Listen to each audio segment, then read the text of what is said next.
How's everybody now? Excellent. I've unmuted the correct channel. Yay!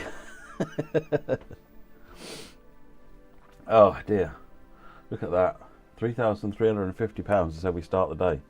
That is incredible. Welcome to the stream, everybody. What a brilliant day yesterday, yeah? We had Adam from Firefly on for a good conversation. We had Dan, actually, from Tears Controllers was here for a good few hours, actually. Big thank you to Dan. Talked us through all sorts of different things with the controllers and plans and so forth. So that was really good. If you're interested in the controller hardware, like the PBC Pro or anything else in the range, then go and have a look at that, and then visit his website. But otherwise than that, I think we should probably just get on. I'm trying to think. Plans for today. The spreadsheet on the Sunday tab has today's plan. That's this. So Frankfurt Fulda, Preston Carlisle, Trenton, Maitland Barn, Bakerloo line, Morristown, Munich Augsburg, Suffolk Jet line, Boston Providence, Dresden Chemnitz, West Coast Main Line South with the 805, Birmingham Cross City with the 170, Mannheim, Peninsula Corridor, and Cathcart. So yeah, lots of. I don't know if we'll get through all of it. This is basically just to give me an idea of what to run next, and you to give an idea of roughly when things will be. If it's anything like yesterday, we will be behind schedule and not get through it all, but that's fine. It's cool. Amazed is trooper or masochist? Both, yes. So that's the plan for that. We've also got Dan from All Aboard will be joining us circa 8 o'clock, 8 o'clock, something like that. I'll nearer the time we'll pin that down a bit, but yeah, circa somewhere around 7 or 8 o'clock, Dan from All Aboard will be joining. I'm waiting to hear when Kez from All Aboard, and also trying to line up another call with Firefly, who will have Charlie. Some of you asked train questions yesterday. Charlie is the train person at Firefly, so he can answer those questions. So it'll be a packed evening with calls. Obviously, if we can try and get some of them done any earlier, then we will. But people have busy home things to do during the day, especially on a Sunday. So we'll see. We'll get things organised as we can. But Dan is locked in at somewhere between 7 and 8 o'clock when he's available. And the rest of the time we should be driving trains and raising money for SpecialEffect. If you don't know what SpecialEffect is, Google them, find their website. Basically they support making it so that everybody can enjoy games regardless of any ability problems. And they do a brilliant work in providing equipment, providing advice, and not just to gamers but also to development studios like ours, so that we get the benefit of their research and their understanding and their recommendations and so forth, and how to help make games accessible. It's brilliant stuff. They do amazing job with what they do. This is about helping them. GameBlast26 they do every year. They do multiple events in the different year through the year. They got GameBlast at this part of the year. I also stream one special day, which is in sort of October time, yeah, so and they get all their money because through fundraising. They don't get government funding or anything like that. So they can only do what they do because of your generosity in this sort of event. Right, as I said, we're starting really strong at 3350, which is incredible. £3,350, which is absolutely phenomenal. So huge thank you to everybody that got us to that point already. Especially Dan All Aboard Studios for a rather large donation yesterday. So, right, we're doing Frankfurt Fulda today, and we are going to be doing this one, and we're going to be doing the 483. Oh, I'm completely blind when it comes to looking for these things.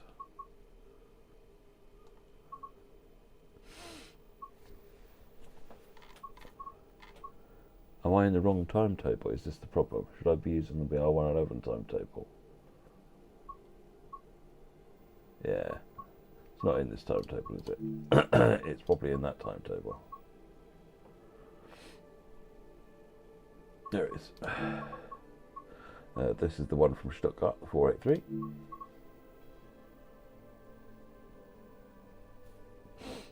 That's a good shout, actually, JP. You don't have to donate. You can also hit the like button, share the stream. Also, there are other people streaming Special Effect at the moment. It's a big thing with a bunch of different streamers across Twitch, YouTube, you know, if you want to break off, find somebody else who's streaming and support them. And you know, the more that the signal is boosted, the more everybody will become aware of it, and you know, find new content as well that they enjoy. Right, 15506.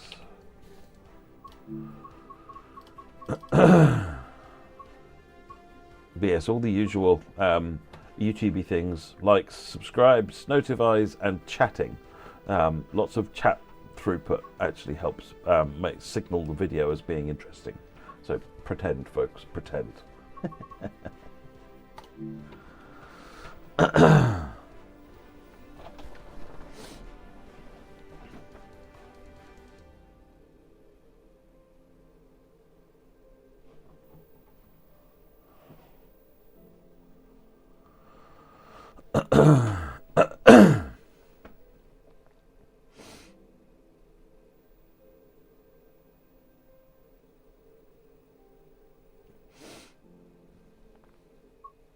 Right. There's the game volume. I guess we'll balance that out as we go.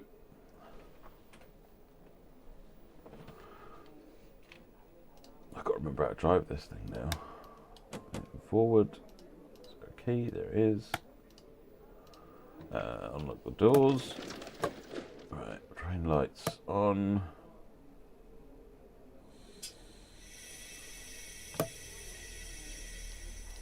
I mean, a real sign of confidence, right? If you get into a train and you see the driver just looking over all the instruments, carefully reading them and pressing the buttons on them, and you think you know how to drive the train, right? You aren't just guessing. Well,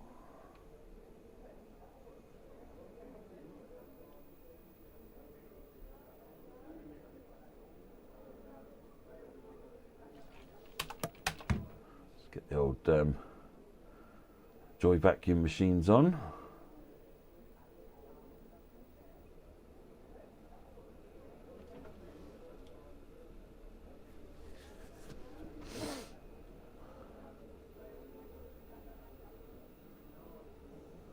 Wait until 7:42. Morning, Hawking.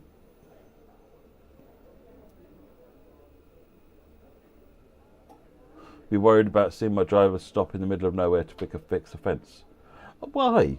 Why, Sonny Scott? I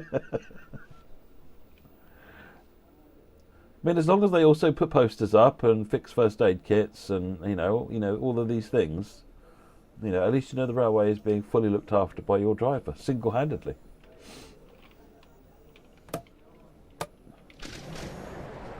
N-Wagon, what have we got behind us?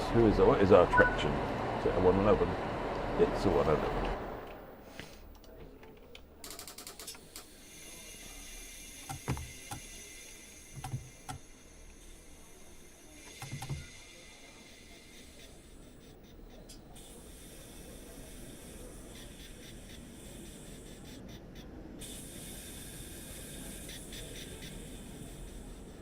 Maze Teas, cheeky McD's breakfast to me this morning. Hope you've had something. Ooh, what is your weapon of choice from the archers for breakfast?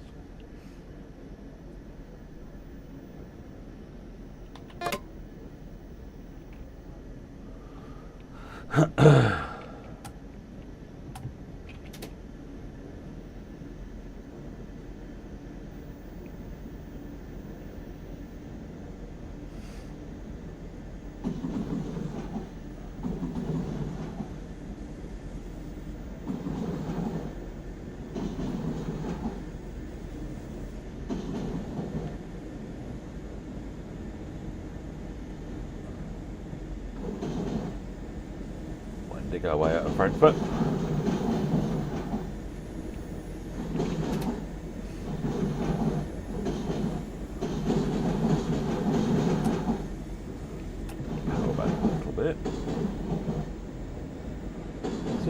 40. When are we going to go up? 70 in a second. Just past. Oh, that's a 60. Fine, we'll do 60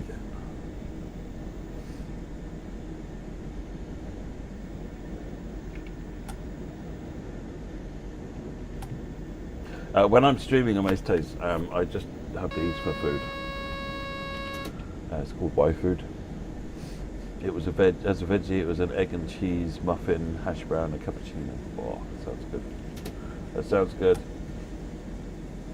I'm a breakfast wrap brown sauce person.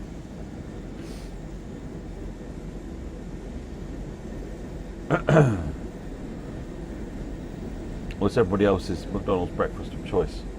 For those of you who are who frequent.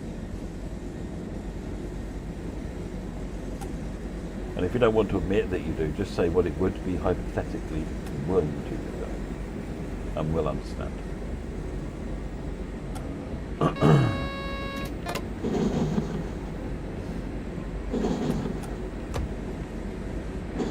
ICE hype. Daniel White, double sausage and egg McMuffin with 2 hash browns. See, I'm not a big fan of the hash browns. My wife loves them. She'd probably right be there. But the double sausage and egg McMuffin he's a king. Your New York's what's brown sauce? It's similar to steak sauce.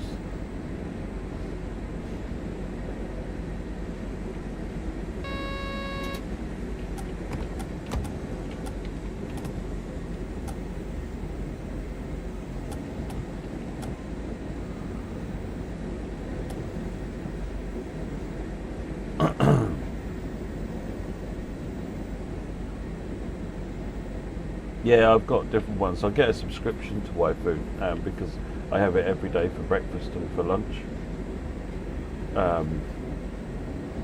Partly because if I don't, I just generally have rubbish. You know, like McDonald's breakfast wrap, let's be honest. Also because it's incredibly convenient.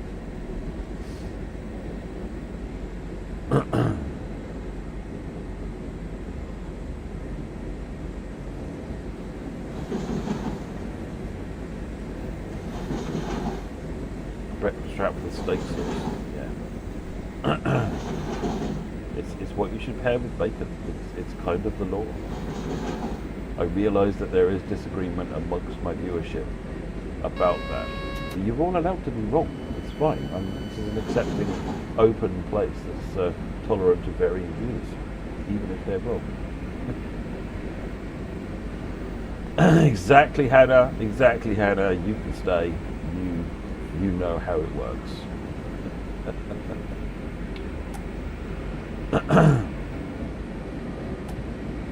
Do you want to remember the shenanigans where we set a challenge and you guys would make me have ketchup with my bacon?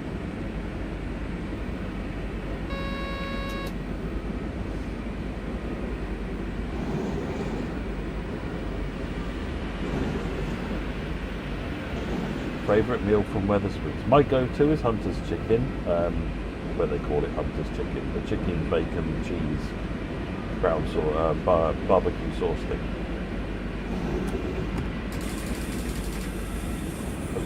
Stops fairly promptly. Just realised I'm stopping now. Oh, Marmite in my bacon. Yeah, I remember the Marmite on toast as well. That was just mean.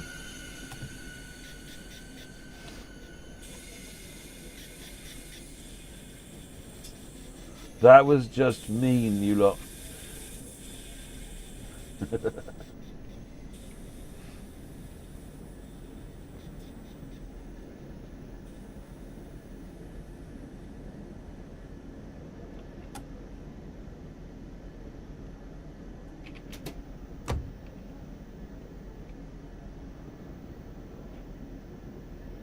You always put ketchup on egg fried rice. I get that. I get that.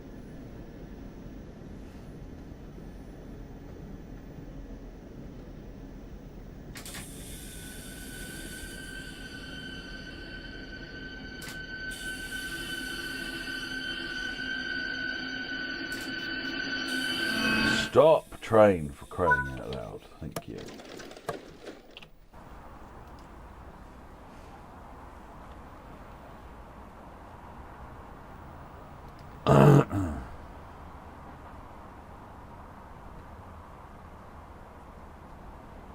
Ketchup on fish or chips or both? Ketchup on the fish normally, but healthy lashings of salt and vinegar. How did we get to talking about food within minutes of starting the stream? That normally takes us a while to drag ourselves down to the level of food. I mean, I'm not complaining, but it is going to make me hungry.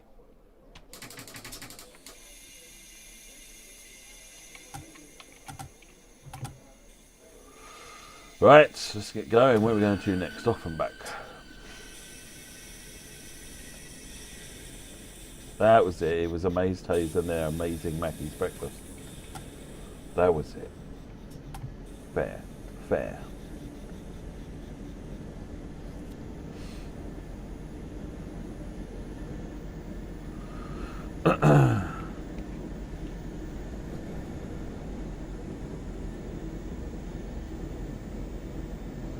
Toast and ketchup. Oh, you mean like soldiers, effectively, and dipping in ketchup? I mean, I kind of get it.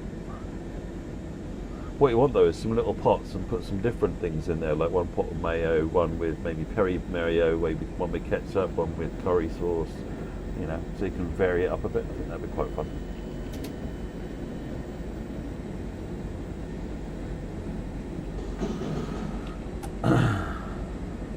Run up a bit more, get some more power.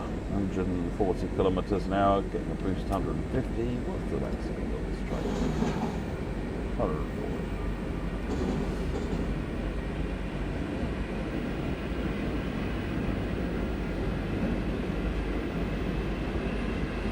Waggy Tail Steve had a great blast from past on Clinchfield a couple of days ago. Oh, nice.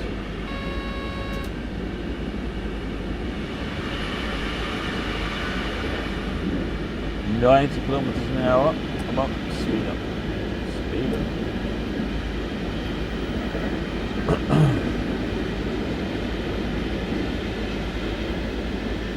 Hey there, tough dog.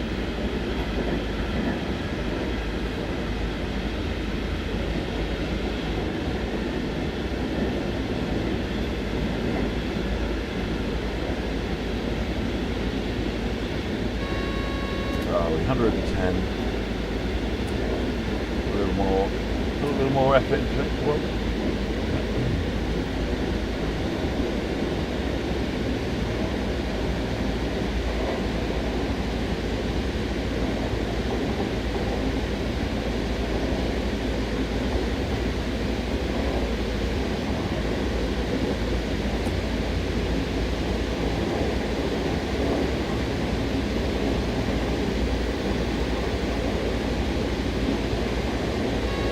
I've dropped the speed to 110, so we're alright.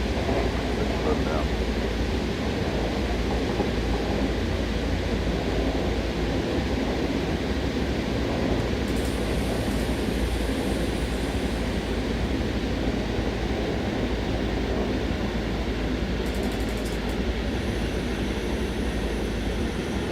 That's it. 110, actually 105. Excellent. Nice overshoot.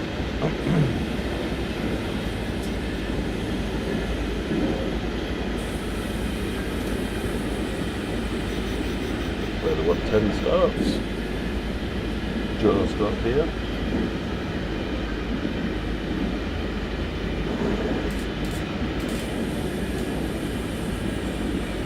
Thinking about it, we're stopping shortly, so we should probably get into a stopping sort of a mind. Passenger lights are turned off.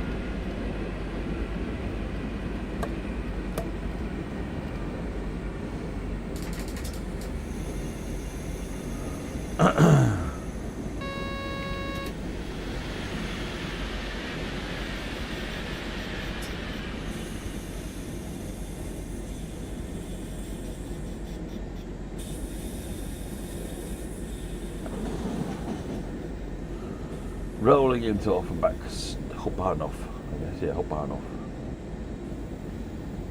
Main station.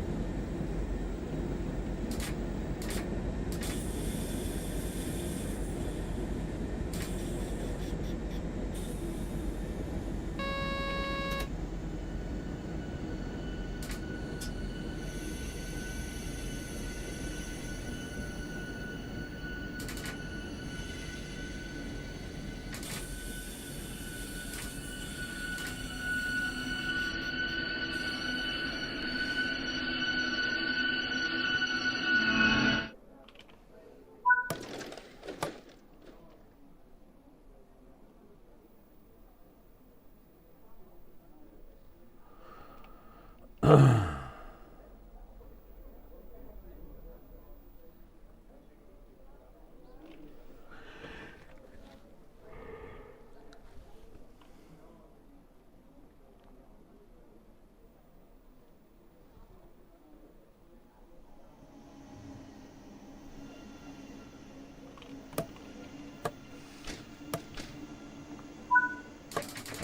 let's get going.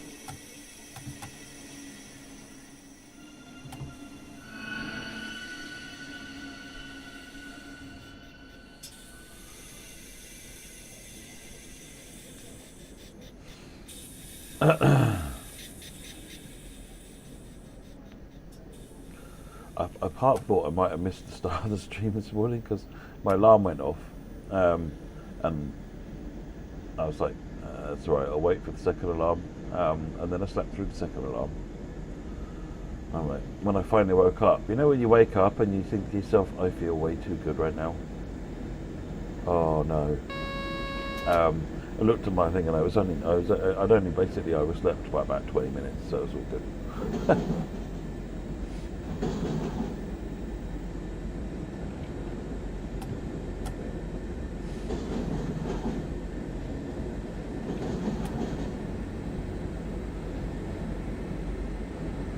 Morning, 1010, how are you?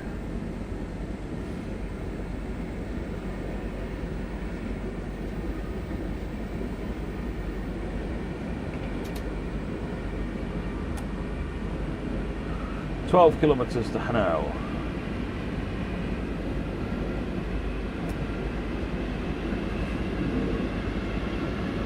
"140 kilometres an hour." Let's get the brief down.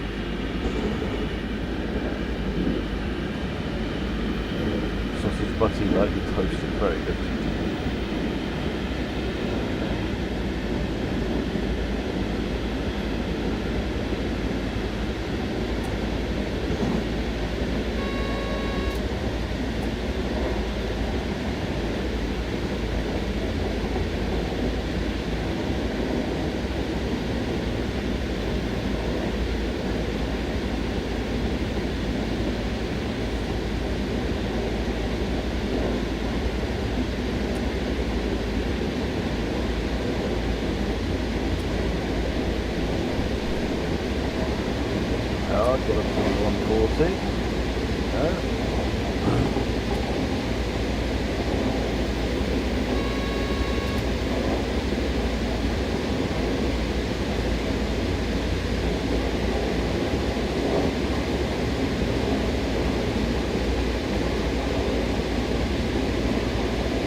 Thanks, Tim.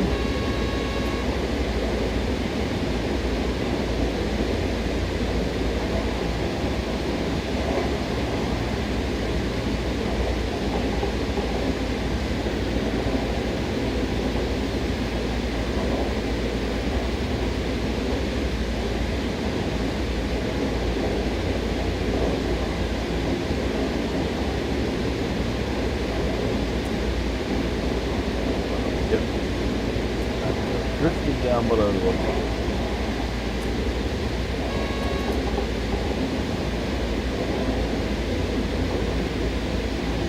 We downloaded German routes after watching the play and play UK routes. Yeah, they're a lot of fun. It's a different style of gameplay, and if you learn the safety system, it's far more engaging gameplay in my opinion. But everyone likes the different things, and nobody's wrong.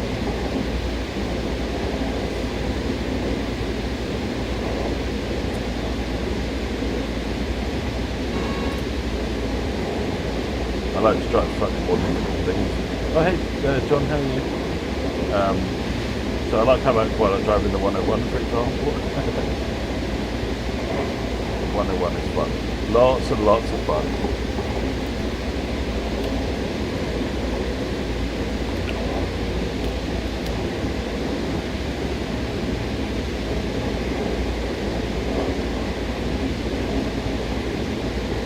Yeah, I have been enjoying these older trains, DJ Limar. But then that doesn't surprise me. I prefer the older trains in the UK as well. Drop down to 130 coming up.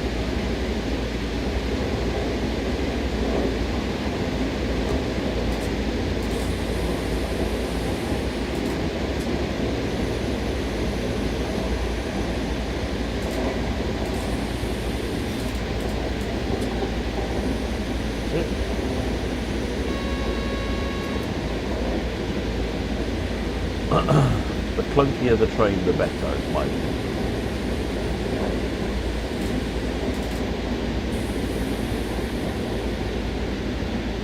Dropping down to 110 coming up.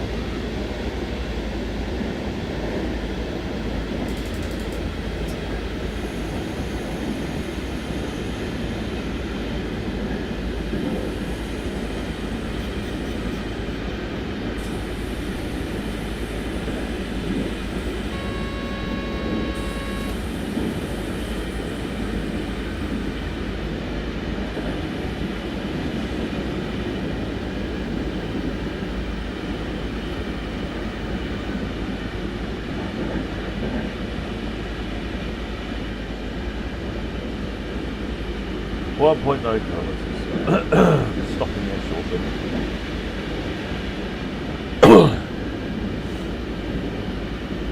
38 stop for the weird old boys for life.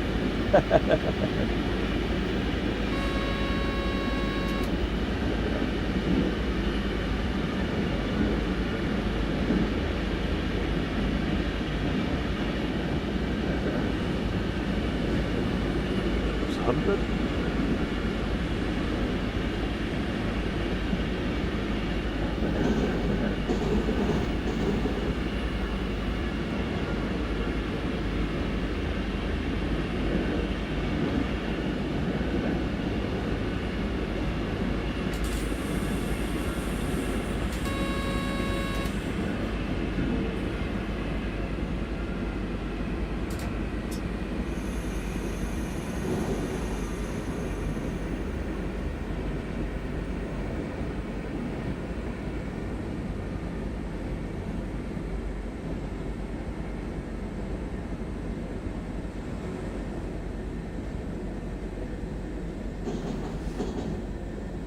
Can we have the API call us when something changes? Unlikely. Unlikely, Londo.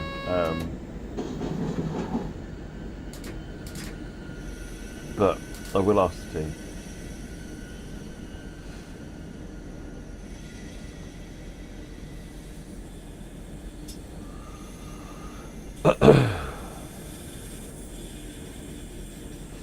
The 48, you're the old man in the Discord, eh? 50, so 51.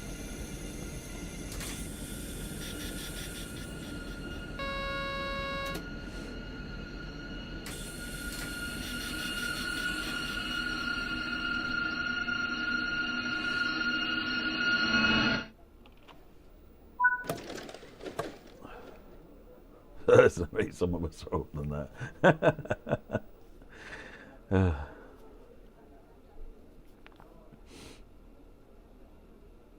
You want to make the PCB lights flash nicely as well as my AWS sunflower? Yeah.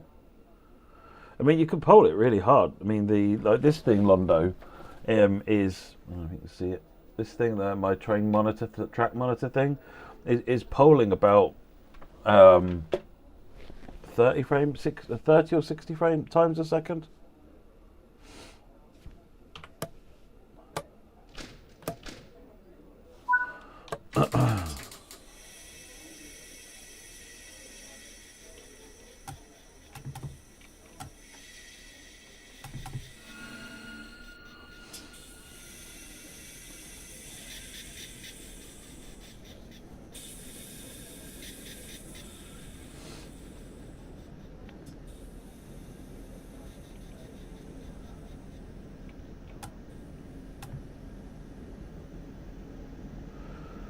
I mean, the thing to remember with PCB, I don't know if you've, don't you get slowed down 30 poles a second, no?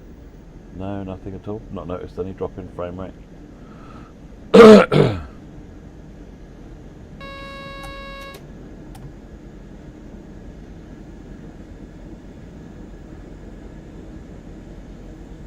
It's kind of designed, as I understand it, to be running in its own thread, so it doesn't really get in the way of the game.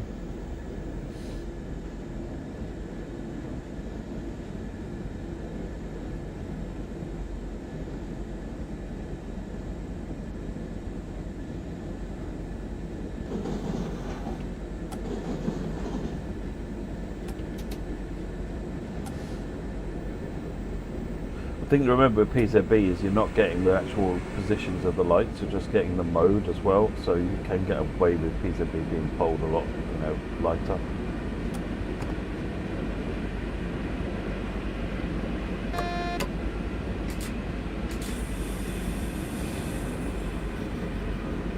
Morning, Jason.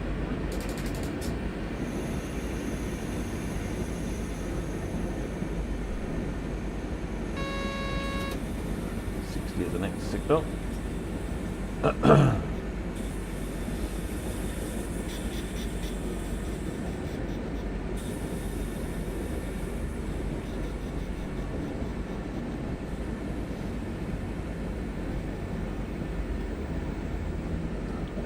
So let me have a look. Oh, do you know my cycle?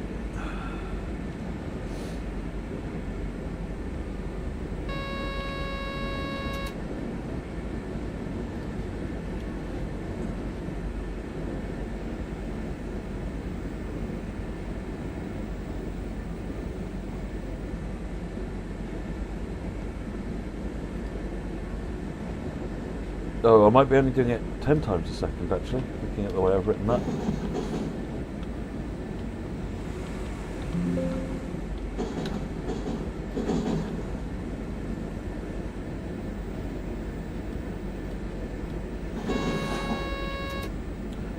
Beastie Bill, did you know PIS manager broke in the last update? Yes, highly frustrating, and I got the team on it. I think it's a misalignment, but the fix has already been done, but just the fix didn't go out, the brake went out. So, getting that figured out on Monday, try and get a fix out.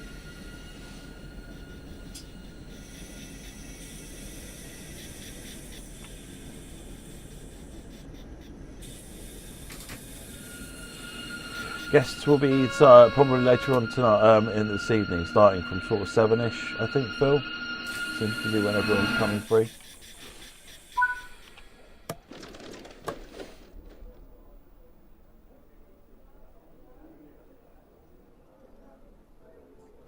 No, you can definitely hit it harder than that, Londo. Like I said, my app seems to be, this track monitor seems to be doing it 10 times a second. I think I'm in the process of writing an input driver for mapping inputs in. I've also got the TSCX controller as well, so I'm having to play with that, and I think I'm updating on that maybe 10 times a second as well. But you can hit it pretty hard, actually.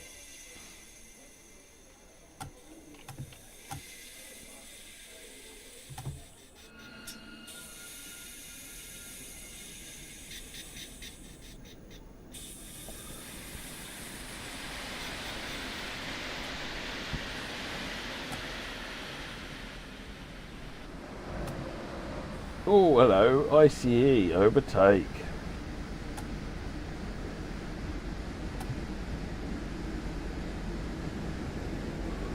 .4 Rudenbach.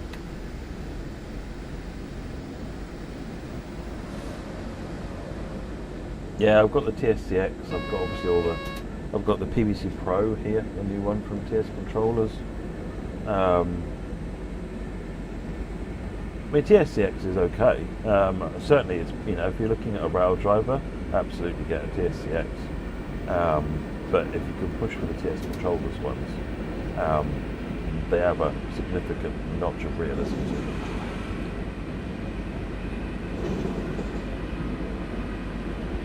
Passing cold boy.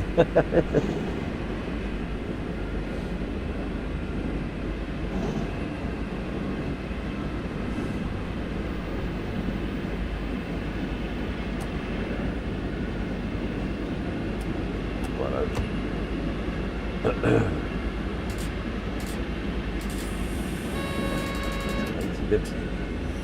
Well, now it's 140. I've got to wait for it to finish notching down there.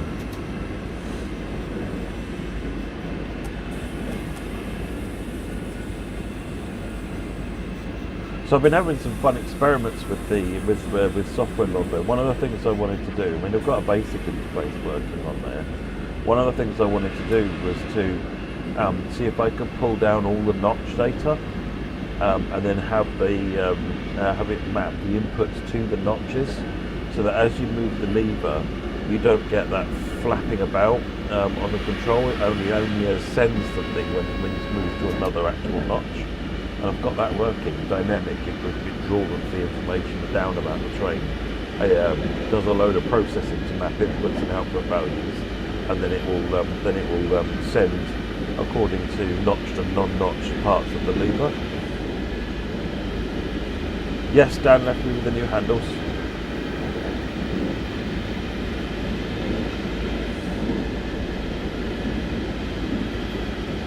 I must admit, I'm kind of looking forward to running the adventure later on and having a play with it.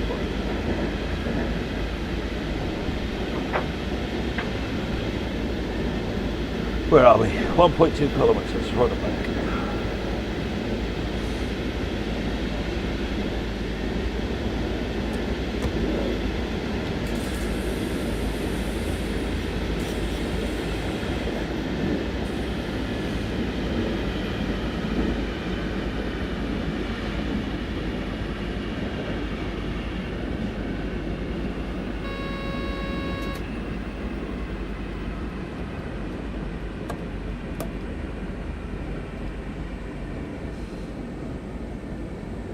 Send that 350 to the scrap last night.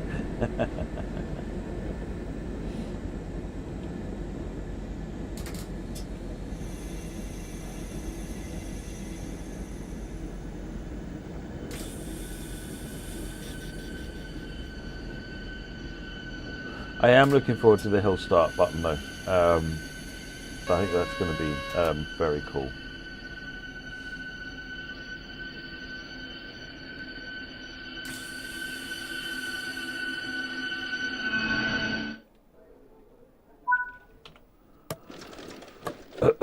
I mean, what looks like a Wi-Fi bottle oven so close to the keyboard, especially for me, given how bad I am with spilling things. I mean, these days I've got a towel down there, I've got paper towels over there. We should be fine.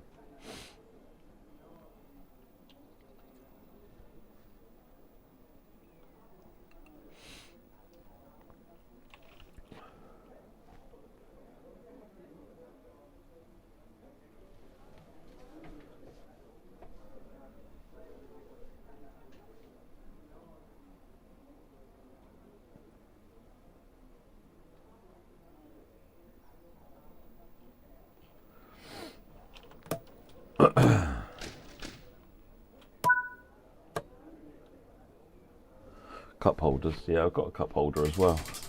That's got my water bottle in it. I figure the water bottle can do more damage.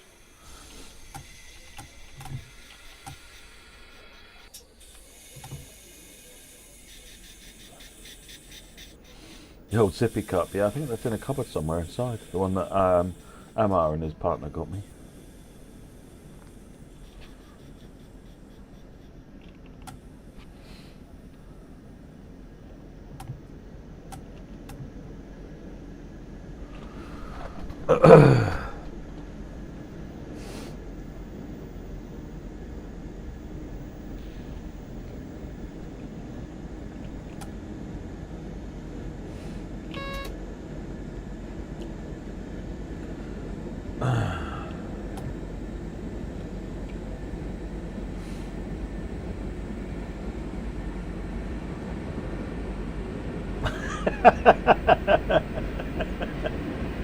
Oh dear, John. Oh dear.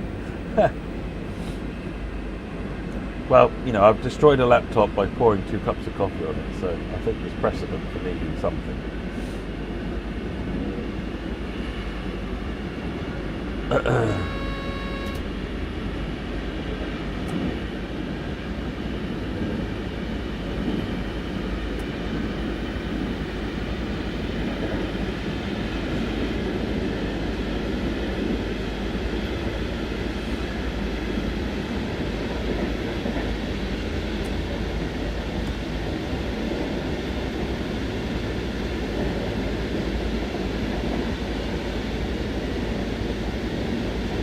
saw that it said about 8 at the top, which meant it should be doing 80 kilometres an hour at this point, so there's no warning of it. There you go.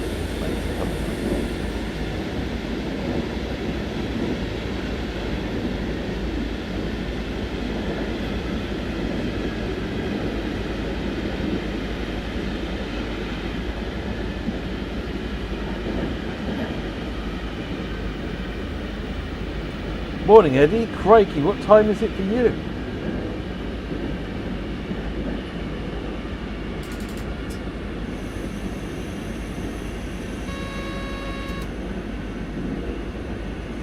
No, I must admit, Beastie Bill, I use a Logitech K120, which is about as cheap as a keyboard could get. So I honestly don't care if I spill anything on this keyboard.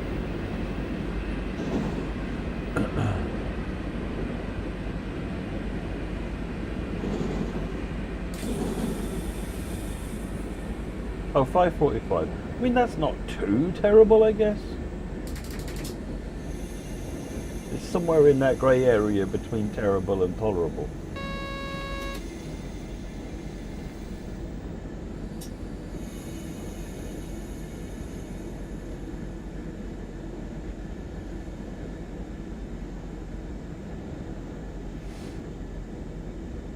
Come on, Shader Compiler, catch up.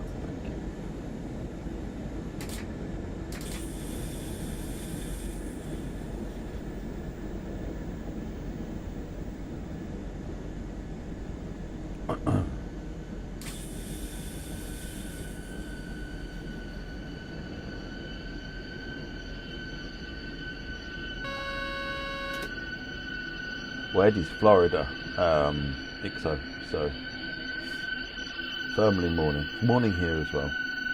Paul Wilkinson, good morning. I'm doing very well, thank you. Hey there, Ibby, how are you doing? Thank you.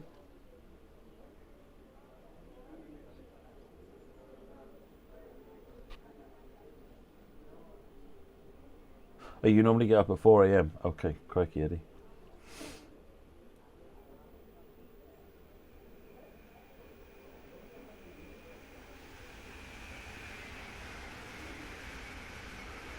Any run you can walk away from, Paul. Any run you can walk away from. I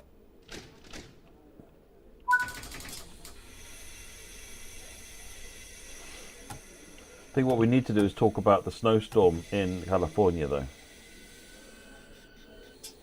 That's probably more concerning.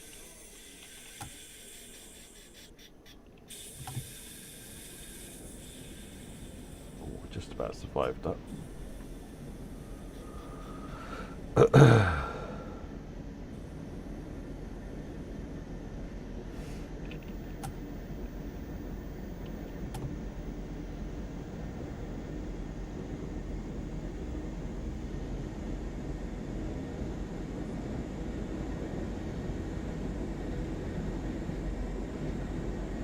Nice, Paul. 3.7 Niedermitlau.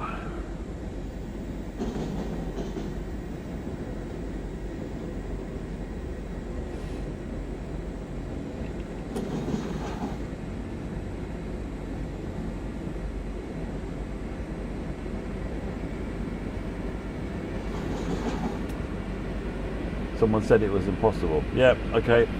That is all it takes. I'm with you on that completely.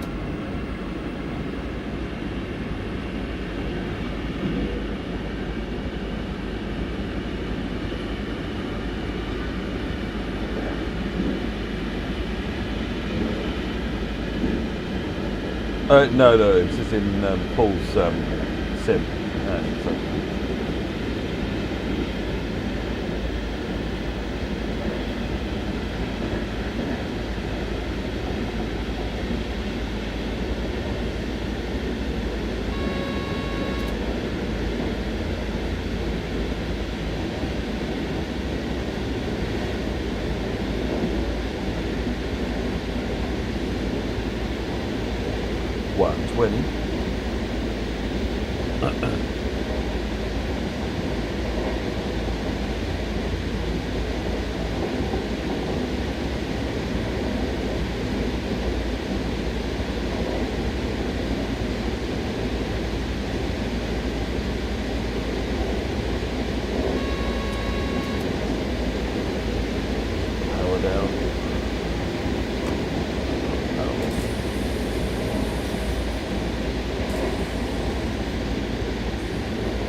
What are we driving? So I'm in a BNR DZF 483 cab car, the Karlsruhe cab car,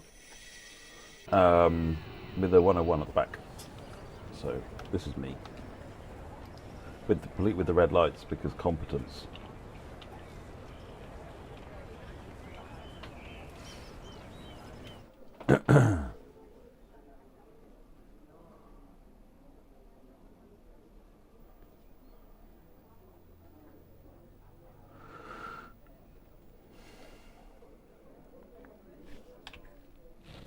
Rolls off.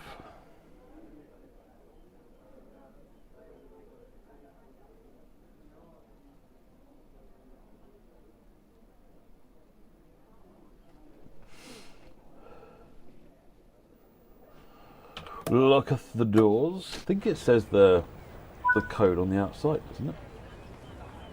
Down here somewhere. Yeah, BNRDZF 483.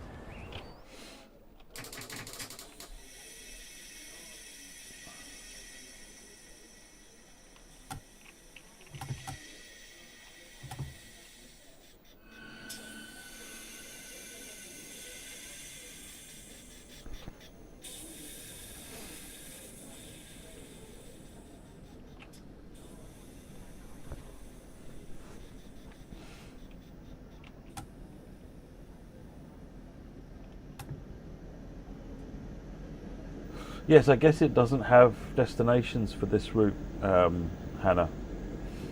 I mean, this route was built for the other one, not the 483, the other one, 463, is it? The older cab car.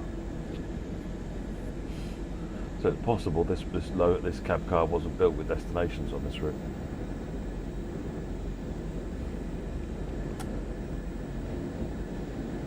Right, hele mir Holz.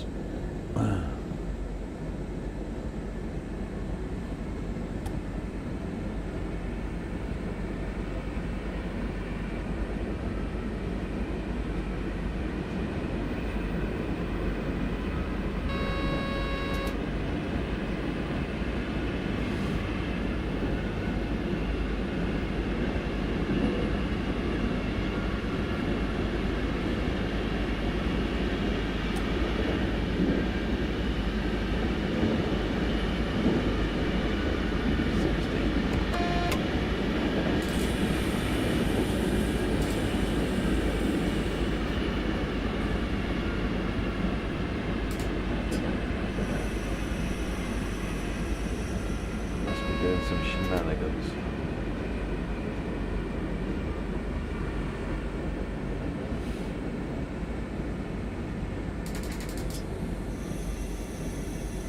What was the problem you were experiencing, David?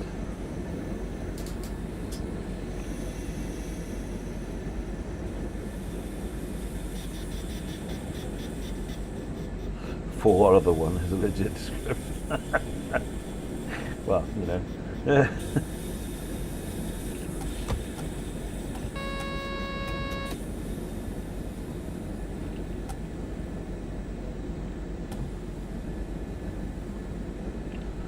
60 starts here. Expect clear at the next signal. Oh yes, okay. We are doing shenanigans. There is actually a 60 limit up ahead.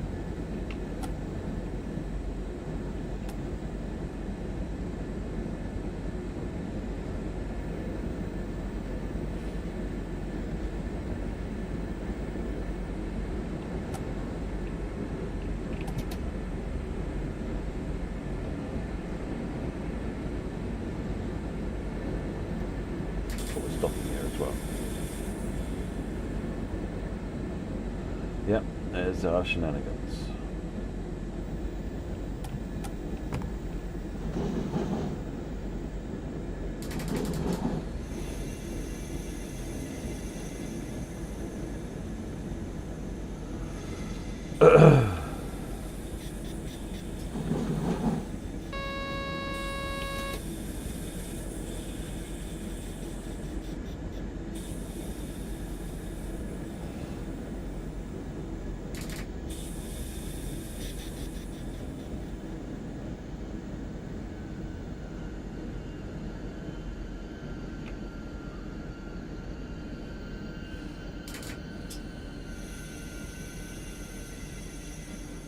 Oh, always with safeties. Ixo, always with safeties.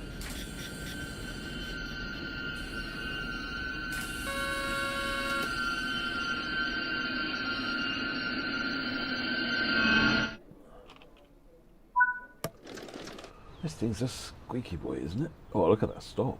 Look at this stop.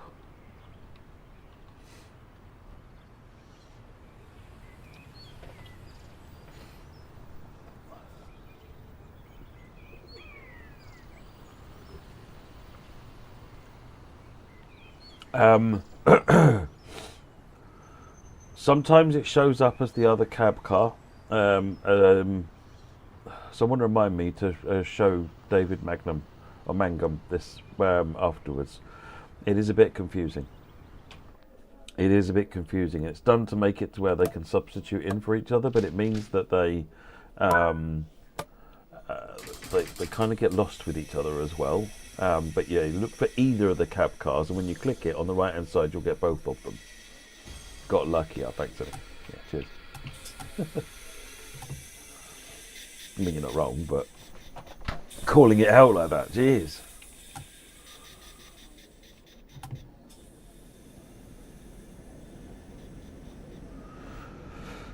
Gelnhausen is next.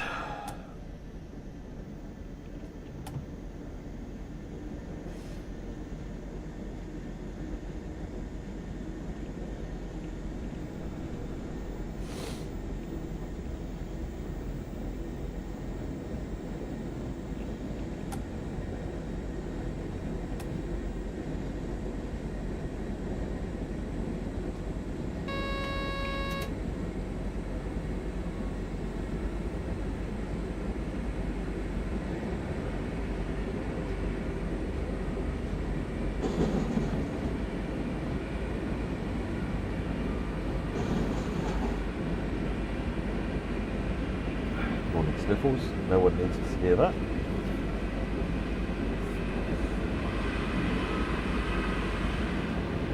Right, where are we going? 2 kilometres. That means I can put the booze in.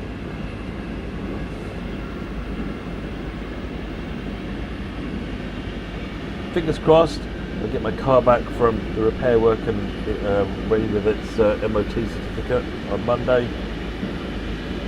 I suspect I will be a poorer person about that sort of time as well.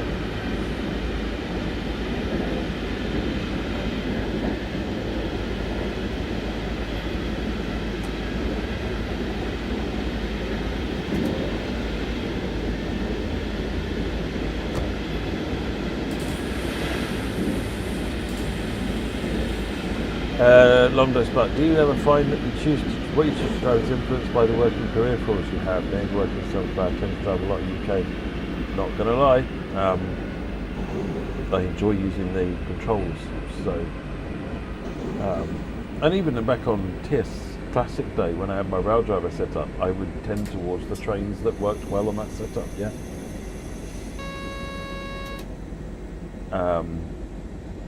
Is that for the Prius, Eddie? No, it's my Astra. The Prius already came back. That ended up being quite nice. I thought that was actually going to be quite expensive. It was making lots of very concerning noises. And it ended up only being about 150 quid to get that one through its MOT, including the cost of the MOT. So, all being well, that was a good deal actually. I'm not complaining about that. But no, my Astra. Funnily enough, my Astra went in, and I was just like, well, there's nothing feeling really wrong with the car. It's kind of behaving itself. So put it in for its MOT, see what it does. Yeah, so far we're about £1,000, I think, on that one. Not including the 400 and something pounds that I had to spend before the MOT to fix the headlight that wasn't working. Well, the left main headlight died. And of course I took it into QuickFit and said, can you swap out the bulb for me, because I can't get MOT obviously with a Duff light, and they were like, yeah, we've tried swapping the bulb, it doesn't fix it, that's the electrics, you'll have to take it to an auto electrician. So I booked it into the auto electrician, and yeah, there's a bunch of fuse melted wires, and so they've had to repair all of that nonsense. So That wasn't cheap, but at least it works now. So, is it even worth repairing at that point? Yeah, just about. Wouldn't, you know, it'd be a painful, it'd be much more than that, but well, they're mandatory here, Paul. Not allowed to drive it with an out-of-date MOT. Big fine.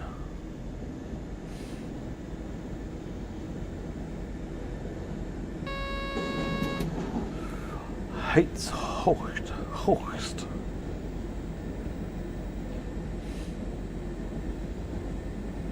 I think I'll get another year out of it. We'll see how it is at the next MOT. I just play it with the older car like that. I just take it year by year, see how it is. You know, fundamentally, it's still a sound car. It's really fun to drive, and buying a new car will cost me a lot more money. So,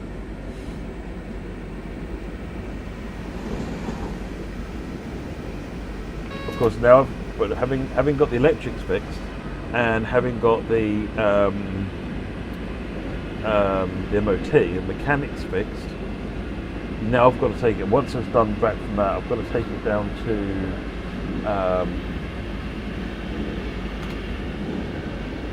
Surrey, where the guy who looks after the roof is, so I can get the roof fixed. Because I want like a cabriolet to work and get it done.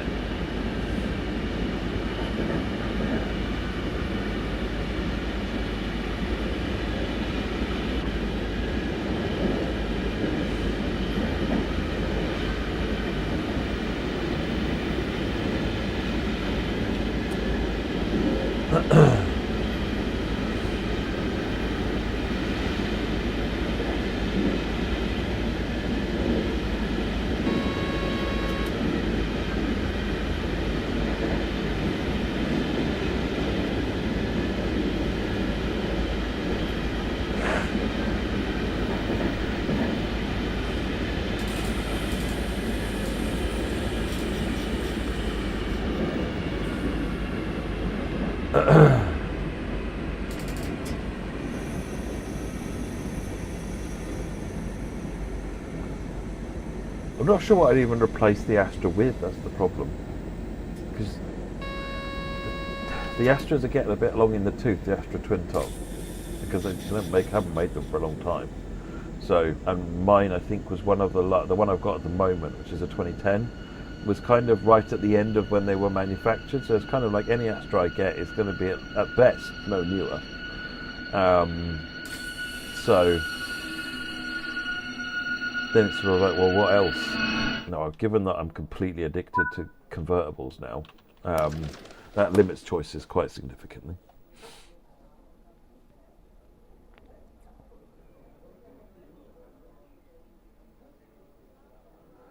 Fenica Games, I'm not quite sure I follow what you mean. Please change the view of keyboard cam from front to main cam focus.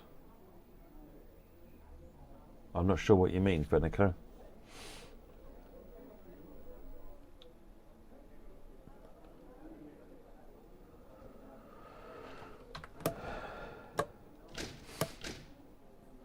I must admit, a Mazda Londo is probably is kind of like an MX-5 or something. Is kind of like, you know, in the list of things that I have like the look of. Nah, I don't want an expensive car, mate.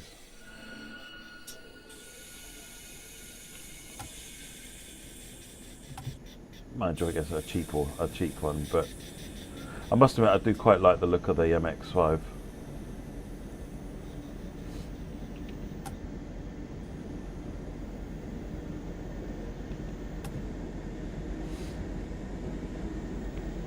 Three Series convertible, yeah. Possible.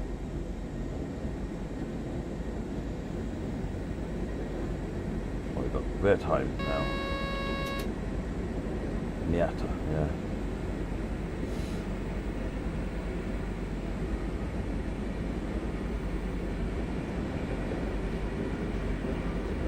One of the things I like about the twin top is that it's a hard top convertible, which is better in the winter and generally secure. Although soft tops are not insecure at this point, but I do like the fact that it's a hard top.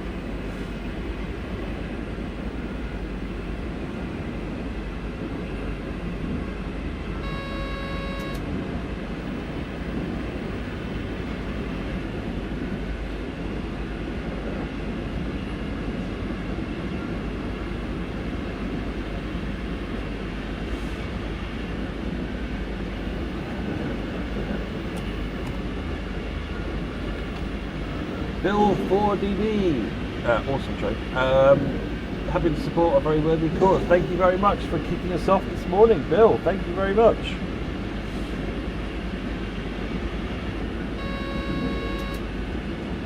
Z4 is a pretty cool looking train car. Actually, that's a good shout. So you secure the windows. Well, this is true. Yeah.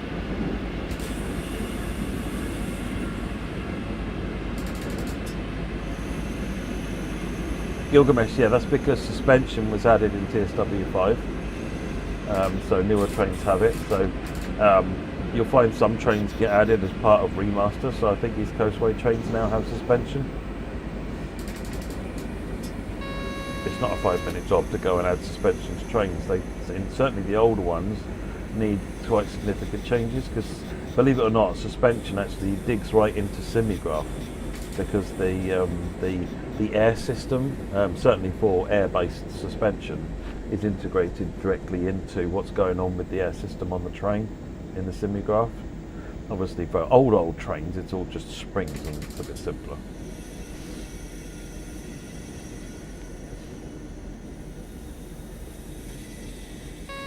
Well, Sarita's Prius was a write-off, Daytona. Because they just opted that because it's got 300,000 miles on the clock, they were just like, nah, let's not spend the money to repair it. There's nothing wrong with it. It was in a small accident, but that was about 3 years ago, I think, 4 years ago. Another garage repaired all the damage for it as well. I was a little bit concerned that maybe they had bought and paid for MOTs for it, and this was the first time it's gone into my local Quick Fit, who I trust implicitly. They always do a good job. I was sort of a little bit ooh, what's this one going to be like? This is where we find out the truth of whether or not this is actually a real problem or whether or not it's okay. And it turns out it's actually okay. And I've taken it out for an MOT, for a test drive since it came back, and it's much better. They've done a really good job.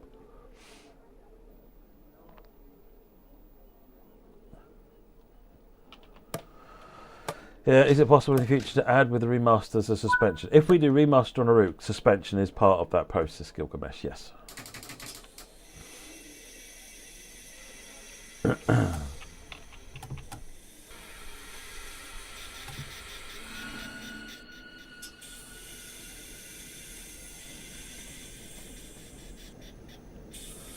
If they were still about, I always quite liked the Saab 9 convertibles. I always thought they were really quite nice, but I was always concerned now that with them not being around anymore, that you know what that might mean for a future.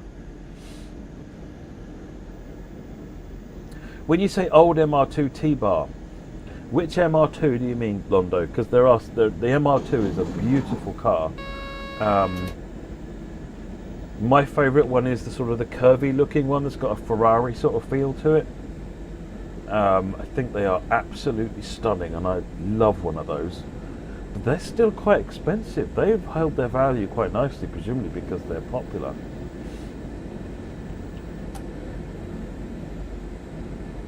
Whereas the newer, I say newer, they're still quite old, but the newer shape, the more boxy one, they've not held their value. They're a lot cheaper.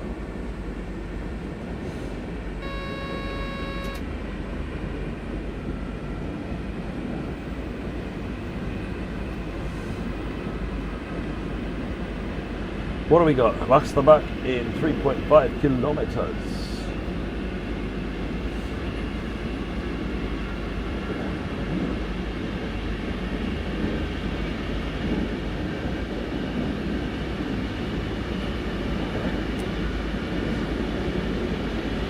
But no, we keep the Astra for at least the next year. I generally run cars into the ground because rather than getting new cars. I mean, I'm the same with my shoes. It's like I hate getting new shoes because my feet, I get comfortable with the way a shoes feel, and I don't like the discomfort when I get new shoes. I'm pretty much the same with the car.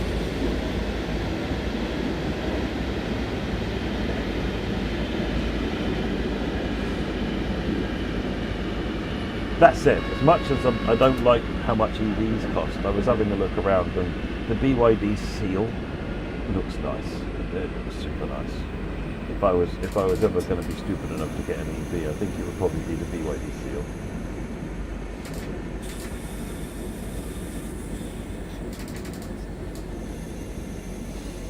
That's it. 60 for this signal.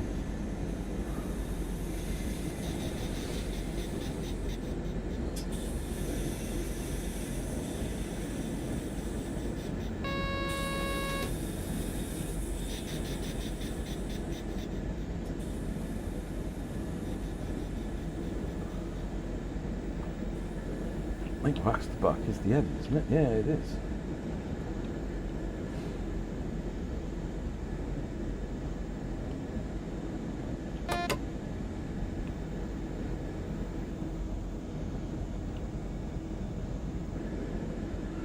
Very low clearance. Yeah, no, I get that. Yeah. Mind you, my Astra's pretty low clearance. There's a number of times I have to be careful, particularly like we have the speed bumps in the road. And with a lot of cars, you can, where they're shaped for a bus, so that the bus can just drive straight over them. And a lot of, in normal cars, you can kind of go over them, and you'd be lined up in the middle. If I do that on my Astra, there's a good chance it'll go.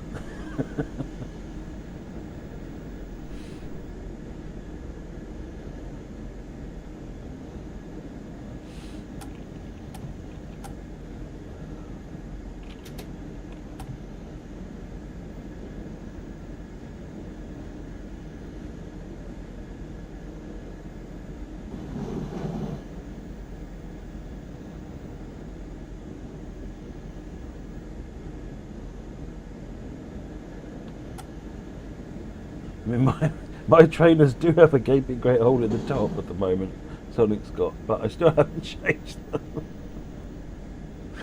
Oh, they desperately need changing, but I am very much in the case that, well, they don't have a gaping great hole in the bottom, and I only get my shoes wet in the rain if I put my feet anywhere near a puddle. So as long as I don't do that, they're fine. Keep going. It's good. Does the Astra have boy racer suspension then? I don't think so.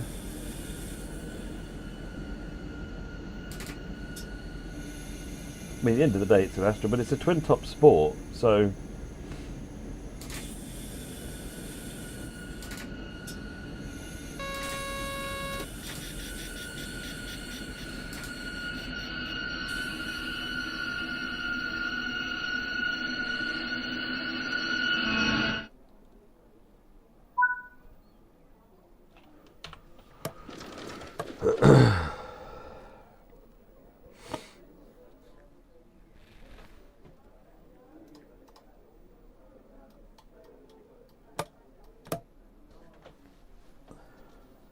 The lights on this train have been pretty unreliable, all told.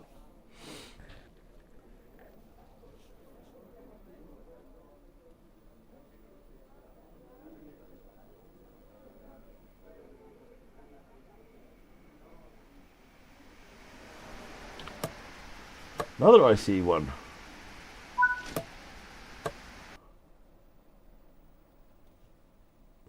Your 06 Astra may be on the way out. Mechanics say there's a pocket in the chassis structure that collects moisture and it's a known point of failure.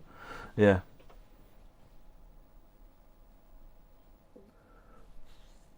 Yeah, mine's a 10 Astra. The one I had before that, which is another twin top, was a 50. So this one's a 60. I think the last one was a 56, 57, something like that. Right, okay, next up then is Preston Carlisle, and we're only 10 minutes behind schedule. So let's watch a video. Let's have a look at Bethany's video.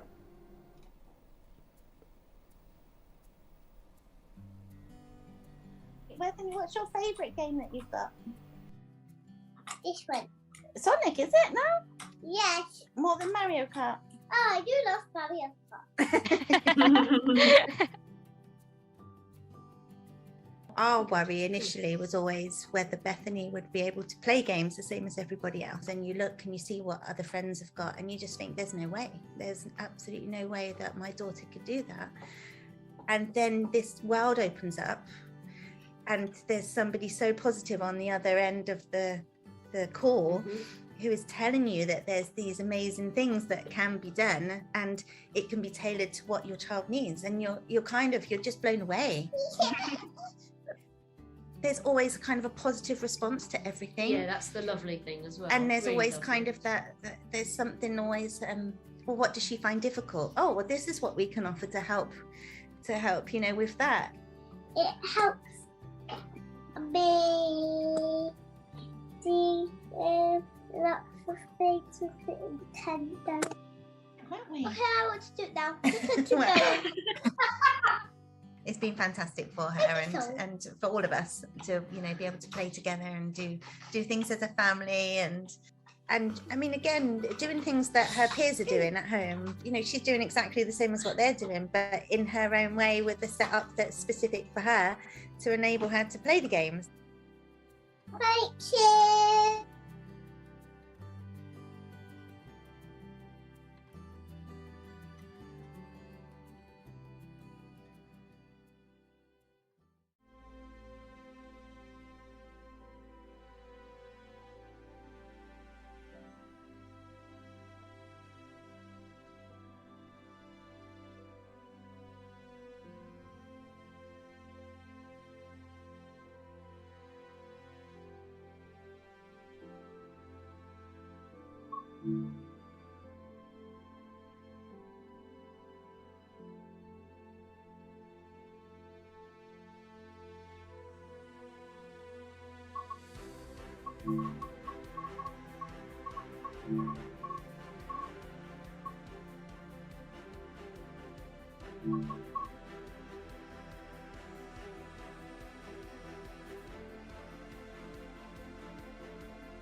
Can you hear me now? Sorry, I haven't said anything interesting. You haven't missed anything, so all good. Right, we're driving an 86. 3 Mike 07 is the number. Go.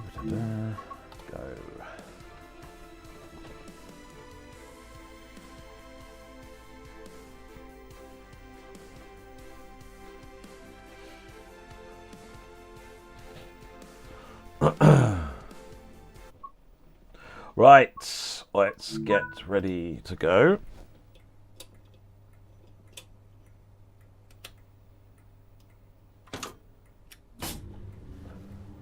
Lord Vectron, thank you very much for that donation. That is very much appreciated. Thank you, Lord Vectron. Just waiting for the total to update and get the doors open in the meantime. And we are at, come on, maths, do the math thing. 3401. Wow, 3400. Well, it's brilliant. Thank you. Now I want that one, that one. Can never remember where DSD is.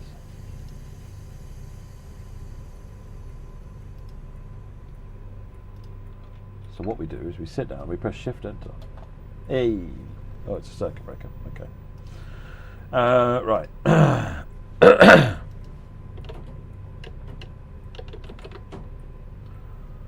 So off. Is it a mail train? Oh, it is a mail train. Well, I wasn't paying any attention. I guess I'll close the doors. There's no doors. There's no doors, everybody. Let's not be. You don't need to be excitable. There's no doors. It's that. If you haven't seen FlexiBrake V2 though, this is one of the really cool things. So there's an extra mode. So you've got Westinghouse brake. So this is it in release 2 first application. But if I pull it out now to the next mode, I've now got access to the loco brake directly on here. Yeah, so I can release the loco brake and then I can pop it back into Westinghouse and then have that. So you've got switch over between the two, which is just superb. Hey, the vigilance is working on this. Excellent. Got the pedal. This is the pedal I'm using for that. Oh, it's in the engine room. Yeah, okay, I remember now. Right, so we are off. Let's get the brakes off. Oh, I need to put the right notcher in. Let's just press pause on that for a minute while I reconfigure. 0.5 is the right one for these.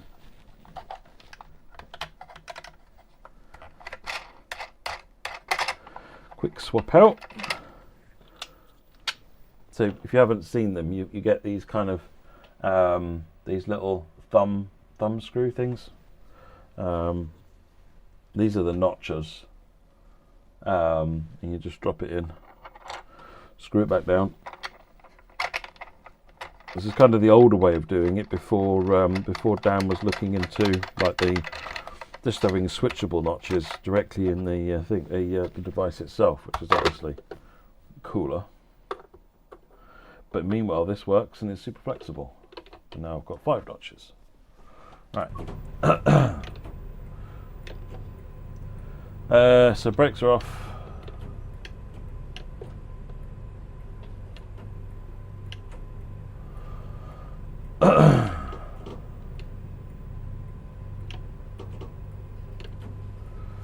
Lord Plumtree, gaming gets bad press, getting blamed for many society ills. Love that gaming can bring some joy and happiness to people with physical disability. Such a great cause. Thank you for your effort. Thank you, Lord Plumtree. Much appreciated.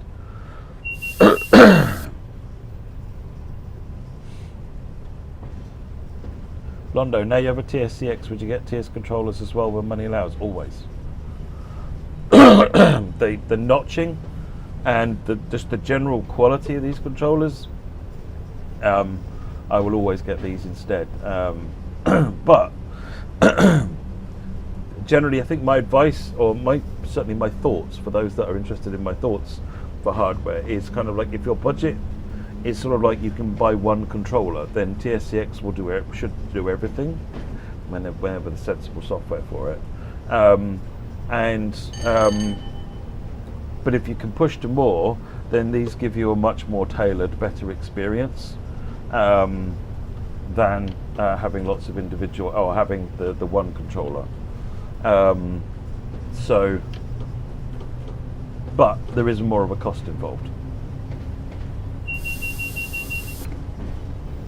Do your frames get hammered when you hold the lever in the run-up position? Doesn't look like it. The PVC Pro is absolutely. Oh, hello. Don't need to be. We're going too fast. Not paying attention. I know that comes as a surprise. Was that sea lions down there?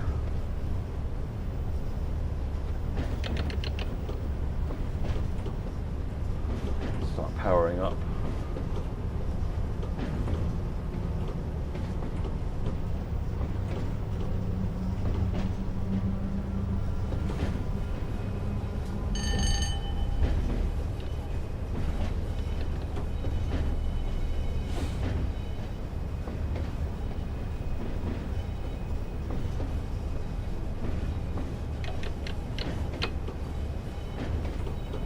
Sea cows, okay.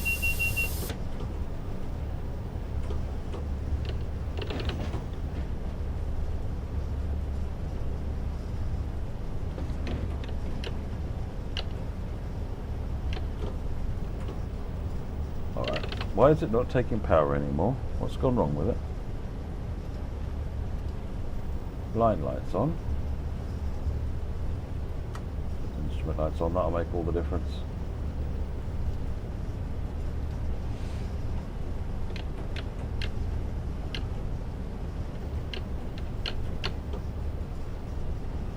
Why is it not running up anymore? What have I done to it?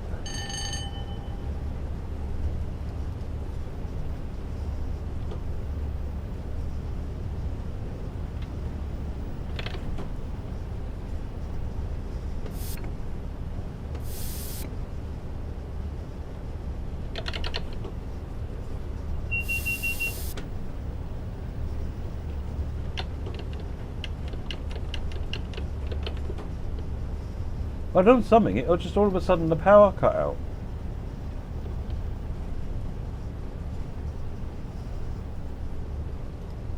Well, it cut the power out when it was still in the green section, so it wasn't that. We're still in forward. Brakes are still running. That's that wiggled. Is that going to be what's on it? No. Popped a breaker. Has a Panto dropped? No, Panto hasn't dropped, but I guess I could try dropping the Panto.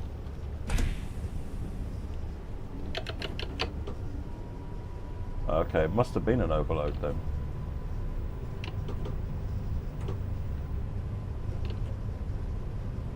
We're back online now. Oh, those didn't say L and H, so maybe they, it was, yeah, maybe it did bump it. I don't know. If it was probably, it was almost, it was the neutral section leaving Carlisle GWI, okay.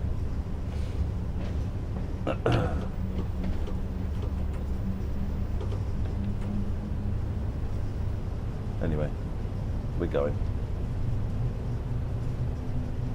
Yeah, I thought it might be a neutral section, but I was surprised it wasn't. I'd forgotten how to repower it back up against one of these buttons, isn't it? Yeah, that one. Never mind, we're running again now.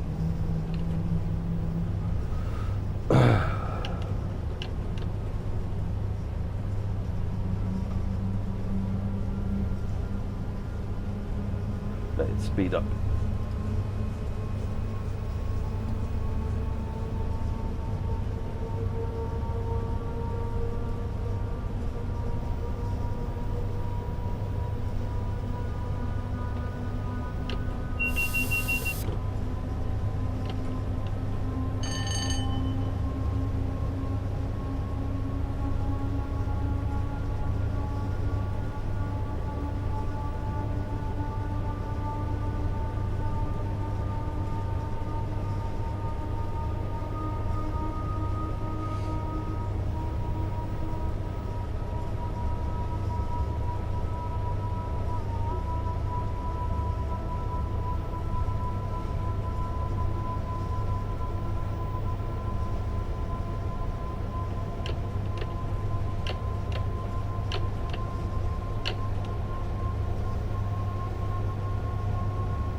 Speed up now. I should switch my track monitor over to miles per hour to avoid too much confusion.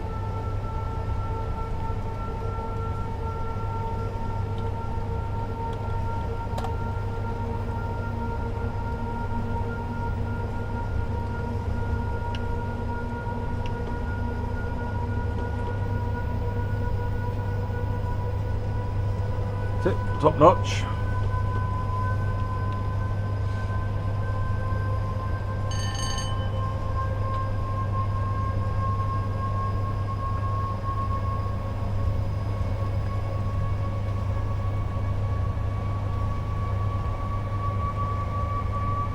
Someone asked about getting HUD information on the Ebola. I also want to get that information.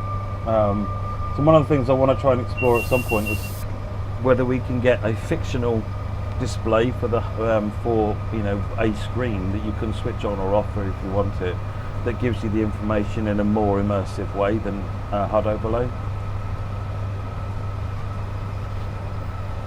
Brolar Gaming, little donation, keep up the great work, Matt. Thank you very much, Brolar Gaming. All donations are great donations and much appreciated. Thank you.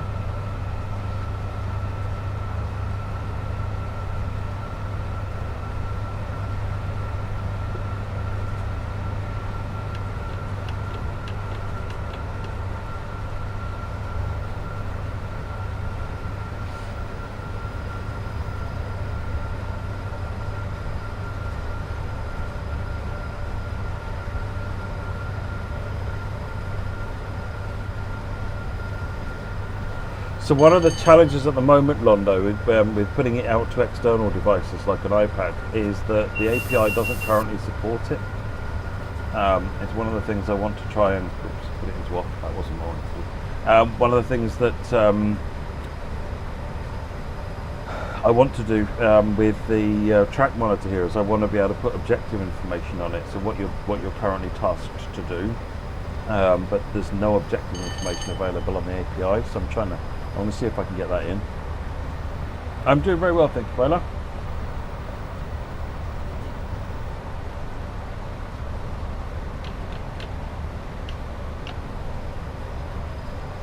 Power back on.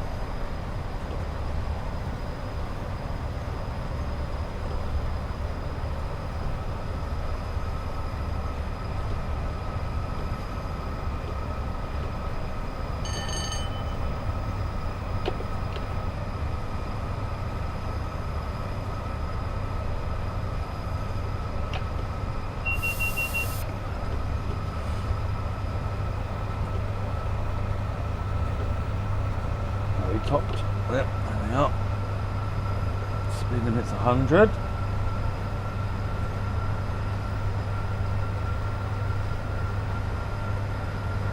If you can do timetable info on the API, you can do the whole thing. Yeah, no, that's exactly.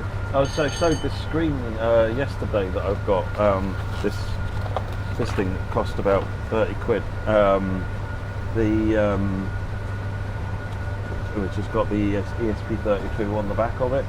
And I was thinking it'd be nice to sort of come up with something sort of Ebola-like, but you need a bit more information to be able to make that work than is currently available.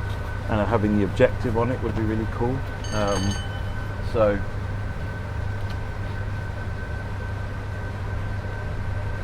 what Loco is this? This is the M6.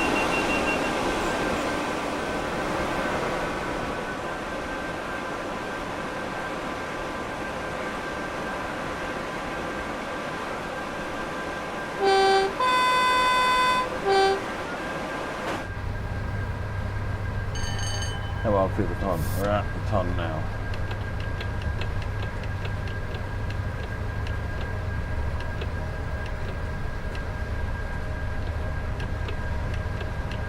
Notch down a bit.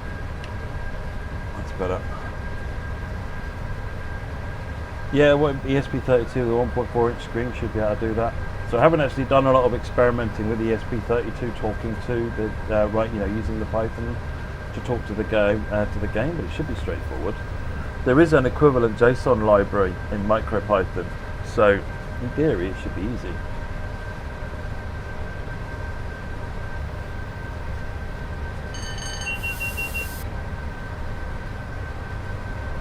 Not going too far.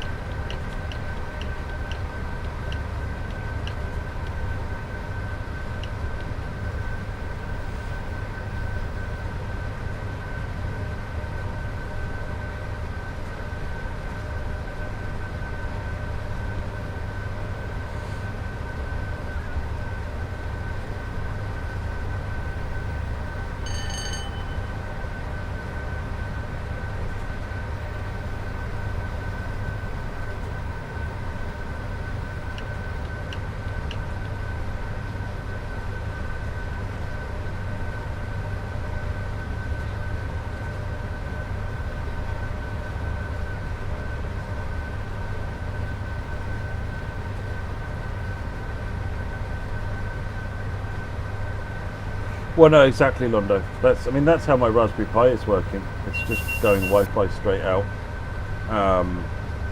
So no, I'm definitely not looking to have any kind of host application. That's yucky. I just want everything. I want the devices to be completely standalone.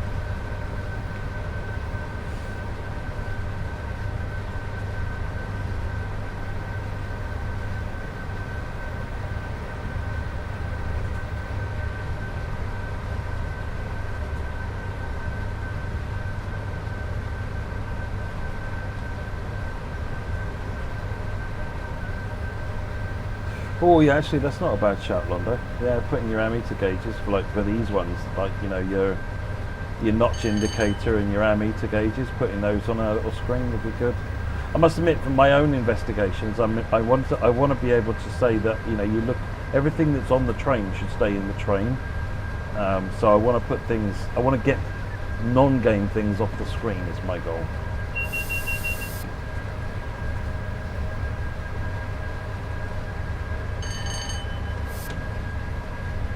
When you try and run a scenario, it kicks you out of the game. The rest of the DLC works fine. Is it one particular scenario, Triple Onyx? Willie, 86, as you can tell from the 3 windows. Well, we may be breaking the speed limit.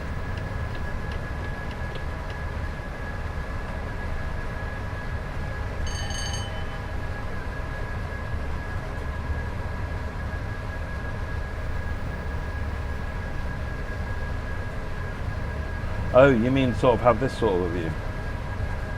That makes sense, actually.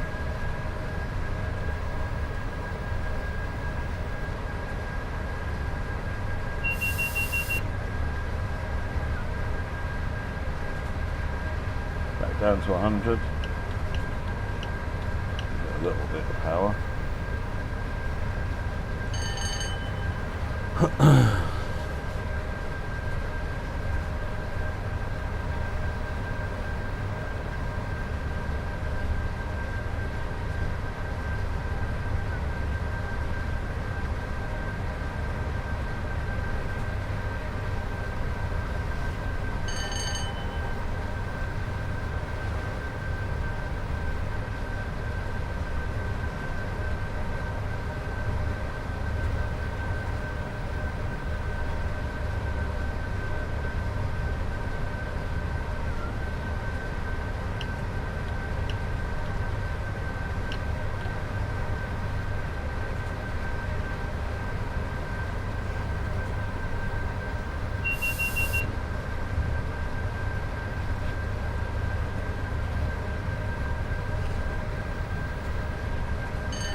Proud of it, quite right too, JP, quite right too.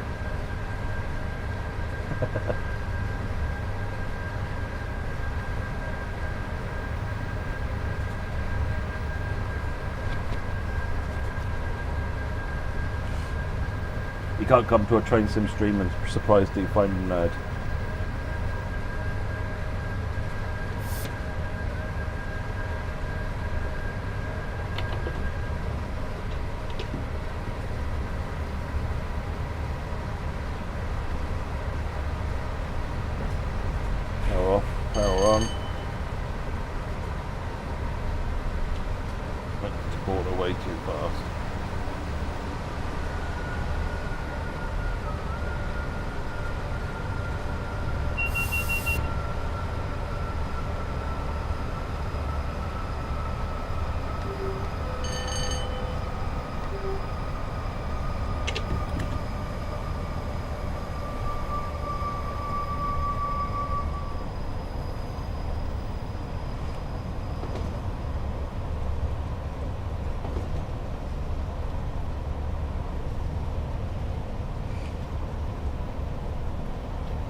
There are Metro Rivals caps, JP.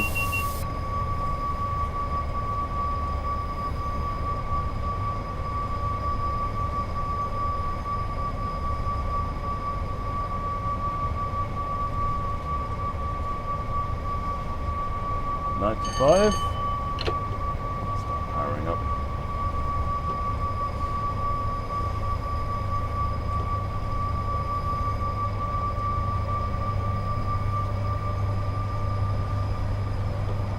JP, if you're coming to the, we normally have a visit for the ambassadors and so forth in the summer, so make sure you pick one up.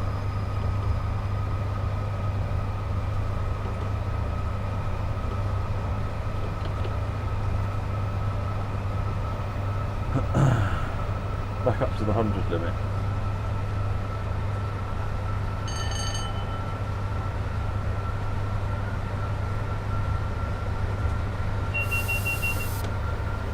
Whizzing along.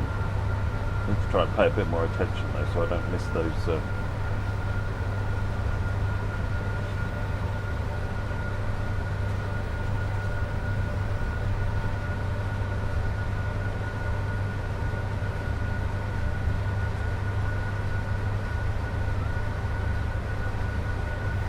Miss those speed drops.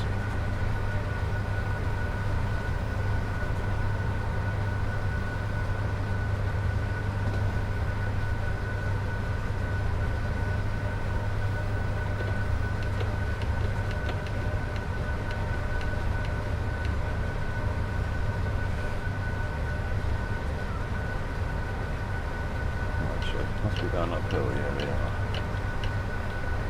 Let's meet it in the middle then.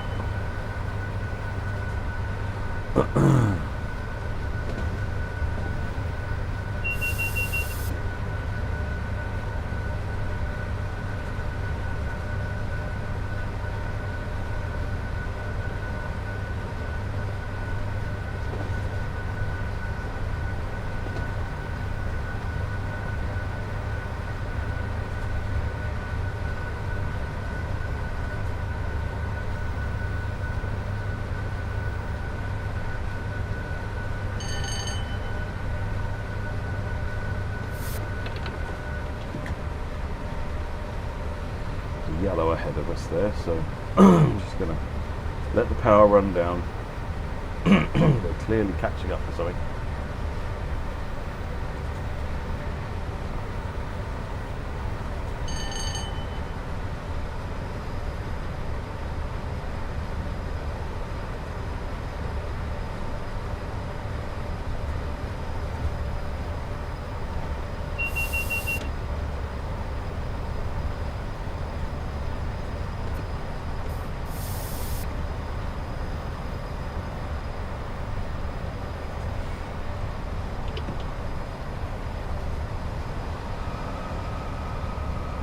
Down to 80 again. Oh, we're already at 80.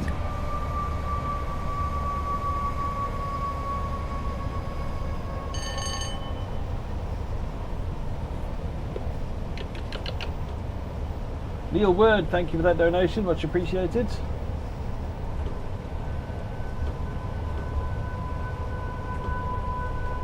Is the Class 86 easy to handle? It's not bad. I mean, easy might be a bit. It's because it's a tap changer controller. You know, you've got to get used to the tap changing.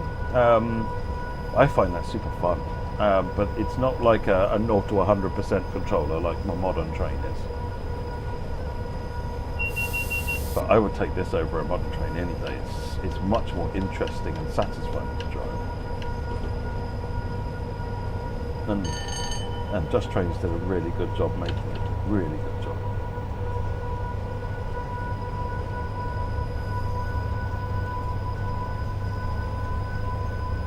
Can you send me a message, Tripper, on it, so I can have a look into, you know, if there's been any changes there that might influence it?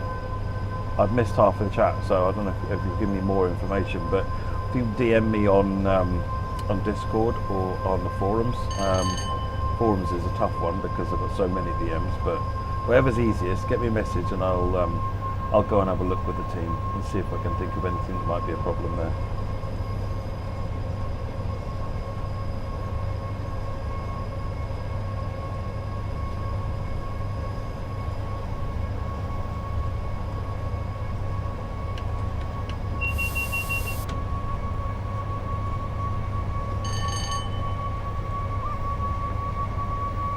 Why is the bell ringing? Every time I come up against a green signal, AWS, there's a little yellow AWS ramp in the middle of the track. If I can find my mouse pointer. There it is. In the middle of the track here. You'll see those ramps. I mean, if I go over a green one that's pointing to a green signal, that's what I wanted to do, then I'll get an alarm. So you get an alarm now, a bell. Yeah, if this, then that's the signal. It's telling me that that signal is green. If that signal wasn't green, then I would get an alarm, which I'd have to cancel. I mean, that's the extent of the signalling system, really.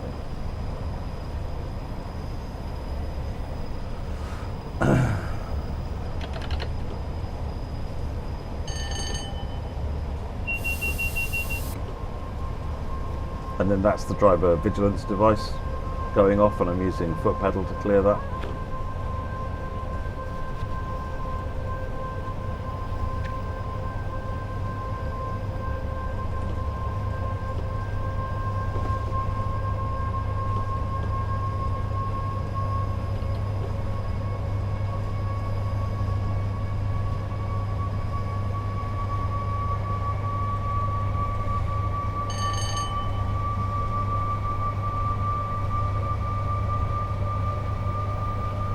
.95 speed limit at the moment. It's good. I'm just around 80.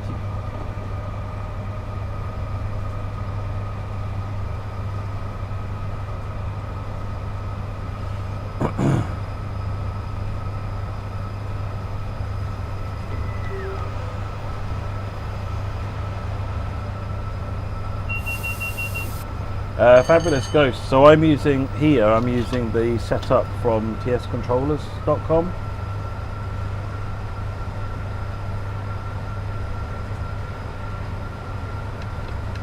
Let's cut the power back a bit.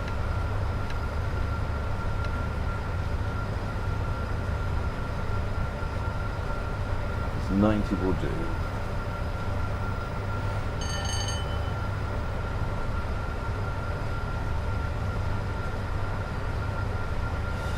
Triple 1X. Will there be any Polish routes? Nothing in the schedule. Probably if there was, it'd be from a third party because they know their routes better than we do. The Czech one is being done by a Czech third party developer. Will there be a Bula in German locomotives? No plans at the minute, although it is something I'm constantly striving to get towards. But we're missing a bunch of data at the moment, so we'd need all the hectometer. I want the Ebola to draw the information directly from the route, so that Ebola works on all routes. But it doesn't. So the information's not there. So the hectometer boards are not connected to the track, for example. Oh, hello, 47 down there. 90 limit. How are we doing? Let's just cut the power a bit more.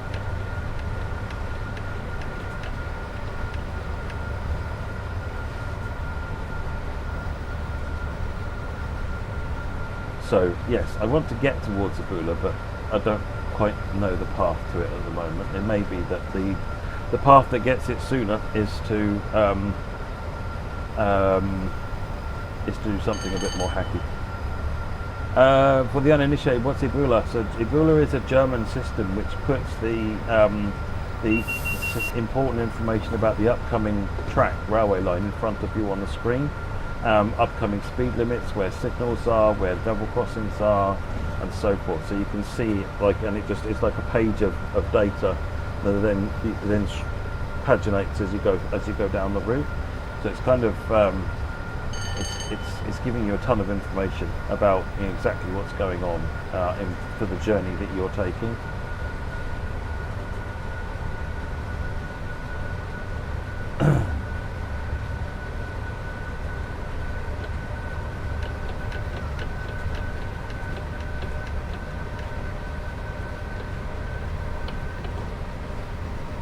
Down. It is important for the German system and for German drivers, but it's tricky to implement. Is your fridge full of Red Bull? It is not, Red Bus. I used to drink that stuff when I was younger, and then I realised it didn't really help, because you get a short-term boost, but it's like if that's your normal up and down, with Red Bull it kind of does that. Yeah, you get a bit of a boost and then a much harder cliff, and every Red Bull you drink makes the cliff even sharper and deeper. So you end up actually worse off, I found. So beyond it, if I if I needed to have a boost that would get me a little bit of extra time, like an hour, then yeah, Red Bull will help. But beyond that, it's actually a hindrance. Best off is to stay hydrated.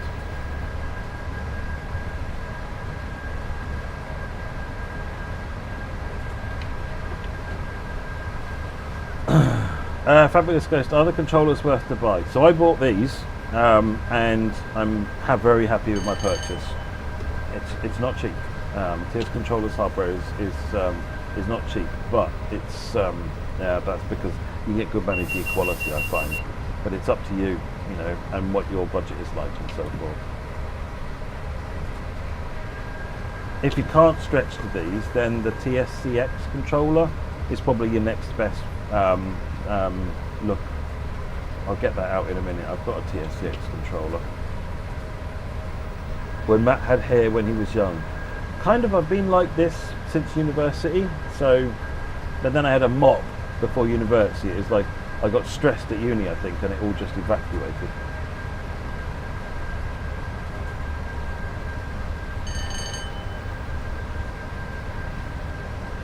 So Bula is not quite like PTC, Cars Seraco, because PTC, Positive Train Control, Ebola does not control the train, it's purely information.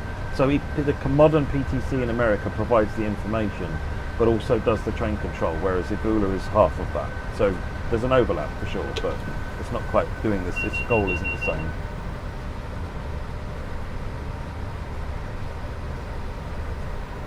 Ebola is an electronic timetable. That's a good example. Yeah. Slightly confusing because in the UK a timetable would just be a list of times. Ebola is doing a lot more than that, which is actually really cool. Can you buy the PBC controller, Mr. Pico Gaming? It's not out yet. I think yesterday Dan was saying March, April, probably April is looking likely.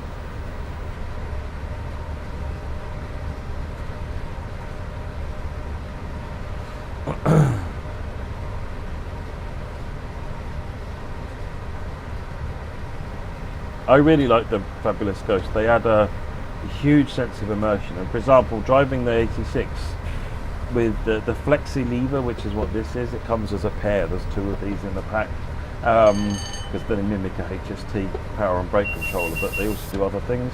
You can swap out the notch patterns on it, and it's a perfect match for the 86 and the 87, which makes it so much nicer. Will Ebola be redundant when ETCS becomes fully operational? I don't know, because it provides more information than just what the ETCS needs. I imagine, I'm not sure you'll see the end of Ebola, because ETCS is protecting the train. Ebola is telling you how to drive properly, you know, what's coming up ahead of you. And German drivers are used to it. It means you can drive basically without learning the route, from what I can see. So I doubt you'll see the end of Ebola.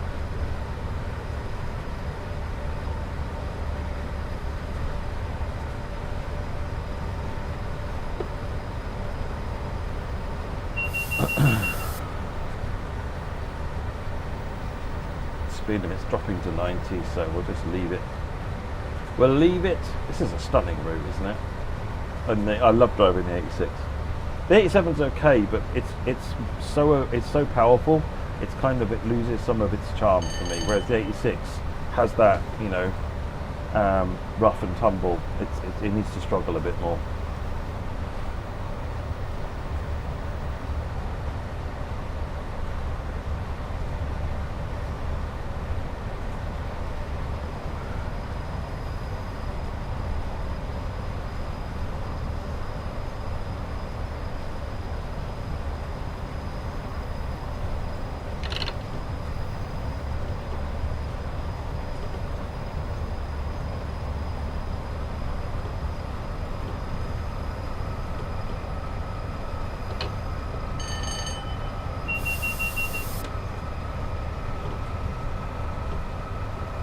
Any photos of me around with the mop hair? I've got a brilliant one. Let me just find it while I'm driving. This can absolutely not go wrong at all. It will go wrong immediately because of this 90 limit. Fortunately, we won't do it much above 80. I can find it now. How do I get to... No, that's not it. How do you get to photos? But I wish Facebook would stop messing with their website. That one, photos. try and find this thing now. What we've got coming up? 80. We're doing 73 by the looks of it. So all good. I need to put this photo somewhere it's easy to find, because I keep looking for it and then having to keep looking for it, and it takes me forever to find each time. But I've got a really good photo I think that Dad took of us at Paddington Station. Hang on.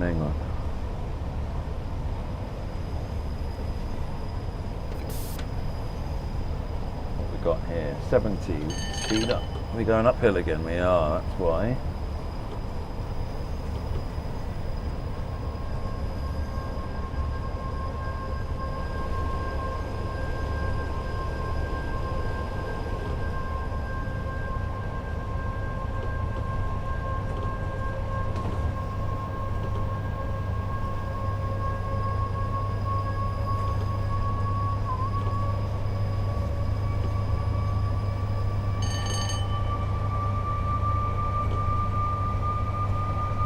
Of the kids meeting Dan TDM, and I can't remember what that group is now. I don't know why, they're huge. What are we at? 85? Okay, let's put it back in there. Drop it down a little bit. We're going downhill, so.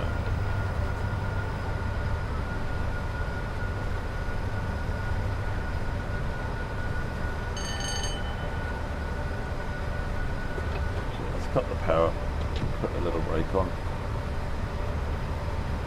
It's somewhere down here, it's somewhere down this photo list. My word. My word. Can't believe I'm working so hard to embarrass myself.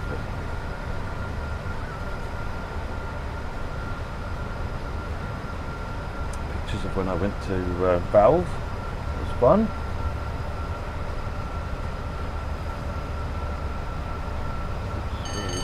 Just under 85, good.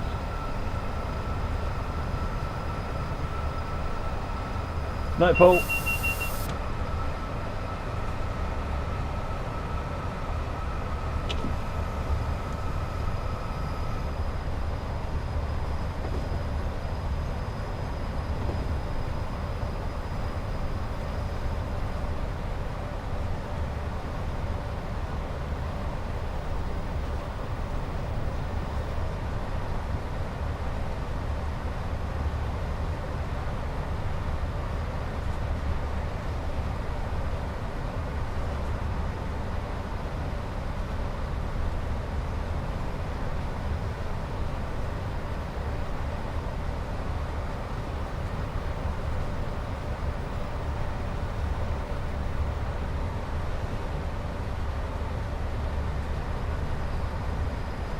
I assume I don't miss it. It'd be like one photograph on its own.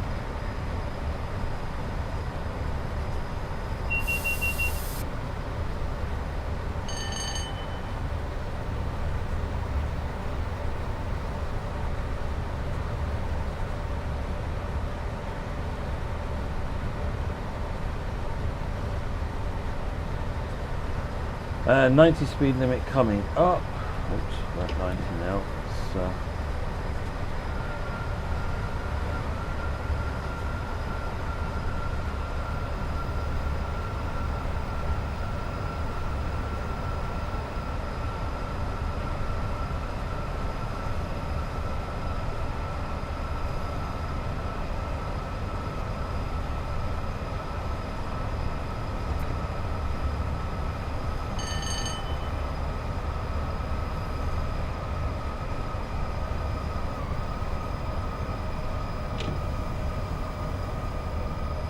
90, so let's speed up. We're rolling down a hill anyway, so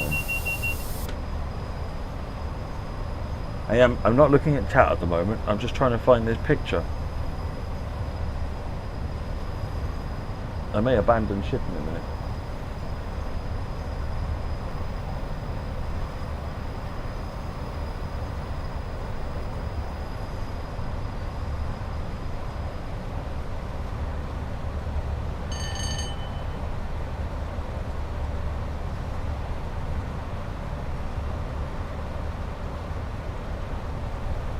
tell how far I'm scrolling back. My kids are getting progressively younger and younger and younger.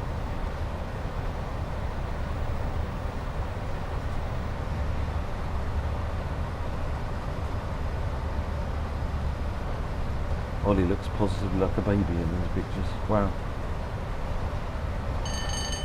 Time marches on, makes you feel old. What are we doing? 80, just over 80. Good.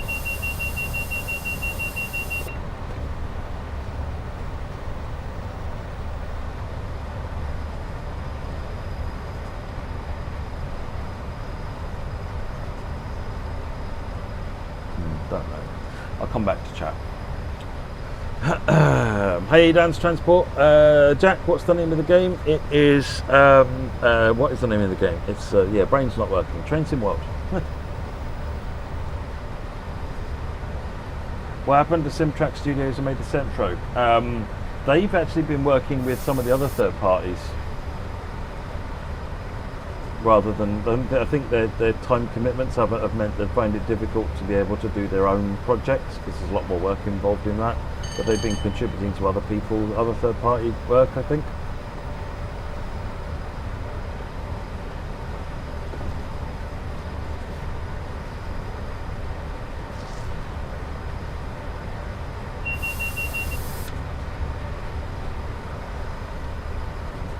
Gaming with Bacon Man. Firstly, I just want to credit you on your username being amazing. But also, these are the TS Controllers hardware. tscontrollers.com.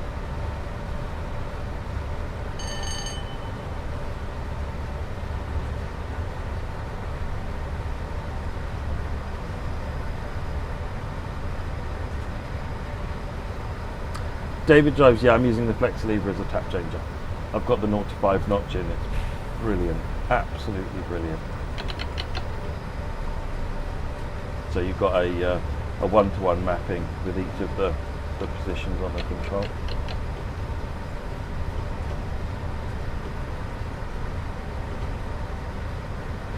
Any update on the Class 90? If it's about unreleased stuff, Alpha Star, you'll have to wait till roadmap streams and the like, I'm afraid.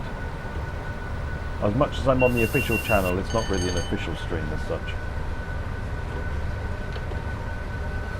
Dan, SimTrack did all the 805 scenarios. There you go. I know I'd heard his name involved somewhere. I couldn't remember where it was. He's kind of one of those guys. Lucas keeps himself busy all over the place. Different Lucas.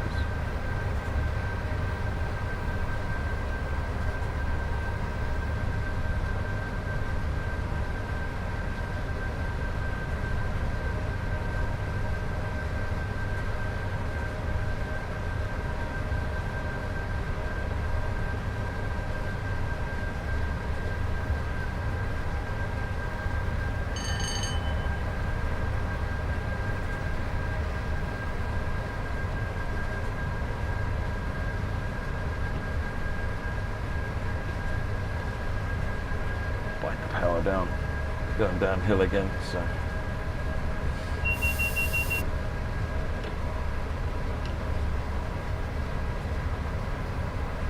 let's cut the power, put the brakes on.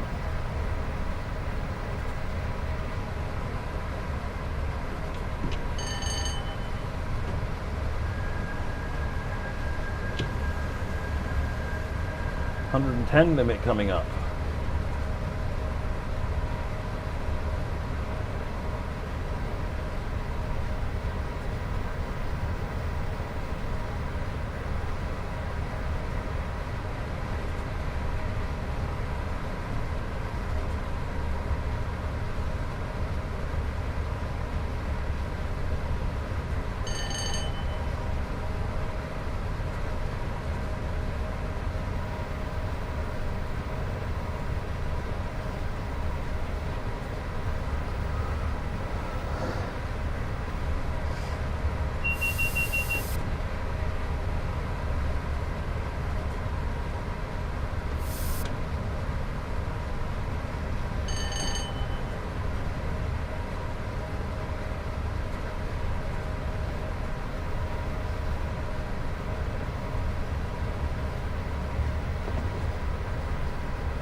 What are we doing next? Trenton, the Alp 46 is next.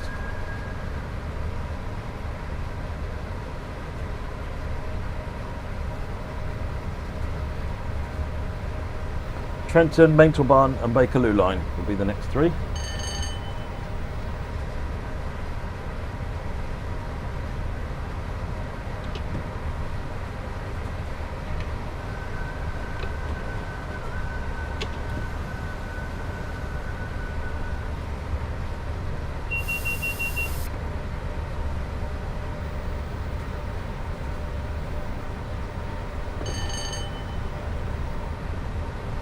Folks, don't forget to hit the like, hit the subscribe, do the usual YouTubey things, and talk on the chat as well, because A, it keeps me engaged, but also those are the kind of metrics, as well as just having the channel on, that tell YouTube that you're engaged and enjoying the channel, enjoying the content, and that'll bump it up the list, which means more people will come along, see what we're doing for Special Effect, and maybe we'll raise a bit more money for them as well.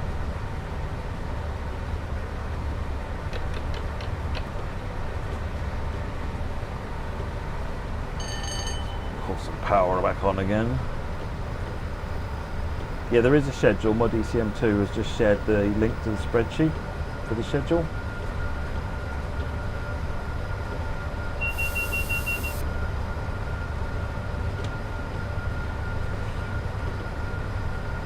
Going uphill again now. Doing 90 miles an hour and 100, so put some power back on.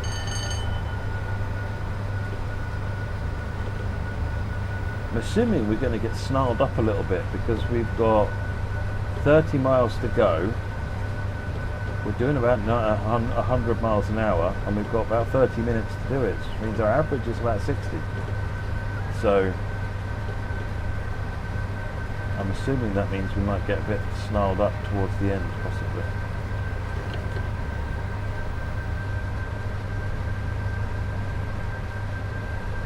Oh, another donor. Oh, thank you very much. I don't know who you are, or you don't leave a message, but thank you very much. You know who you are. Very much appreciated. If it didn't work, sometimes people send a message and it's done it on a name and it just doesn't come through on Just Giving for some reason. Shout out in the chat and I'll give you a call out. Does DTG have control over the routes made by third parties, or do third parties come to you with a "we want to"? Mostly the latter. I mean, pretty much try not to be too prescriptive over what people make. We will provide recommendations. So if we think that they're overdoing it, if we think it's probably too ambitious of a project for them, they haven't sort of proved out, you know, that skill. Yeah, I'm speeding by a lot, aren't I? I turned the power on and then didn't keep an eye on it, and we then started going downhill.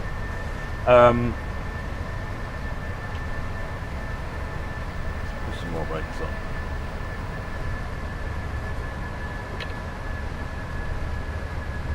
There.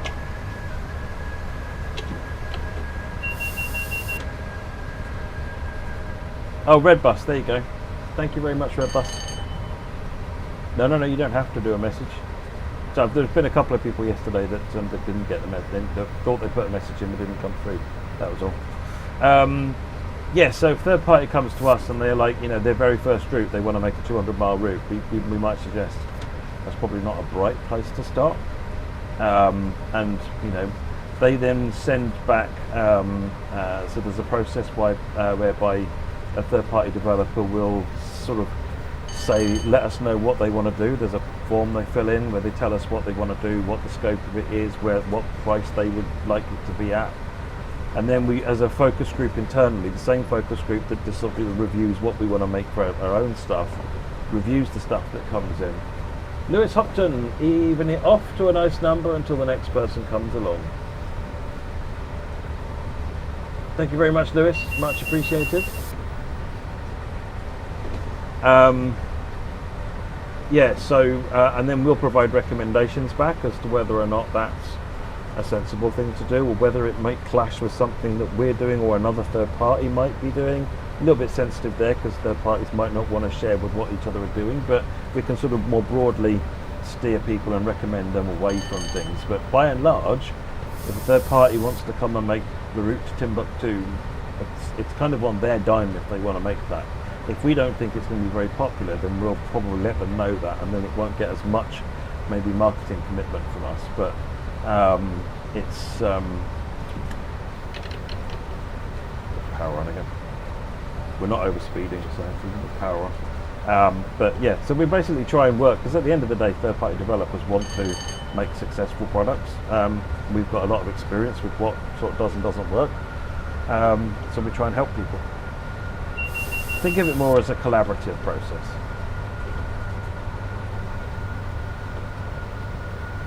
Focus group, internal staff. Yeah, it's internal staff, but the beta team are also involved to some extent. Less so on third-party stuff, but they're involved heavily with first-party stuff. They call them a beta team, but by and large, they're not really a beta team in the traditional sense of the word, because they kind of review everything and feedback anything right down from a product proposal perspective in many cases. The beta team are very heavily engaged in the entire process. Not always, but in a lot of cases.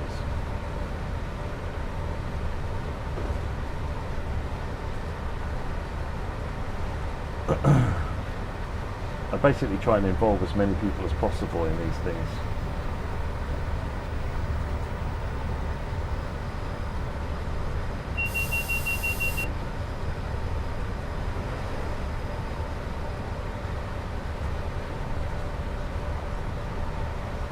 Did we pass on? Oh, there's the neutral section. Here it is. Off. On. Oh, it didn't come back on. Kevin Hopkinson, doing great, Matt. Thank you very much, Kevin. Much appreciated. That didn't come back on. Okay, put it on manually. Now we can put the power back on again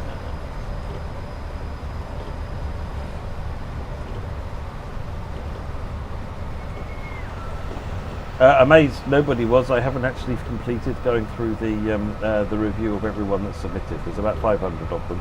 And I haven't actually had time to look at it. So I wouldn't say you weren't successful. I would say it's on me for not doing the job, not doing that bit yet.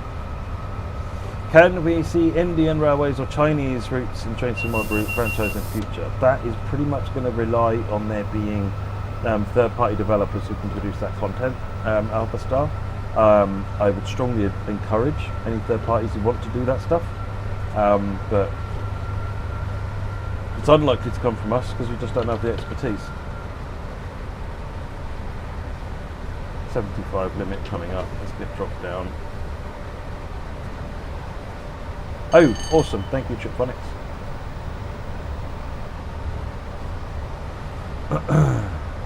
Is DTG handling brand licenses or can third party acquire them too? I'm not entirely sure how that works. My understanding was that we had to have the license arrangement, but I'm also told it's not necessarily strictly true as long as the third party developer has them. I'm not sure how we have the right to share images for screenshots and media without the license ourselves though, so.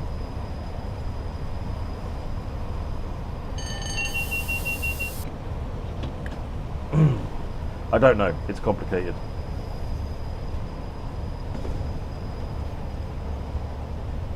Can you give you a hint as to which DLC is next in line?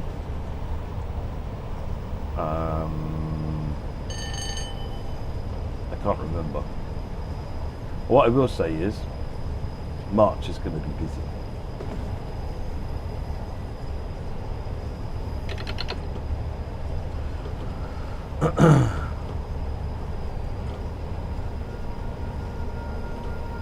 Speed limit's back up to 110 now, so speed up.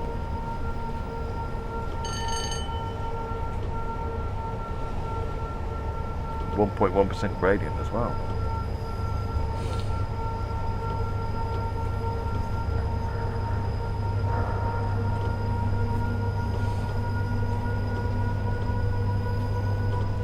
Have you ever considered an expanded version of TSW for train driver training? Complicated subject, Chipolvonics. Some companies already are, I think, using it.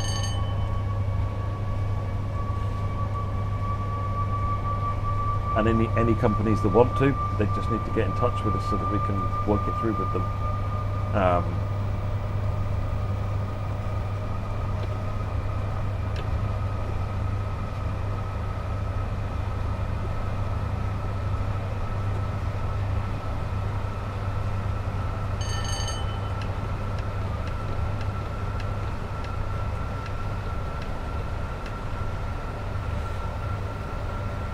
Speed up at 85.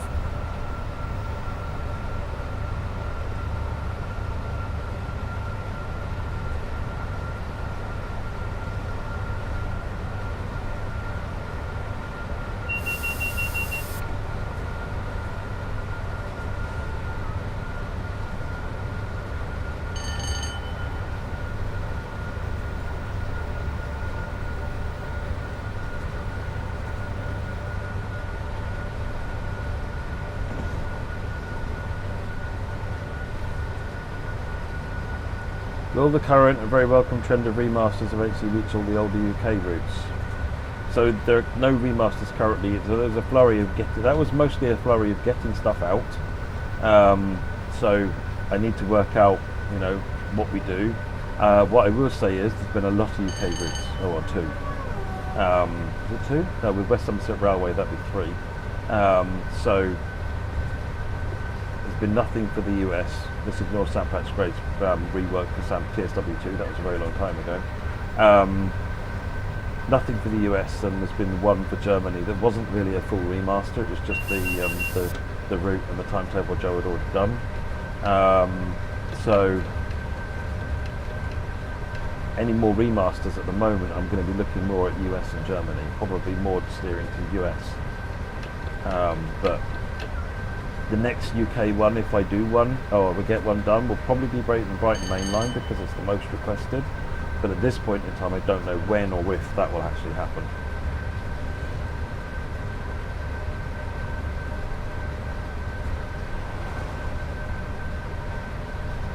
$100 limit, holding at 100-ish, 96.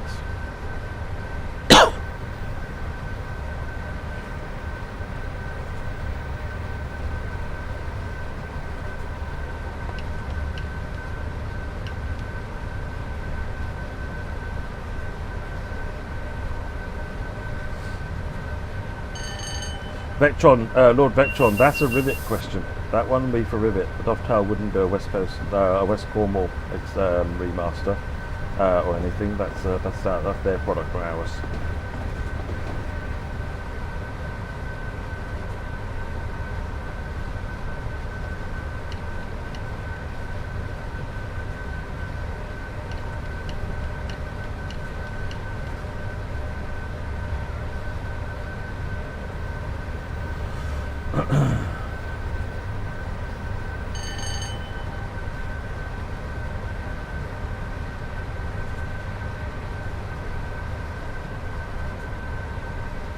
Calling them right now. Matt said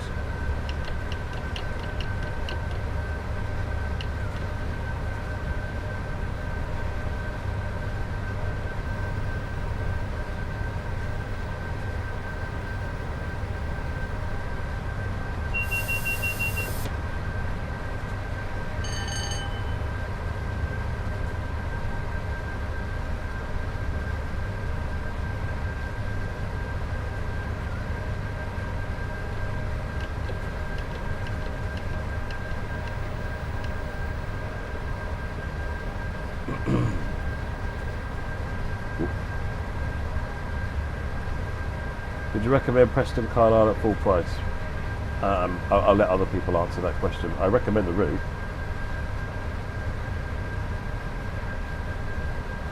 Not really fair for me to comment on the price.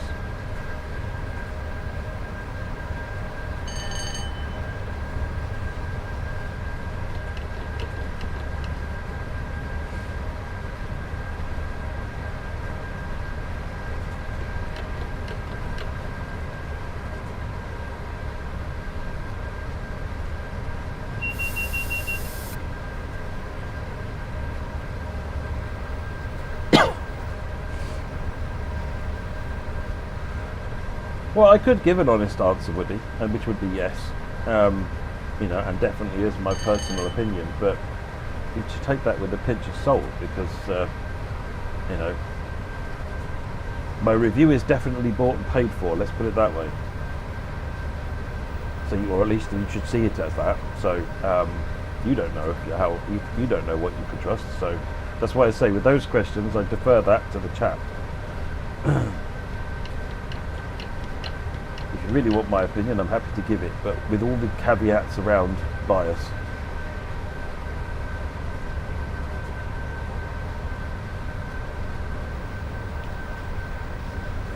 Right, 11 miles to go, 20 minutes to do it, still doing a ton.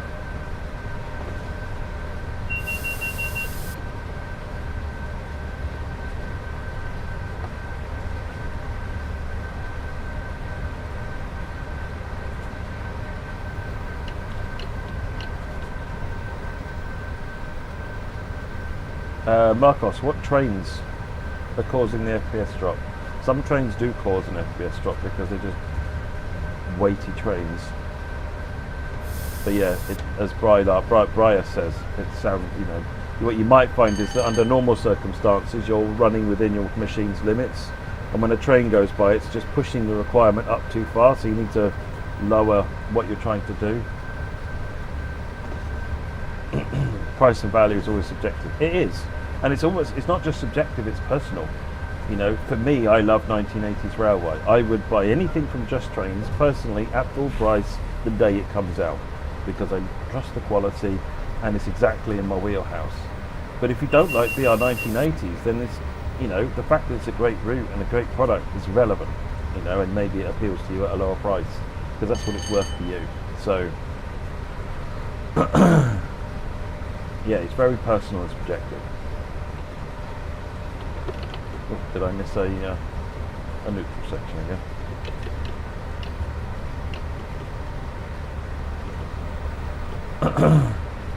Can't help but think with 8 miles to go, I'm going to leave the power off and just coast.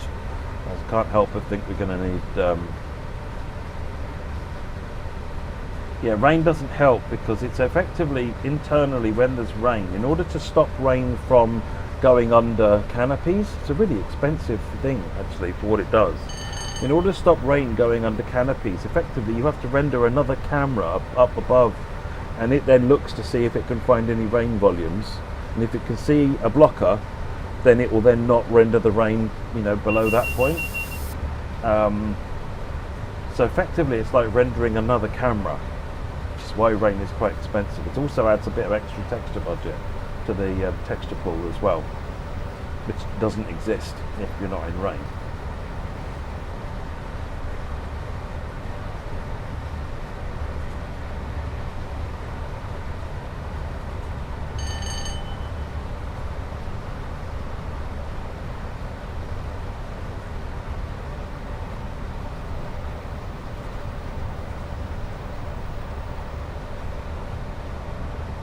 What's my take on the current hardware price explosion? Has it affected me personally? No, because I fortunately got my PC before the issue, quite a bit before, about a year before. So this machine will ride me through for the next few years if it needs to. So we'll see what happens. So short of anything failing, like, you know, heaven forbid the hardware dies, I should be in good stead to just ride it out. But I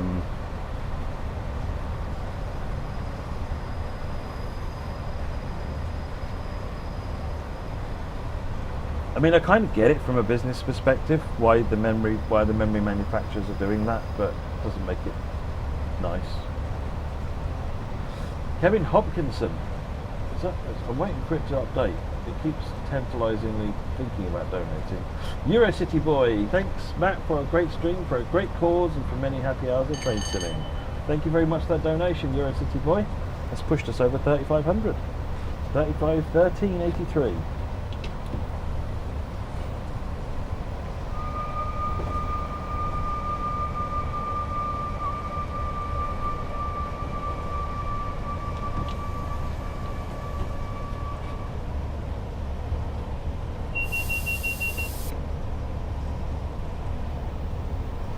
RAM shortage affects dev PC builds as well as within Dog. It does actually. However, we had the IT team have been getting quite creative because we have a stock of RAM built up from older dead PCs.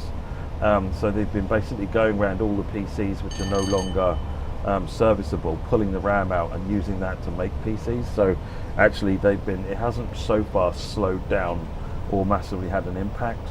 But it will at some point. There is obviously that stock doesn't last forever.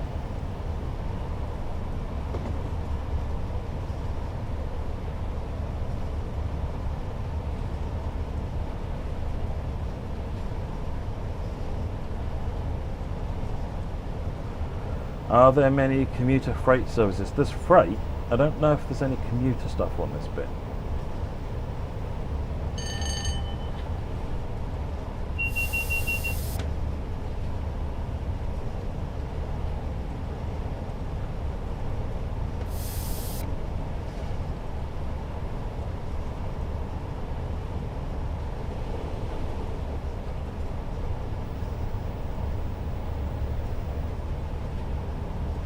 Snow is just the same as rain, Eddie. It's the same stuff. It's done exactly the same.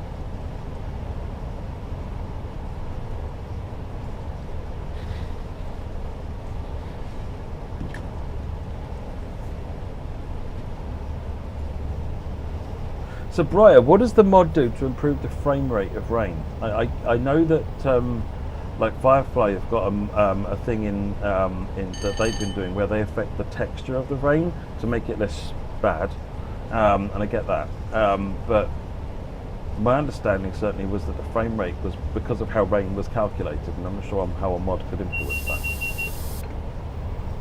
Do historic routes sell well? Personally, a fan of historic routes exploring how the railways used to be.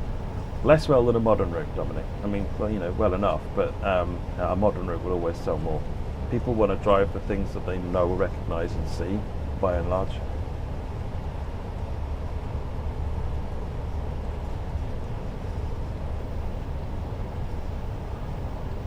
Still got 13 minutes to do 1.8 miles.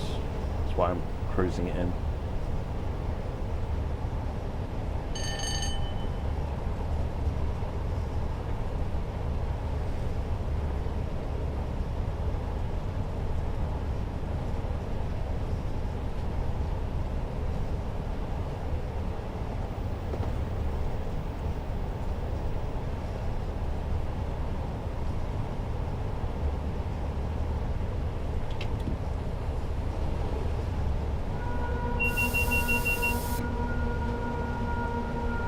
Yellow in front of us.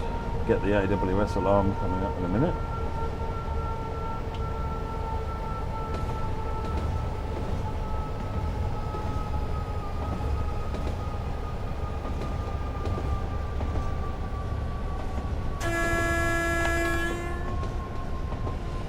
.25 limit coming up.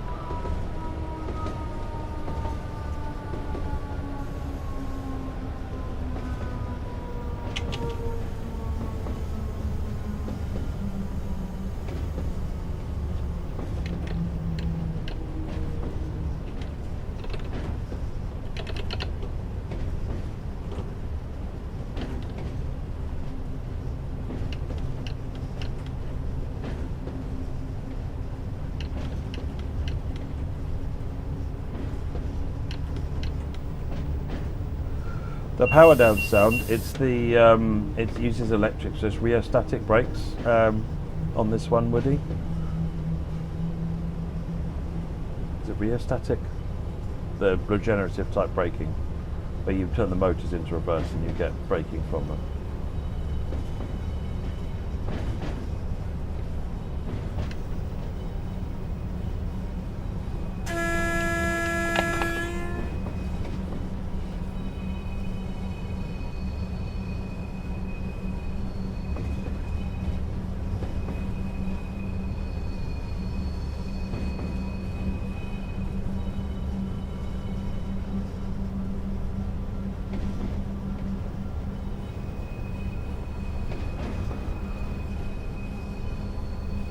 Is it technical or licensing that stops train functions being implemented? Some of it is time, complexity. Some of it is lack of knowledge of the real system. Some of it is licensing. It's kind of, there is no single answer for all of that.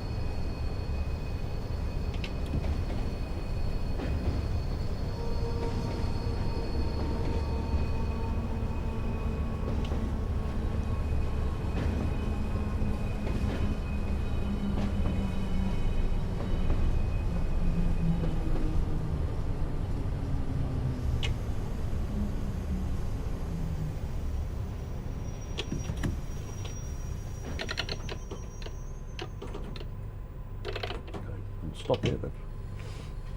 Close enough.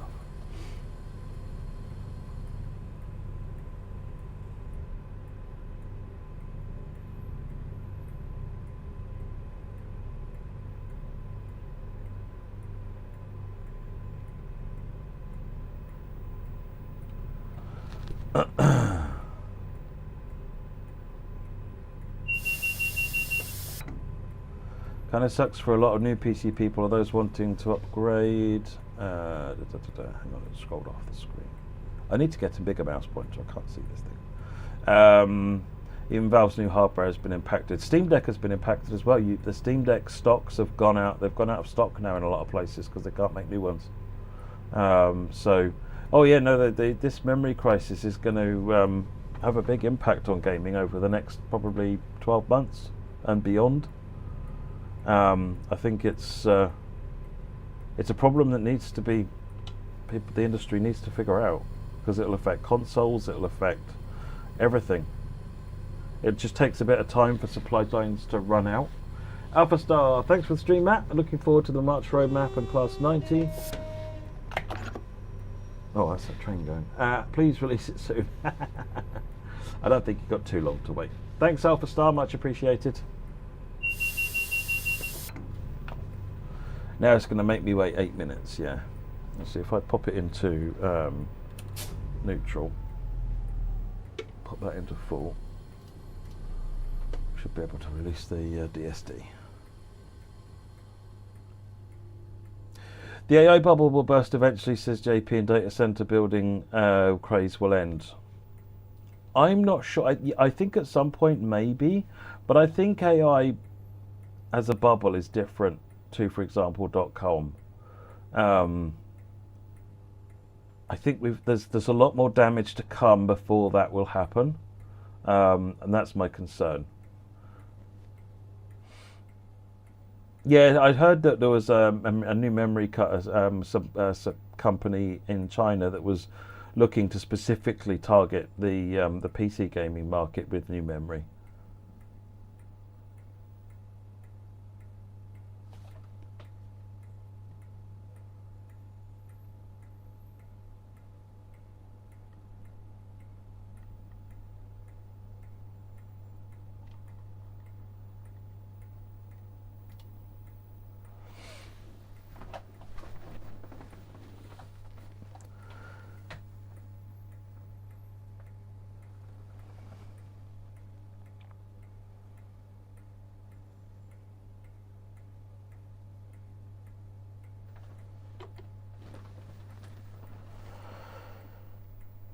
Do you know if we get 377/3 guard panels? I've no idea, Sea Squid. I'll try and remember to ask Rivet what their thoughts are there.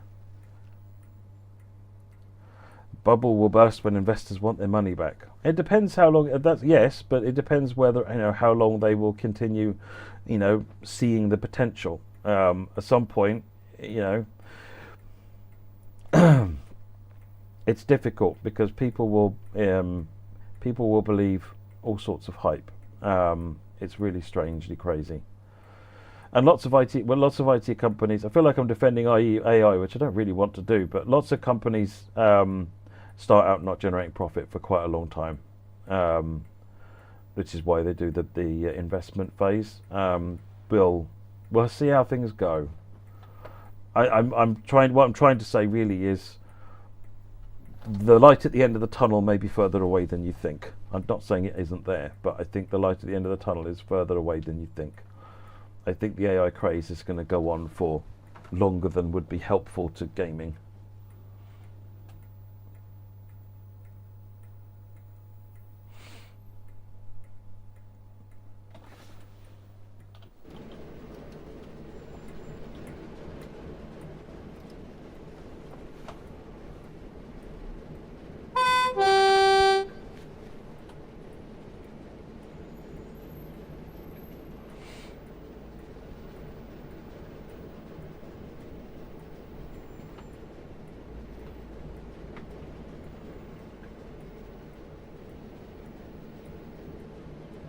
I mean, the thing that needs to happen for AI is people need to the industry, the VCs, all these people need to get a better understanding of away from the hype. You know, if any, are you all familiar with something called the hype cycle? It's really good to be aware of the hype cycle when you're looking at any kind of new technology, because it helps you understand where things are. So Gartner have got this idea of a thing called the hype cycle. And the idea is that AI, I think, is here. And what happens is you then get to this trough of disillusionment, and that's where bubbles tend to burst. So it's how long does it take for this to happen? Or where are we here? Are we still building up to that point, or are we heading our way down? I don't think we're heading our way down. I'm seeing nothing but at the moment expectations continuing to inflate at the moment. So I don't think we've reached the peak yet. But this is where bubbles burst down here, and then sustainable product happens over here. A lot of VR sort of failed down through here at the top of disillusionment. But you only get this bit if what remains is a valid product. So that's where I think it's worth keeping the hype cycle in mind with any of this kind of new tech stuff.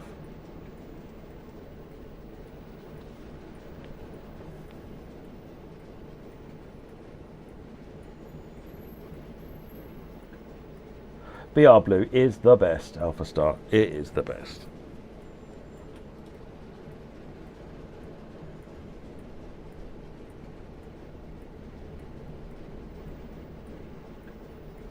PC rebuilds apparently have RAM stock cheaper than consumers. That doesn't surprise me. Remember, people like Dell or Scan, people like that, they can buy in bulk, which means they can get big discounts, and that's what will make it to where. I mean, the graphics cards was the same. Remember the Bitcoin and the digital currency crisis and the mining that caused problems with getting access to GPUs.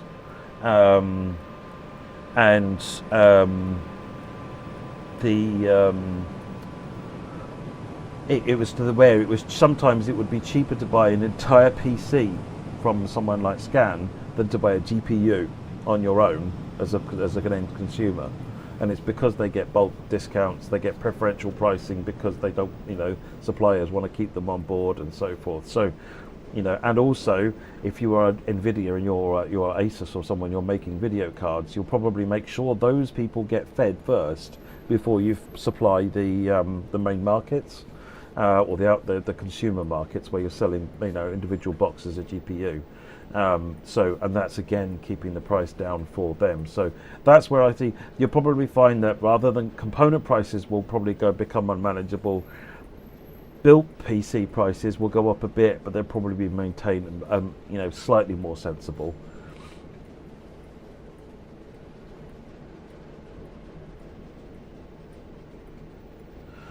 Almost done.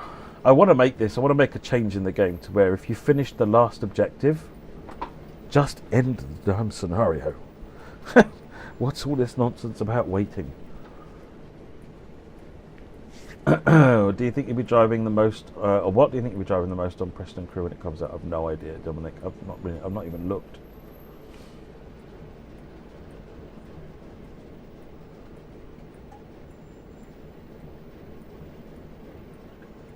Yeah, we do. Preston Blackpool, Preston Carlisle, Preston Blue. Crew. Scott Powell, thank you very much for that donation. Much appreciated.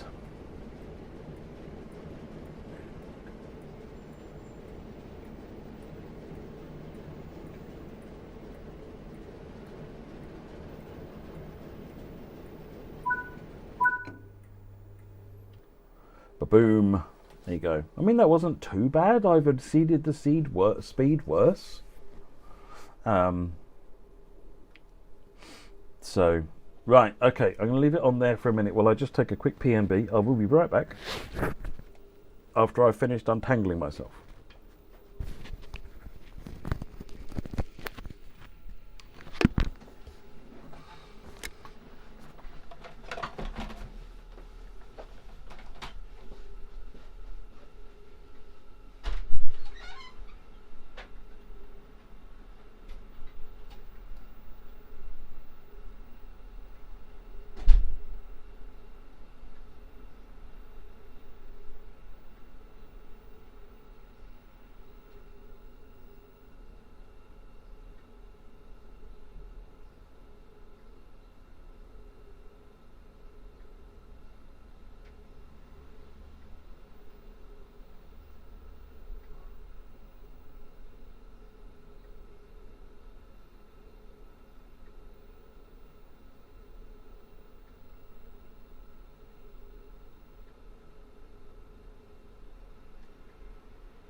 drinks. More things to spill.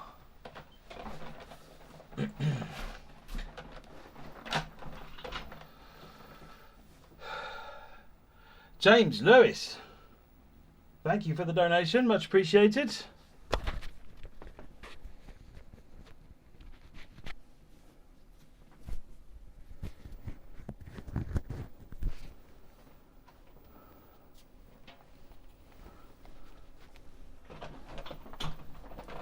Right, now I'm going to put the lid on my water bottle. I brought a very, very spillable coffee, so I'm putting that in the cup holder. Right, okay, what's next? My Trenton is next. 3836. And I managed to get the room cooled down by a whole degree while I was out. We're down to 26 degrees in here now, so I might have to go to leaving the room, the door open for a bit, if necessary. But so far, so good. I was expecting to be struggling more with the temperature, but so far, doing all right.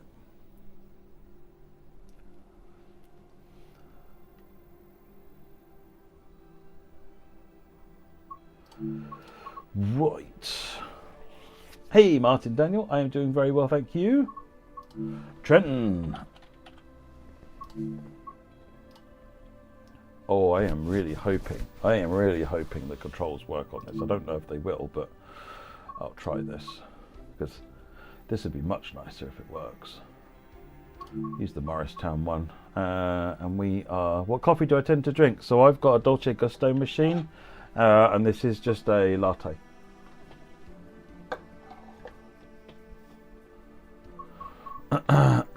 Thirty-eight, 36. That one.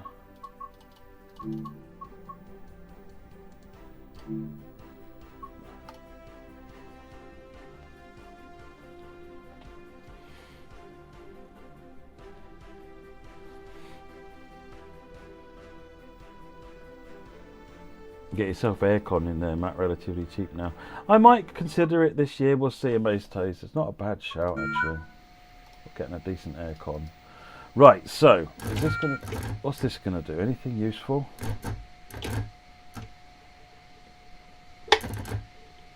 No. Right. So I didn't think that would do anything useful. What's this doing? So that obviously needs to be a smooth controller, but that works. What if I plug the flexi in? The other flexi, hang on.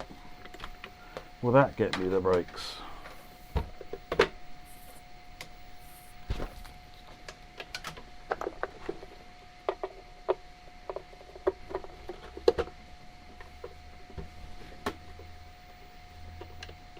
No, doesn't look like it.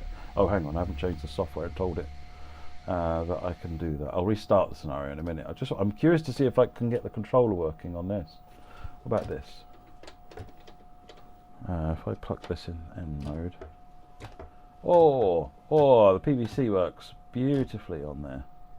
Okay, that's good. So what I need then, that's not helping me at all. You get me a break.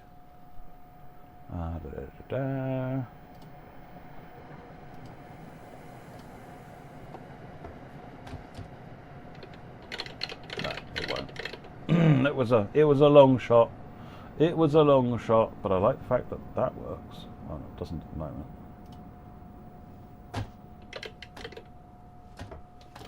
That's cool. That's cool. I take that.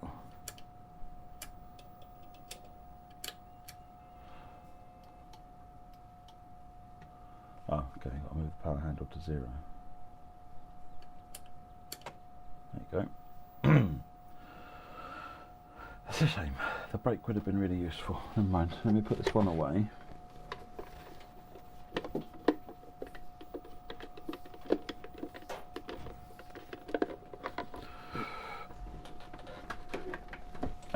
Right. Okay. So I don't need the flexi lever. We'll move that to one side.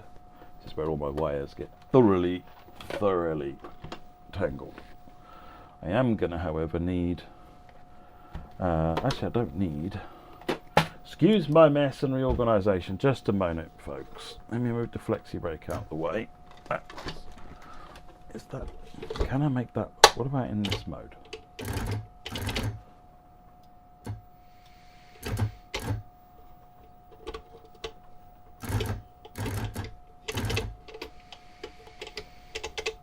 No, it doesn't input to that one. Okay, fair enough. Long shot. Right, so we've got door controls, we've got safety systems, we've got power, we've got horn. Good, I'll just have to do brakes the old-fashioned way, which is fine. Right, let's restart.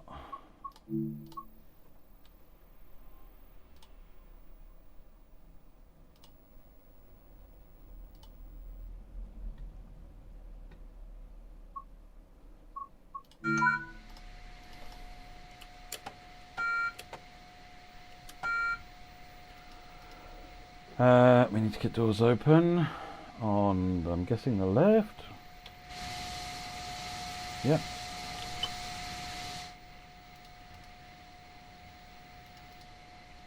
Front headlights, put them up. Ditch lights off, sand, rear headlights, pantograph is up. Gauge lights on. Headlight on. I think we're all done. Oh yeah, that'd probably be useful.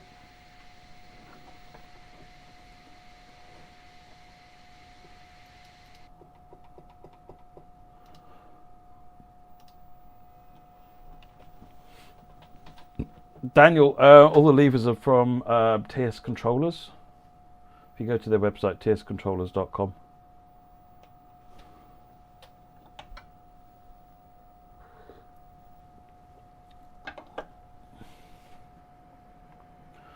Weighting of 1016. We have red over green, so that's what, diverging clear or something.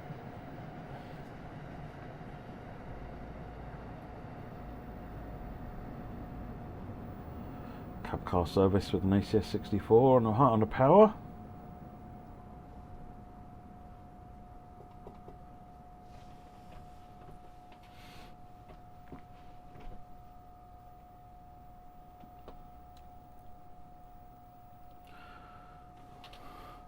Is this cold coffee? No, this is hot coffee. Very hot. Slightly burning my fingers. I should probably use the handle to hold it, but... Lock the doors. That's not really what I wanted to do. Let's just lock both. There you go.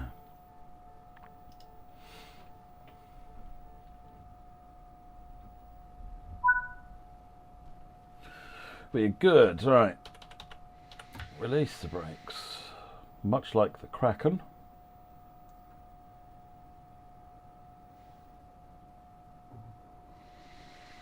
Next stop is Hamilton. Brakes are coming off.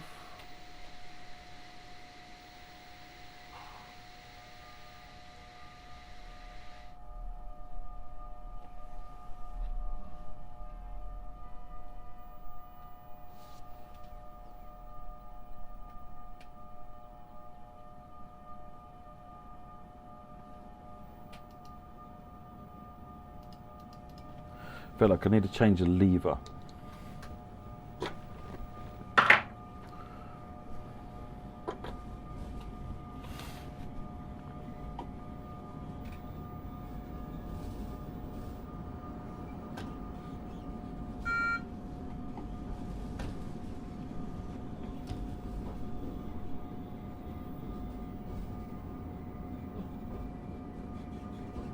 Still 15 limit.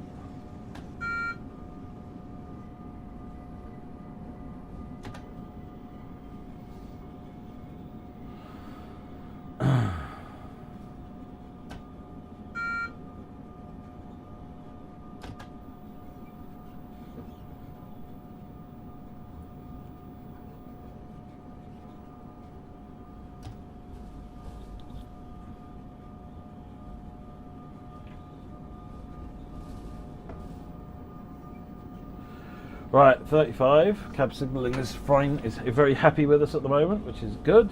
I'm sure we'll probably change that over the course of the journey.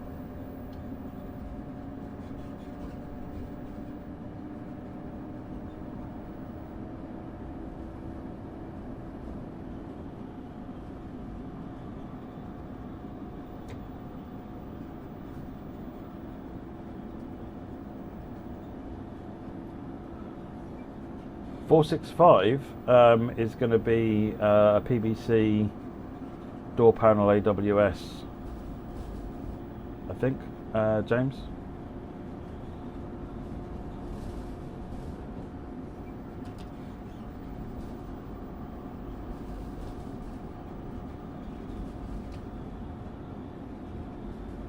Where are we in America? We are on the Northeast Corridor, Woody. We are heading for New York Penn. We are southwest of New York. We just left Trenton, New Jersey. Trial track speed is 80 now. What am I waiting for? Christmas? Personal invite?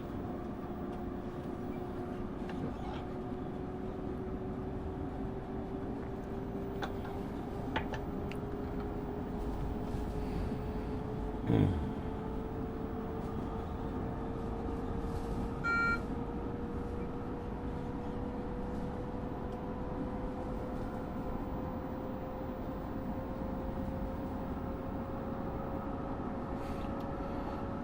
2.3 miles.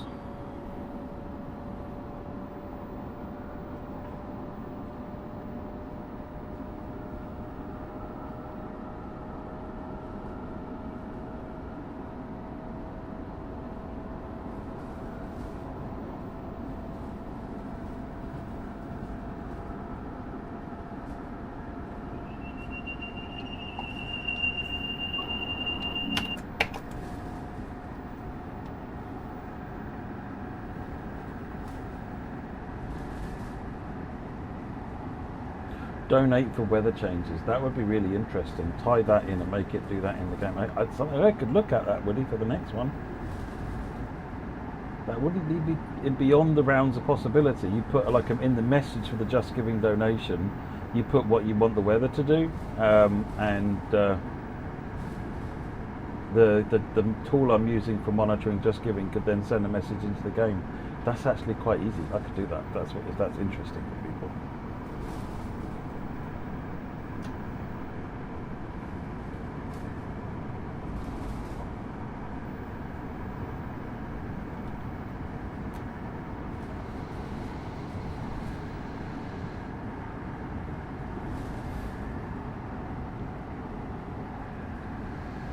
The next station stop is Hamilton. When leaving the train, please watch the gap.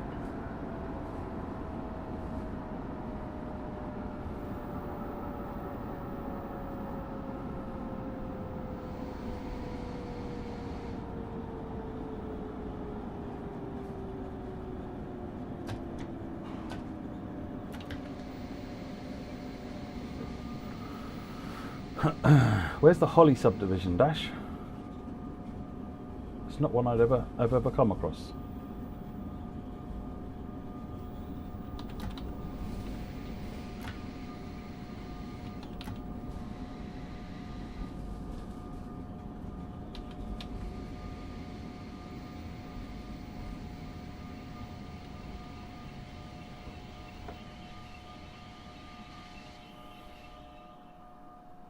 This station stop is Hamilton.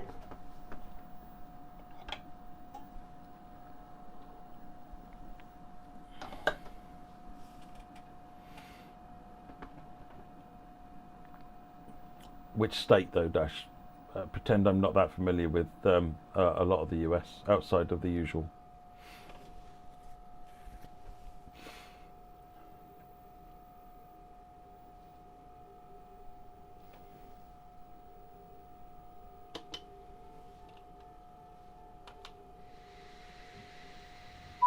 Brake hold to recharge the brakes, release then for a quick release, and put it in power. There it goes.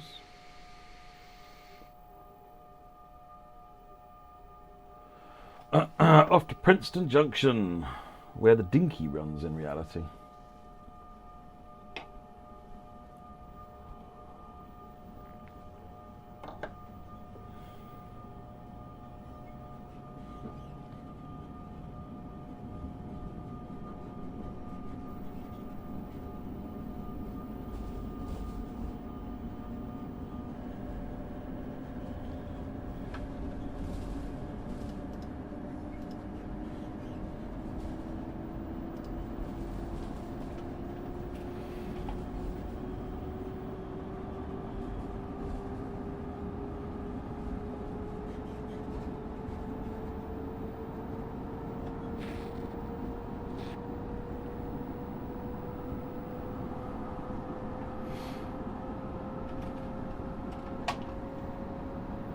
Woody, what's this train look like? Suspiciously European.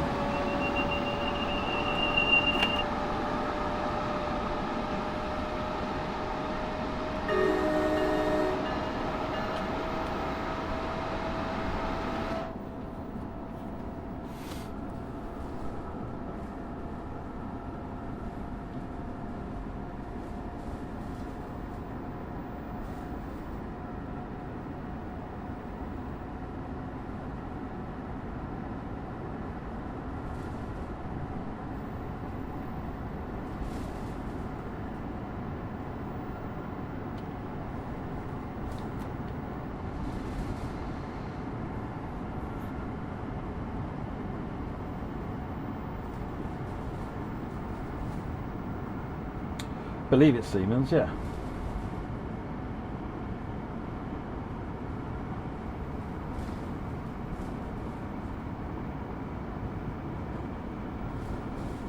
Is this the one that's derived from the VR101? Am I remembering that correctly?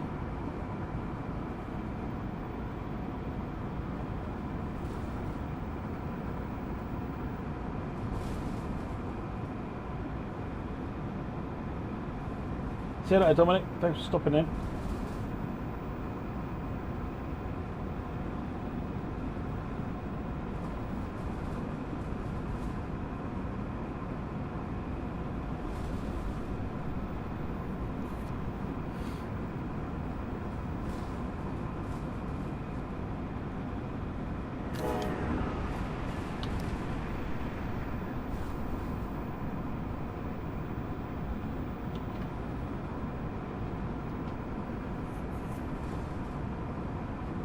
Yeah, it is. I thought I remember one of the ones on this line was derived from the VR101.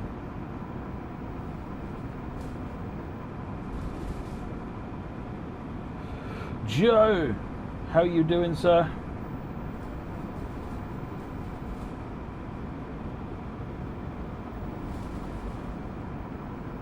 Bombardier Adtrans, that's it.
The next station stop is Princeton Junction.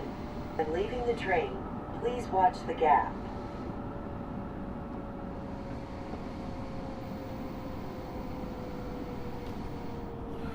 Right, coming into Princeton Junction.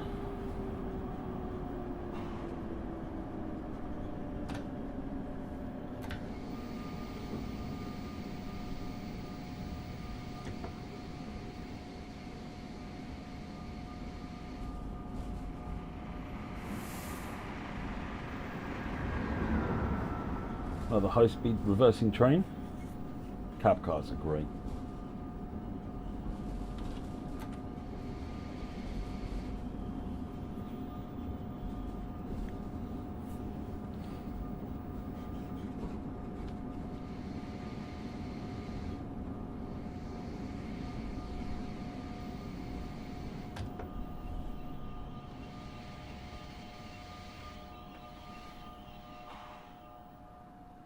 This station stop is Princeton. Yeah, so Princeton Junction is a junction because of this line here, which heads off up. Interesting, the map won't come up. Interesting. Interesting, not seen that before. Fun new things to find on a stream. Oh, I know why. It's because I'm putting my foot on the pedal, that's why. So this is Princeton Junction. The line goes up there, and then there's a little branch. So it goes up to about here. And there's another station, and there's just this little thing. It's basically an Arrow 3 2-car unit that runs and shuttles up and down the line.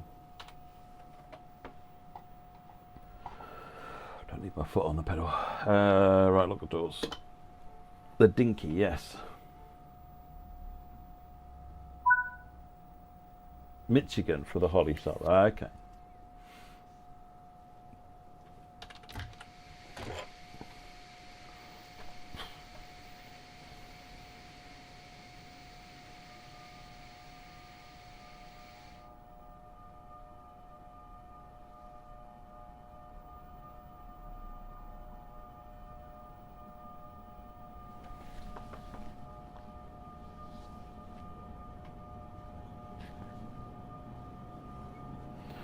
Where we potentially get into needing to delete trains when we get into Penn, but let's see how we go.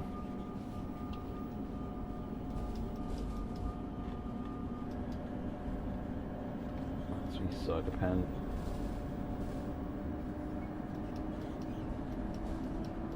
No blockages at the moment, that's good. That's usually a good sign, because no blockages at the start, then it should be alright. 15 miles to New Brunswick. For people who want a new green in their life.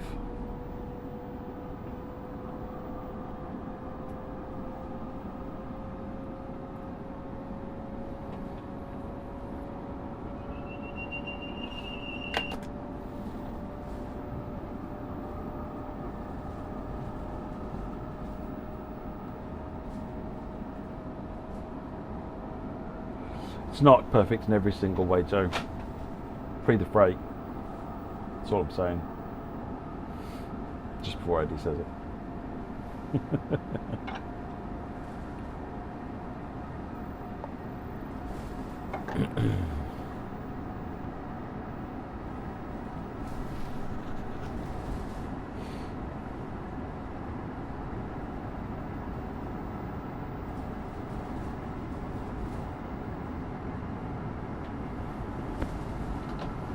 The train you have the most trouble waking with, Marcos, yeah, it's because it's manually lapped.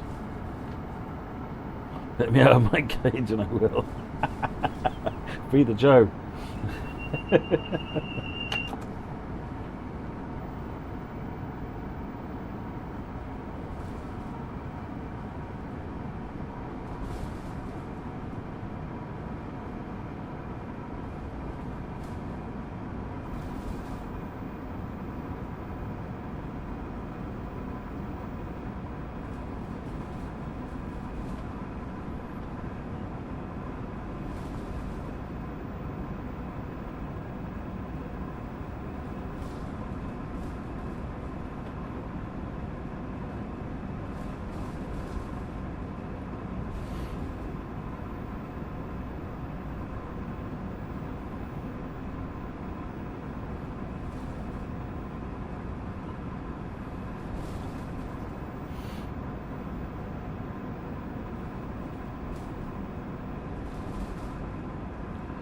Favourite German route?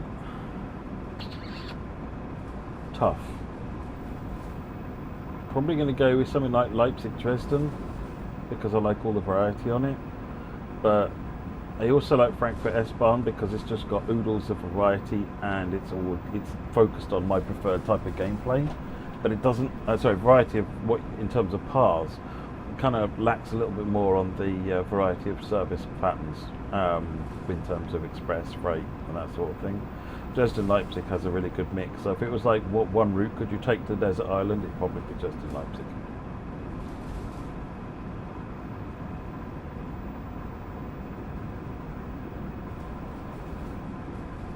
Woody, is there a reason why this loco looks similar to the German ones? Yeah, it's based on the German BR101. It's by the same people that make the BR101, and it's derived from the BR101.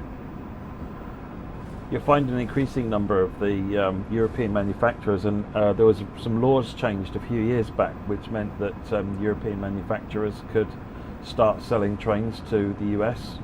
So that's why Stadler have got the Kiss and Caltrain. You've got and Flirt. The Flirts are actually, or Stadler trains are going, in a bunch of different places. We've got all sorts of different European trains showing up in there now. The Chargers come from Europe as well. Yes, Siemens, I think.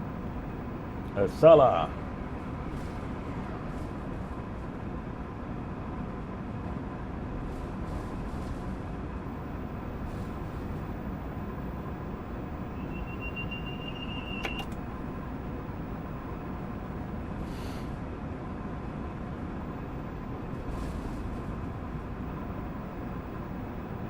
Yeah, Frankfurt to Fulda's not a bad shout either, Tunji, actually.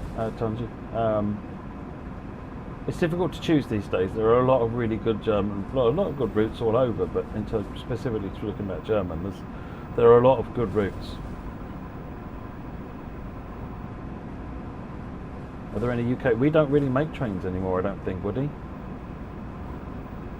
Chargers based on the Vectron, there you go. I don't think we make trains anymore, Woody, here. Not so much. Well, as Alstom. But, I mean, Alstom sell to the US. But I think, isn't Alstom a US brand as well? I can't remember. It's all very confusing who owns what and so forth anymore.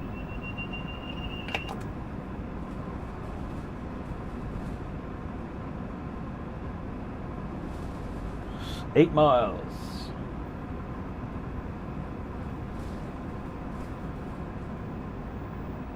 What trains have we made then? I'm trying to think of what trains have been made in the UK. Other than like derivations like the various dual fuel and things like variations on the 319 or the 484. I think most new trains have come from Japan, from all over Spain. They did try selling Pacer to Scepter. Yeah, there's a photograph of a Pacer, original Pacer in Scepter silver, if I remember rightly.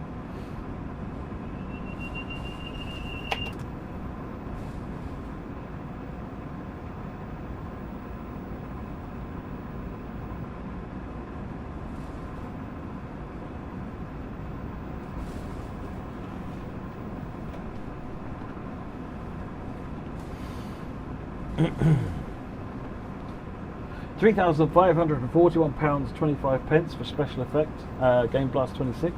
That's fantastic total so far. Well done, everybody. Thank you. Let's keep those donations coming where you're able. That'd be much appreciated, and all for a really good cause. Put them together in the UK. We don't manufacture them anymore. That's what I thought. I know. Like, because obviously for Greatest Gathering we went to the depot where they make stuff, but yeah, I think it's assembly, as you say, for use in the UK rather than manufacturing to export.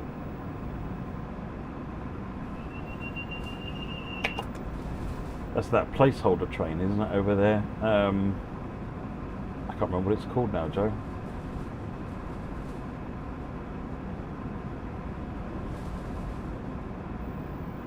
They don't really make trains anymore.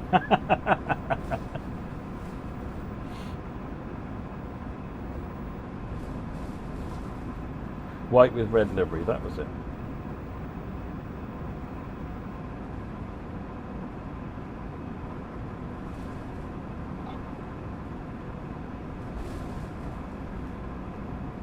Lovely.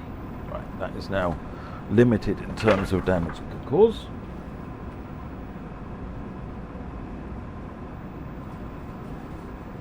Was it the turbo train or something, Joe? I don't know, I can't remember. Oh, I did remember. Hey, go me. My memory is not as rubbish as my driving skills.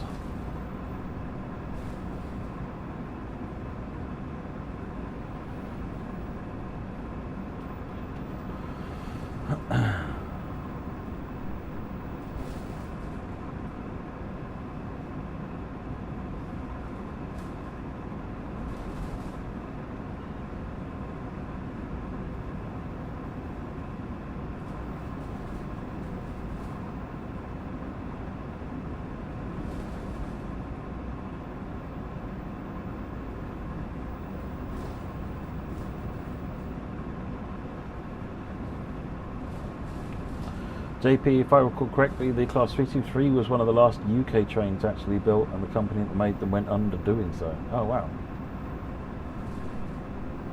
That's not good. There's got to be better ways of doing business.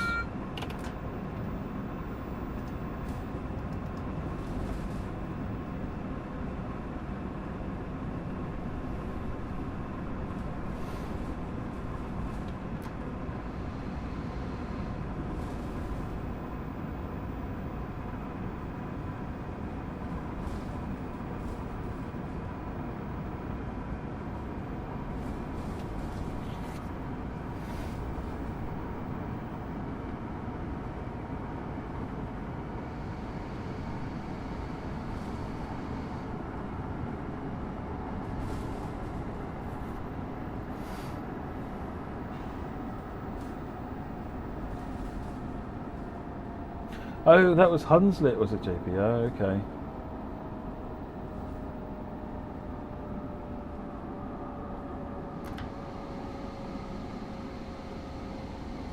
Heritage railways kind of dominate in the UK. I mean, even the US has heritage railways. A lot of places do. But the UK kind of over-indexes on the heritage railway scene in comparison to others. The next station stop is New Brunswick. When leaving the train, please watch the gap.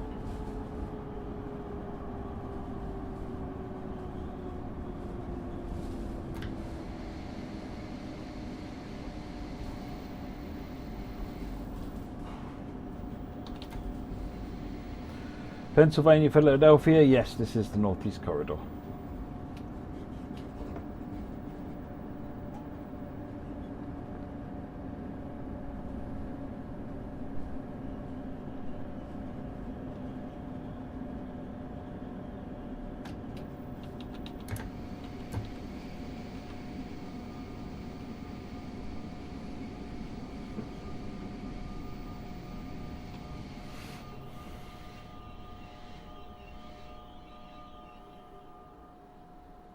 Station stop is New Brunswick. Is this another update? No, we're streaming today to raise money for SpecialEffect. My brain's just not working today. And otherwise than that, just enjoying playing trains. Woody, you mentioned 11 Labs announcements. Did they also do Cathcart Scottish? No, I think that predates the work on Cathcart.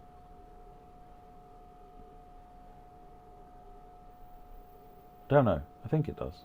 Yeah, it does, because we haven't touched it since we did TSW6, have we? So it must predate it. Flying Scotsman or Mallard? Mallard, no doubt. I love Flying Scotsman, but Mallard has a special place in my heart because I love the shape. But it's got to be one without the balances on the side, so you can see wheels properly.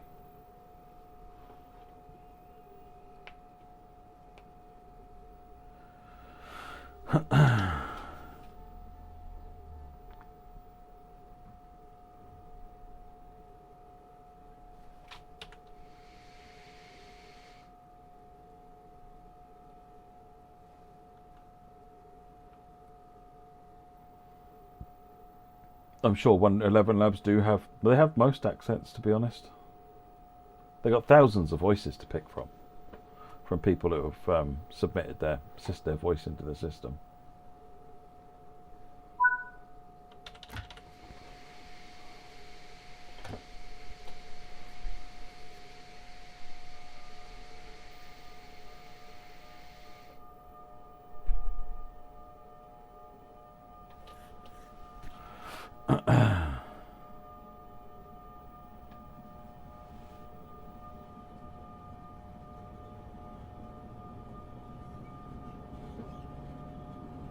mean, my favourite A4s are the silver ones. I think they look, and in those ones they don't have the balance is visible, but the silver, like Silver Fox, is just stunningly gorgeous, especially with a silver coronation set behind it.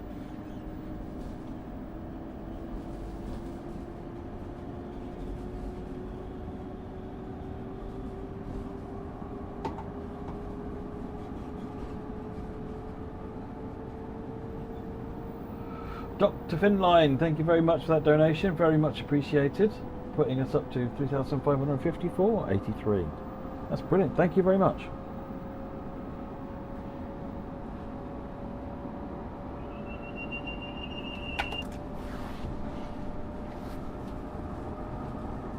Mallard less expensive than the Flying Money Pit. I don't know, you can't really compare the two because the Mallard doesn't work. Whereas the Flying Money Pit works. And that's always going to make it more expensive. If you stuffed them out Flying Scotsman, its maintenance costs would drop dramatically. Edison. That's a light bulb moment right there.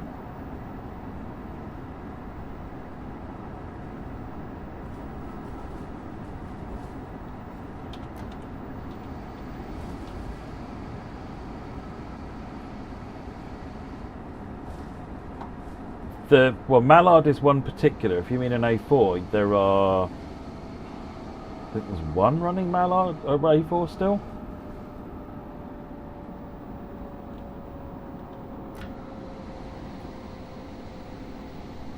There's no running Mallards. There is only one Mallard.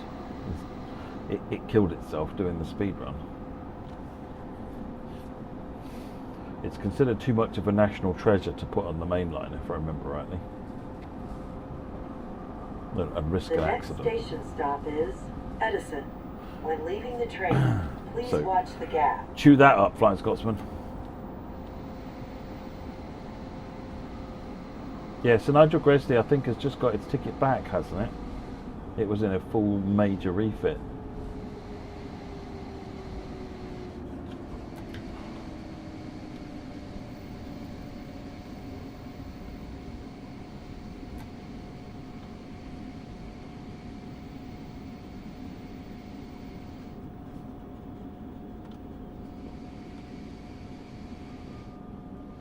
Yeah, Union South Africa used to be based out of Bridgnorth on Severn Valley, wasn't it? Oh, Bitton's being overhauled as well, is it? Oh, that's good. So we'll still have two running then. This station stop is Edison.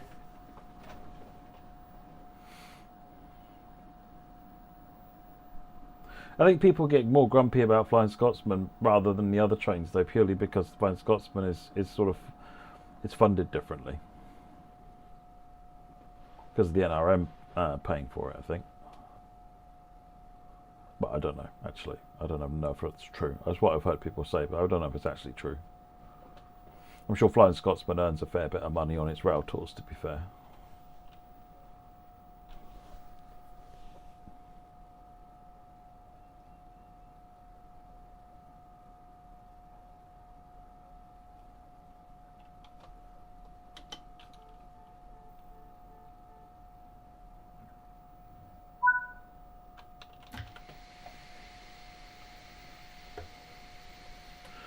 Matushin.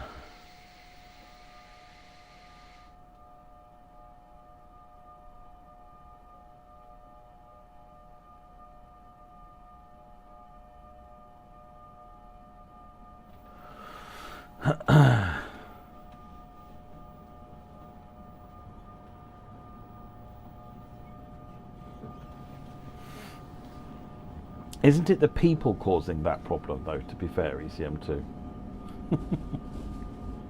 As in idiot people that step on the tracks and go inside the boundaries and trespassing and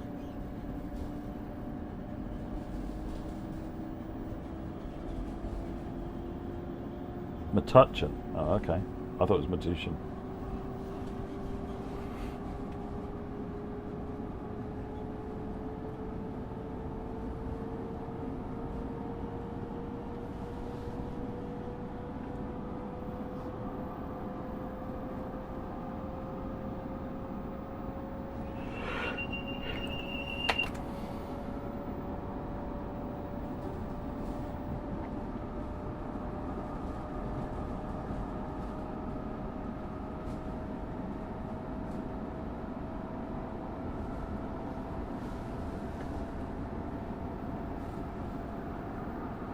Signalers 2, careful planning required to not screw up regular Brigham News services. So fair dues, fair dues.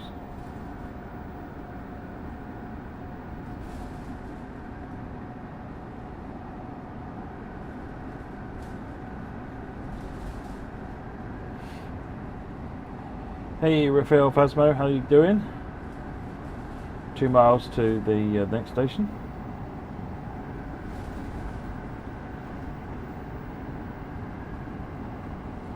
Speed drop to 90 coming up. Oh, that one.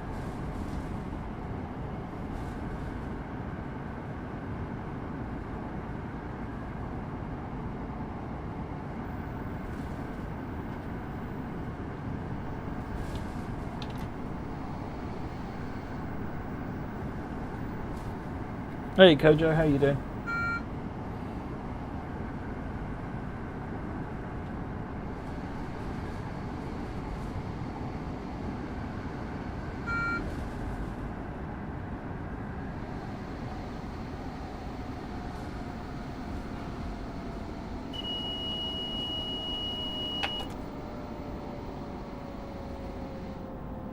Don't even know what I did wrong there.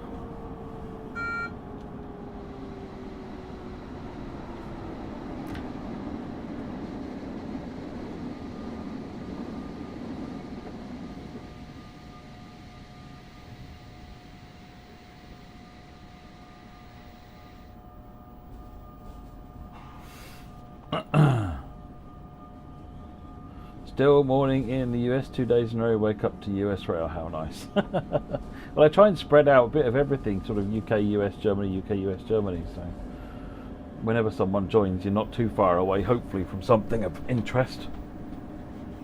The next station stop is Metuchen. When leaving the train, Metuchen, there you please go. watch the gap.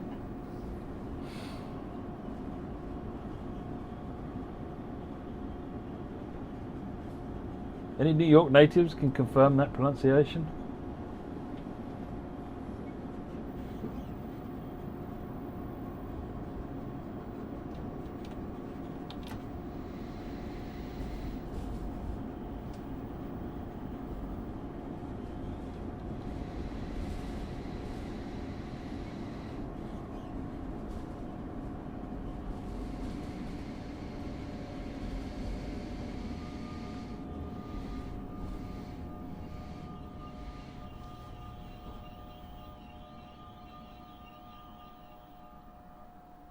This station stop is Metuchen.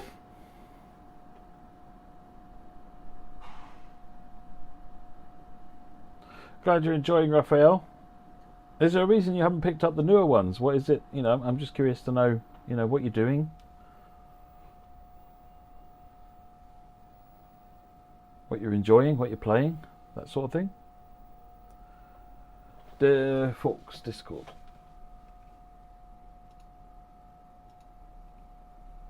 Yeah, understood. So, sort of 7ish is when we'll have Dan from All Aboard. I'm still waiting to hear from Kez. So, why don't we line you and Charlie up after Dan, Forks?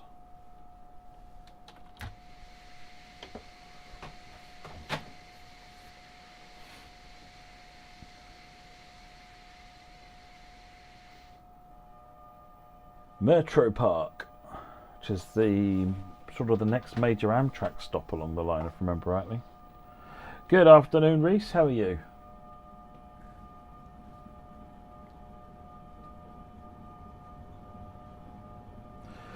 Don't know. Probably-ish, that, I would imagine, Adam. I think that's fair. I must admit, with these, you know, with these sort of sessions at the moment, I'm kind of playing them by ear. Let's see how they go. Not done it before, so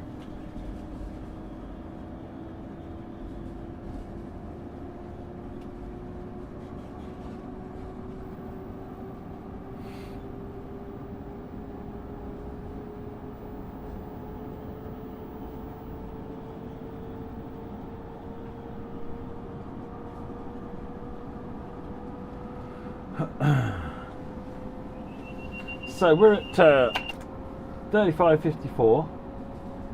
So not a million miles from 4,000, which is actually really impressive.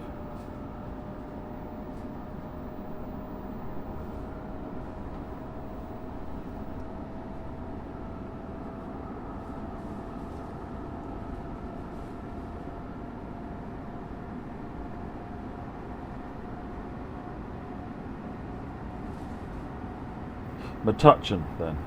Sounds good, Brolar, thank you. Various versions of me, but Metuchen, essentially. 1.3 miles.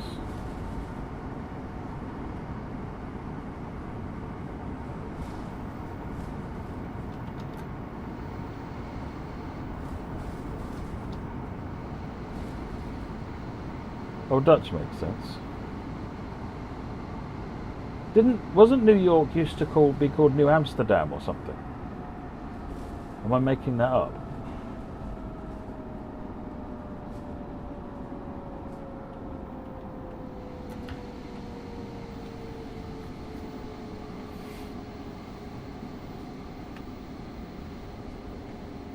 The next station stop is Metro Park.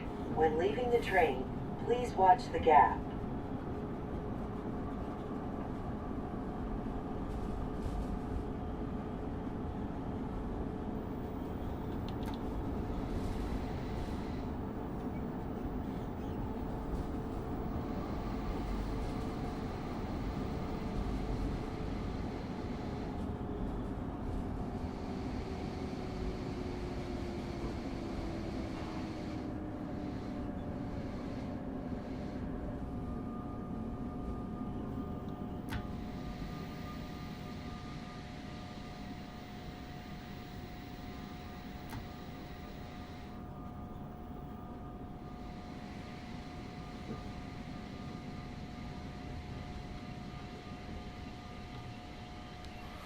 Right, doors open.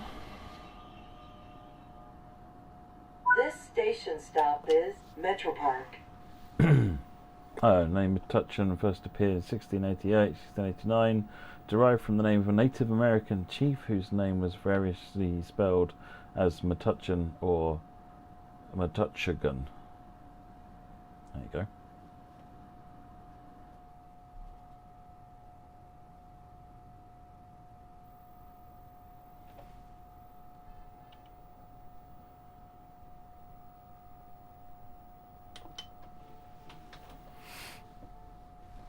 Oh no, it's terrible. Joe, you have to stop lying to us, Joe.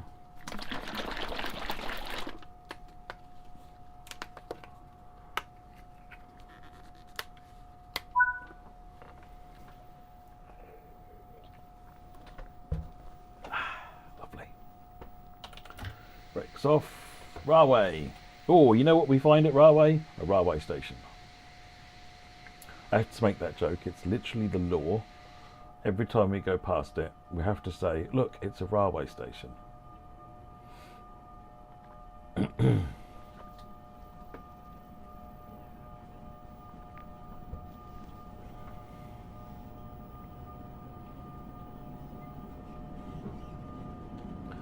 Hey, Flying Southerner, doing well, thank you.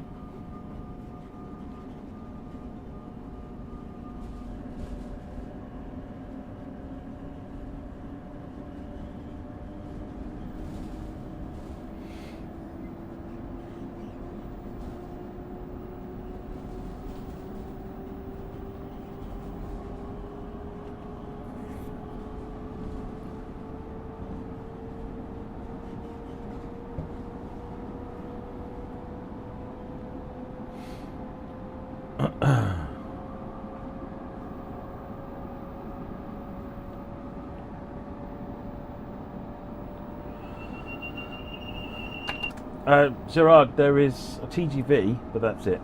I must say, Avignon.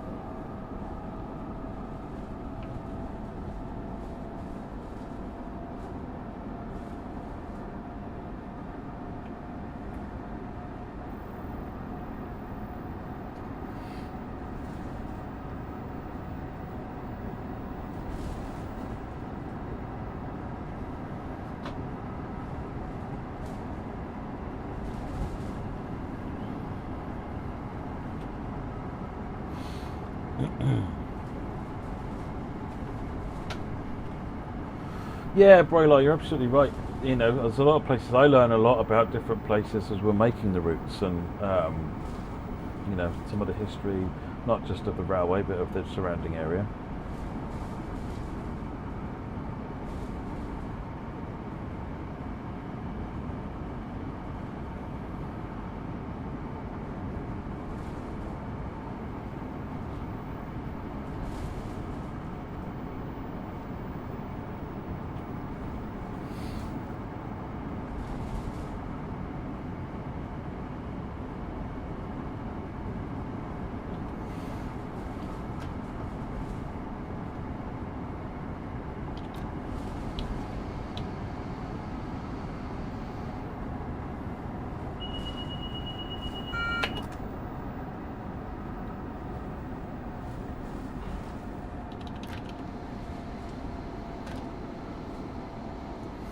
Drop down for the 70.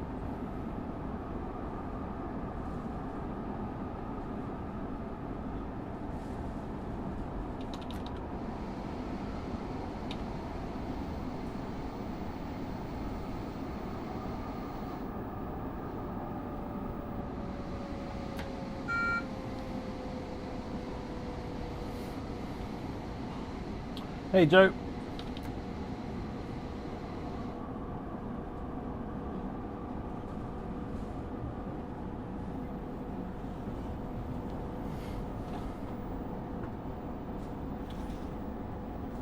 The next station stop is Rahway. When leaving the train, please watch the gap.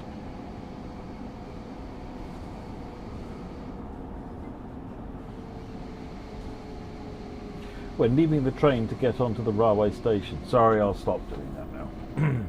It's not funny.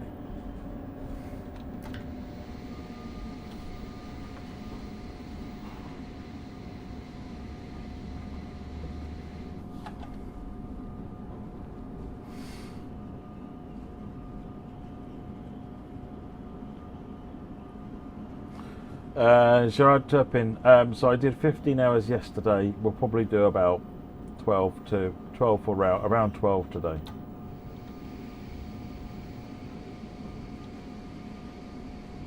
Oops. Oops. Good afternoon, Rob. This station stop is Rahway.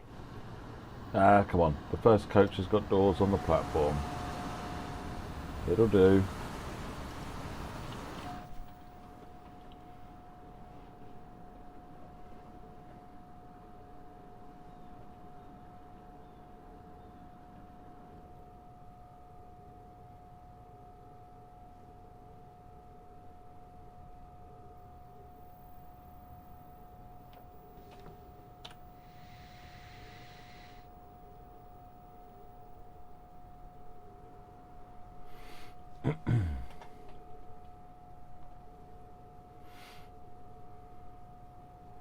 Hey, afternoon, Dan.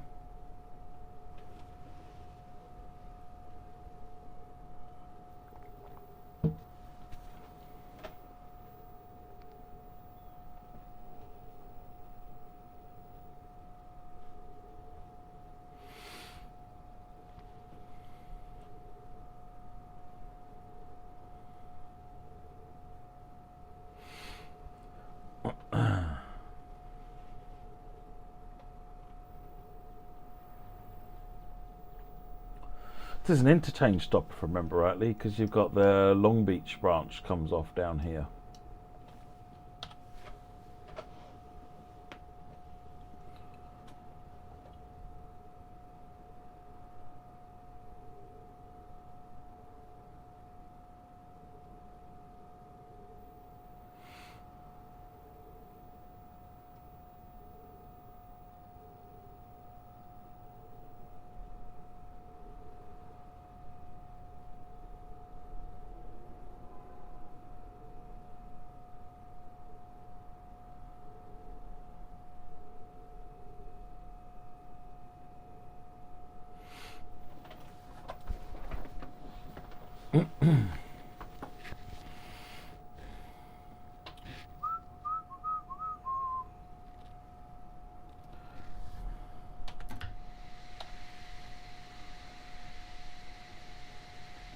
Probably close or lock the doors as well, just as an idea.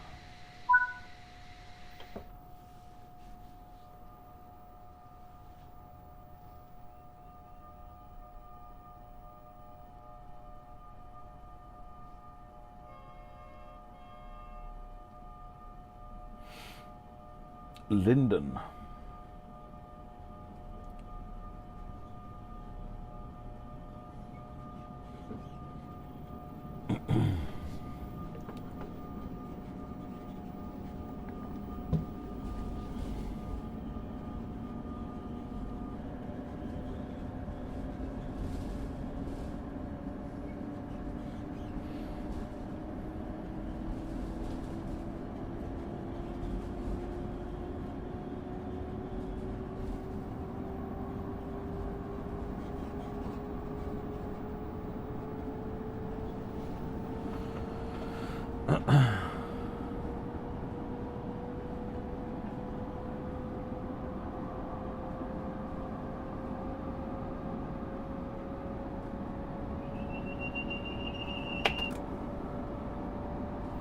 The goal is to cover all of England on TSW. No, not at all.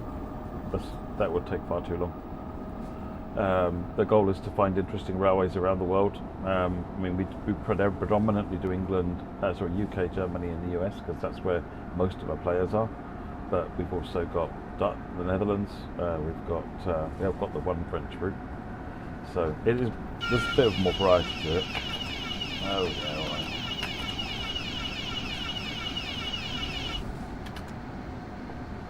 Yeah.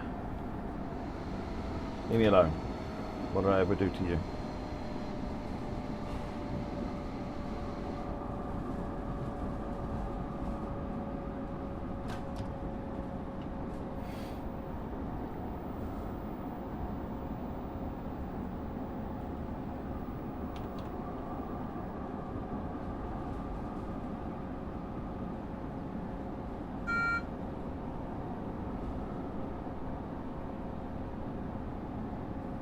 The next station stop is Linden. When leaving the train, please watch the gap.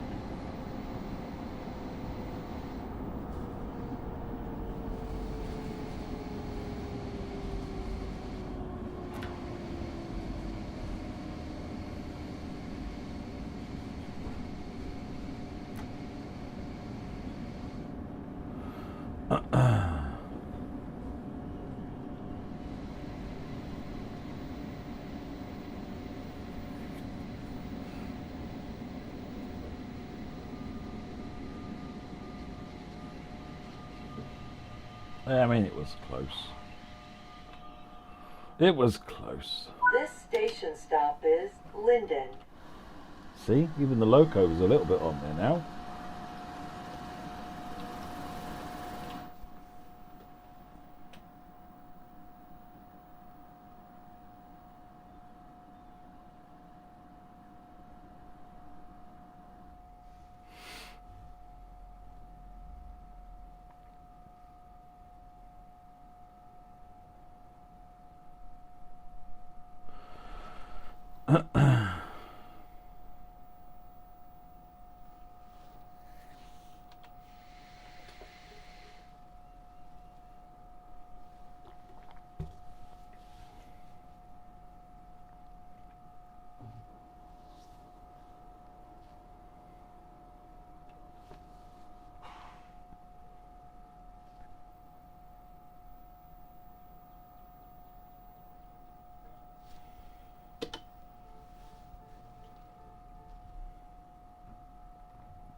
Hey, Tom Dixon Kennedy. Good day, Matt. How are you? How's the charity stream? Yeah, I'm doing really well. And yes, the amount is brilliant.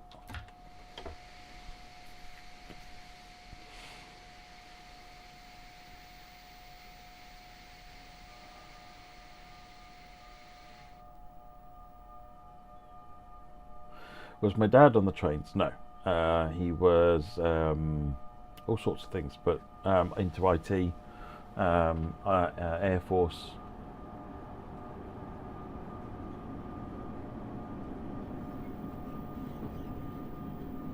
He taught in schools for a bit after he retired. Now he builds model railways and looks after Mum.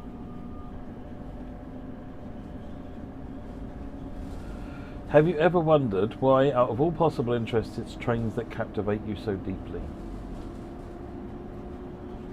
So the thing that strikes me about trains, and has done all the time, the reason I like seeing them, I have never been a particular obsessive about collecting numbers, but I like to be around the presence of trains. They are big, they are powerful, they're just like giant machines, and they're more approachable than, say, ships, and they can go faster speeds and so forth. So it's kind of like that's what's always fascinated me about trains. And then, you know, as I get older, as I got older from being young, I guess there was, you know, all the usual appeals of like the consistency of them, and but later on, the appeal has kind of evolved again, because as I got more into them in train simulation, I would find myself like finding new things to like about trains, like the variety you get from all the different railways around the world. Got suppressor braking on, so you can bring it down to the new speed limit, which is 45.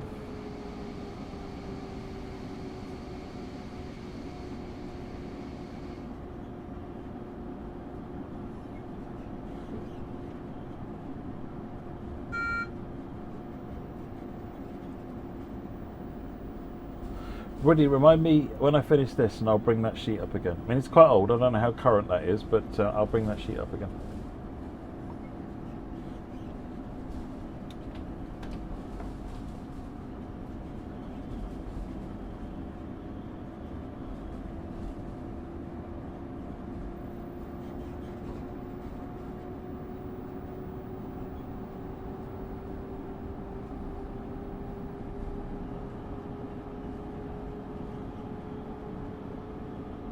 Yeah, my interest in the numbers side of it, Joe, because I had the platform 5 berm spotter book and that sort of thing, and I enjoyed that side of it. But for me, it was less about seeing all of them and more about, oh, I've seen that train 4 times before, and it was down there and up there, and I'm getting more of an idea of how trains moved around the network. You know, oh, you were on holiday in such and such a place, and here's that train. I saw that one, 300 miles away. And that was quite interesting from a numbers side of things.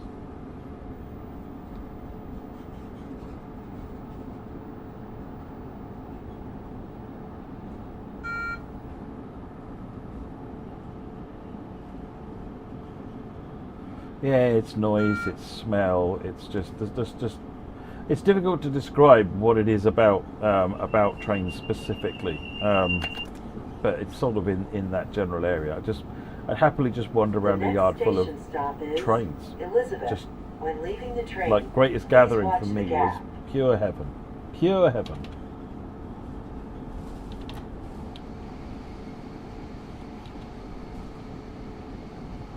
Elizabeth.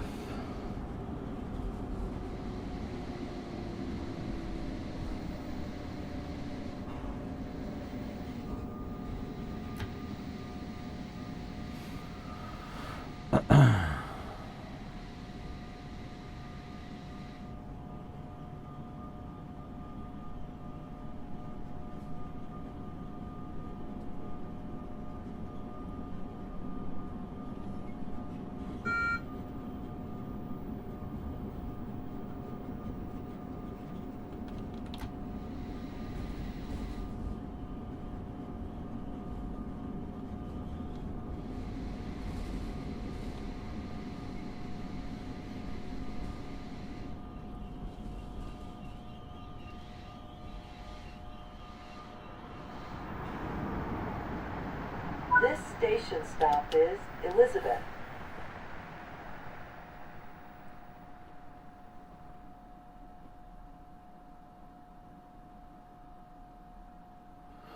I missed out as well, Amaze Taste. That was why, for the Greatest Gathering, which is why when I found out Dovetail were going, I made sure I was just like, me, me, me, me, me.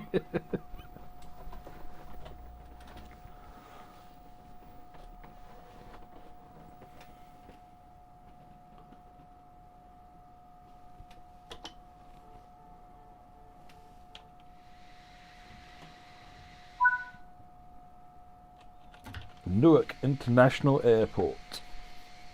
We're at the, or we will be at that point, at the western extent of the old New Rochelle line.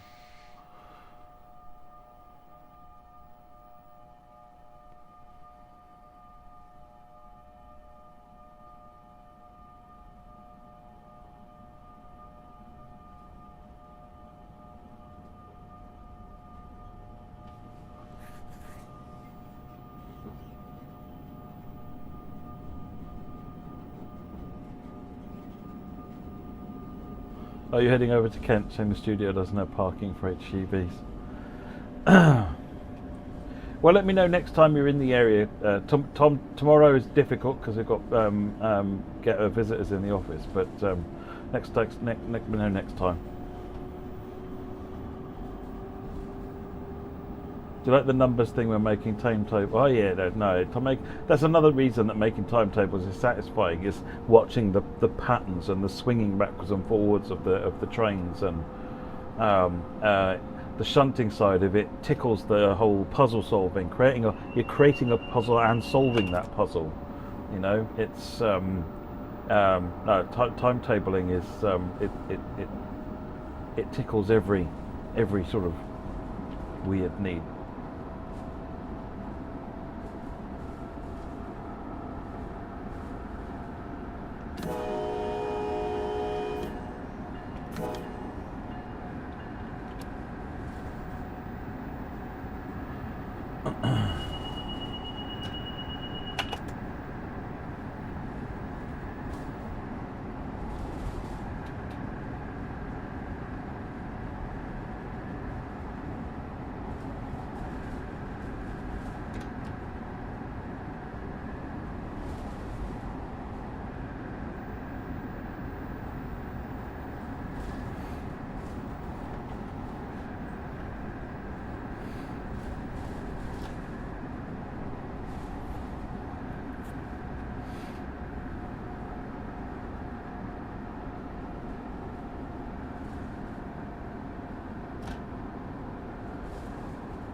Train sims are kind of the same appeal as playing flight sims, since you probably won't be able to drive or fly these vehicles IRL, need to do it virtually at least, yeah?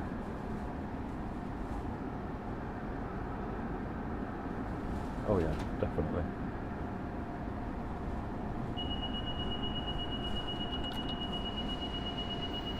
The next station stop is Newark Liberty International Airport. When leaving the train, please watch the gap.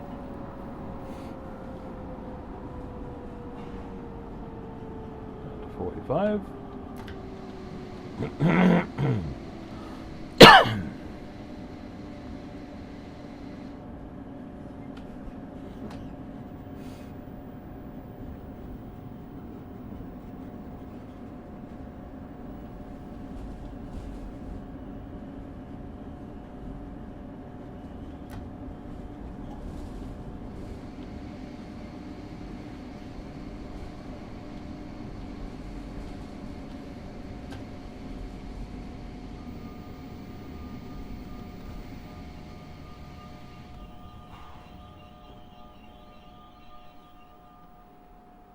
This station stop is Newark Liberty International Airport.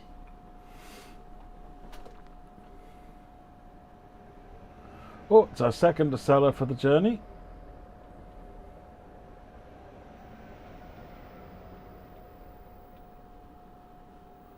I've done the Virgin one at Crewe, Tomo Womo. That was good. And the Pendolino. I've done Southeastern's one at Ashford. That's very good.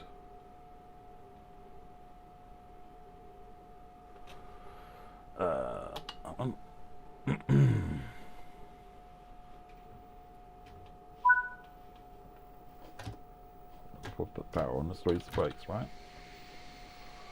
Newark Penn.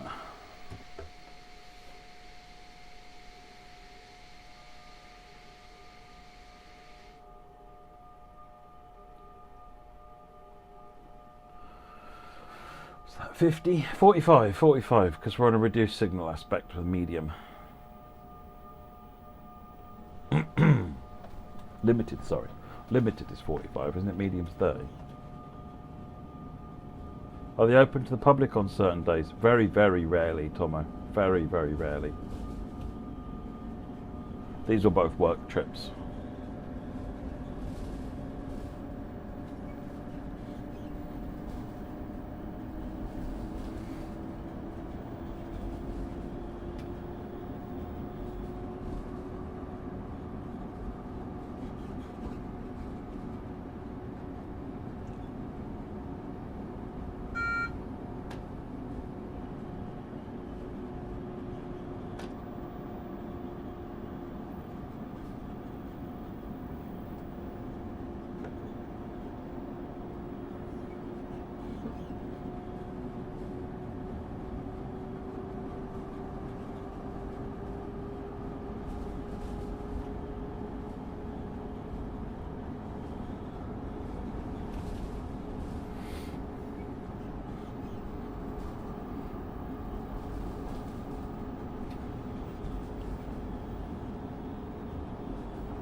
Limit for that junction. Now I'm off that 45 limit, but I've got yellow signals coming up, so we'll just hang tight. It's not going to go up anytime soon.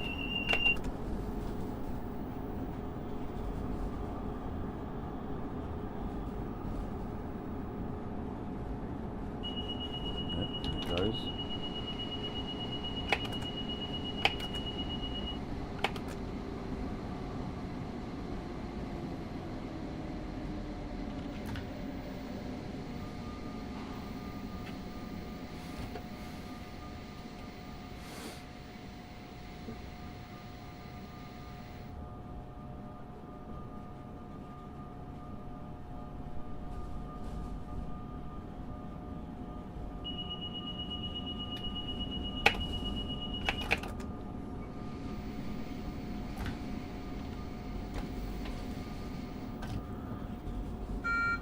Dropped again. I'm restricting now.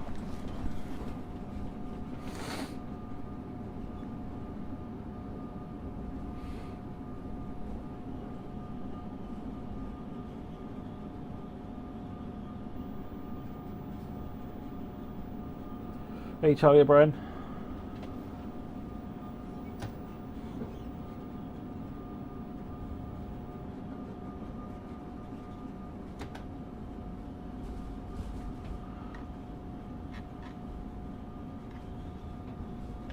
Something ahead of us? Well, there must be something ahead of us.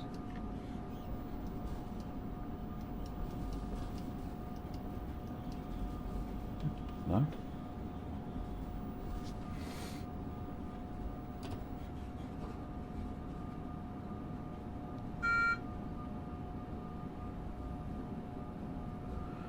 Opened out to a medium.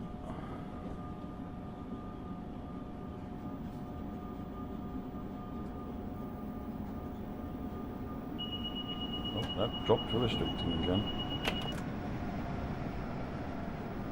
The next station stop is Newark Penn. When leaving the train, please watch the gap.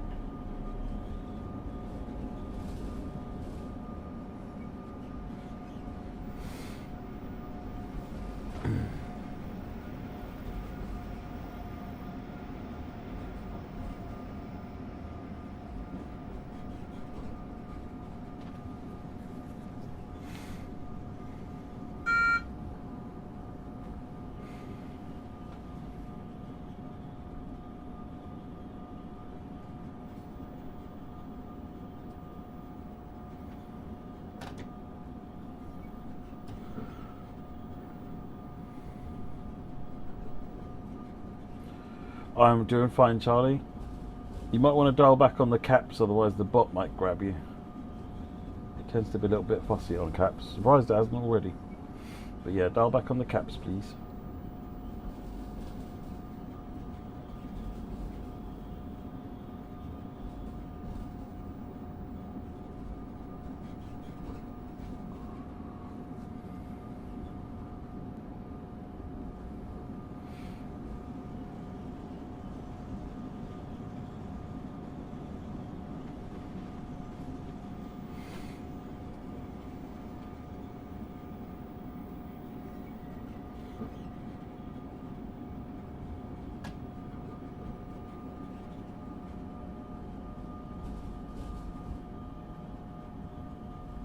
Hey Cleveland, welcome, welcome.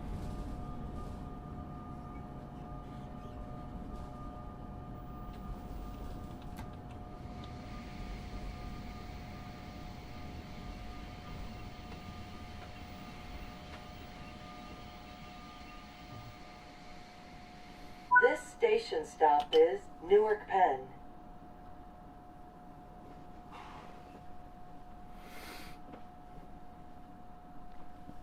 I've got to go and watch the gap, it said so.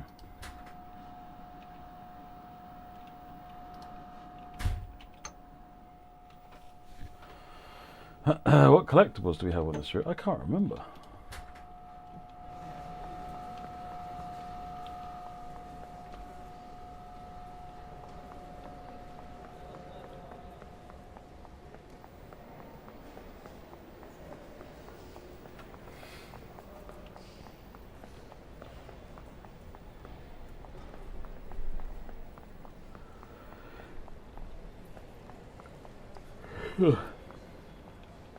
That cone is looking suspicious.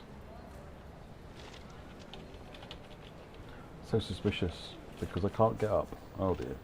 Right, jump back in. That's not the right one. That's the right end.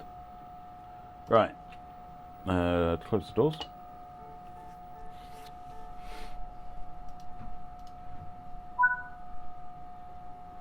Brakes off.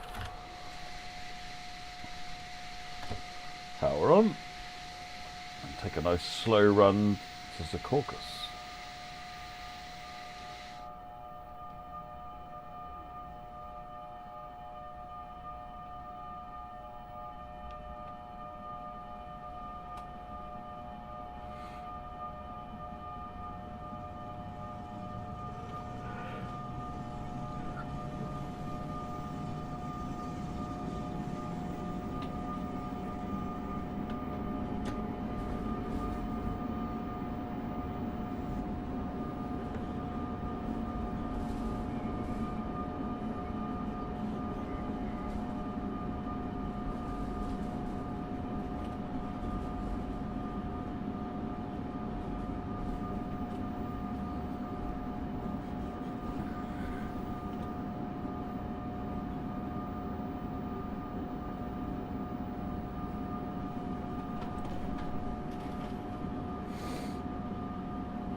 How is the service going? Pretty well, pretty well. We're still not too late, so I can't complain. And I'm British, so I'd like to complain anywhere I possibly can.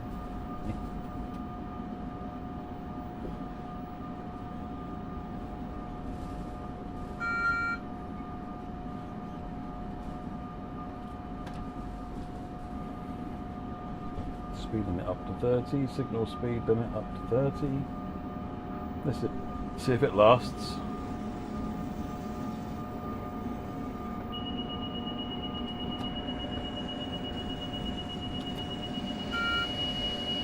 Oh, no, we got penalty.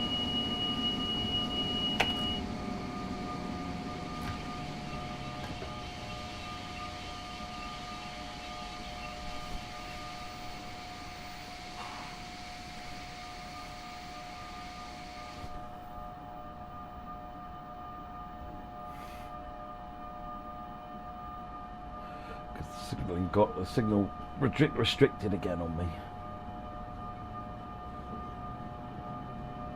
So come on, give me a break.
Got all over all them junctions and curves, and we're back onto a normal track now, so we can speed up.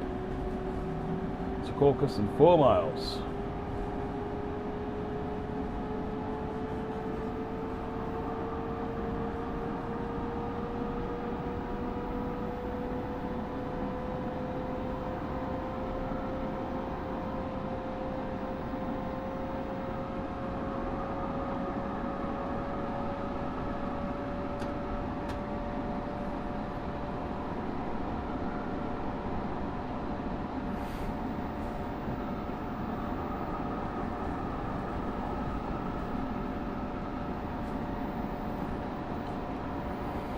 Yeah, that's the Morristown line heading off that way.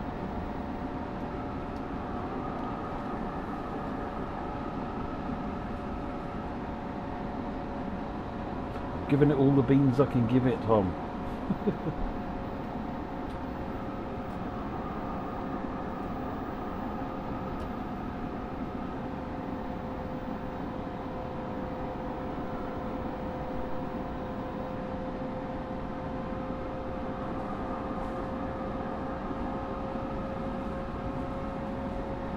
Hoboken heading off to the right there.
Two miles, track speed is 90, signal speed is 90, so might as well speed up for a bit of it.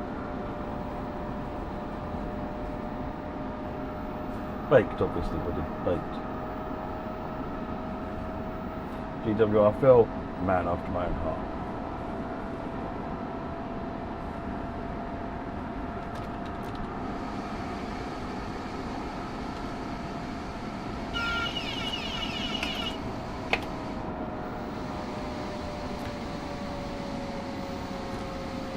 Production.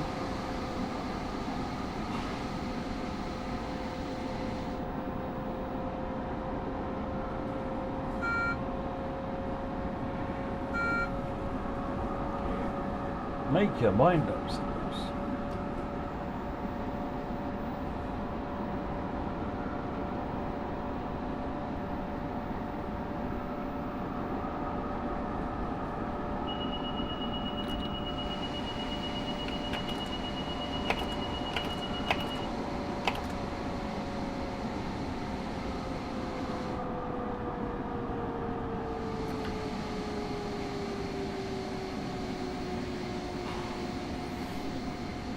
Woody, first guest today will be Dan from All Aboard around 7 to 8 o'clock.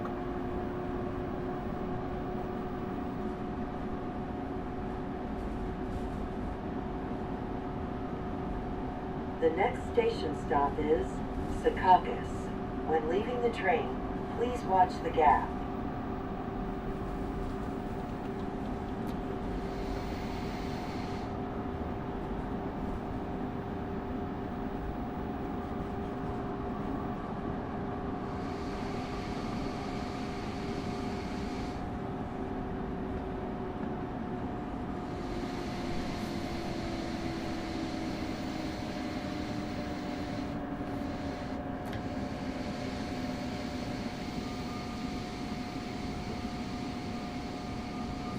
Basically exactly that, I'm close.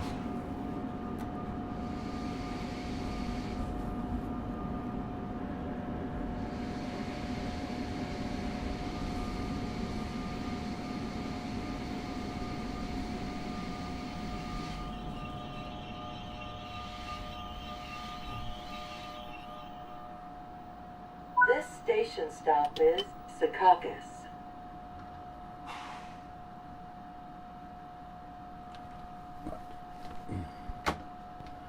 1 second. Open the door a bit. Getting stuffy in here.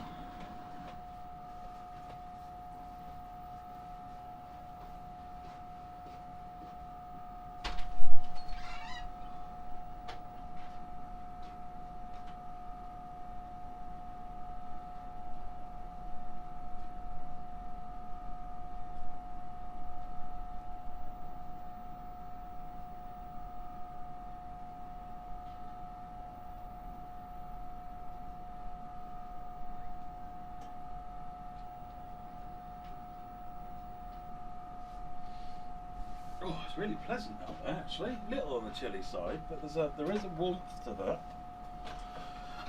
Cold with undernotes of warmth. Another weird things. Lock doors. It does mean that we're probably going to get accosted in a minute.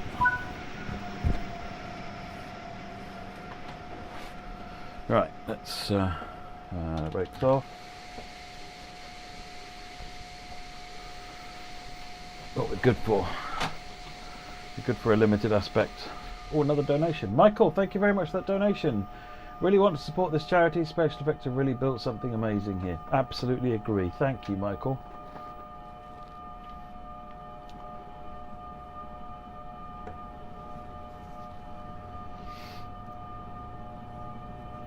Is that a custom bracket for your controller? Bottom right. This thing, it's a standard like Thrustmaster joystick mount that you can buy. I bought it on Amazon for 30 quid. I mean, you can pay up to 100 quid for them, or you can buy, I think this one is available as a twin set, so you can have them on either side, and that's about 60 quid.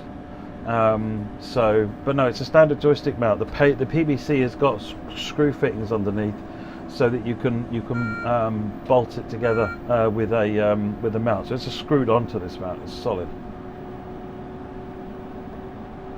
New York pen.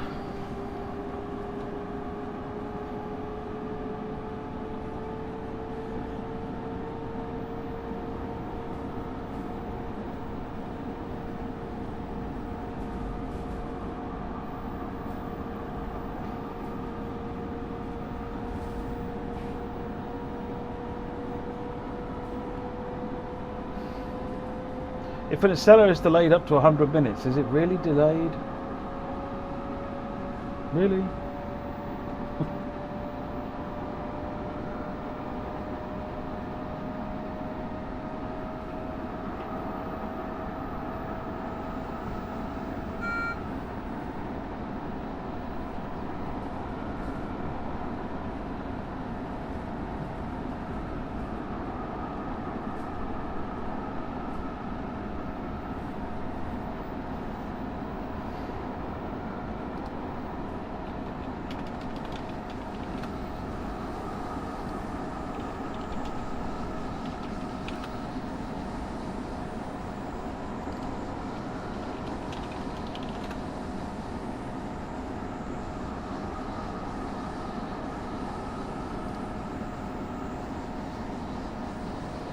So this is the mount that I'm using. I've got two of these.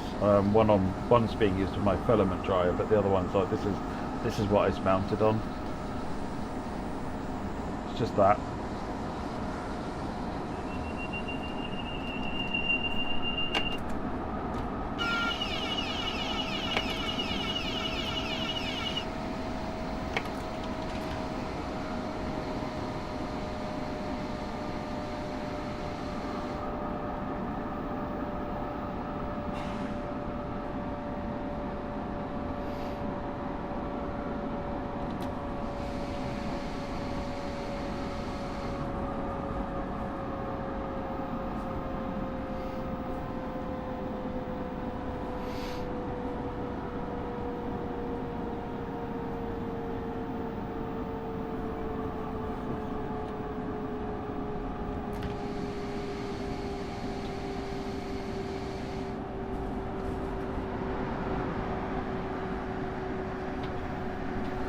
take a quick look at Penn and see how it's doing. Oh, our path is clear straight in.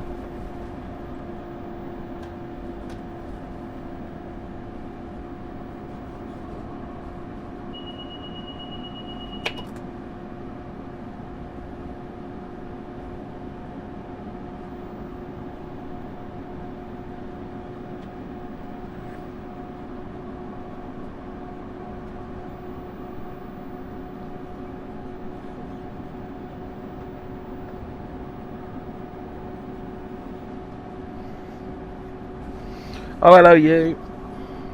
What have you come for?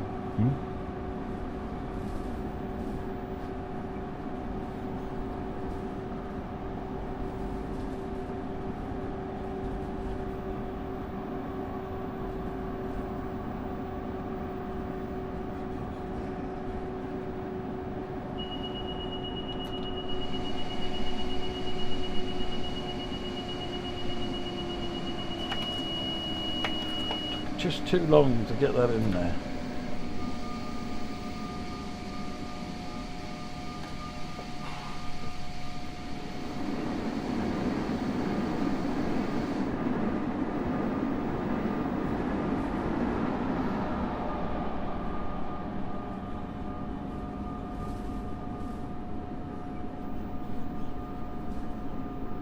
We're almost at the bottom. Yeah, Tom, that was the cat. That was Lady.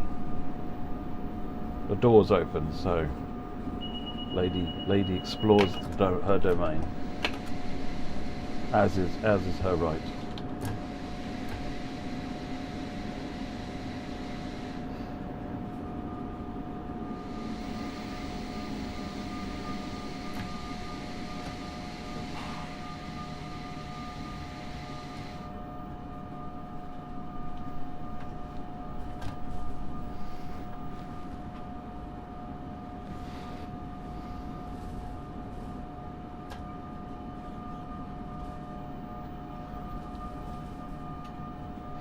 Hey, Dominic.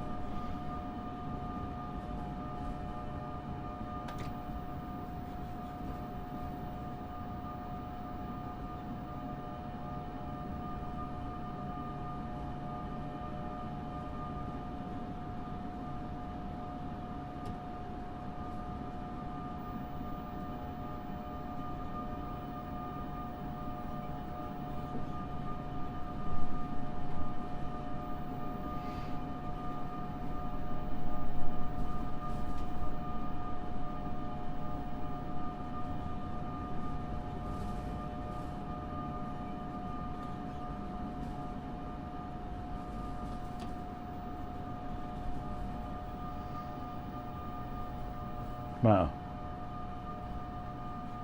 You want to come up here? Come on then. Come and say hello to everyone.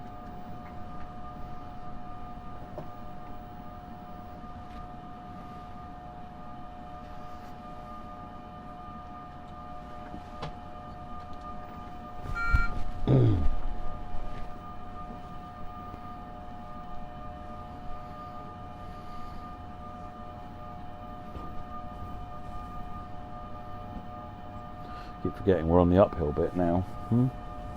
We're on the uphill bit now, lady.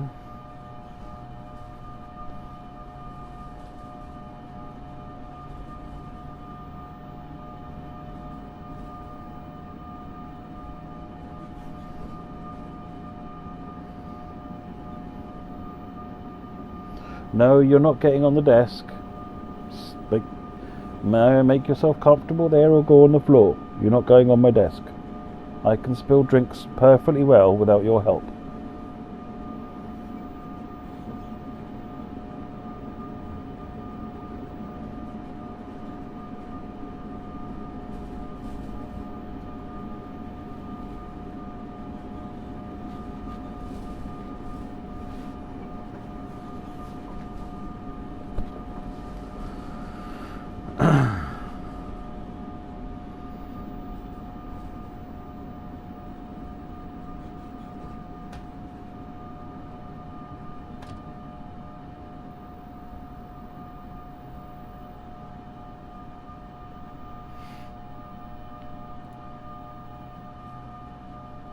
Oh, anonymous donation. Thank you very much for that donation. Much appreciated.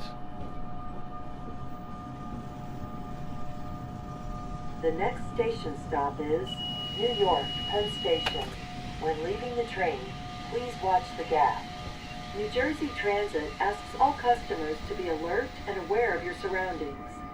Please report any suspicious behavior or packages to the New Jersey Transit Police at 1-888-TIPS NJT.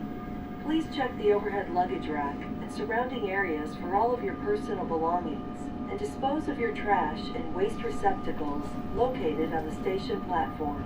For your safety, watch your step as you leave the train. If you have small children, be sure to take them by the hand while leaving the train. If you need additional directions or information, please see a member of the train crew. Thank you for traveling with New Jersey Transit, and have a safe day.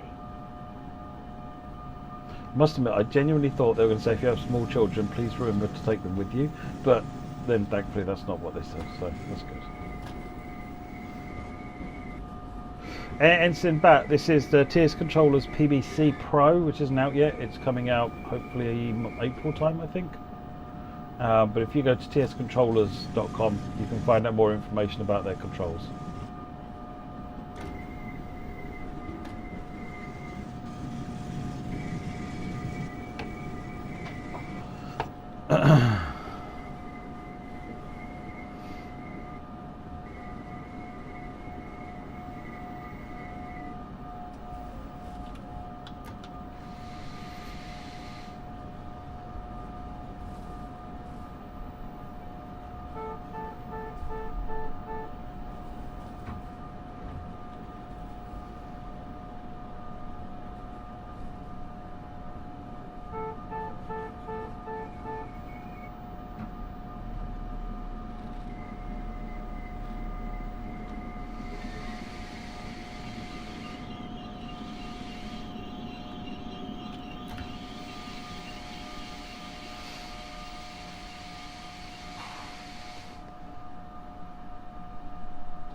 This station stop is New York Penn Station.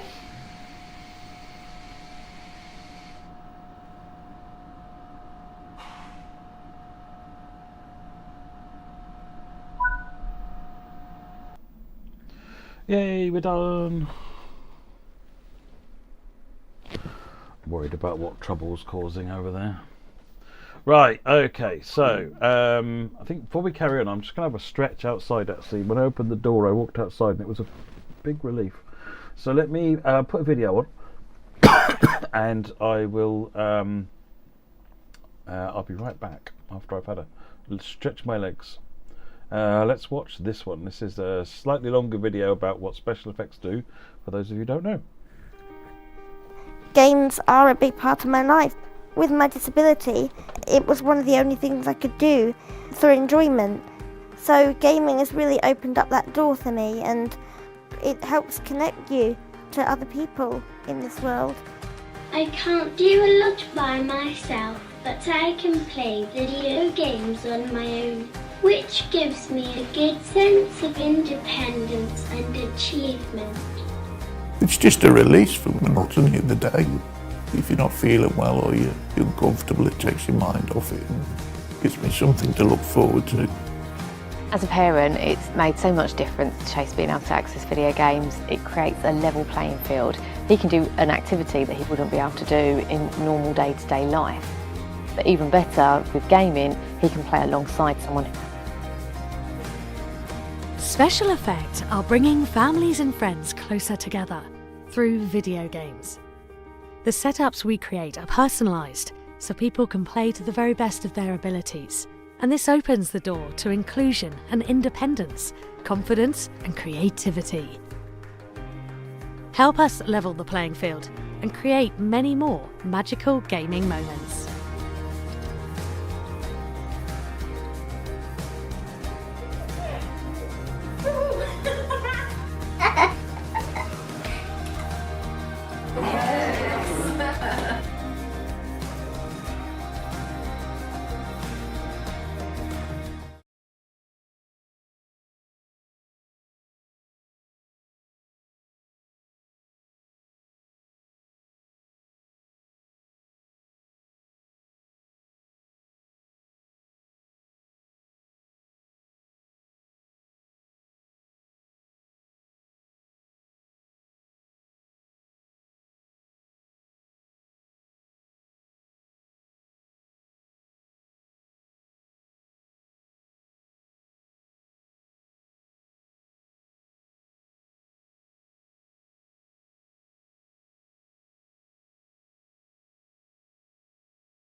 I forgot I'd muted. Thank you. Yeah, so where are we? We are main top barn.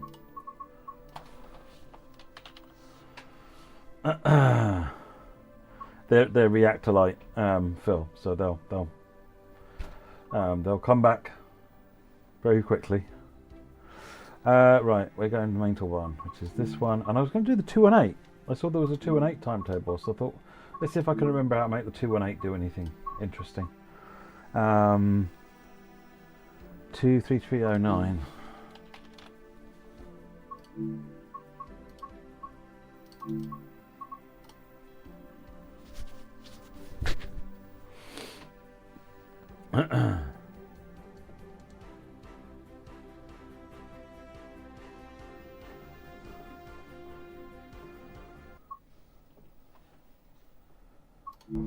Let's have a quick check on.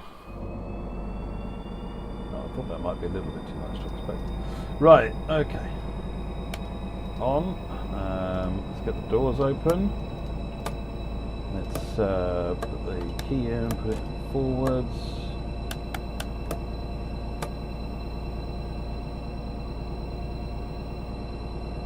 Wiper, PCB, so let's do those. Same engine as a HST, this if I remember rightly. Definitely not the same horn. Come on, Germany, do better.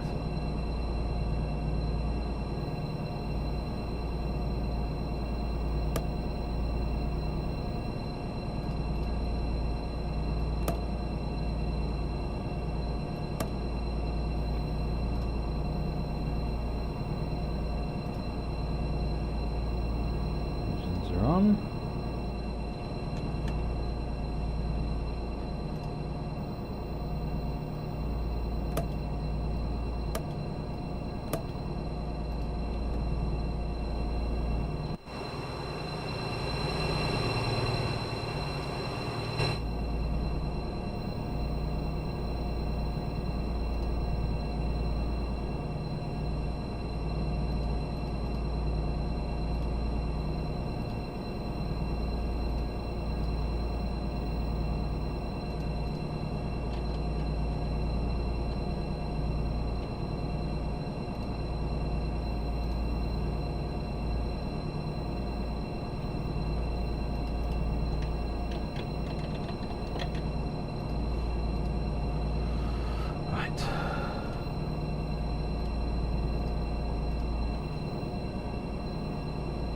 I think it is the same engine David drives, if I remember rightly. That would have too much paper. Fair, fair.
In a current test to be able to get a stutter due to the Unreal Engine, if frame generation was implemented, would that eliminate the stutter? It might paper over the cracks a little bit. I wouldn't want to go as far as say eliminate the stutter. Johan Prosens, Stockholm, Sweden. Thank you very much for that donation. Very much appreciated. That rounds us up to a lovely 3,600. That's fantastic. Thank you.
Aschaffenburg Hochschule.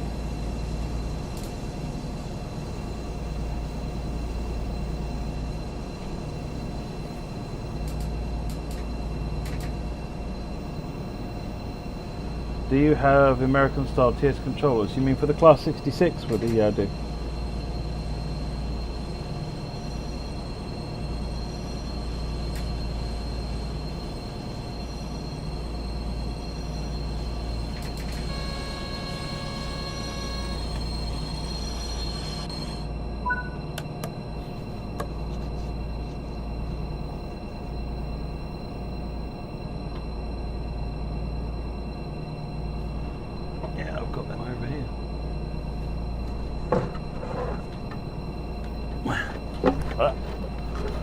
That's the 66 throttle stand.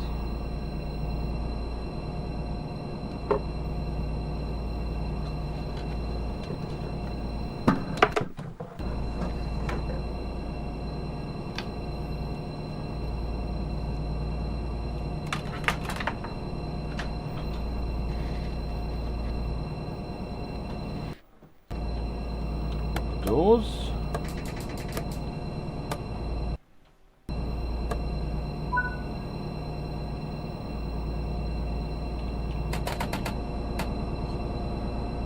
Speed limit is now 90.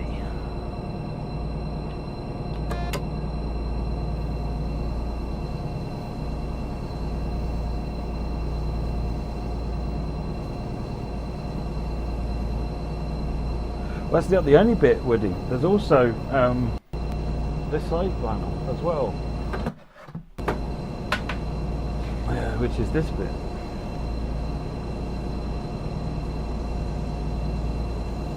Which has got your loco brake, your PBR brake, your loco brake, sanding, speed set, emergency, AWS, all sorts of things on there.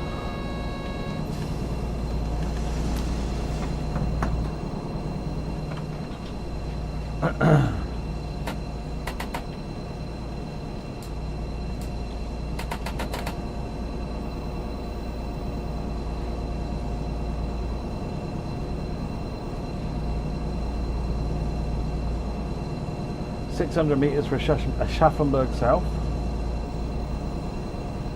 Aschaffenburg South.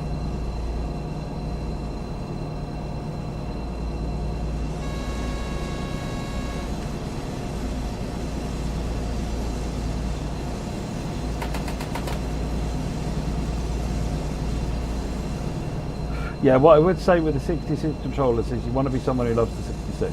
Because the pair is quite expensive. Well, expensive is the wrong word. They're really good. They're worth the money, but there's quite a high cost to them.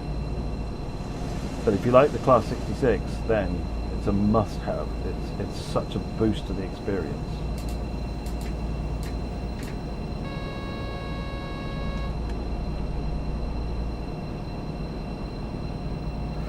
No, I brought the controllers in. We had a session where a bunch of people came into the office to do various things, and I brought all the controllers in, set them up, with the exception of the PVC. And but I didn't bring the 66. I did bring the 66 in, but Harry wasn't able to make that day, so she is gutted to this day. But I've said I'll bring them in another time when I know that when I know she's going to be in, I'll bring it in.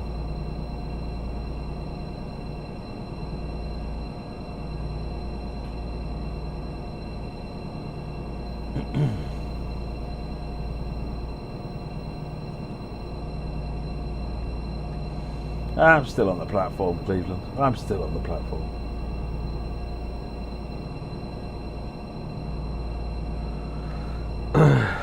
So you know, people make cockpits for flight sim. We'll be making a train cab. So there is Wireless Billy makes full US train cabs. As at least the control panel side of it, and also making a desk stand version. Specifically focusing on the US side of things. I think for me, and why I wouldn't make a train cab, is I drive lots of different trains. So actually the way TS controllers have all sorts of different modules that you can move around suits me to the ground, because I drive different trains. I kind of want to mix and match and make it up at that moment the way that I want. If I had one thing, like I've seen someone's making like a model on the forums. They shared images of their IET, I think it is. It's impressive, but I'd be bored stiff with it really quickly because I drive an IET occasionally. I drive a Sprinter occasionally. I drive German trains occasionally. I drive lots of trains, and I drive all of them a little bit.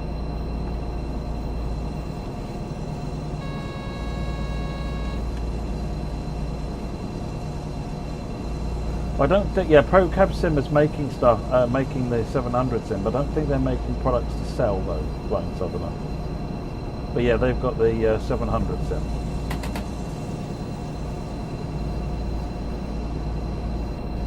But I've seen different people making stuff, making their own cabs and so forth. It's certainly well within possibility. The API, makes lots of things possible.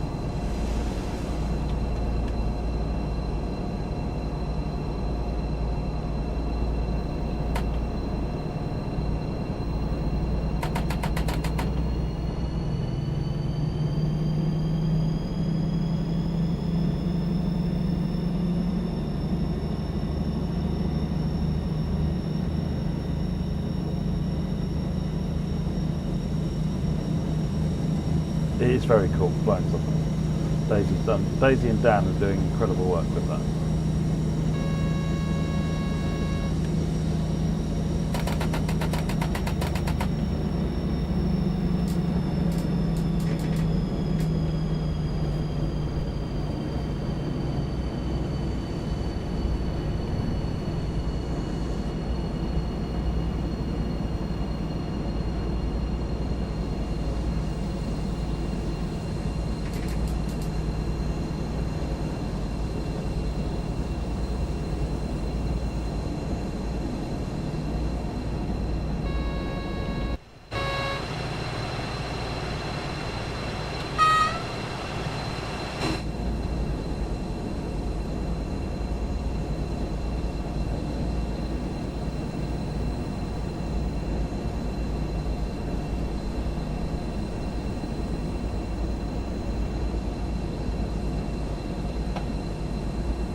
.8 kilometres, we've got 100 now.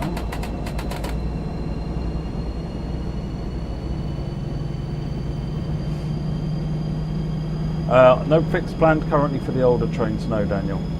Again, as we remaster, we'd probably go back and fix that, but I don't have a schedule for that or anything.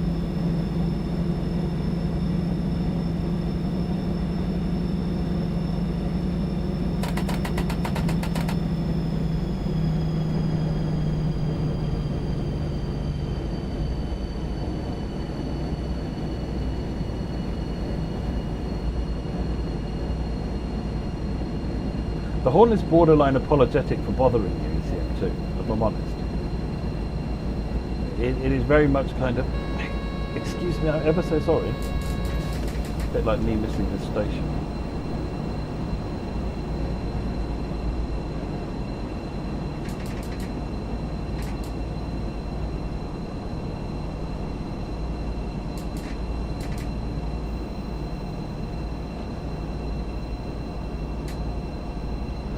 Stanley, and this is Mentalbahn, yeah. It comes with BR642 DMU, but there was a version of a timetable made for it with the 218, so I'm using the 218. I'm just going to switch screens a minute. Hang on. Actually, no. I think if I do that.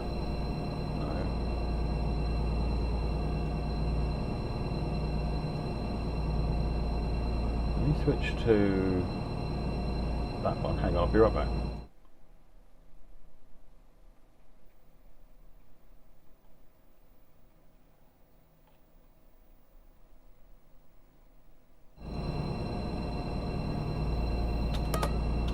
That's better. The audio to the monitors starts lagging over time, which is mostly making CIFA. Oh, nuts. I can't blame that one on the audio. But it makes CIFA getting more and more tricky because I find out about it progressively later than when it actually starts.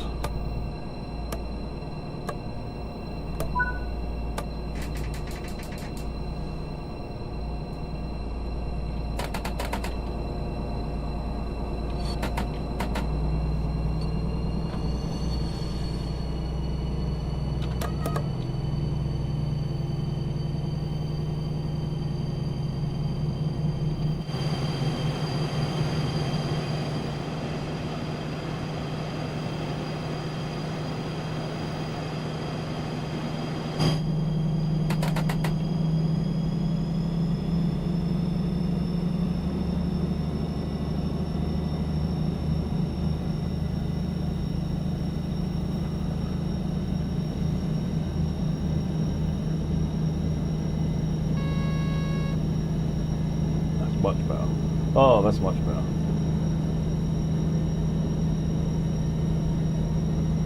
I've never found out why the monitor gets gradually delayed over time. I've looked over all the settings I can find and they all look fine.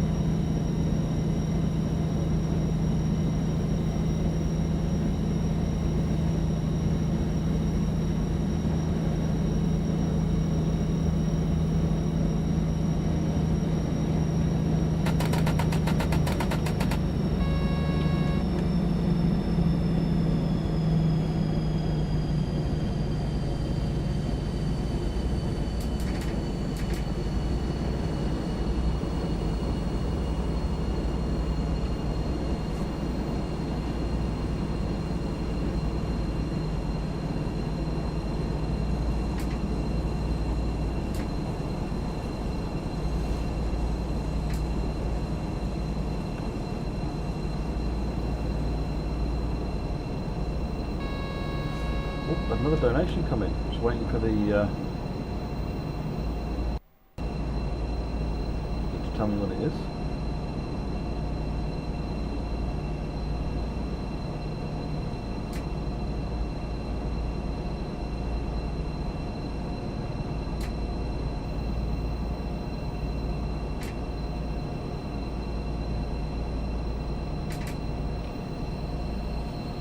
Wow. It's resisting the urge to tell me. There we go. Trucker Steve says keep up to great work. Thank you very much indeed for that donation. Much appreciated.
What menu option, Cleveland?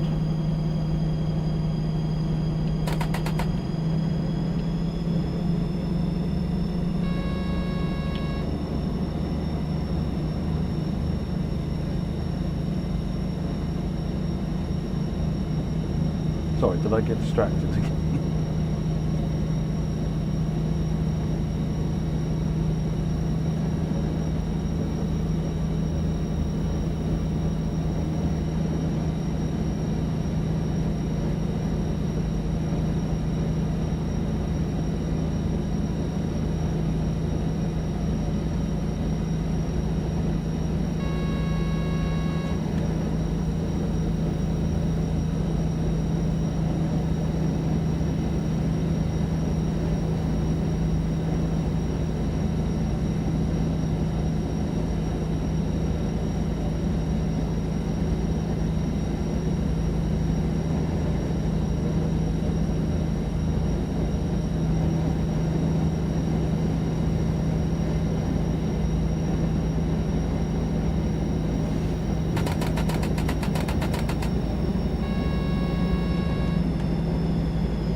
You know, it'd be really interesting, incredibly silly and nerdy thing to do, Tom. You know how you can plug an OBD into your car? I assume the same is possible for a truck somehow. Maybe not with a standard OBD, but you then have the OBD hooked up to your PC, run some software on your PC which looks at the RPM of the engine and uses that to play sounds out of your speaker system in the car or in the vehicle, so that you get train sounds playing, repeating and doing what your car RPM is doing. $1 million idea for train fans, right?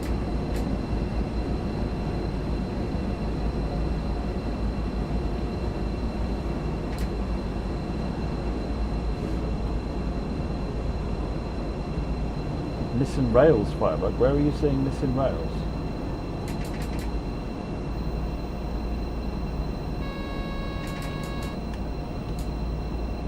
Run it twice yesterday. I don't remember seeing any missing rails.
Oh, these headphones are doing my head in. They keep cutting out. I think they've finally done their time, which is really sad because they're not that old and they've not been used that much.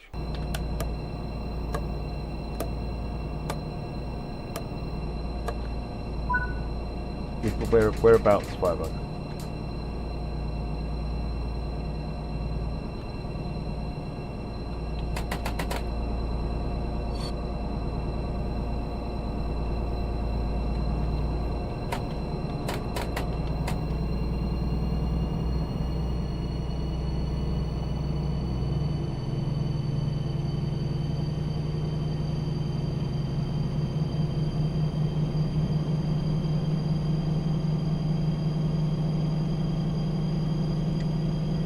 So I'm not seeing any frames missed. Well, I'm seeing a few, but it's 0.3%, so nothing worth worrying about. Buying a train horn, nice, Tom.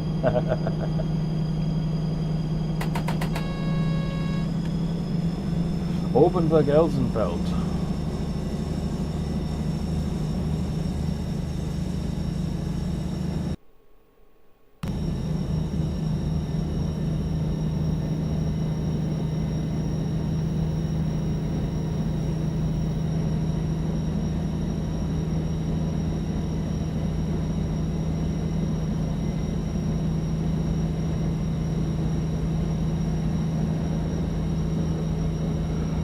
You want to get a K5LA, Tom.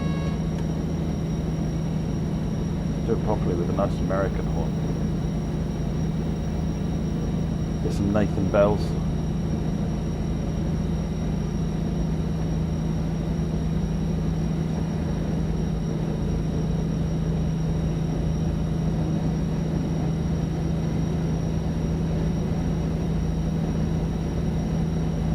Yeah, I think after this service I'm probably going to swap out to a different set of headphones.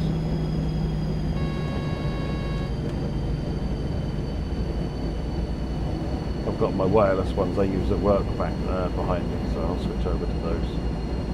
Don't worry, still pink, still got ears. Don't worry. LA, sorry Tom, K5 LA. It's 5 bells.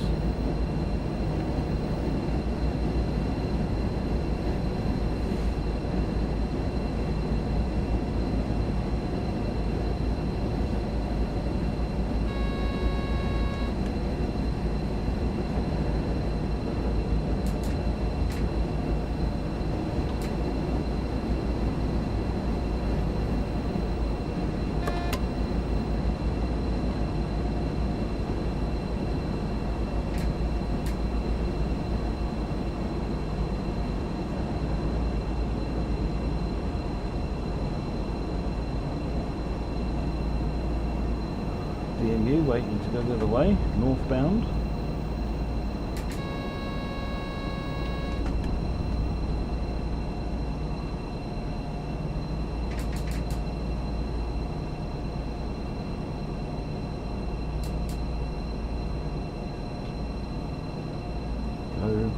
Again, and it's back. Oh, yeah, it looks like it does cause a blip in the stream when it does that.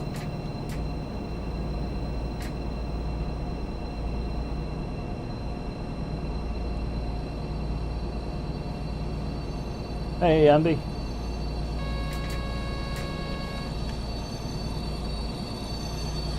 I'll swap headphones now. Right, hang on.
Right, now what I've got to do is switch OBS over to using these as the monitor. Hang on a minute. I'm sure that'll work smoothly and flawlessly.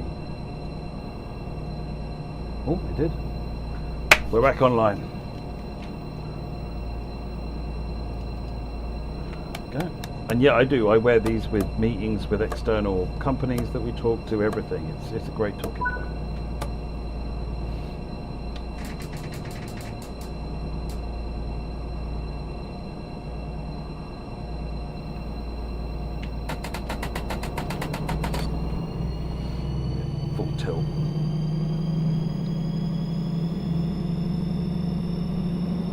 Might just get another pair of these to use on the stream because they're really, really good headphones.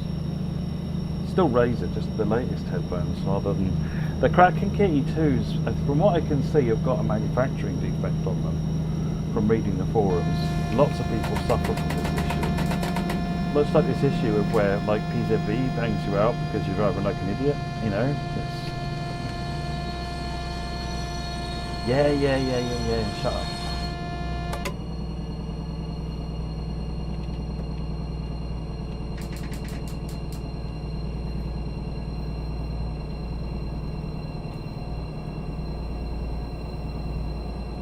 Oh, Kez might be coming free shortly. He's just sorting a few things out. So we might have Kez on the line shortly from All Aboard.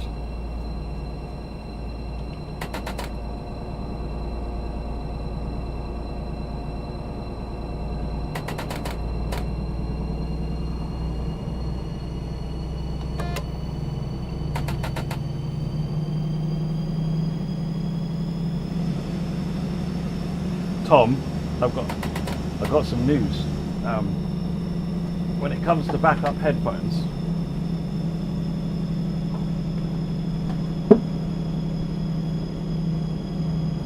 not to mention these ones that were over here. So, you know, it's important, right? Oh, don't mess me about.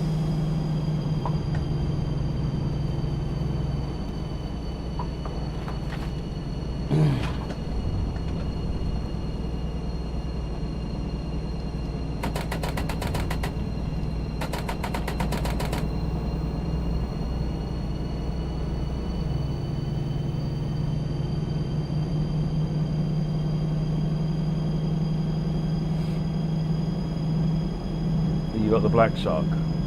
Can't remember what these are.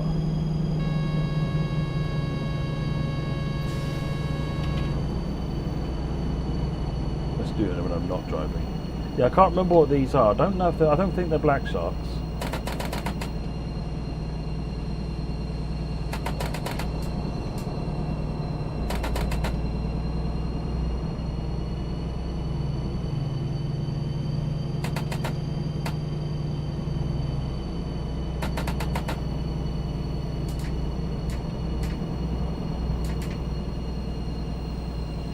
I did actually email them and say, don't you think you should sponsor me?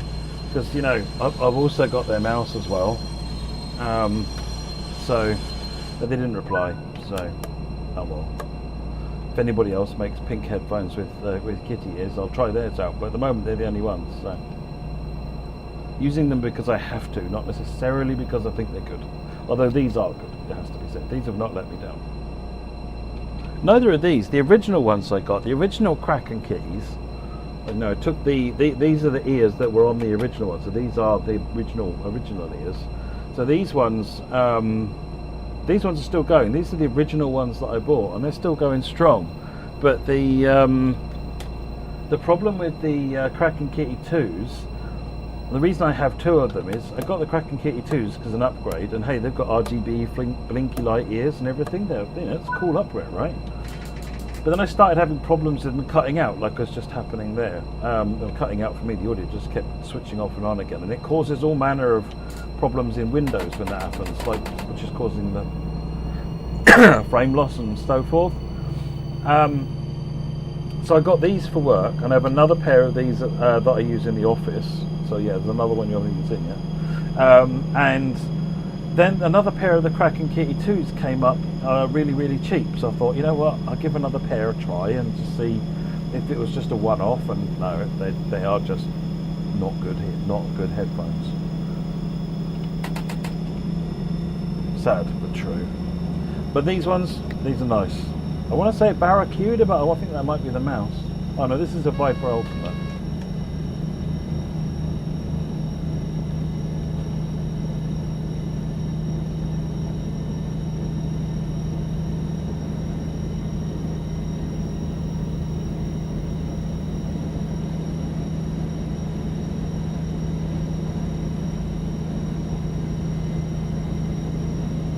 Brought to you by anybody that will make pink stuff.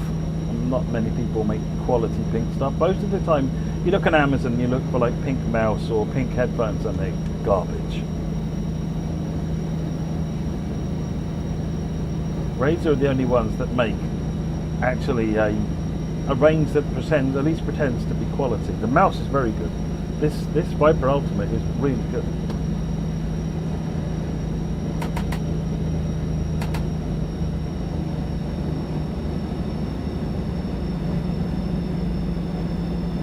What I really like about this mouse is it's wireless, right? It's got a docking station with a magnetic clip for it.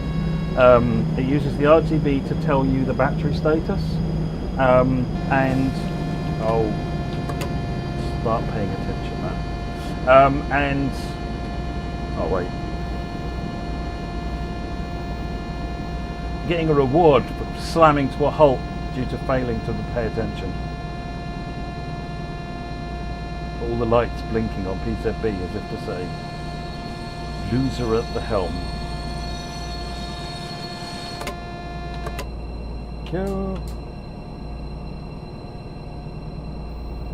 But what I really like is that you can unplug the wire from the charging station and plug it into this to make it a wired mouse if it runs out of charge while you're using it. Which I've had to do a few times. Very cool.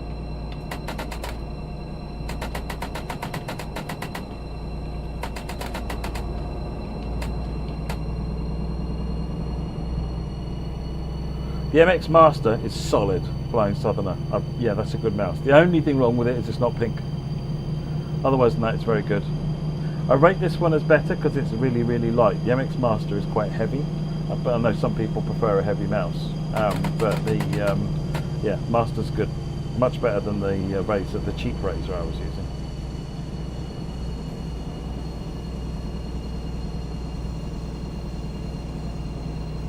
Well, someone's got to press the buttons, because clearly I'm not a Gav.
Did you manage to find the thumb rest button? You mean the button they've got on the side that I've disabled that? Didn't like that. I like how it feels, but I kept pressing it accidentally, so I disabled it. Oh, come on, seriously.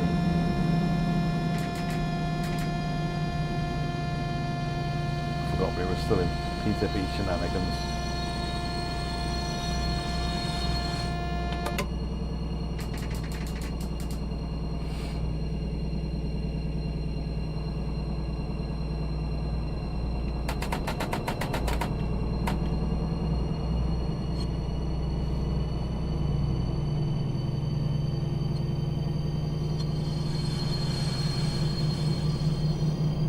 Yeah, I tend to use a mouse by sort of picking it up and moving it like that, and you kind of have to press the button to pick it up to get enough grip on it. I realise I could just change it to where I don't tend to do that, but it's habit.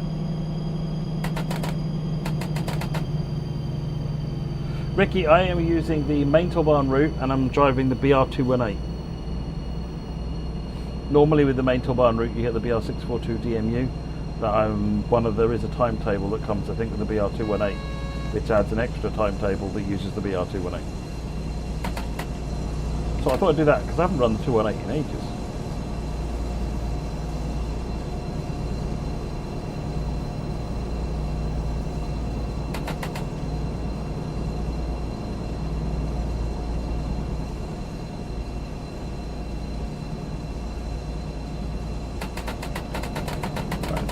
PZB stopped with the shenanigans, put it all the way up to the top throttle, realise I'm stopping it.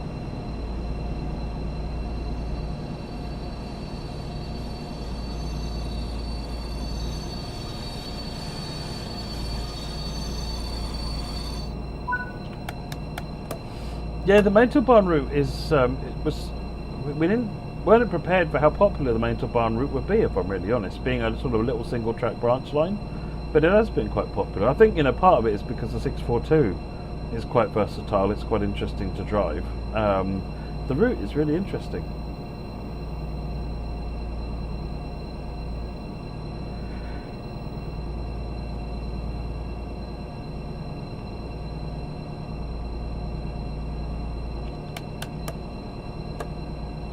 Unlock the wrong doors, excellent.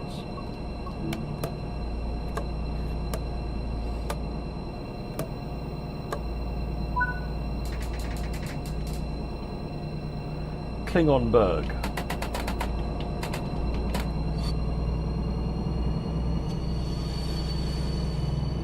The 155 is a nice train. I will absolutely agree with you there. Sometimes you've got to mix it up and do a bit of diesel though. It's all electric far too often in Germany.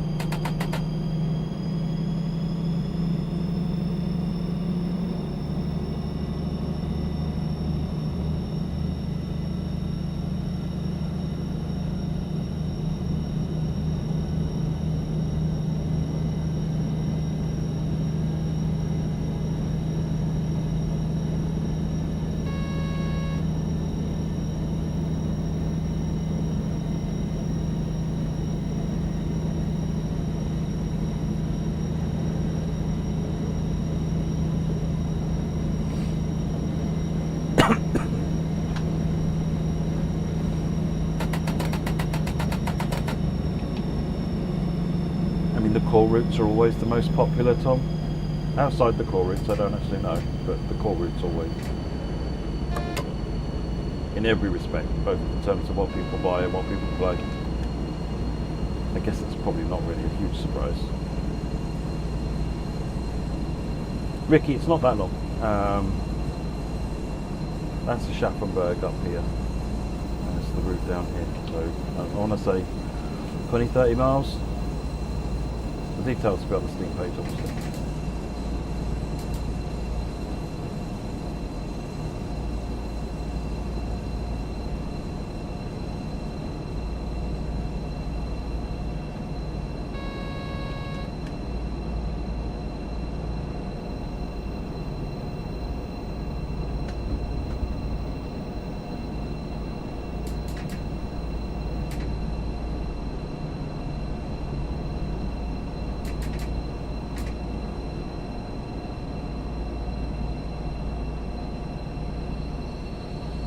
Realise there's a red light there and it's not here to play games.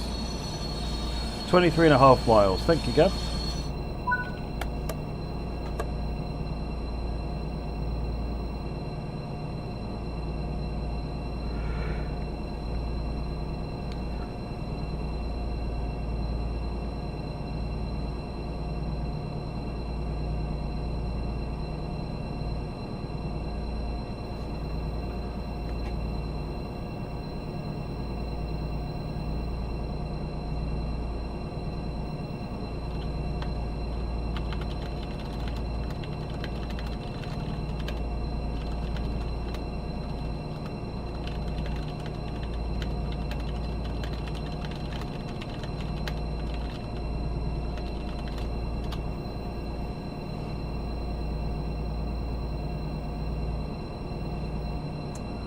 Those.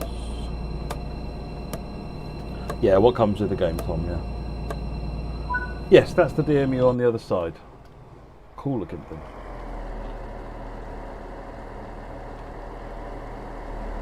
Little 2-car DMU. Hydraulic, diesel hydraulic.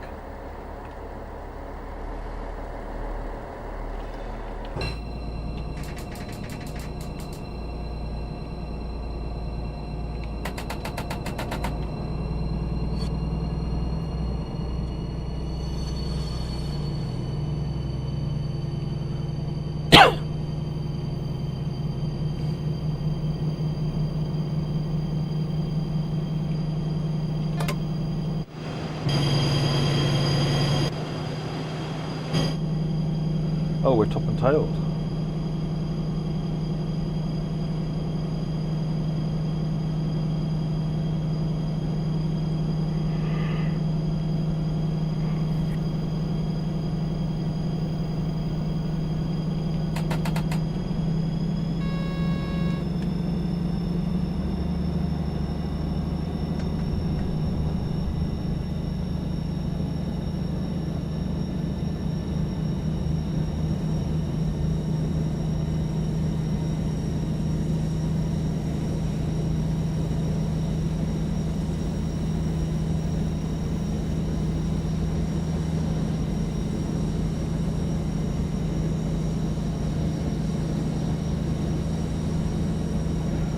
Oh, was that a girl doing that?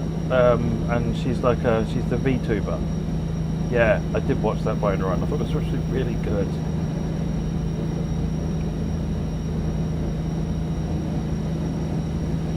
girl, maybe a younger lad, I don't know. But I thought it was really, really fun to watch, actually. It's very different to your normal gameplay video, yeah.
Was just driving Cajon Pass, I think, by an rerun, which is hard, bluntly.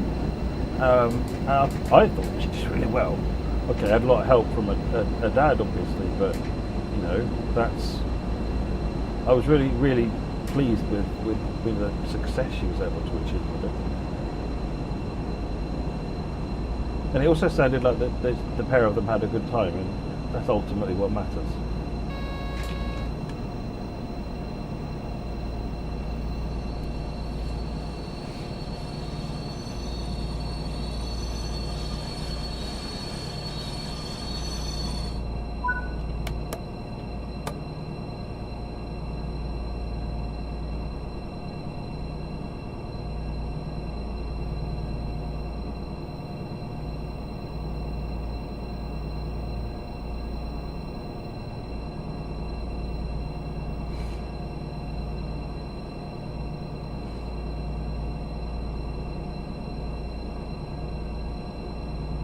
Yeah, Cajon Pass for me is all about downhill to San Bernardino. The route is great, but it's that downhill to San Bernardino that stands it out above being different from everything else. It's a white knuckle ride, especially with the heavy trains. Klein-Holbach. Klein-Hubach. I don't know. Place beginning with a K. 3 kilometers away.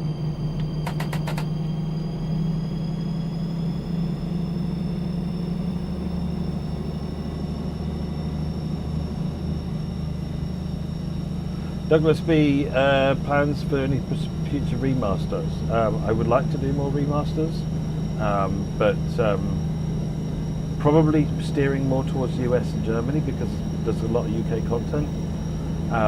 But trying to pull a plan together, I guess.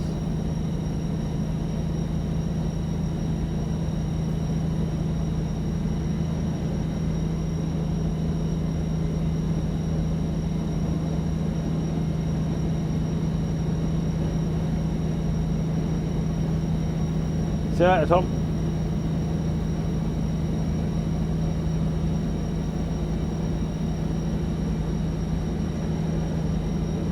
You and I think that, Sonic Scott, but I definitely can confirm our players don't.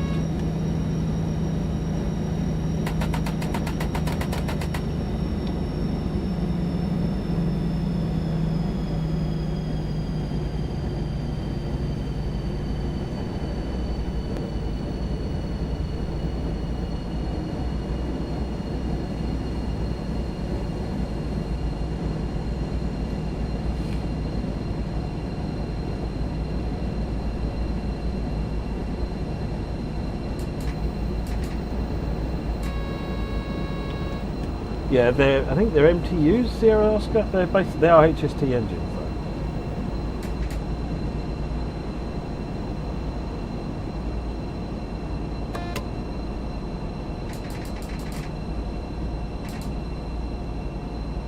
Will we ever see a Deltic on TSW? So the problem with the word ever in that question, Douglas, is that probably, but that's not useful to you because you probably mean sooner rather than later, to which no plans. But ever is a very long time, right?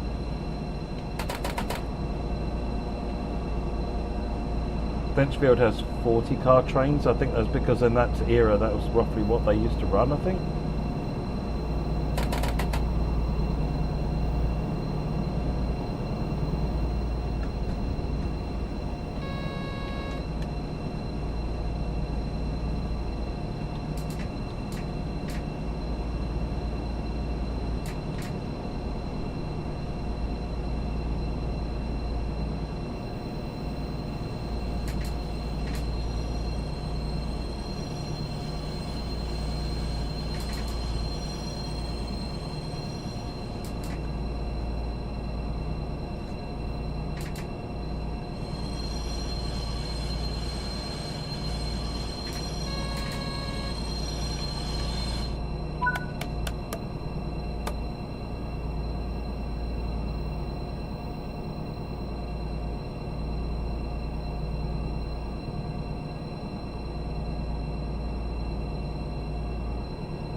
Yeah, Sandpatch could use upgrading to the 100 car trains.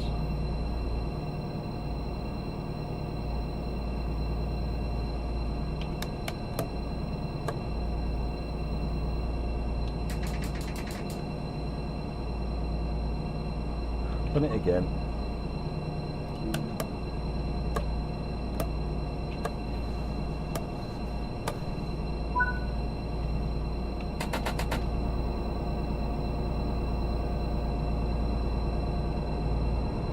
ICET is the same engine as the Voyager as well, QSK19.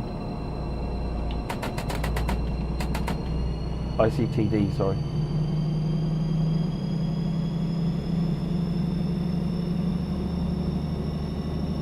Miltonberg at the end of the line. Kez from All Aboard will be joining us after this. We finish this service, so start getting your questions for All Aboard lined up. What the heck? Did we have a signal? We did, didn't we? Stupid PZB bar humbug.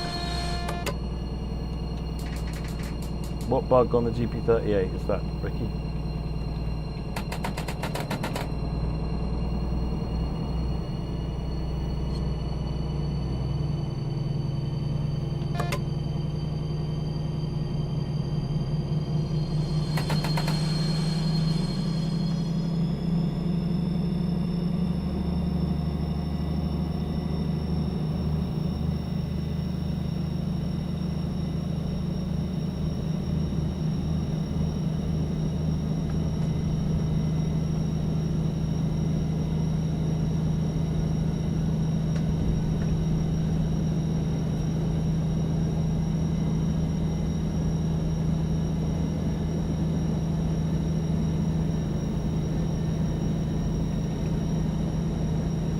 Can't use the way into on it.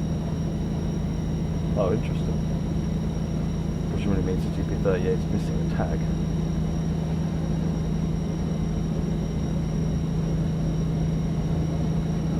.6 to Miltonberg. Now that the No Joy machine has been told to shut up.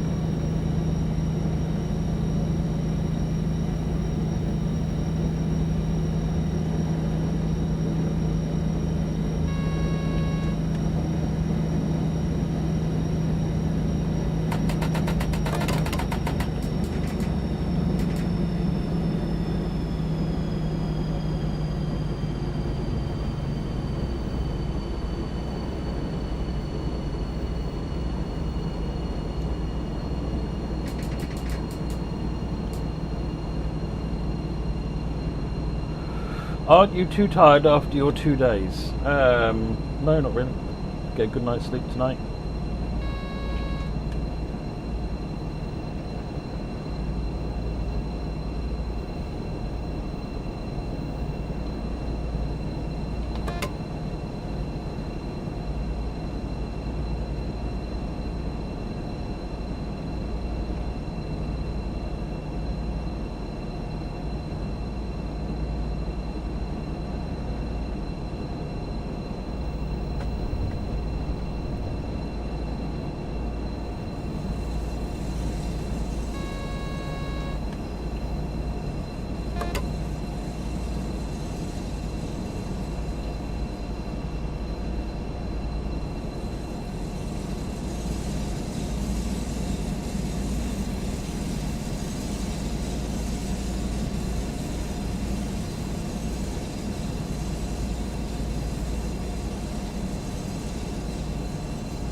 See you later, Joe.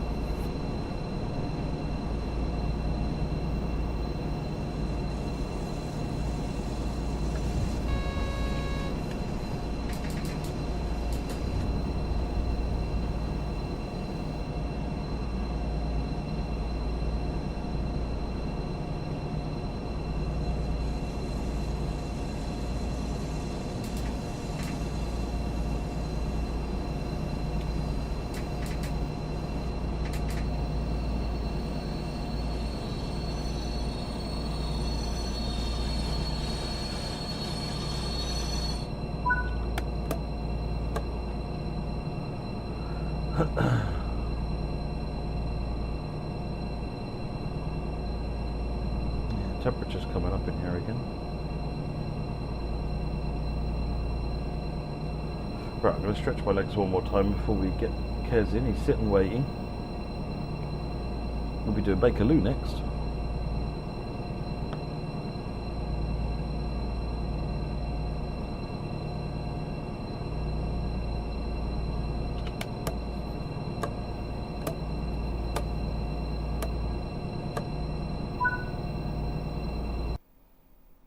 Boom! There we go. Right. So let me put a video on, and I'll be back in a little bit. What's a video? Oh, let's do that one. That one's good.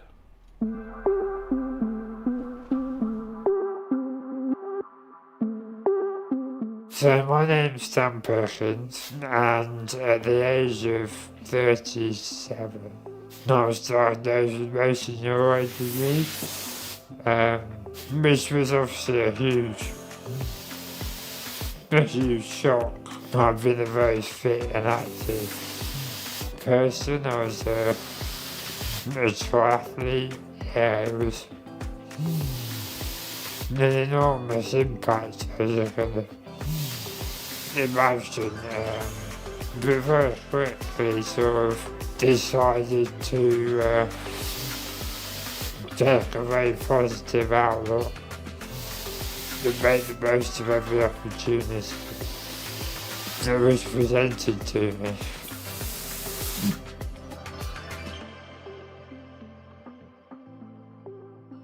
I think it was my wife that told me about a charity that could help me to continue to play computer games. Yeah, just got in touch, and it's been an amazing journey ever since.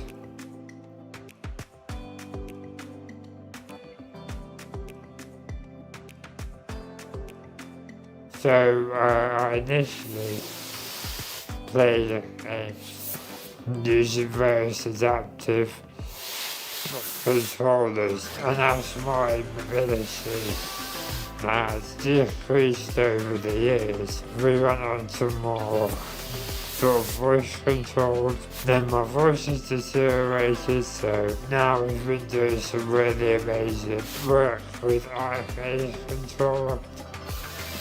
And it's so liberating for me. No matter what MNG throws at me, the guys at SpecialEffect come up with solutions to allow me to still play games, which has been fantastic.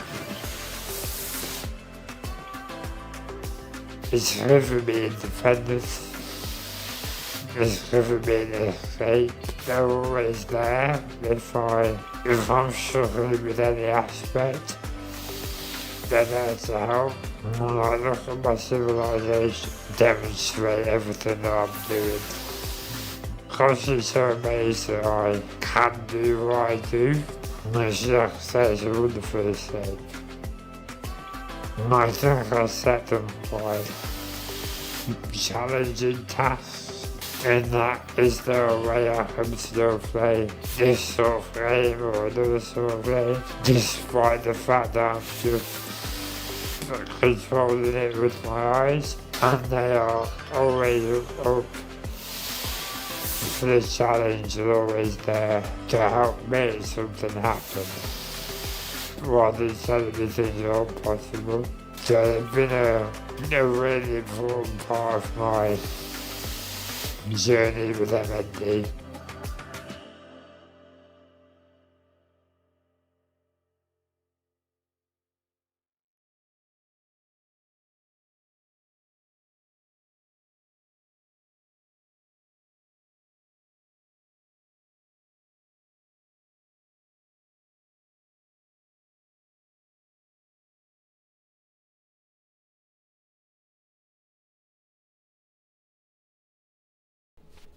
I'm a little bit confused because the scene that I used to stream with seems to have gone. The one I was just literally using a minute ago seems to have gone. I'm seeing if I've dragged it somewhere by mistake. There it is. That's better. Mind a panic there, just for a minute. Not going to lie. Right, okay. Don't forget, let's keep those donations coming in, folks. £3,610.51, which is brilliant. For Special Effect, you just saw what Special Effect do, which is amazing. However, while we're doing that, so I'm going to run Bakerloo. We're also going to get Kez from All Aboard to join us. So hang on. Kez, are you there? Hello, Kez. Hello. Why is my, why would anything work from one day to the next? That is definitely too much to expect. Oh, I know why. It's because I plugged my headset in. It's now using it instead of the microphone. Can you hear me now, Kez? Yeah. Hello. Hello. Hello. Excellent. And everyone can hear you. Can I just get confirmation from everybody they can hear Kez all right? Hopefully so. Oh dear. While we're waiting for the chat to just say they're ready, I'll get the Bakerloo line underway. Chat's gone quiet. This never happens. Chat never go quiet. They've always got lots to say. Jason says yes. All right, let's get going then. So yeah, I'm joined now by Kez from All Aboard. Well, do you want to just start off by introducing yourself and what you do and whatever you want to say? To be honest, we have plenty of time. Yeah. So I work with All Aboard. I do basically all of the technicals kind of stuff. So Simulgraph, RVM, set up on the trains. I also do all of the station tech, so setting up stuff for like announcements and doing all the nav mesh stuff. Then I do light baking, my favourite job of them all. Don't lie. Don't lie. Love light baking. Yeah, just various other bits really. So, I know I also do timetables from time to time as well. Bit of a jack of all trades then. That's brilliant. Yeah, I like to be busy. Yes. Well, there's lots of variety when you do that as well. Yeah, absolutely.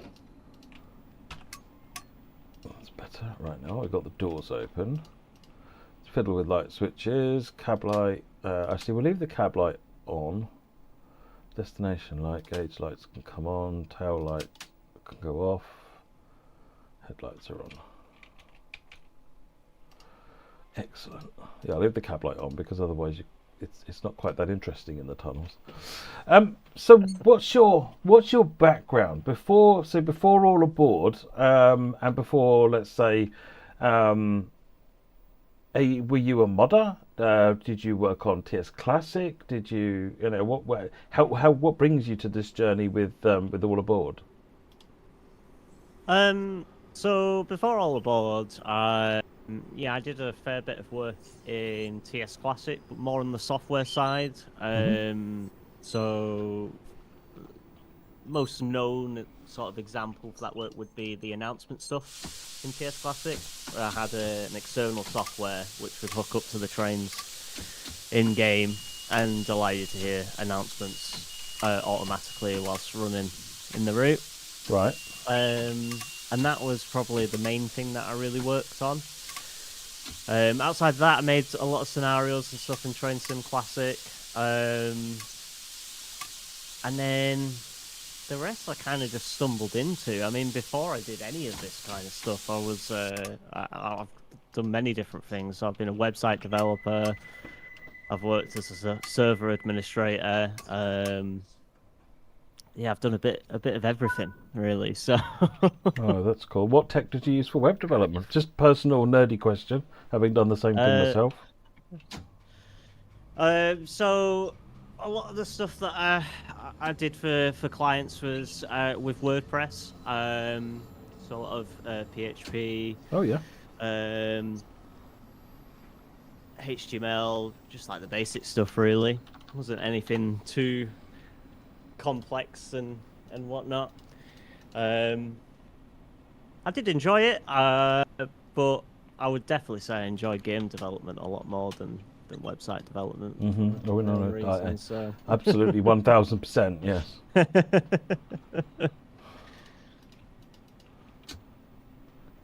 So all of the things that you... By the way, viewers, if you've got questions for Kez, fire them into chat, and Kez, by all means, pick up questions and go ahead and run with them. Of all the things that you do in TSW, have you got sort of a favourite? Have you got a least... Well, other than light baking, have you got a least favourite? It's kind of hard to say a favourite, to be honest, because I do enjoy... It's why I do the wide range of aspects that I do, because it's nice to keep it fresh, more than anything.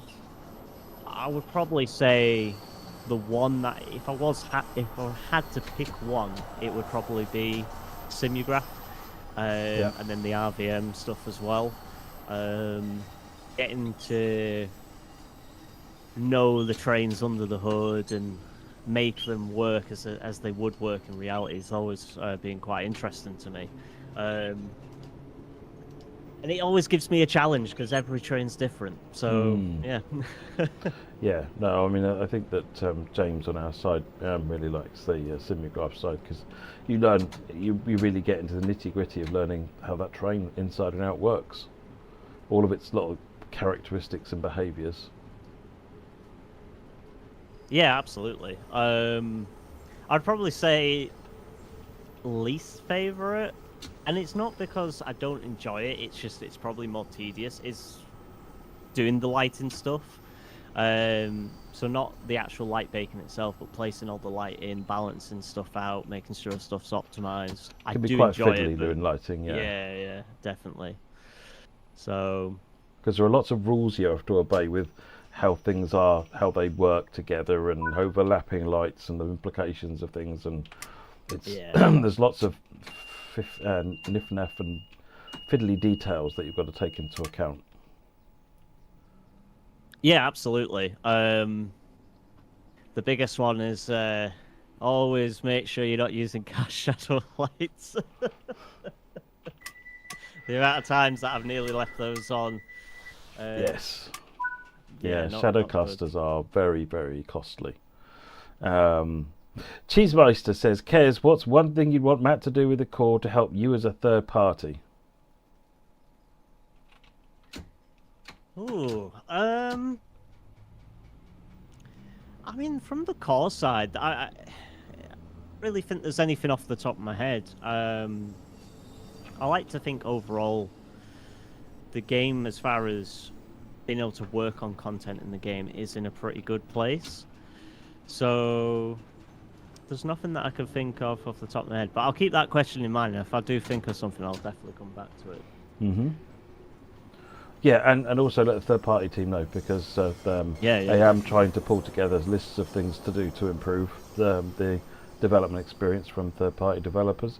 I know one thing that I have as an action for all the developers is to figure out getting stuff through auto test more rapidly, and also getting access to console dev kits so that you can log into a dev kit remotely and try the latest build on a console, because a lot of third-party developers aren't Microsoft partners and can't be if you don't have got your own game effectively.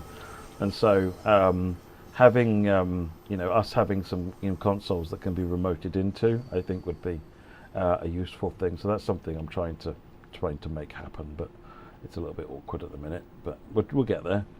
Matt, what's one thing you want all aboard to do with their content to fit your aspirations within the game? I don't think there is anything particular. I think it's all about the one thing that I'm sort of banging the drum of constantly at this point is performance and optimization. Internally and externally. This is not just a third-party thing. Everybody needs to be doing better on that front. And I already know that from some of the conversations Keza and I have had, the thoughts are very much in that area. So it's nothing new, but stuff that that I would want all third parties to keep an eye on, because sometimes it can be easy to run away with some ideas and not think about or not be aware of realise the implications of them from a performance perspective. And like I said, the conversations I've had with Kez, this stuff is heading in a really positive direction. So yeah, I think it's really good. Here's one for Kez. What was the inspiration behind making the 70? Did you get fed up with driving 66s? How can you get fed up with driving 66s? Invalid question. I'll be honest, I actually don't drive the 66 that much, or freight that much, to be honest. I tend to drive more high-speed stuff when I do get a chance to drive stuff in-game, so that's sort of my personal preference. Yeah. When it came to the idea of the 70, it's kind of a wider topic of how we wanted to go about making trains anyways. So we obviously started out, with Birmingham Crew. We wanted to take an existing train and make small modifications and changes to it to understand the system better, and then we did the same sort of thing with the 805, branching on that logic a bit further. And now we're in a position, obviously, we wanted to actually try building our own train from scratch. And so we had a lot of different options, and the 70 just kind of stuck out to us because it's one of those freight trains that you do see in a lot of places around the UK. So we thought that would be a good fit to sort of go with and see what we can do. And to say the least, for everyone involved, it's obviously been a very challenging process, but it's been a lot of fun to see it come to life from, not just from the technical side, but from the art side, the sound side, and everything as well. And again, it's allowed us to gain even more knowledge behind, obviously, building a train and the systems behind it. So, it was kind of. It was one of those. It's a bit of an obvious choice for us to go with. It was something different. It wasn't like a full multiple unit, so we could treat it as a standalone loco that quite contained in that way. Yeah. And then just sort of build off it from there. So yeah, I don't think it's because anyone in the team doesn't like driving the 66 or anything like that. I think it's just one of those choices. It's when I heard that was what you're making, I was like, oh, good shout. That's different. It's nice and different, and still relevant and in the current sort of freight scene as well. Yeah, absolutely. There's the reason there's lots of 66s in the game is because there are lots of 66s in reality. They are the staple. So many. They are the staple in the UK. As boring and tedious as that is, you see a freight train, it's probably got a 66 at the front. So yeah, no, I thought the 70 was a really interesting idea. Or do all third parties have a regular get-together meeting with Dovetail? So they individually, I think, have regular get-together meetings, but not as in with each third party with Steve and the team do, but not the third parties together. I'd love to set up some sort of DevCon, a developer convention type thing, and get developers all into a place and have some talks and get developers communicating, working with each other. Because I think, in my experience back when I used to run third party on TS Classic, some of the best projects happened when third parties sparked together and did great stuff working with each other. And so I'd love to try and find a way to sort of make that happen more often. It's not that it doesn't happen, it definitely does, but what could be better than getting everybody in a place? There are lots of logistical problems with those, so it's something to think about though. Do you want to take Sonic Scott's question? Let's have a look. Any chance the 801 being updated to have the same feature set as the 805 and upcoming 807, like the lights and kind of improved sounds and suspension? It's not something we've got planned, but we obviously talk with both DTG and Rivet quite a lot. I'm sure if they were interested, it's something that we could potentially look at. It's not on the radar though. Yeah, it's definitely not on the radar at the moment. But I know, Danny will say the same thing later on. We collaborate with different parties all the time within the scene. I mean, the 805 was kind of a really good example of that. So obviously the train itself was obviously mostly me and Sam. Then we had Adam Haig help with a few bits. So they're people that are within All Aboard. And then we also worked with SimTrack, who did the scenarios, and Adam from Firefly, who did the West Coast Midland South timetable. So that was quite a big collaborative That's project. cool. Yeah. Lots So- of different people involved in that, and you can tell product is really good. Yeah, absolutely. It was very good to see everyone's reaction after it came out. I think a lot of people had doubts at first with, it's another IAT, it's just a reskin. But then people got their hands on it and were like, actually, no, it's a really nice train, really fun to drive. So it's been great, and we've seen a lot of constructive feedback as well that we've obviously we always take on board with any of the stuff that we do. Berman Crew is the same, and we continue to improve on things as we continue to develop, and even go back to our existing products and improve those where we can and where they're needed. So we're always looking at the forums, Discord servers, a lot. Even if we're not always chatting in there, we're always lurking and reading at what everyone's saying. So. No, that's very good. Mickey, Kez, what has been your favourite DLC you've worked on?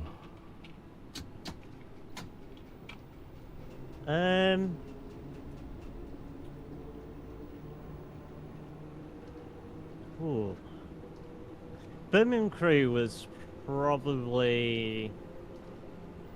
I don't know. I don't think there's one that I would say is above the other. They've all been a lot of fun to work on. Worked with a lot of different people. That's the thing, they're different, aren't they? They're kind of like they're fun or they're not fun in very different ways. So trying to compare it is a bit apples and oranges. Yeah, absolutely. I think I just love the different challenges that comes from each project. Like a route project versus a train project, for example. There's so many different challenges between those two types of products. So. Yeah, it's always fun to just get to work on something different and look at what we can do a bit differently. Any new sort of things that haven't been done before, or any new techniques that we've not tried before that we could try on new projects. And it's a constant learning experience. I think that's the funnest part of the job. You're always learning. Yeah, trying new stuff out. And one of the benefits of having the of TSW powered by a game engine like Unreal is that you're kind of only limited by your imagination, really. You're not limited by pre-built constraints for the most part, because it's a proper game engine. You can kind of do anything with it. Oh yeah, definitely. I mean, I personally have really enjoyed working in Unreal Engine, because there's so much in terms of not just what we get internally from DTG in terms of how to do certain things, but there's so many resources online as well. Yes, yeah. And it's just so accessible. That was one of the reasons we went with a public engine, a standard engine like Unreal. We did also look at Unity, Unigine, and some others, versus going with another proprietary entry like Heracles on TrainSim Classic, because a proprietary engine you can tune and tailor to perfection, to exactly what you need and nothing more, and get rid of anything else. But also it costs millions to make a games engine these days, and you'd end up spending most of your time doing that, not making the game. And the other thing then is, how do you find people that can do that where you can't with a custom engine? Whereas with Unreal you can find people, hire people to work on stuff, because if they've done Unreal in any game, they can do it in yours.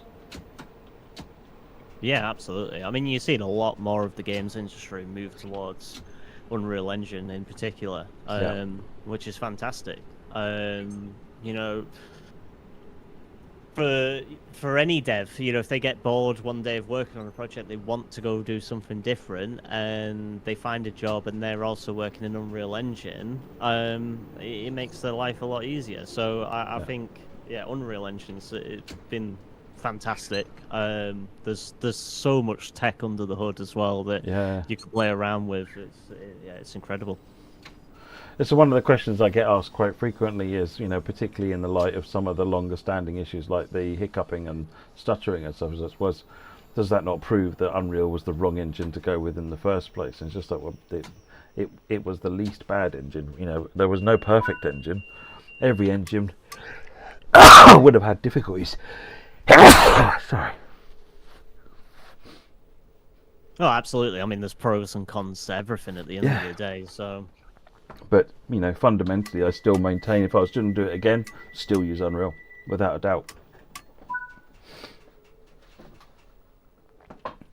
What's the maximum route length in Unreal? There really isn't a maximum route length in Unreal. The maximum route length is probably more constrained by the reality of the work it requires to build the route. Yeah, it takes time to make a route. It takes time to place the art. If you double the length of the route, you double the amount of time it takes to place the art. So there are some constraints or some things which influence constraints. So if you, for example, have a really super busy timetable, you really can't have a super busy track layout, otherwise you've got because those two are all loaded in memory all the time. So if you've got busy track layout and a busy timetable, then the route starts suffering in terms of can't be that long. But in theory, you know, if you had a machine with unlimited memory, then you could probably do quite a long route. But it would then take you 10 years to make that route. And at that point, there's no way you'd ever make enough money back to actually sustain that, which is great for freeware people who don't need that kind of thing. But for people who for whom it's their living, you do need that. It's essential that, as boring and tedious as it is, every project needs to make sense financially. Otherwise, you just don't get to make any more projects. So that's probably the biggest practical constraint, is the amount of effort required to actually make the route. And if you do it with the same effort over double the mileage, you just make the route half as good, bluntly. Kieran, what's your favourite thing about working for All Aboard Studios? That's from Dan. Oh, it's from Dan. Excellent. Definitely not a loaded question. I know, right? It's got to be your boss, right? Oh yeah, definitely. So I mean, look, I work for All Aboard. I mean, the best thing is what everyone brings to the table. Everyone brings their own experience, and working with all the different people with all the different experiences has been fantastic. I mean, everyone works really well in the team. Yeah, I mean it's a real team effort, which I've really enjoyed. So, and we just have a lot of talented individuals on the team. I think we're very lucky with everyone that we've got. And we all have a good laugh as well. You know, that's one of the most important things during development, because it can get stressful, is to still be able to have a good laugh. And working with talented people that give a damn about what they're doing it can make or break anything. And it's one of my favourite things of working about Dovetail is I have the privilege of working with incredibly dedicated, talented people that you know, they master their craft and they care about what they're doing. You know, that's not to say we don't make mistakes. I'm not saying that, but you know, you don't get a game like TSW from people that don't care, and that's great. And I know my conversations, my interactions with the All Aboard team have always been, you know, really positive, really constructive. Clearly, a team that, frankly, give a damn. You know, but pardon the expression, and that's always really good to see. Dominic, what's your favourite add-on from other developers? Well, there's. I mean, I only really drive UK content. I've not had a chance to drive American stuff or German stuff or any other country at the moment. I'll plan to sit down and do that at some point.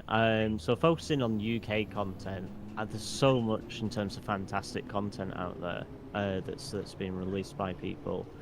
I think one of my ones that I like to go back to a lot is probably Preston Carlisle. Yeah, I was driving that it's earlier nice on. to drive. Yeah, it's nice to drive something in a different era, and what they did on that route. I mean, it's incredible, from the trains to the scenery, to, you know, everything in between. I mean, It's also a really long route. I think it's it was one of the longest routes in the catalogue, and they kept the scenery detail up on it really nicely. So, you know, again, it's another example, much as yourselves, of a dedicated team with a lot of passion and a lot of skill. Yeah, absolutely. I mean, it's fantastic what they do, and it's nice to see that, you know, they've got an era that they're really passionate about and enjoy, and can bring it to life in game. You know, give people that maybe never had the chance to experience that in real life a chance to experience it in the sim. So, no, definitely one that I like going back to a lot. Outside of that, like I said, there's so many different ones. I still enjoy going back and playing mild mainline. Manchester Airport Commute is another one that I like to drive. West Coast Mainline South, Riviera. Those are probably the ones that I drive probably a fair bit. That I really enjoy. So nice mix of different things. Okay. How did you get into trains in general?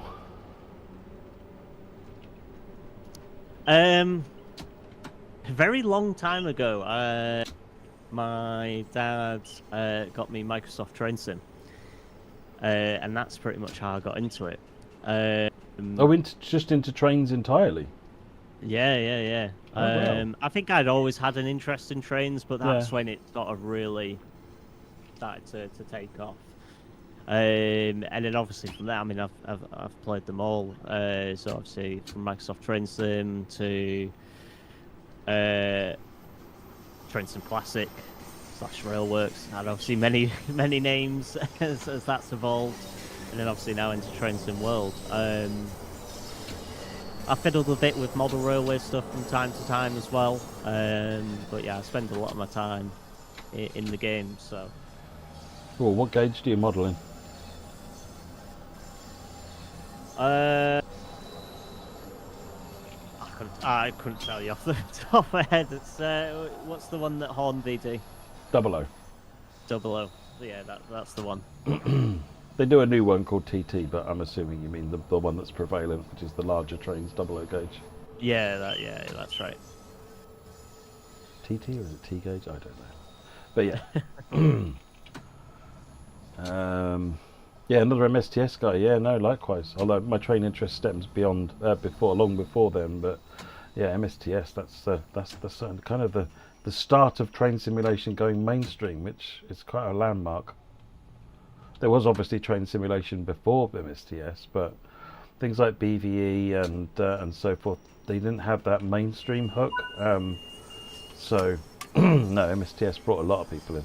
TT120. That's it. GW. Thanks. Here's a behind the scenes question. When it comes to audio mixing, what do you use?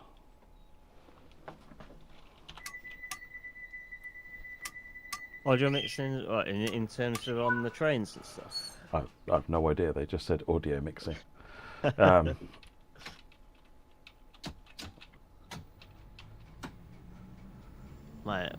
They could clarify that question. Yeah, Flying Southerner, if you could just expand on that a little bit, help scope it down a little bit. I've just realised that just giving up has stopped. So EK Cummings, thank you very much for that donation, much appreciated.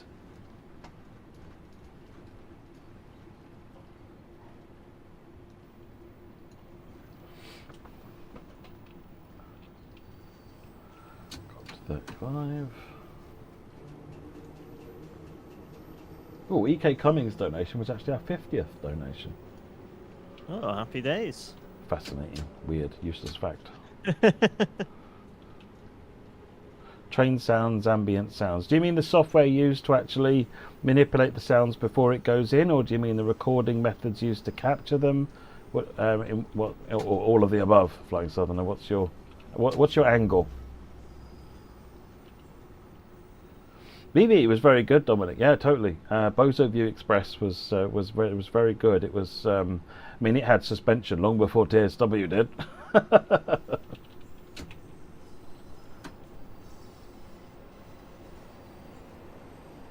Could this route ever be remastered into Todd 4? Yes, it could. It would be incredibly painful. Can you imagine light baking for 7 miles? I would rather not. It's just it's the sort of nightmare that keeps you up at night. Yeah, just a little bit. Certain somebody at DTG, that everybody is aware of, did try, and it looks stunning. But yeah, I believe it's got a long way to go, I think, and I don't know whether or not it's having got it that far and realised what's involved, and I don't know whether or not that's a realistic project. Been a question their sanity, to be honest, if they wanted to do it. Well, knowing Liam, it's yeah.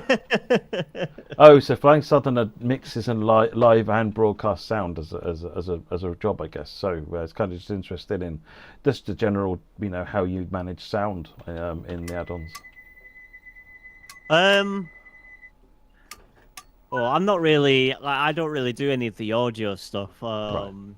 That would be that's Sam that does all that. And when he shows me, I look at it, I just go, Oh, okay. Yeah. No, I'm much the same, and Adam does the same stuff to me. I can answer the question roughly from Dovetail's perspective. So we have from recording, they've got a series of bits of kit. So we've got F4 recorders, I want to say, which are these little cuboid things that can do 192 kilobits. So it's basically recordings, which means that you don't really ever have a problem with peaking out. It'll record whatever volume you want. Basically, it's if you manage to peak it out, it wasn't worth having in the first place, which is great, especially for really loud things like train horns. And they've got a selection of mics. We've got quite a lot of equipment in the office now, covering recorders, microphones for doing various things. Some of them are like boom mics on a stand that you can put inside to get ambience from a room. Some of them are microphones that you literally clip onto parts of a bogie, so you can get real running sounds or things like that. And once they've collected all that audio, they then use.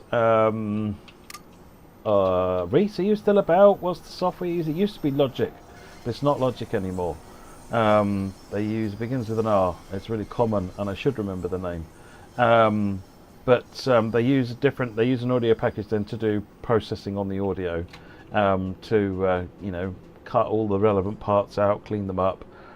F3s, that's it. Thanks, Reese. What's the software that you use, Reese? Reese is one of our audio guys. Reese is particularly the audio person that worked on the GWE remaster.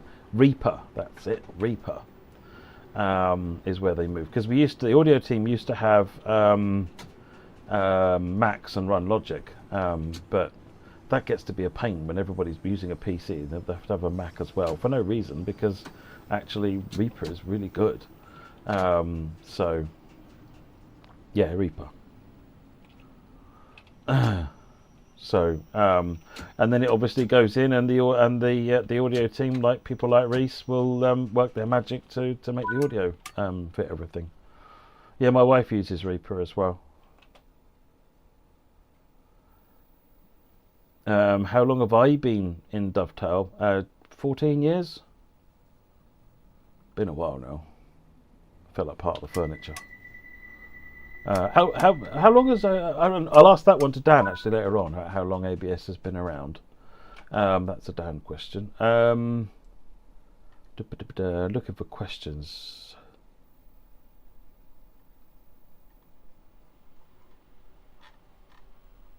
Keep asking questions, folks. Keep asking questions. Trying to think of some while I'm driving. So,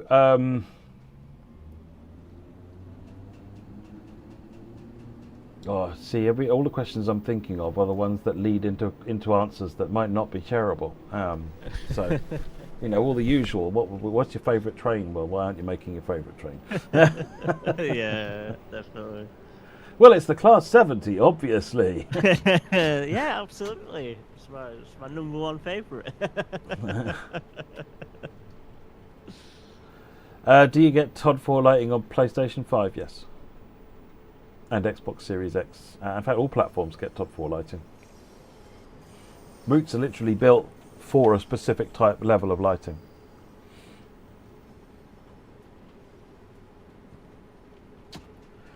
Are you using SQ5 Flying Southerner? My wife is an Allen and Heath girl. She's got a Q5 in the living room that she uses. She mixes. She's actually going to. I can't remember the name of the place. She's going to a mixing event, like a mixer event for audio people in London today. Probably on her way now. In fact, she's gone. The car had already left. And she's hosting a gig in Dublin Castle tomorrow.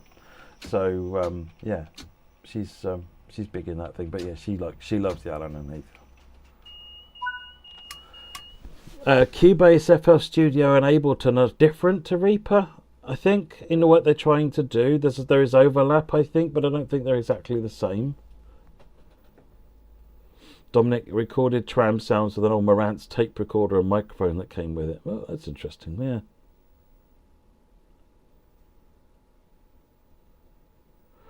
You can't really cut and paste bits of root. It's a lot more complicated than that. There is a way of doing what we call a deep copy, that even those two words used in the same sentence makes most developers in the Dovetail team, at least, shudder and run away screaming. I'm already crying. It's because when you deep copy things, it just never goes smoothly. And sometimes literally, I think in one of the projects we did, it would have been faster to make it all again versus the time spent fixing the deep copy, which is pretty horrifying, really. Yeah, I've had that happen before, so I know the pain. It can be useful. I mean, it's why you want to get to a point you understand, what all the different blueprints do and different files, and then if you do deep copy something and something breaks, you kind of have an idea of where to go look for it. I mean, one of our probably big pain points that we had early on is we did a deep copy of some of the signals to deep copy them into Berman Crew's plugin, and for a good few weeks, just constant breaking of the builds because of hidden references to things. You have to go through and find them. But now that we know that happens every time we deep copy those signals, we know exactly what's broken. We know exactly where to go to fix it. So it's a much quicker turnaround. Yeah. So until the next set of problems, yeah. Oh, 100%. 100%.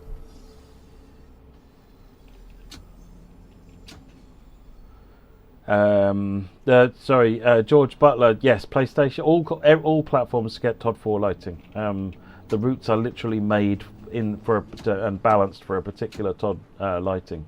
Changing Todd lighting is a job that requires a lot of work on the route, readjusting all of the lights for that level of lighting and so forth. Todd 4 is something like 10,000 times brighter internally in Unreal numbers compared to normal.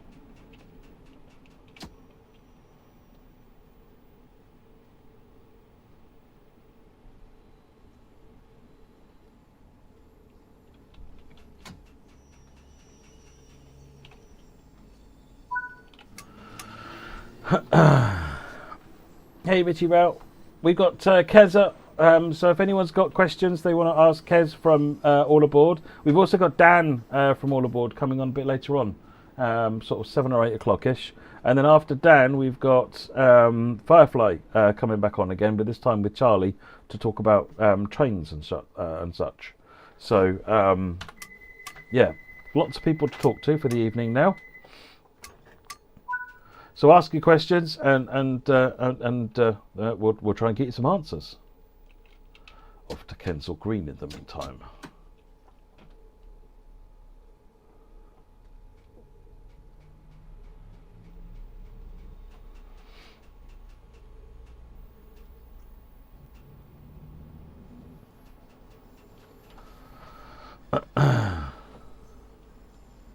Oh, Behringer X32, right. Nice, Flying Southerner.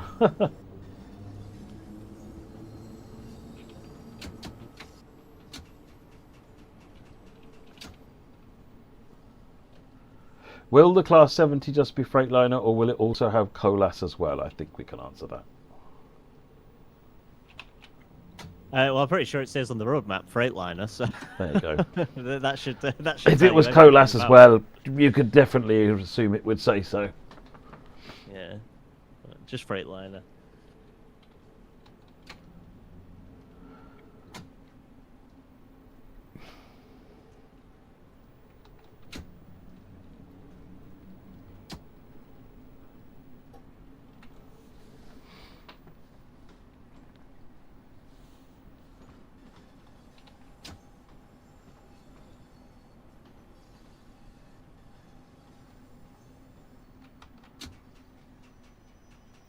What was the hardest part of Birmingham Crew?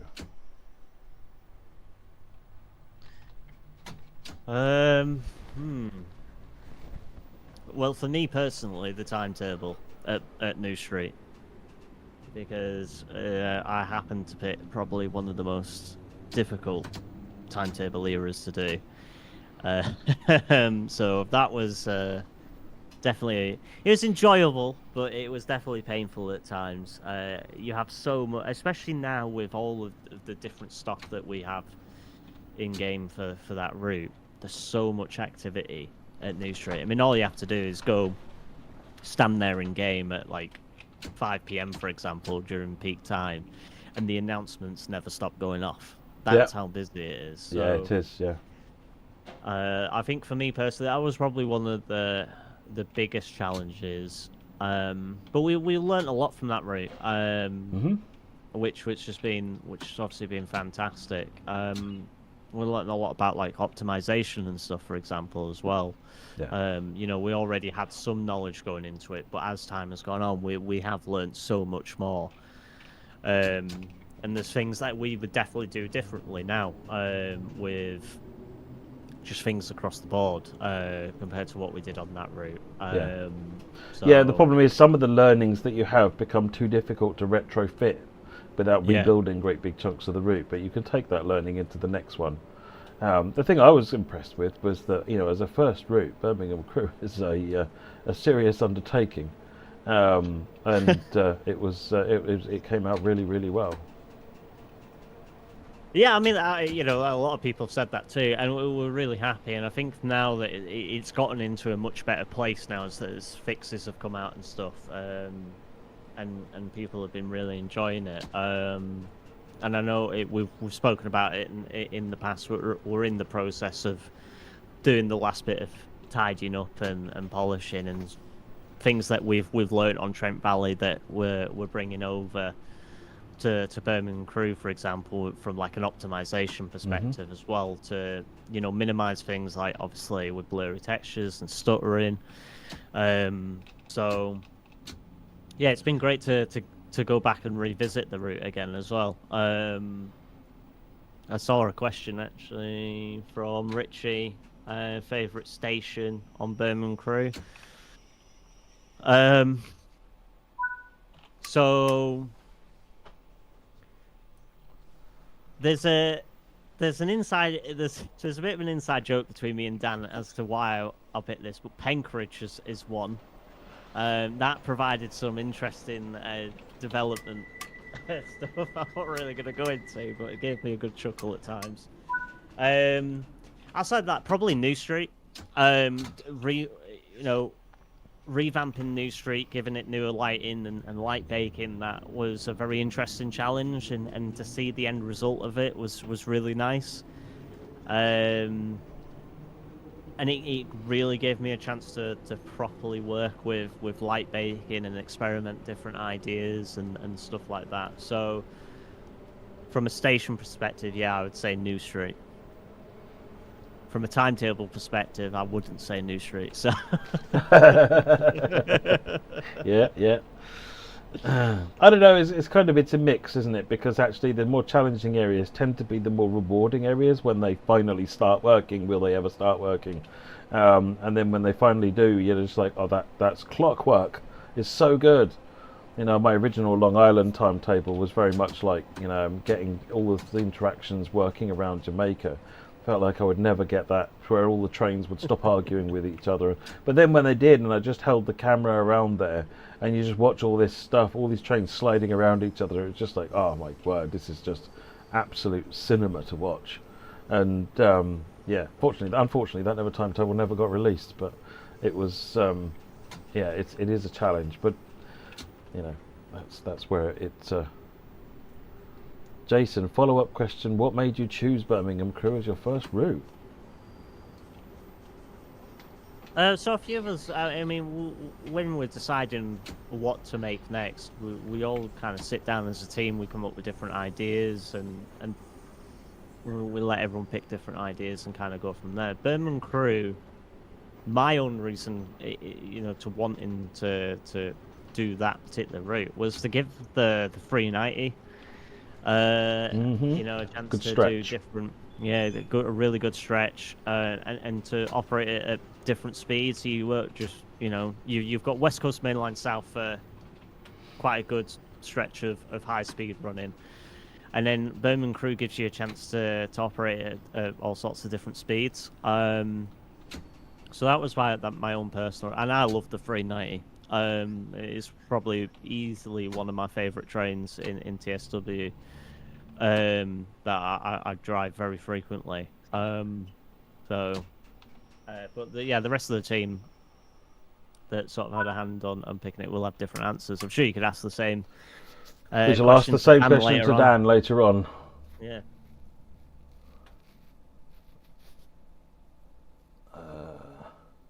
Penkridge was definitely a station I totally didn't miss later on. Earlier on, sorry. Yeah. Is it TS Controllers Dan saying, is it a local route to you and the team? Birmingham Crew? Yeah. Definitely not to me. I can't remember. Some people on the team potentially. For me, no. I mean, I live near Newcastle, so nowhere near that. The other main line. Yeah, the other main line. But I have travelled on that route before, so got some idea of it. And then when we went to do the Avanti Source trip, we obviously went to Birmingham, so I got to experience the line pretty much in full. Because I did, instead of doing cross country, I did Newcastle to Carlisle and then took Avanti from Carlisle to Birmingham. So, and it was interesting, you know, looking out the window in real life and seeing how well especially like the environment team and the station modelers had recreated the route into the game. Do you get that sense of like weird deja vu when you visit a route that you know for the first time, where all you've done is played it in the game? And now you're there, and you're like, well, I know I've never been here before, but I'm intimately familiar with it, and everything I'm looking for is there. And it's this weird sensation. It's a weird sensation. Absolutely. No, definitely.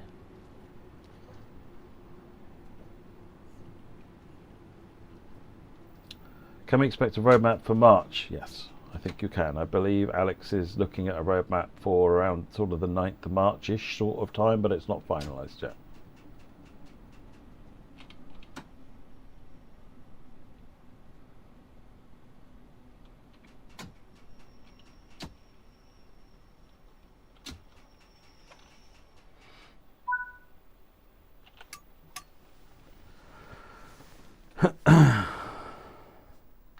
We'll see one from Richie here. How challenging was it to make Birmingham actually look as good as you did. There's a degree of fiction required there, isn't there? I'm sorry. I'm sorry. As anonymous donation came in earlier on. Thank you very much.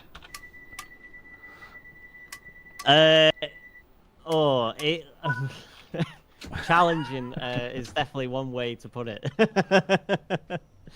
It's a complex station, you know. There's a lot going on. There's a lot of not just the building itself, the station itself, but there's lots of stuff going on around it with the tunnels and all sorts of things. There's just a lot of different stuff going on. You've got to try and get that all fit together and make it look good. It's difficult. Yeah, absolutely. I think the most challenging bit, which will surprise no one, is the lighting / light baking. That took the longest, and many sessions of light baking to get to the level of atmosphere that we wanted to capture with the station. So that definitely the most challenging bit. But again, it was a lot of fun. Absolutely, it was a lot of fun. And then when you add the station announcements on top of it, it just gives a perfect atmosphere. Oh, station announcements is just such a good improvement to the whole ambience of the whole thing, isn't it? Absolutely. No, yeah, I couldn't agree more. New Street's one of those interesting ones because, again, I think if we didn't have half of the stock that we did, it would still always, it would feel that you take one bit out, whether it's the station announcements or whether it's some of the rolling stock, it will then always feel a little bit off in a way. Well, that's what happened with Birmingham Cross City, wasn't it? One of the biggest complaints there was Birmingham New Street feeling a little bit quiet. Yeah, definitely. So having all that in, it's been fantastic. I mean, again, the Voyager, another, one that on that route, if that wasn't there, you would just know instantly. Like, some of the atmosphere is missing. Not hearing the idling engines of the Voyager at New Street. So all of it comes together and makes a massive difference. And it's been a lot of fun.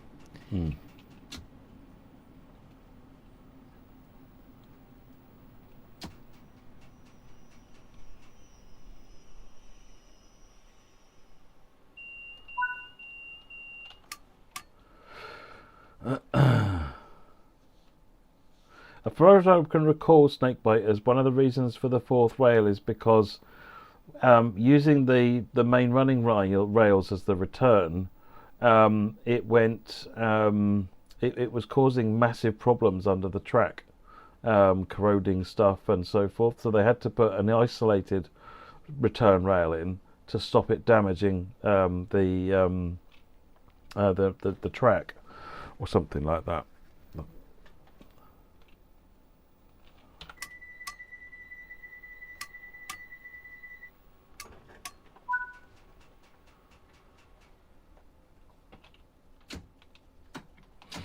Right, where are we going now? Wembley Central. This is where we cross over to the other side. Everyone get ready with their Adele song.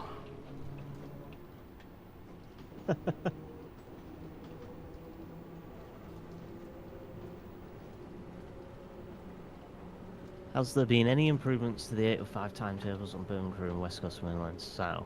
Not really, just are you on about fixes to things that have been found, or feel free to clarify that one. I'm not too sure what you mean. Yeah, are there any improvements you're looking for, GW, or is this just a general, are there any changes?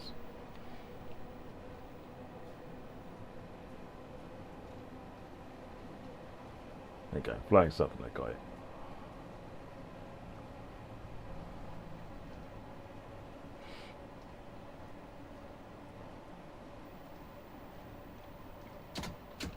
Getting at the bottom here, speed drops.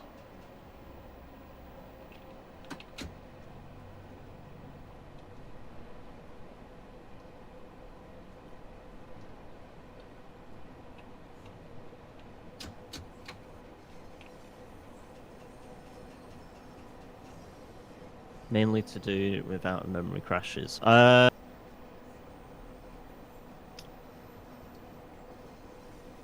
have to go away and check that one. I'm pretty sure we were working on something, but if there's a particular issue that you have, then put it in the feedback thread.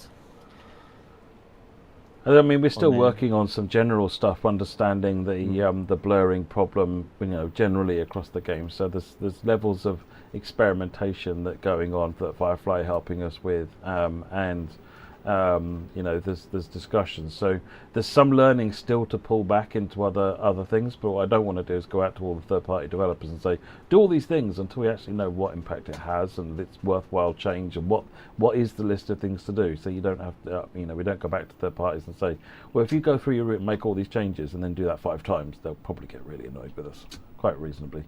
So it's kind of like, well, do these sets of changes. It has a big impact on performance, blurriness, and robustness. And I'm sure that everybody will be like, okay, cool, we'll see if we can do that.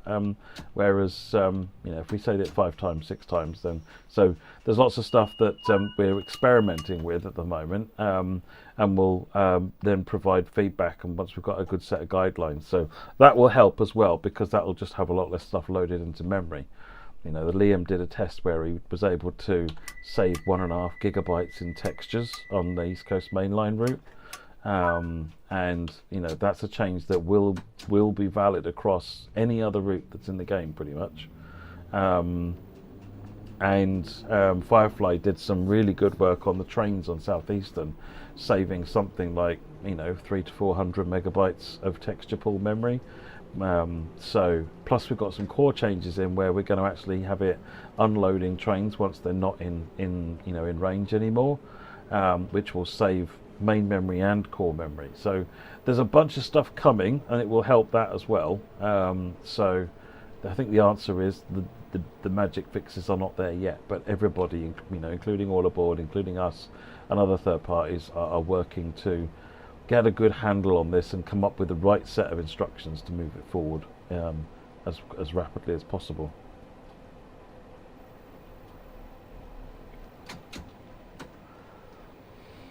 Jude, am I right in saying All Aboard are making the Class 70? Yes, that's exactly right. And also they made the Birmingham Crew route and the Evero 805.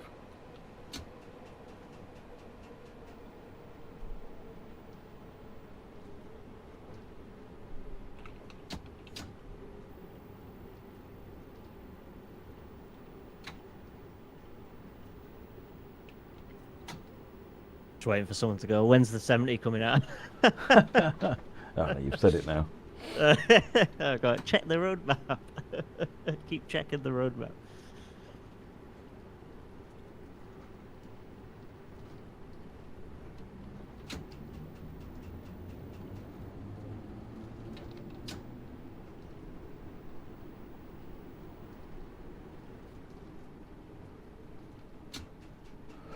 North Wembley. It's an original station name that no one could have just guessed. It being obviously north of Wembley. There you go, Richie. There he is.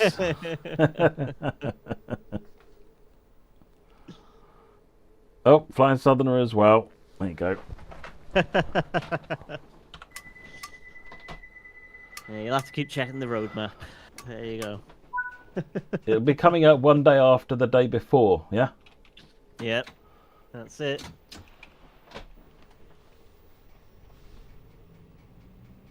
Narrowed it down to one day for you. What more can you ask for? What is that big screen on the platform? Those are mirrors in reality, aren't they? If I remember rightly.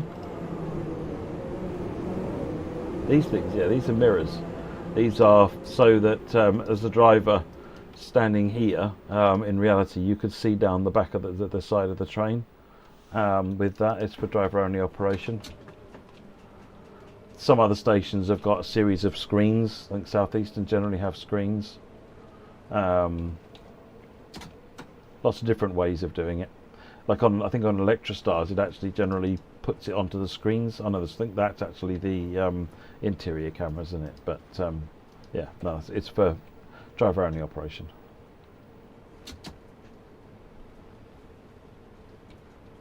No plans to upgrade the Bakerloo line, no Cody. Liam has done some experiments, but I don't know whether or not he'll be proceeding because, you know, it proved it would look good, but also take an enormous amount of time. 7 miles of light baking is enough to bring people to tears.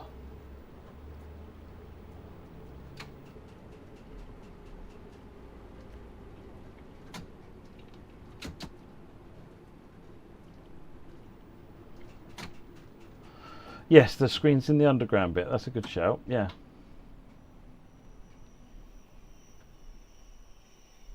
It did eventually stop. It's all good. Can a ROG 37 pull the 70? What couplers has the 70 got? Presumably it's got the standard screw links. I'm trying to remember off the top of my head. Be the same as the 66, so... Well, the 66, some of them have got screw links and some of them have got the combi, so that you can switch between the screw link and the knuckle. Yeah, so it'll be the screw link that it's got on the 70. Yeah, I think that's kind of the standard coupling in the UK. Yeah. I can't remember what the ROG 37's got on it.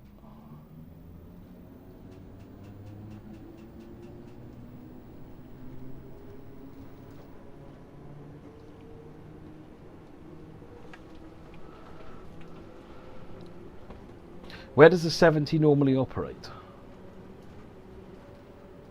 It can be seen all over. There's a lot of different places it operates. Parts of the West Coast Main Line, East Coast Main Line, up in Scotland, Midland Main Line. It really gets around a lot. You will find them in all different parts of the country. There's Never just seen not them as many down of in them. the southeast. Colas obviously run them in the west, in the southwest. Yeah, I think you know, because in more normal Freightliner territory, then really, so Yeah. which would be, you know, as you say, West Coast Main Line and those kinds of areas. They also run in the like Bristol and you know, up in Cardiff and that sort of area.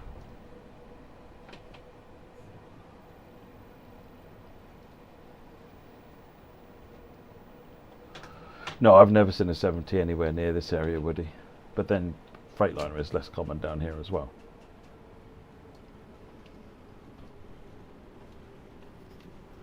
Then again, if Freightliner are common on the Gemmell, and I don't think I've ever seen a 70 on the Gemmell, maybe more than once or twice. Well, there isn't that many Class 70s in reality. That's true. I mean, Yeah, that's especially true. compared to something like the 66. So. There aren't that many blades of grass compared to a Class 66, to be fair.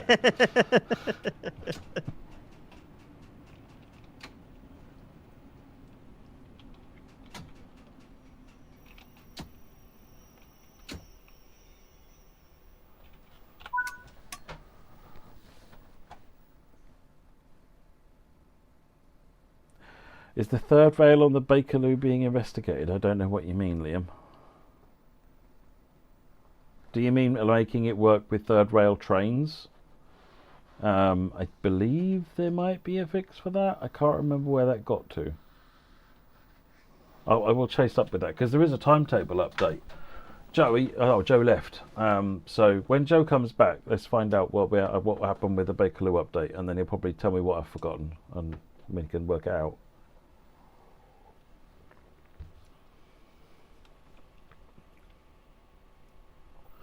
ROG 37 has the Electrostar coupler and the screw link coupler, in which case they'll connect together. I have no idea how they'll interact from a brakes perspective, though. Probably be fine, to be honest, on, you know, using the screw link side. Yeah, I mean, in theory it should. That'll have to be one that I go away and test now, because otherwise that'll haunt me later on. So.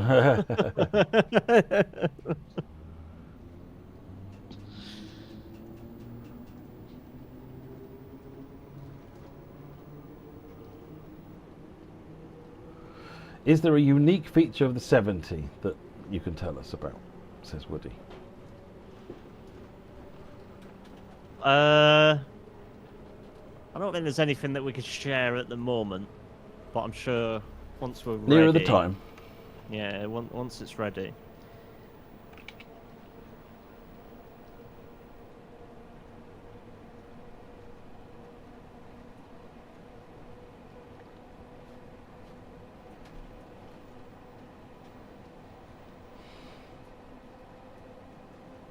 Would you ever expand into the tube more as a Bakerloo line, a one-off? Kind of a one-off. It was an experiment to find out, you know, what people liked, thought of underground lines. The good news is everyone liked them. It was also an experiment to find out how they are to make. The bad news is they're really difficult compared to a normal route because of all that light baking. They also tend to be a lot more dense station-wise, which magnifies the amount of work that needs to be done. When you compare all those stations, also have to be then set up for lighting and light baked. It ends up making. I mean, when we did Bakerloo line, I think the Sandpatch upgrade and Colnacan, was that the 3 in TSW2, or whatever the release it was?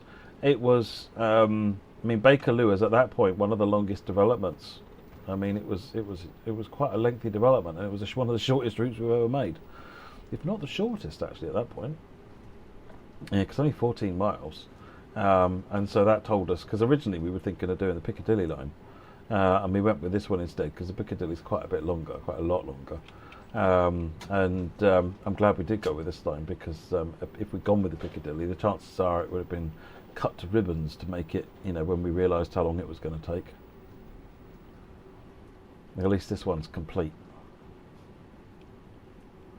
Would another tube route cost more than, say, a standard overground route? I mean, it depends. If your standard overground route is how long your standard overground route is. Underground routes always cost more than an equivalent overground route. Like a mild May or a suffragette is no different to any other kind of route, really. Where they start to hurt even those overground routes is, again, the number of stations. The volume of stations is really high, which is common for city metro routes.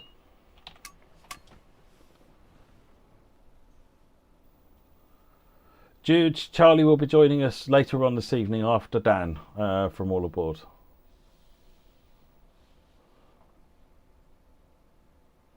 Will the 70 be able to work in multiple with US locomotives, like the one in the USA? I have seen that image float around in Discord servers and such. There's no plans. Is that the one that got dropped and then shipped back and turned into a test unit or something? Yeah, that'll be that one. Yeah. So yeah, there's no plans for it. I mean, there's challenges that come with. It's pretty that, rare. It's a pretty edge case situation, yeah. isn't it? It's not necessarily a useful Absolutely. one.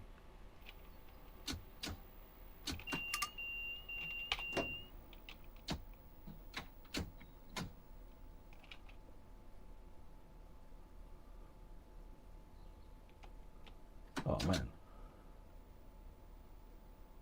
If I manage to gap this thing.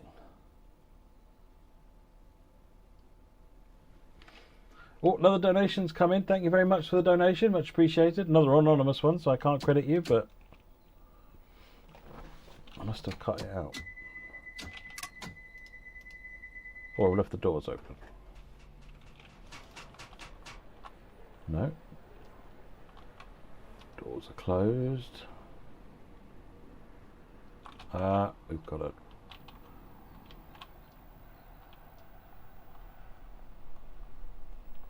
Thought I saw we had a faulty door. Wasn't it? It was just a gap between the coaches. Right, in that case, let's...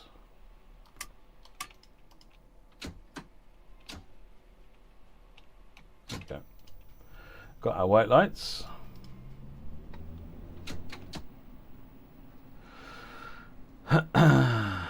Yes, I remember what you were talking about, Liam, with the third rail not working for, or the third rail power not working. I believe that was sorted, and I'll find out what's going on with the with an update for that and the timetable Joe did to bring the 710s in. I can't remember where that is, whether that was actually finished to a point it could be released, or whether or not it's just sitting there waiting.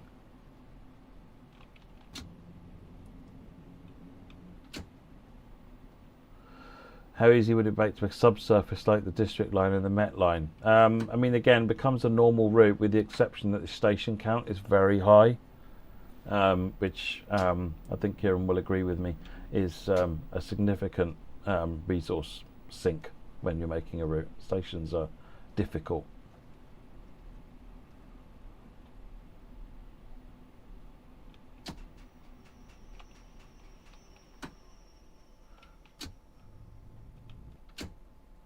How come there's still Pringles adverts on this route? Because it takes time to remove them, and Pringles said they were happy for us to leave them in, so why remove them? Yay, we're finished.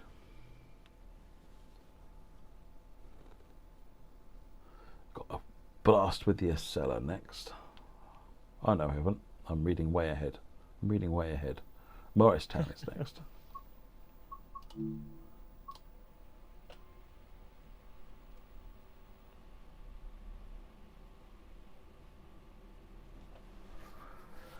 Why does LU have 4 rails and not 3 rails? I actually meant we talked about it earlier on. The London Underground, particularly in all of the tunnel areas in the underground sections, that because normally the way a third rail would work is, you know how your batteries have got your positive and negative connection. So your third rail is your positive connection, and the negative would be the rails themselves. The problem with that was that the way the current would then leak into the ground, it would actually corrode and caused all sorts of problems with the surrounding ground and material underneath the track that was causing faults, lots of need for repair work.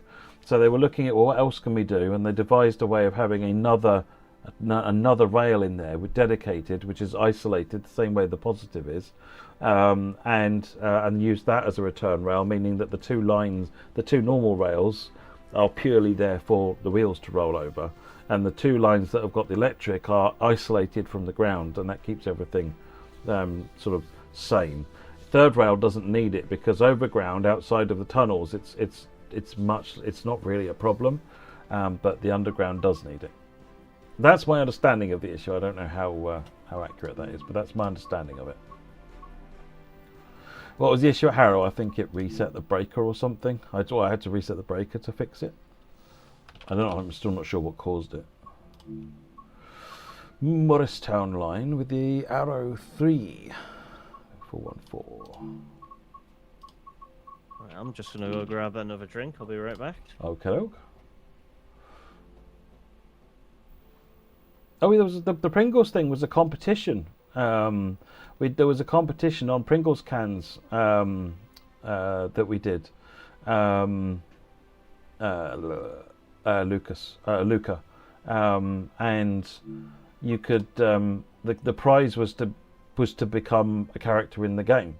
There was other prizes as well in first place actually, but one of the prizes was to be a character in the game. So the character that you see, who's a maintenance engineer working on looking at the machine, that's a 3D model of the person who won the competition.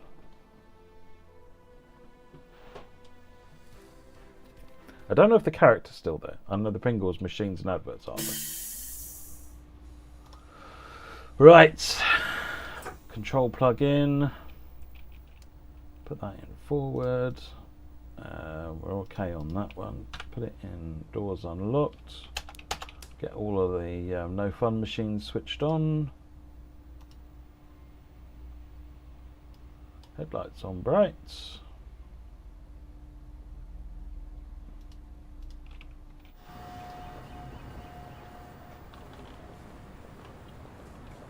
My top 3 UK routes. Difficult. Southeastern High Speed, definitely. I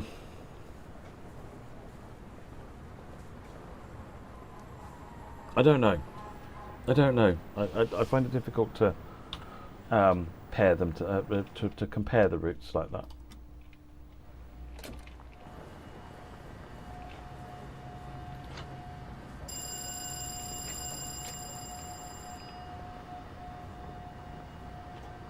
Let's just check them all while we're here. There we go.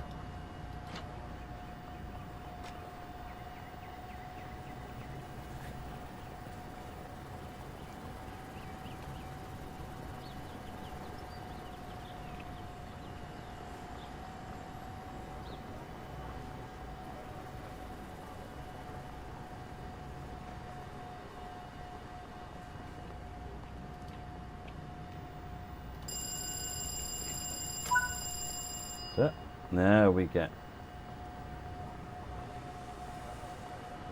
Now we can go.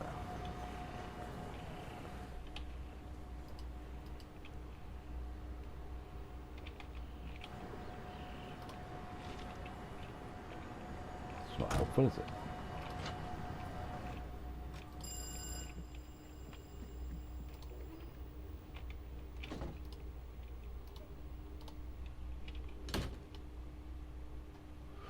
Right.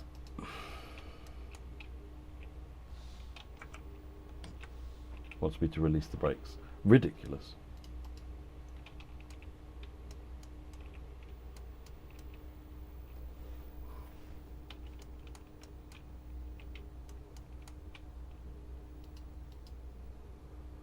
What have I forgotten here?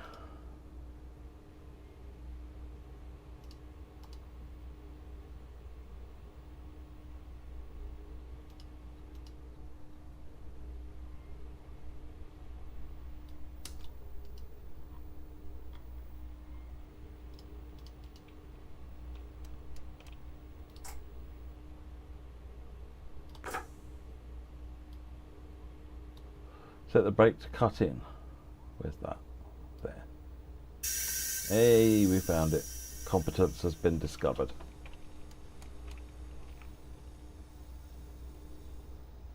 Rightio, I'm back.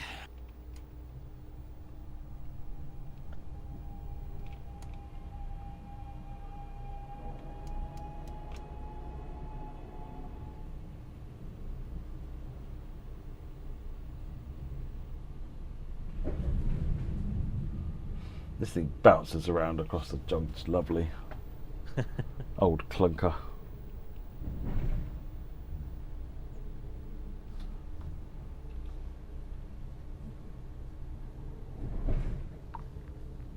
Tom is Southeastern Riviera and East Midland.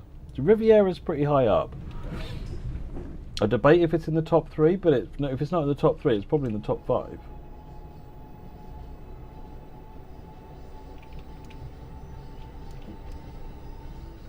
I'm less enamoured with East Midlands, but it's a good route. It's just not my scene. I really enjoyed. I had that run on Birmingham Crew last night, actually, and I really enjoyed that. And I haven't really done a lot on it, so I kind of need to spend a bit more time on that route. Again, it has the variety, which is what I like. It's kind of one of my criteria. But you know, routes. My top routes is lots of different stuff that I can do on the route, rather than being them a one-hit wonder.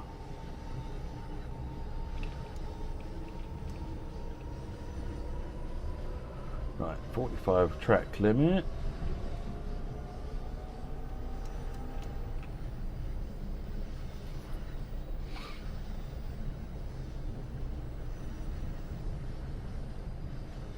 I don't know if I have a least favourite route. I think I play Rapid Transit the least these days, Phil, but I wouldn't say it was the least favourite.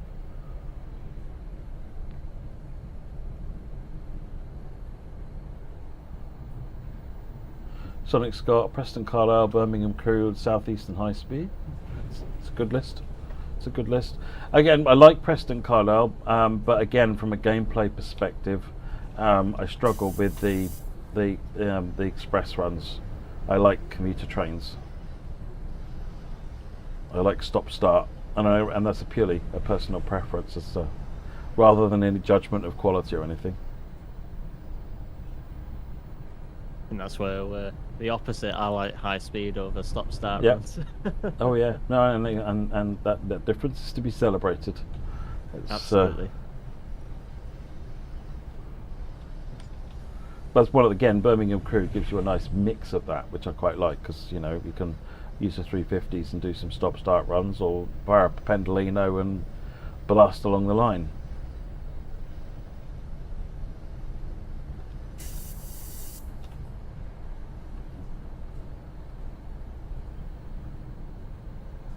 GW, Riviera, West Somerset and GWE.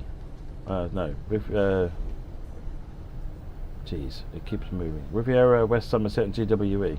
GWE is good. Yeah, that'll be probably another one, if not in my top 3, be in my top 5 or top 10, certainly.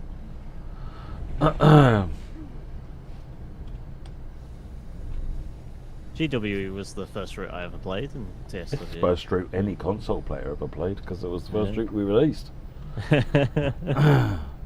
It's the oldest passenger route in the game, because it was the first route was South Patch Grade, and the second route was GWE.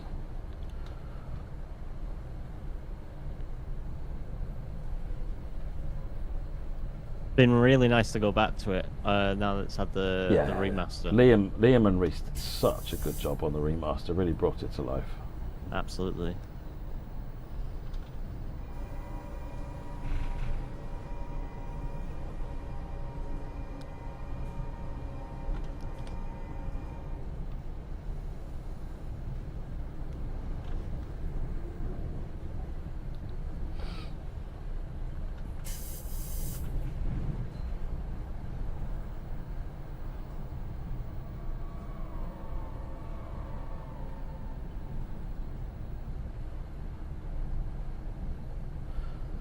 Tommy's looking forward to the Medway Valley. Nice. It has been a minute since there was a third rail route, so I don't object to it. But we got so used to doing third railers at one point, it was just like, oh, hang on. There's a rest of the country here.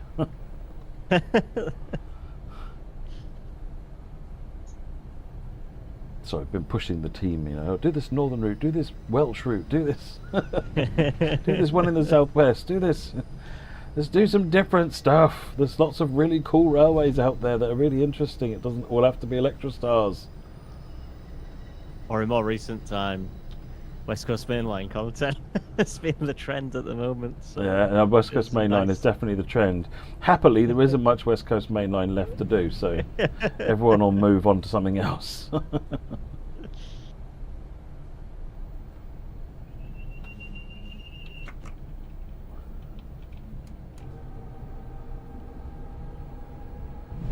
Yeah, PIS fix is coming. Came for the cash.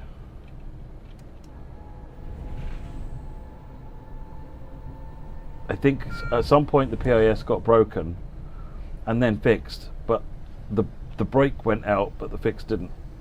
Annoyingly, these things happen. But I got the team onto it on Friday, and they're going to finish up on Monday, figuring out what we need to do to fix it.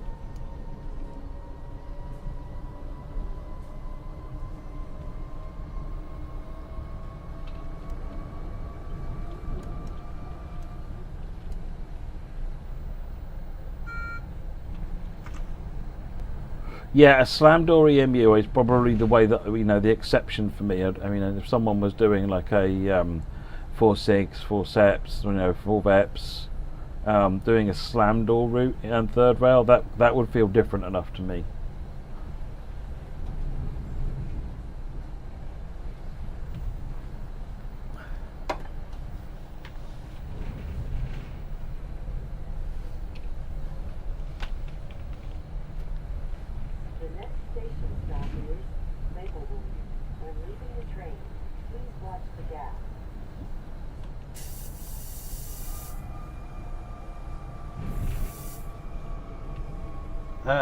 G11, thank you very much for the donation. That's much appreciated.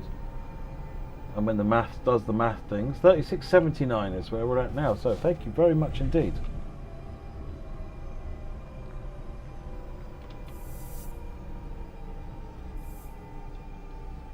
I can't remember what the cause is. Came for the cash.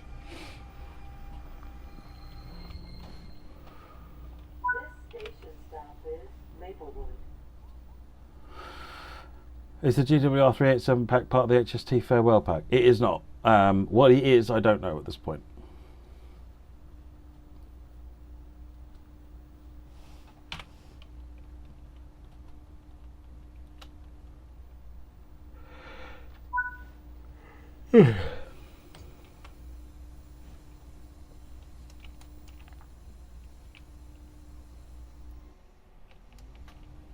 Alright, off to South Orange.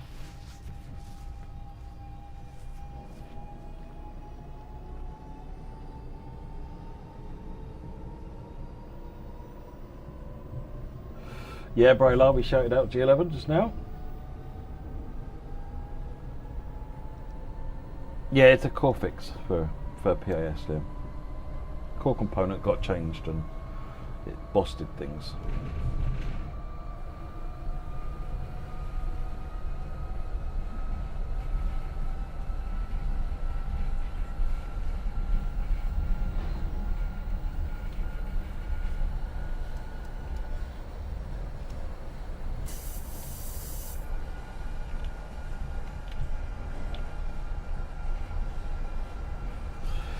I left dynamic weather on, so now I can't see.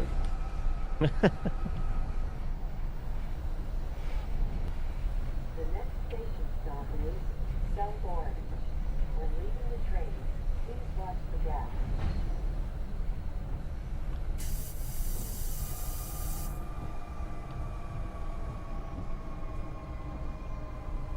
Yeah, Brightlard, getting very close to 4K, which is amazing, absolutely amazing.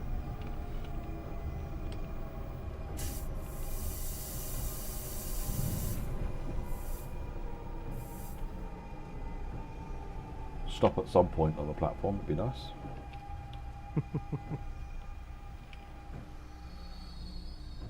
This station stop is South Orange.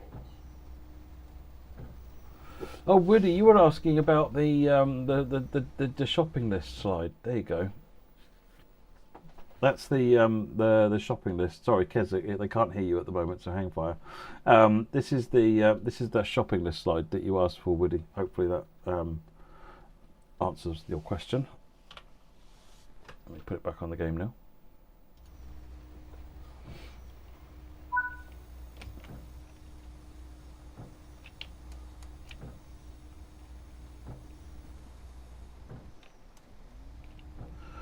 Right, we're off to Mountain. It's 8:21 AM, so it'll brighten up as we go. About a 40-minute run.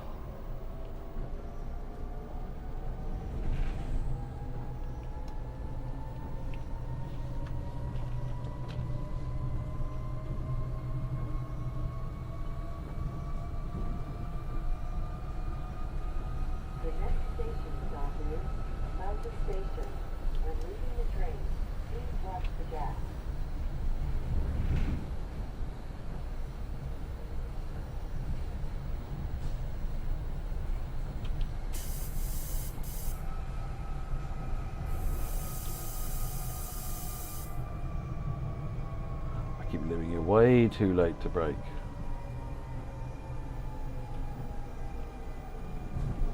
I hope Eddie isn't watching. He won't let me live it down. This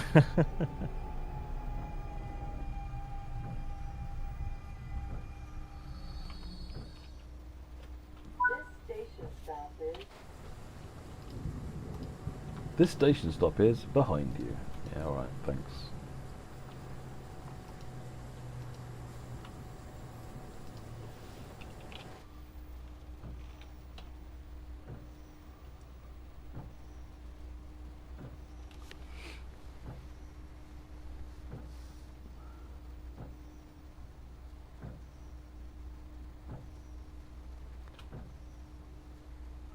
Do you have a particular system for what services you choose for your mega streams? So what you'll note, not really, but what you'll notice is that on the first page of the sheet, I've got the list of routes here that I've put, and then what I do is I just start looking at routes I've not looked at for a bit, or routes that I particularly want to show, and I'll start pulling down those based on the country order, and then I'll load up each one of them and figure out what train and service I want to do. And then just basically go through that and sort of try and use that to come up with a bit of variety.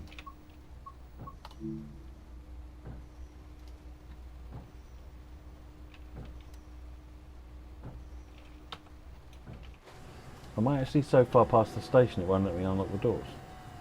I am. Door.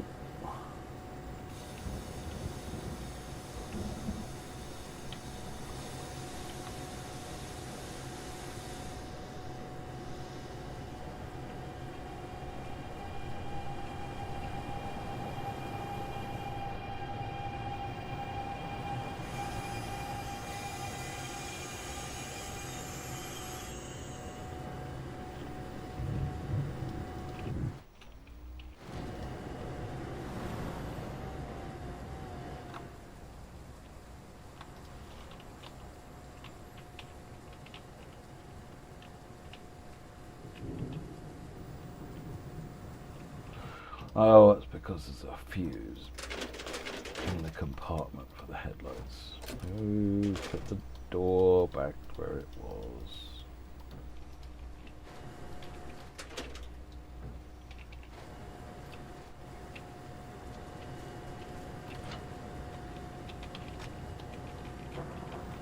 Oh, it is not my day.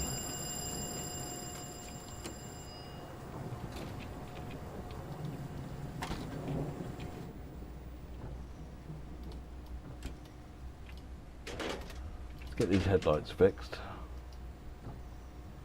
Main voltage selector. Headlights.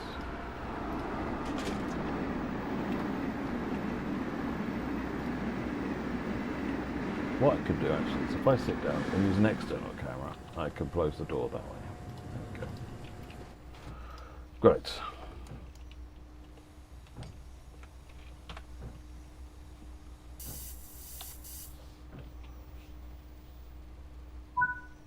How come custom weather isn't default? Because the idea is that dynamic weather works well enough that everyone wants it by default. The reality is that it doesn't work well enough for that. So the solution here is to fix dynamic weather, not to make it not default.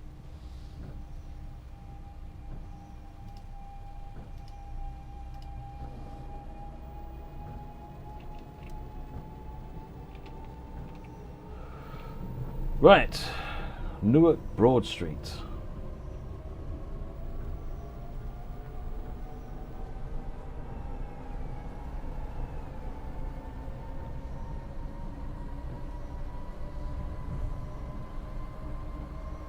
Don't forget we've got Keza on the line, folks. Ask your questions. For the bants, you know. Anonymous donation with the amount not visible either. So, but whoever you are, you're awesome. Thank you.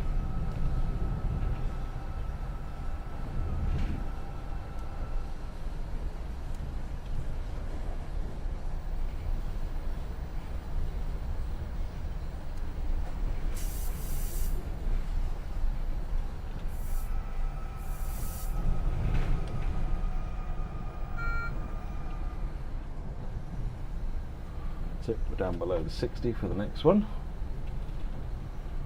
What routes will the 70 lay on? Probably questions for the 70, probably best left until the roadmap stream for the 70, or for the preview stream for the 70. Then you'll find out more information. That one's still in development, so but you'll be able to find out lots of information on the 70 soon, unless you're able to share, Kez, obviously. Yeah, there's nothing to share at the moment. We're still working on it, but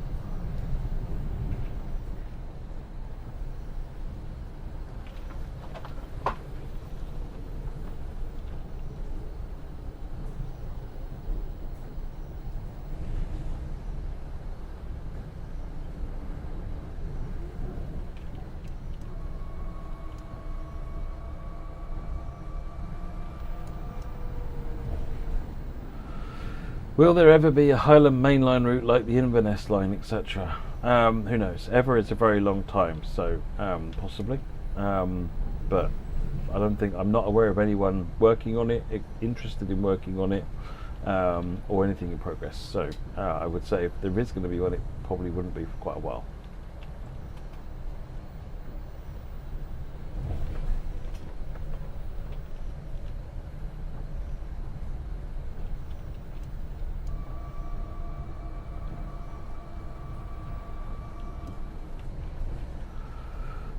Keyboard, the camera's mirrored because it's upside down, so I've made a vertical flip, but I need to do a horizontal flip as well. Josh, that was you, was it? The donation, lovely. Well, thank you for that donation. Do you know when it fixed for guard mode? You mean it not working reliably? I know it's in with Rivet are looking at it, but I don't have any answers about where they're at with it yet. Dovetail will match the first 250 of the donations, but that happens after the stream. That'll happen probably sometime in the next week or two.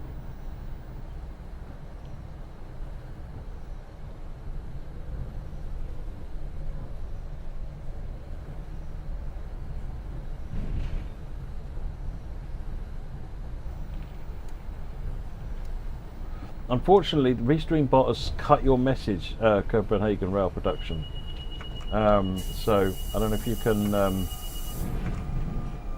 Maybe I got as far as Sports Arena, not too far from where I live, and then the rest of it is cut off. So if you can send me the rest of the message, I can try and answer you.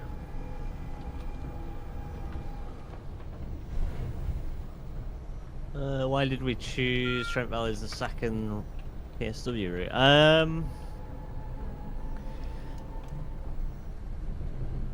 Let me think. We wanted to do, obviously, so we had, with Birmingham Crew, we had a mix of different services, and we wanted to focus on a more high-speed running route. It gives us a chance to also expand off of Birmingham Crew in that sense. Probably a better question for Dan when he comes on later. Remember that, folks, and then ask Dan when he's on later on. Dan will be here for somewhere sort of 7, 8 o'clock, something along those lines. Brylar, is developing for PC easier than for consoles? I mean, the obvious answer is yes. The unobvious answer is not really, because fundamentally we make the same thing. And I guess the reason why yes is because it's a lot easier to make assumptions about everyone having faster PCs, or just saying that's fine, everyone just needs a faster PC. Consoles, you can't do that. You know, I call them the great leveler. You know, they level out the playing field completely. So the stuff that's making it, you know, maybe challenging on a console, you know, very much should be making it challenging on a PC, because not everybody's got 4080s, 24 gigs of RAM and a video RAM and so forth. So it's still important that you size everything to make it fit. So ultimately the pain ends up being shared, the challenge ends up being shared. So but yes, it can be easier if you kind of miss the point of it, essentially. The next station stop is Newark Broad Street. When leaving the train, please watch the gap. I think from my perspective, consoles give you a good way to set like a base level. Yeah. Of what standard to sort of hit. Because PC, there's, you know, there's so many different types and variations of hardware. Yeah, there is no standard PC, is there?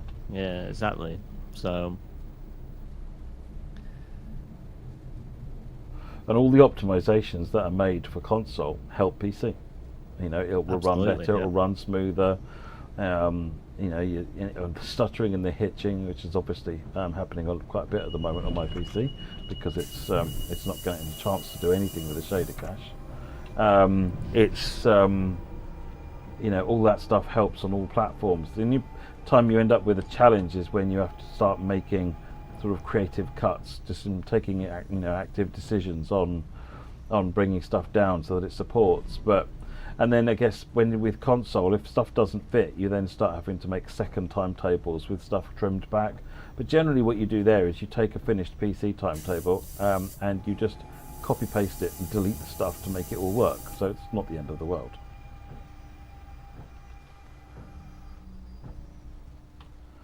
Would it be easier if there was no console to be doing anything for? Yes, of course. It'd be less to test, there'd be less to do builds for, no certifications.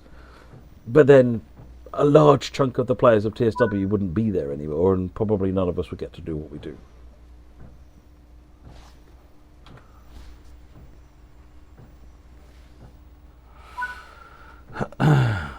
When will all aboard studios choose their beta testers? That's possibly a Dan question, actually. I don't know if they've got a plan on beta testing. I don't know whether, you know, by all means answer if you have an answer, Kes. Oh, definitely a Dan question. That one. If you have questions for me, it can be more development-related, technical sort of side of things. Yeah. That's probably what any general sort of all-aboard style things would be better for Dan.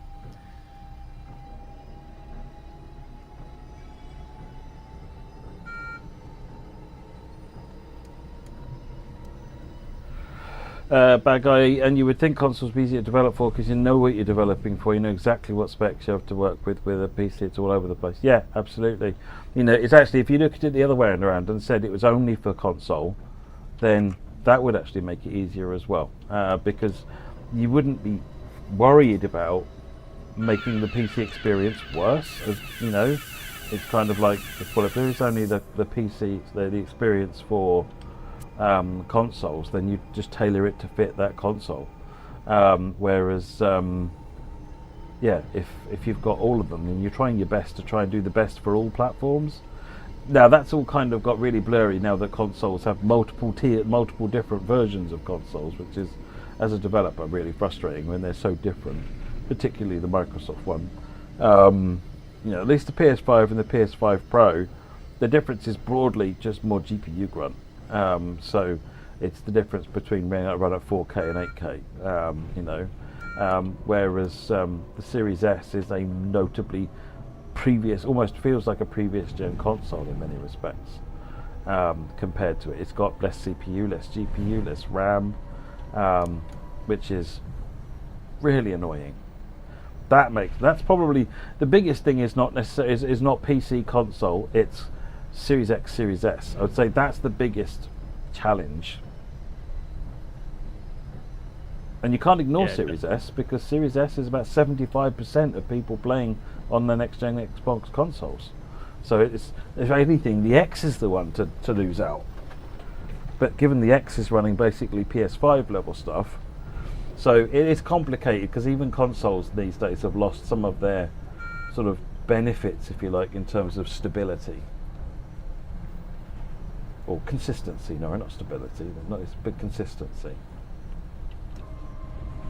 I wish the Series S was had a bit more memory. That's all I wish it had, Brylar.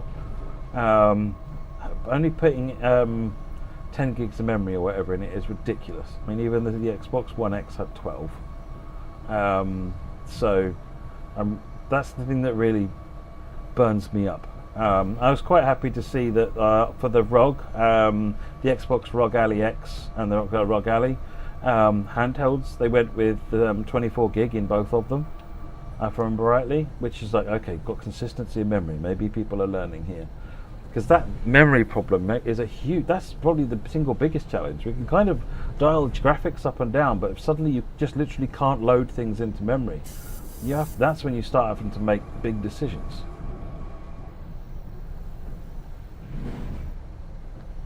Would you say TSW performs better on PS5 than Xbox? I haven't benchmarked a comparison for a while ago, or since for a while, but originally when I looked at it, it was slightly better on Series X. But there's not a lot in it. But probably PS5 Pro is all over that. And there is no equivalent in Xbox land for a PS5 Pro. On here, why did you choose to end the route at Milton Keynes instead of going all the way to London Euston? Well, there's a simple answer to that. You already have a route that does that section. West Coast Main Line South. So doing all the way to London Euston would have made that route obsolete, and obviously we didn't want to do that, and that's where like things like obviously route hopping come into play, and give you a chance to carry on. So yeah. It's also, that's a really hard bit of the route to make. Oh yeah, because it's so dense, that's why it was short, relatively short, because it's a really, really packed in part of the route, really difficult to make, so it just makes sense to use it. Oh, Hannah, quite right. The Series S is fantastic for the price, but like I said, it's causing more confusion and issues, making it a lot more difficult for devs, and they end up producing a lesser experience, which is not really as good, which hampers the Series X and kind of holds stuff back a bit, because we can't deliver a different build to the Series X than the Series X. So it's all got to be done via sort of configuration, essentially. So it is problematic from a dev perspective. I don't have a ROG Ally X, no. There's a couple of people in the company have them. I've got Steam Deck. Yeah, I've got Steam Deck too. They're good, aren't they? Oh, very good.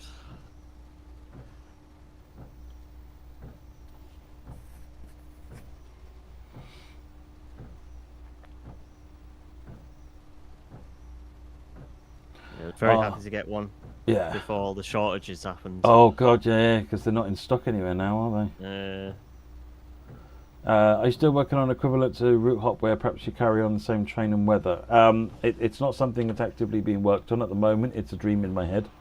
So I'm going to probably say no, but that doesn't mean it's forgotten or not happening. It just means it's not at the moment a subject of focus. Next station's Hoboken.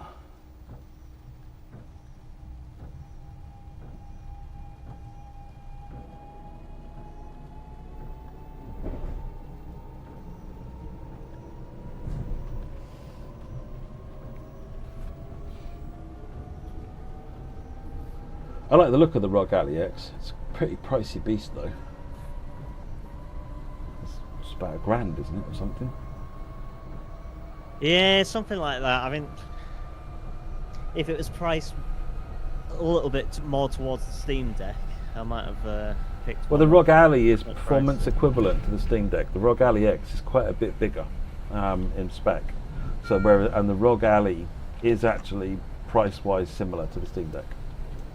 But from what I recall, the Ally X is a beefier system. So the fact that it costs more is justified, and you know it costs what it costs. It just feels like a lot of money to be carrying around as a handheld. But then how many people have got a phone that costs more than £1,000 these days? So most fruit-based phones cost more than that these days. We just don't feel it because we pay it monthly in our phone bill.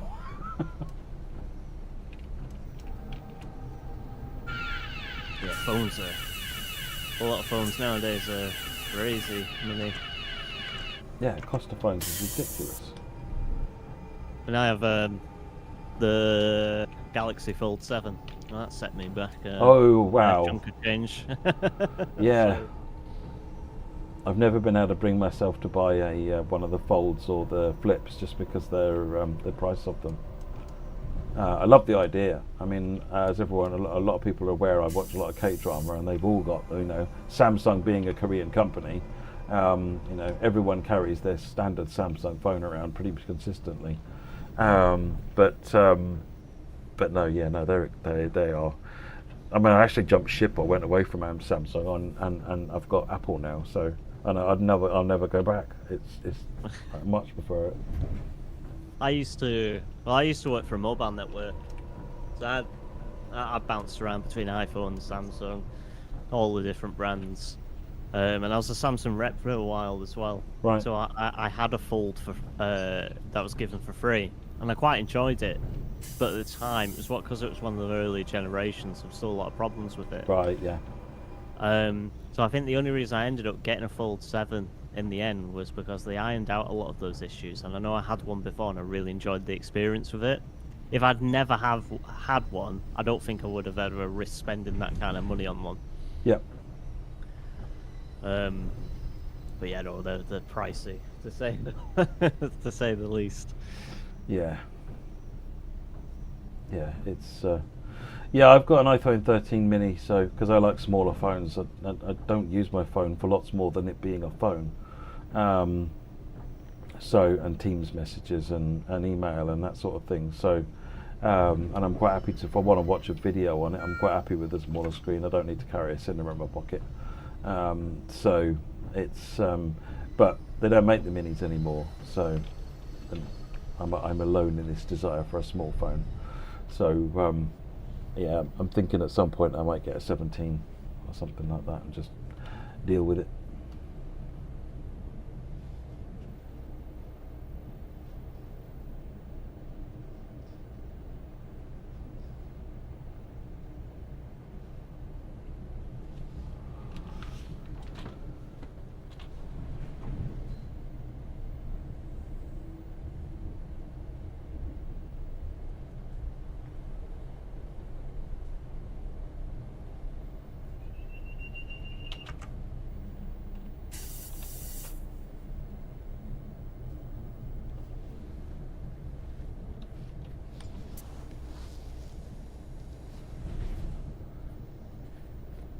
What sort of games do you play on your Steam Deck?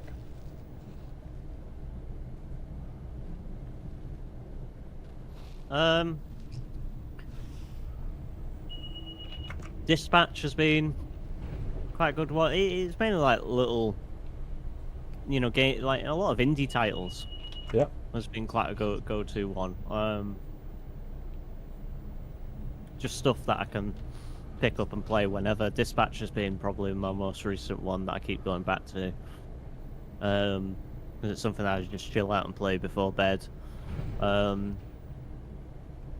Occasionally I play a bit of Train Sim World on it as well. It's quite nice to, again, just be able to play it on a handheld device. Is quite fun. Yeah, it's interesting. My wife and I went out. Well, she was going to a thing, and for whatever reason I can't remember why I had to go. I had to go and go with, and it was.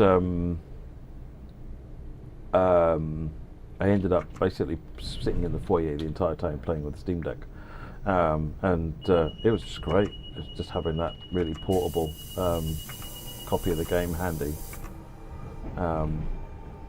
I wasn't ignoring. She was doing crafting. She didn't need me anywhere near her. I think I was a driver or something like that. I don't think she could drive at the time. So it was. I find it very handy. Although with certain other projects have been going on, I've been spending a lot more time using the Switch, and I've never really used the Switch much. And it just strikes me constantly how much lighter it is than the Steam Deck. It barely weighs anything compared to the Steam Deck. Yeah, the Steam Deck can be a bit hefty. I was always fascinated by the Steam Deck, to be honest. I mean, it's a great way, maybe not so much now being out of stock at the moment, but it's a great way for people who can't quite afford a fully built gaming PC to still be able to get into PC gaming, which is quite nice. And it's obviously great on the go, so it has a really good battery life and stuff, so definitely a purchase that I don't regret at all.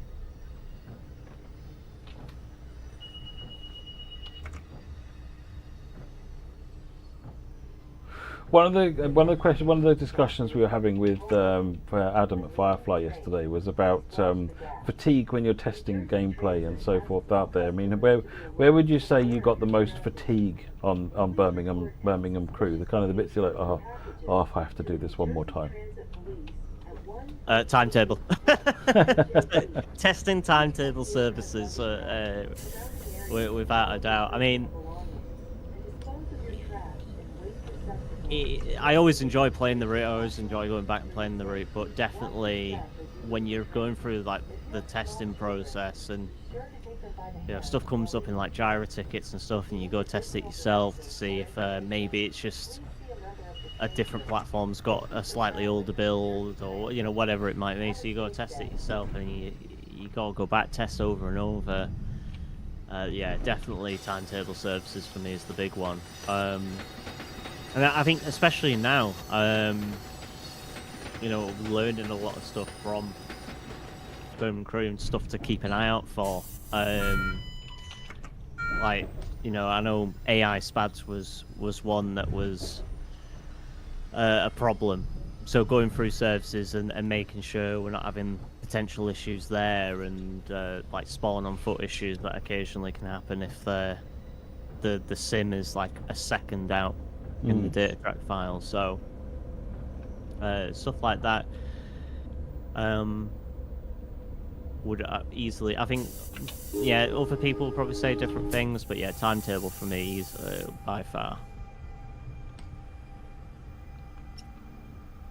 Wilberforce says, "Is that Kieran's voice I can hear?" Yes, it is.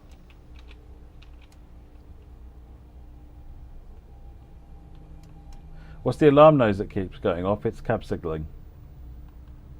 Aces cab signalling.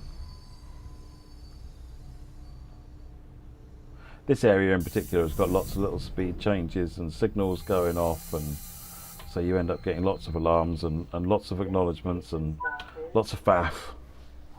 Where did I get the mirrored keyboard? what you do is you buy any old normal keyboard and you put a camera upside down and you mirror it vertically but not horizontally. What's the advantage of the PS5 Pro over PS5? I've not tried it myself. I've not seen the PS5 Pro myself, but what I'm told by other people, like LeShark, is it runs better, runs faster. Fundamentally, that's all though. We're not using any directly of the PS5 Pro's advanced capabilities. That would actually be quite difficult because we'd have to upgrade some the PlayStation SDK that we use, which would then potentially require a retest of a great big chunk of the game. So we've been resisting that. So we haven't got any specific use of it because actually I'm not sure how much of it will be that relevant to TSW.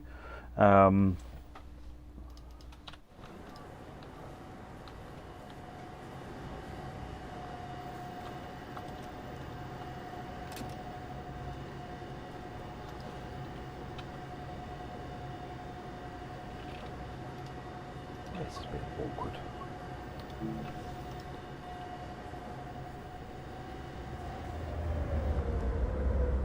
Oh, maybe it's on the right. It is on the right. Attention, Hoboken passengers. The next train to depart from track 13 will be the... Oh, we'll never find out. We'll never find out. Maze, Kez, is there anything in Trent Valley that's not in Birmingham to Crew that you're proud of? Again, possibly a bit early to talk about Birmingham Crew. Sorry, Trent Valley. Yeah, not going to give anything away in regards to Trent Valley at the moment, but there's a lot of exciting things that I'm sure we'll talk about at some point further down the line. Yeah.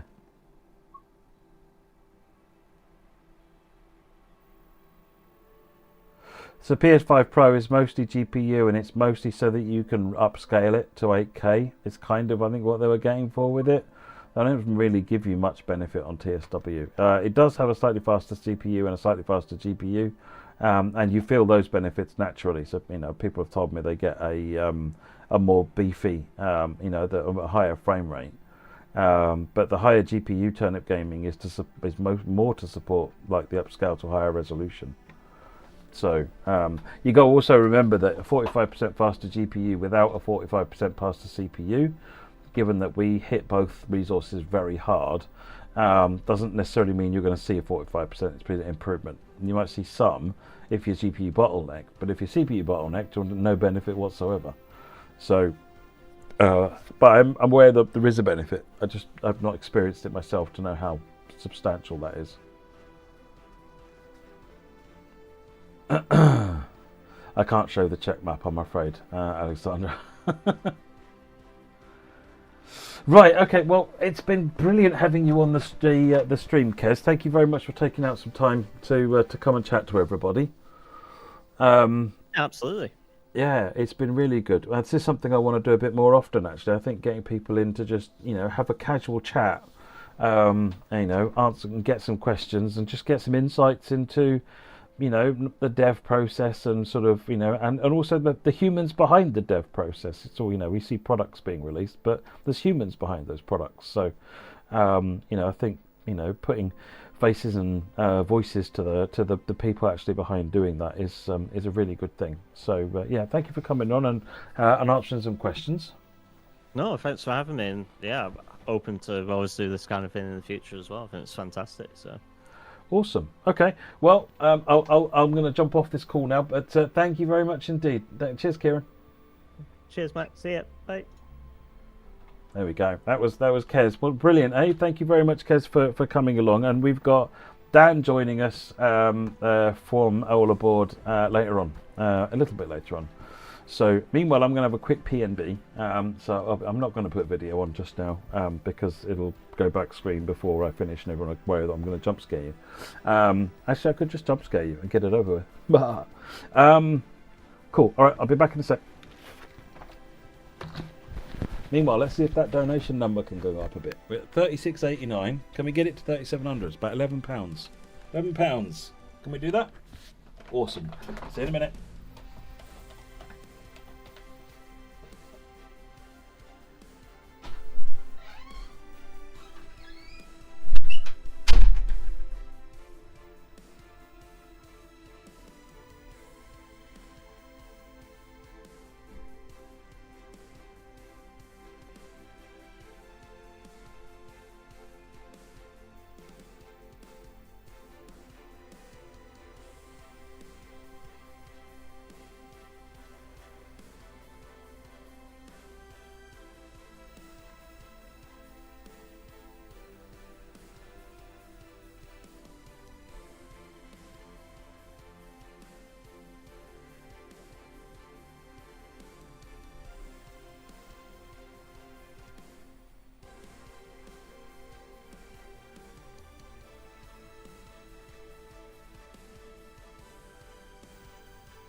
Hello.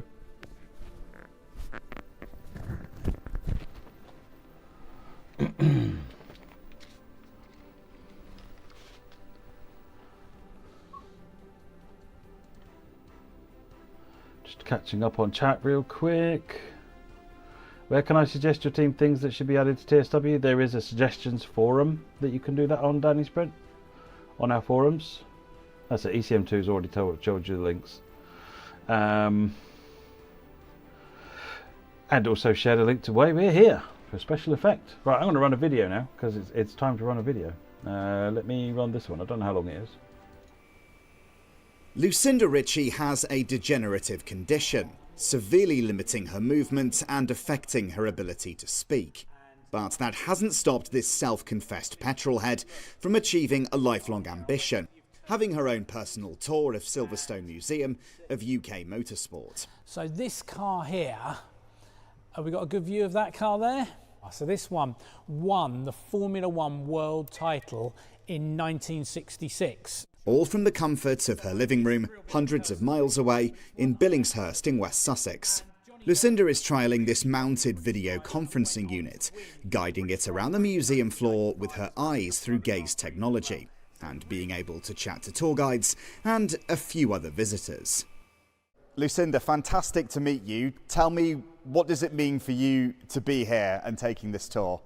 Since childhood I have loved cars. Since disabilities became more limiting I have missed watching cars. So this is such an exciting opportunity. And just tell me what this kind of technology means to you, being able to go to places where you couldn't have reached before. It is certainly life-changing and opens up the impossible for me. It reduces my isolation and allows more interactions. I always talk about pushing the boundaries of accessibility to see what is actually possible, and this is a perfect example of that in action. Ross Brawn bought up the remnants of the Honda Formula 1 team. This was made possible through an organisation called SpecialEffect, aiming to help those with disabilities embrace the potential of technology. Instead of just being on a screen, as you can in a video call, she can actually move around, then she can stop, she can chat with the person, she can zoom in and see things, so she's in full control of where she is. Now you could potentially have a few of these devices and people with severe disabilities could log in and have a good old look around themselves. It's so much more interactive, so much like being there in person. Hopefully in a few years' time people of any ability will be able to log in and use them. But the reason why this interface is so important is for those people with very, very severe physical challenges, where really the only thing they have left to move is their eyes. Even those people are able to have access to this and enjoy those fantastic facilities that we all enjoy. Should we look at the cricket bat again so you can have a little bit of a better While this tech is still being developed and comes at a cost, if it can be scaled up and funded, it opens doors to explore the world for those determined to push boundaries and find ways of making the impossible possible. Nick Smith, ITV News.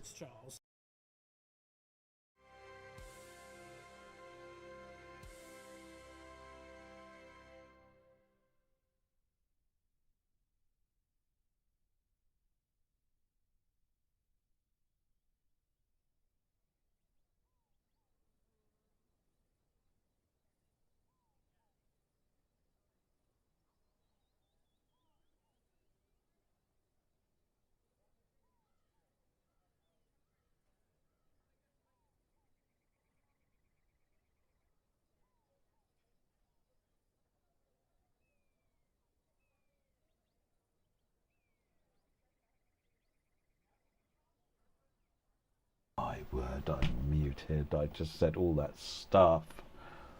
Oh! Right, okay, let's try again. Wow, isn't that amazing? That technology is fantastic. But oh my God, what's happened to the donations? Sounds really weird saying it a second time, almost word for word, exactly the same. But you didn't hear it, so it doesn't matter. Right, so we have Kez says, fantastic work, Pat, and everyone on stream. Thanks again for having me on during this amazing cause. Thank you, Kez, for coming and joining us, and thank you for that donation. Phil, GWR Phil's, keep going, Matt, another great stream today. Thank you, Phil, much appreciated. Henning, no message there, but thank you for that donation. And AABS, I'm assuming Dan, keep up the good work, wanted to get the number rounded up. Fantastic, thank you very, very much. Yeah, I know, I'm muted. I wasn't muted, I was, but I fixed it. So it's just you're lagging behind where I am. So 37.70. That now means we're only 30 quid away from 3,800. So you know, I'm incorrigible when it comes to this stuff. So or incorrigible, depending on how you look at it. Now I'm going to try this. I've not used the German handle before. I take it you can all hear me now, and it's actually working, right? I haven't just said it a second time and no one can hear me. That would be annoying.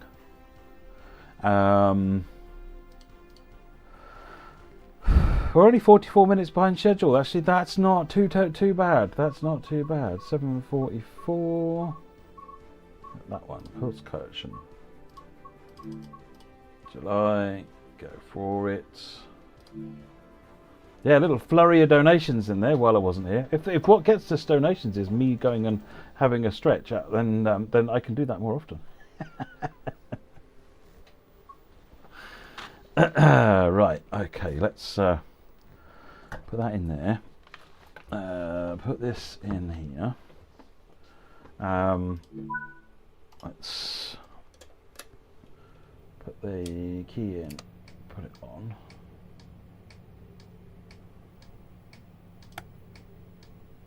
Good. We want passenger lights on. We want the cab light. We want lights on. I don't need the horn. Worry about that later another time. We want safety systems on. Let's see if the pedal works. Where's the pedal gone? Oh, there's the pedal then. No, that's too easy. Oh, it's working. We've got a pedal. Excellent. Let's have a look at this. What's the guide saying? Number 3. Perfect. Cool. Okay, we should be good to go then. So let's get the doors open.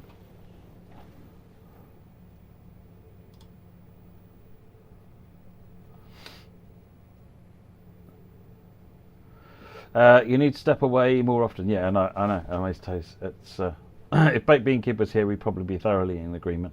Should be muted more often. Candice, this is the BR43 on Munich Augsburg.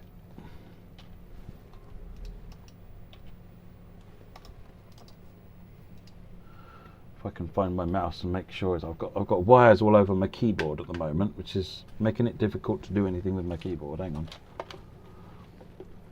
The tangled mess. There you go.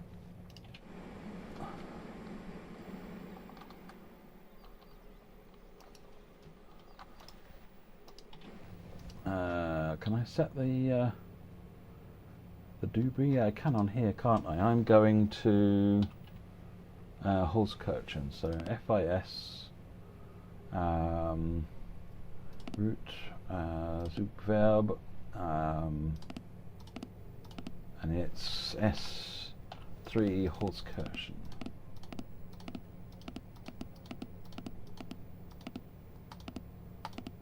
There it is. Accept that. Exit out of that. You should now have the right thing on the display. Excellent. Lock the doors.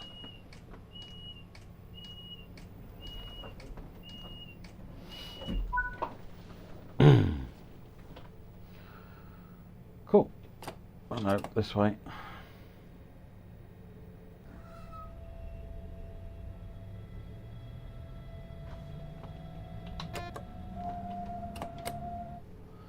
Before I get too much into it, I need to change my track monitor over to kilometers per hour.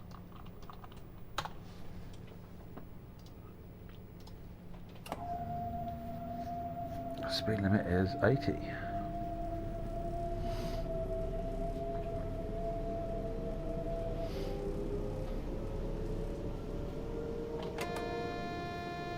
Not quite fast enough. All right. So that's actually doing C for job, so that's no use. Best biscuit. The one in front of me.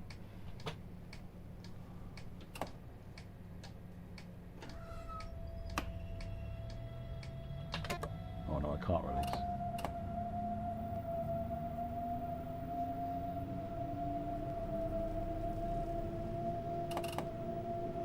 Forgot to turn audio on. Sorry, Pete. You guys saying you can't hear the, or you really lagged, Pete?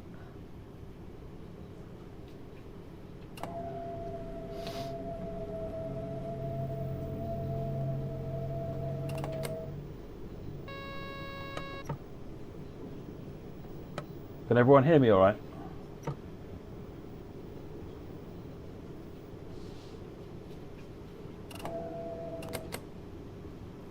Game audio is on. Excellent. Presumably you can hear me as well then.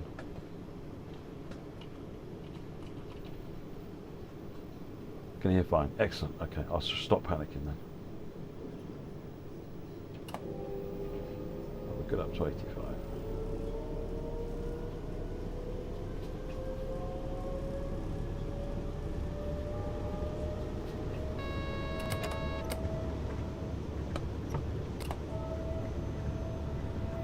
Seconds, 10 seconds in a record for a map fail? No, actually, sadly.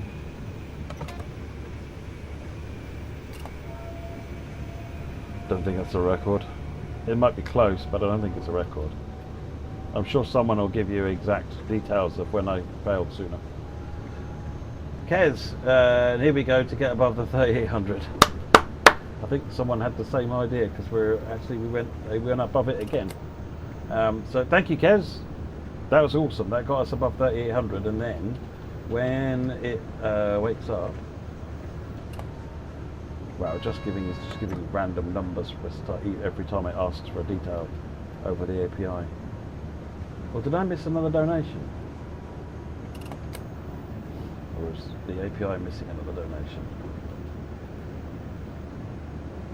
I swear, every time it polls the API, it's getting a different number back.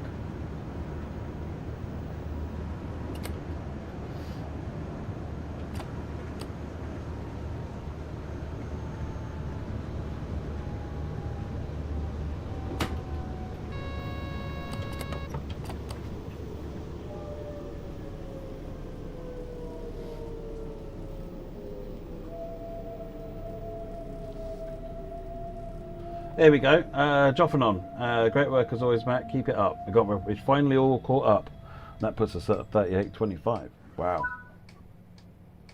That's phenomenal. Thank you.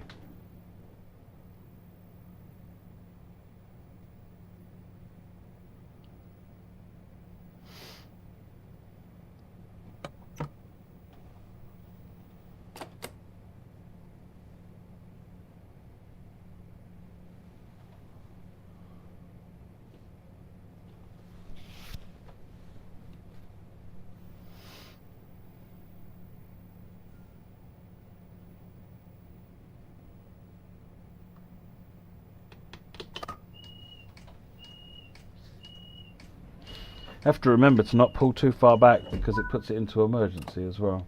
Although sometimes maybe that's useful.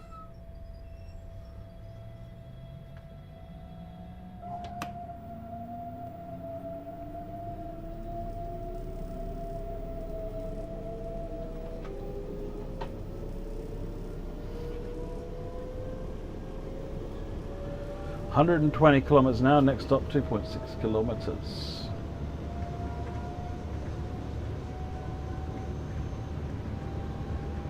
2.4. Didn't I just say 2.2? What was I reading?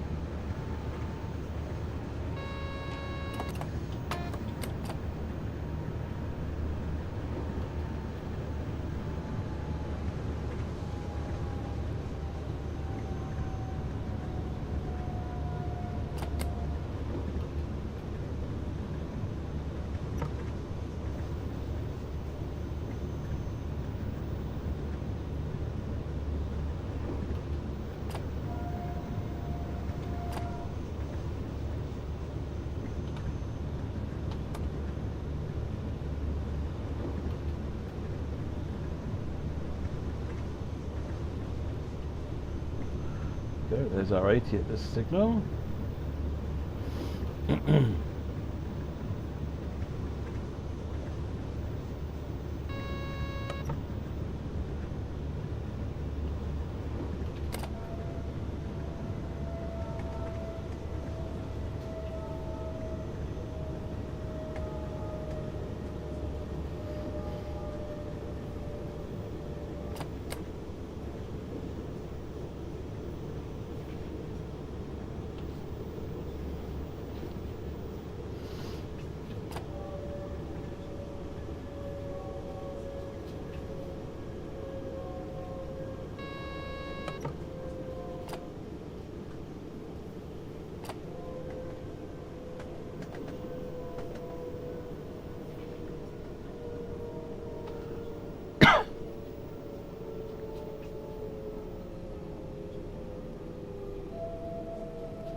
There we go. So what was the answer to favourite biscuit anyway? And why was it custard creams? And did anyone say Jaffa cake? Because you can leave the channel anytime you like. I have nothing against Jaffa cakes, they're just not biscuits.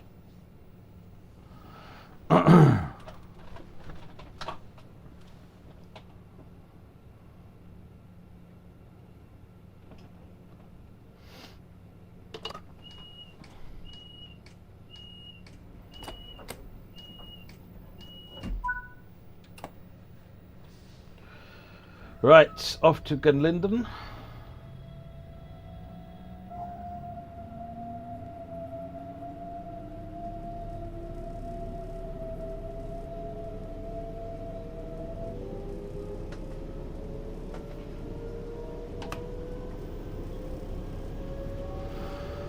I was meant to trigger PZB. Oh, right. I was too busy triggering PZB to know that.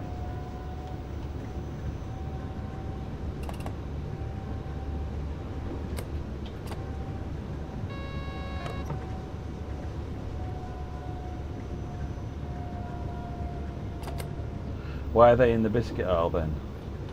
Are they? Interesting. Shopkeepers are apparently flawed.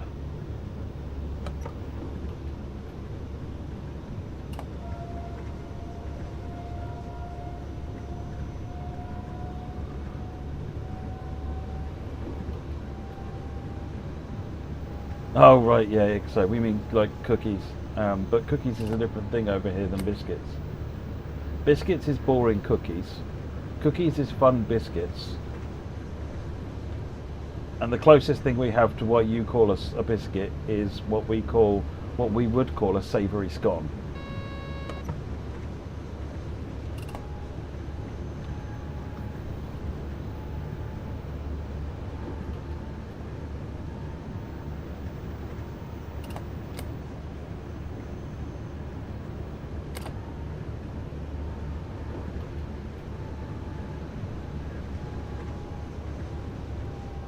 Oh yeah, I know what Americans call biscuits. I love them, especially with the gravy.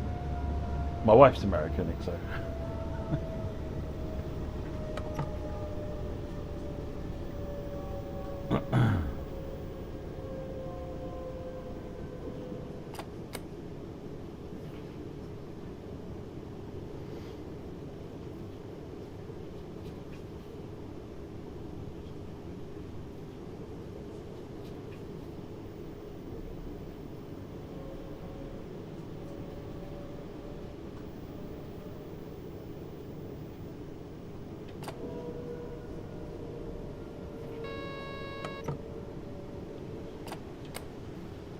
Yeah, when we went out to Tennessee to see my wife's father,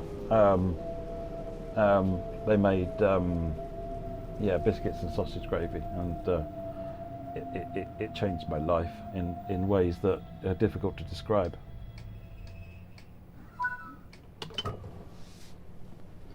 So now whenever I go to, we've got Popeyes over here these days, so whenever I go to Popeyes, I've got to get biscuits, because they do half decent biscuits, proper biscuits.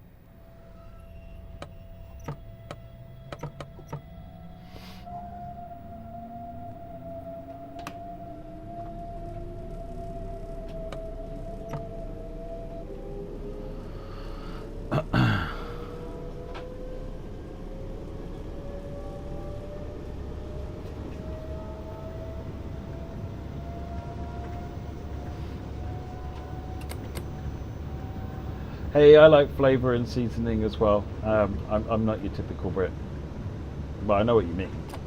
I'm well aware of the stereotype.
No, she's from Massachusetts, Candace. But her stepmother is a southern lady. She's from Florida.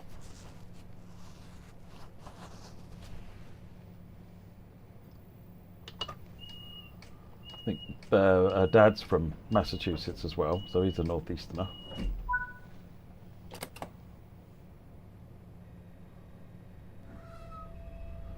But Sarita always thinks, feels that her sort of spiritual home, all things being equal, where she'd like to live is New Orleans. So she feels comfortable. She went there for about a week a few years ago, and she said she'd never felt more chilled to herself than when she was in New Orleans.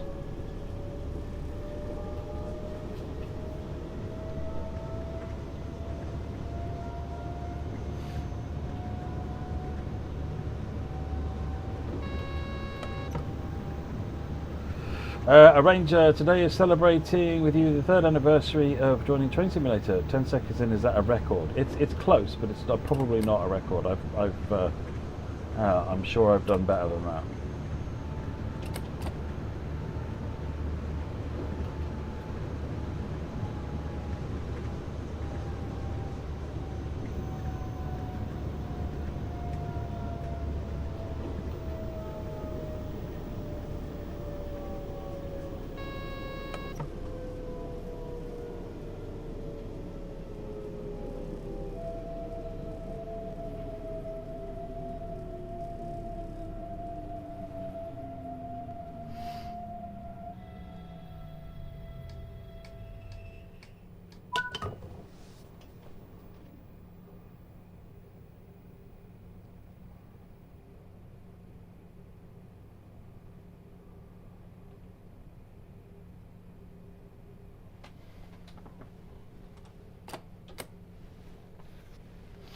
I only slightly missed the station. It's all good. Don't panic.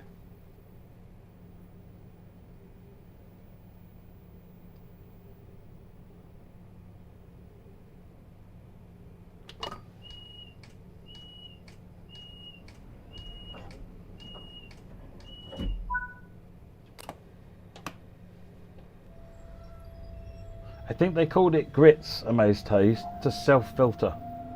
There are people that are likely to like it or not.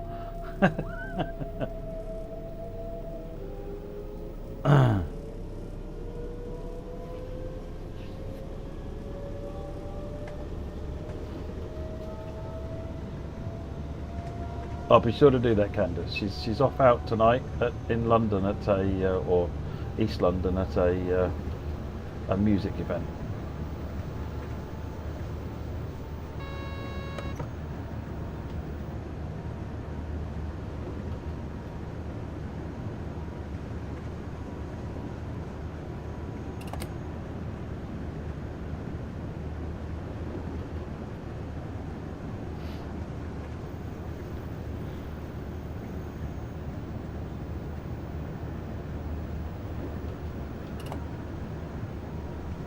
Robinzel is next.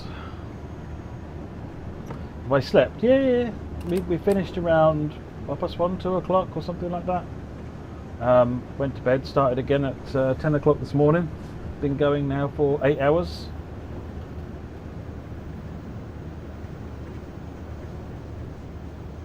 Malinsky, I have got a 4080.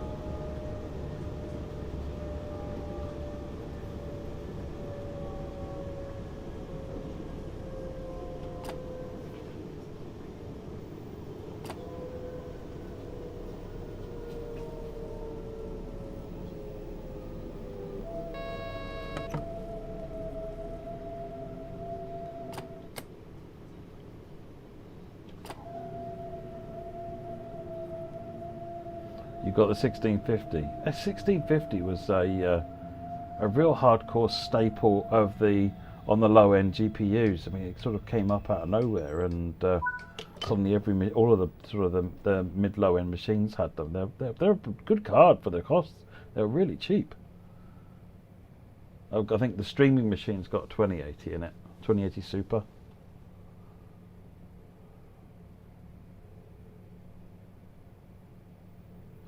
When is Dan coming on stream? When I get a message, so I'm expecting between 7 and 8 o'clock. Something like that.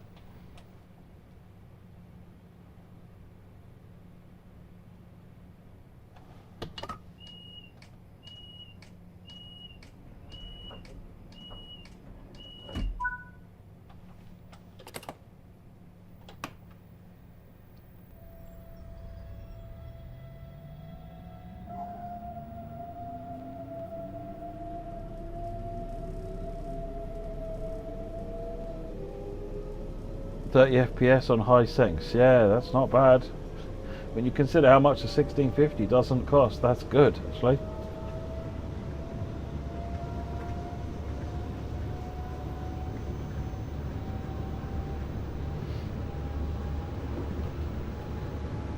It's all very easy to say you should upgrade Macau, but A, it costs a lot of money, and B, it costs an even more amount of money these days.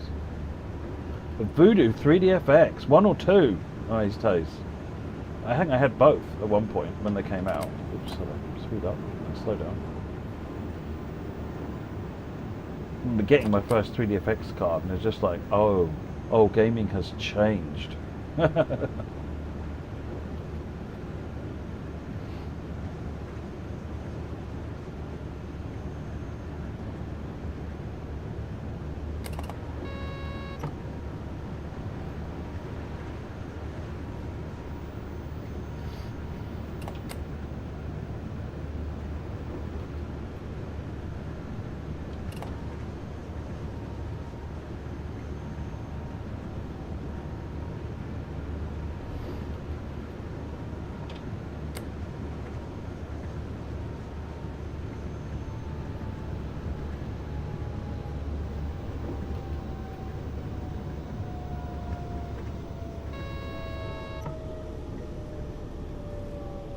When GPUs have mascots, I don't remember that.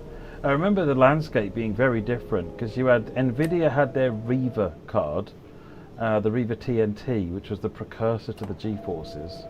Then there was a company called S3, which kind of had, they were accelerated, but accelerated for Windows, as in they could like render Windows super fast, sort of a 2D acceleration. Then obviously you had the accelerator secondary cards where you route the game through another video card, like the 3DFX Voodoo cards.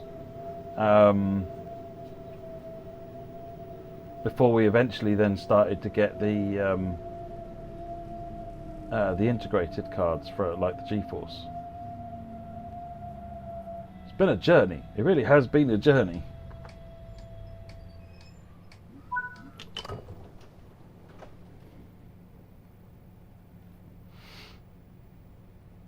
How's your CPU, Ixo?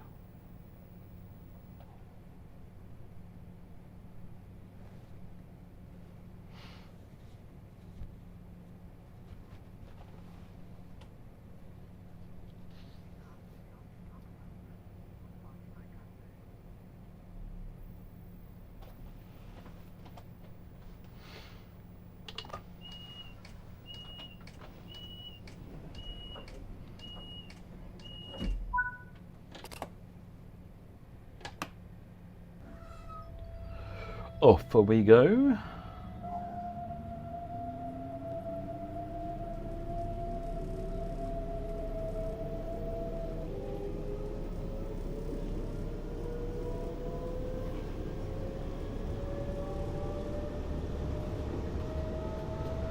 When you're looking for a new GPU, Ixo, find something which pairs well with the i5 processor that you've got, otherwise you're wasting your money.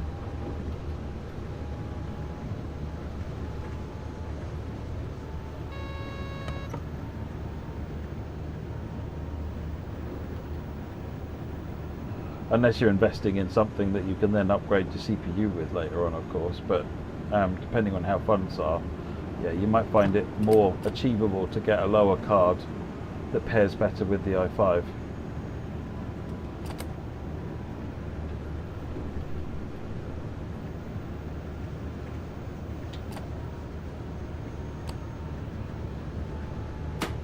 No.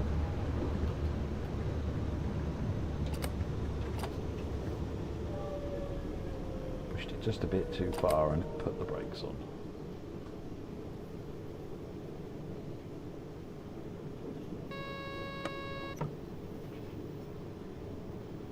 The GT710, that's going some, Hannah. That's going some, actually.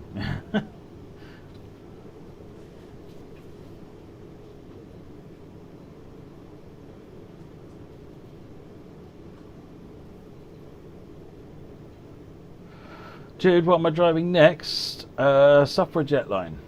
So I'll be using the new power handle for the Aventra.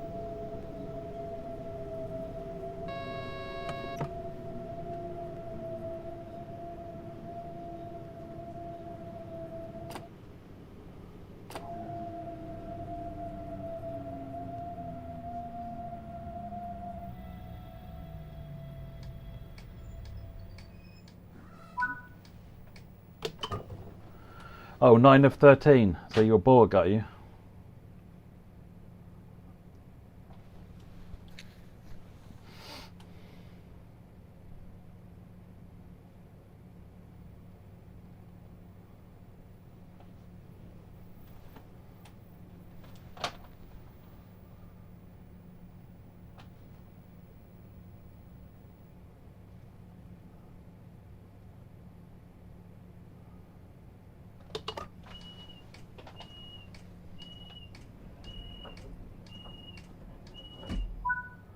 See you later, Candace. Enjoy the play. Other than using a keyboard railway channel, no. If you plug a keyboard in, then the same control sequence works. Control minus, control plus. But only keyboard.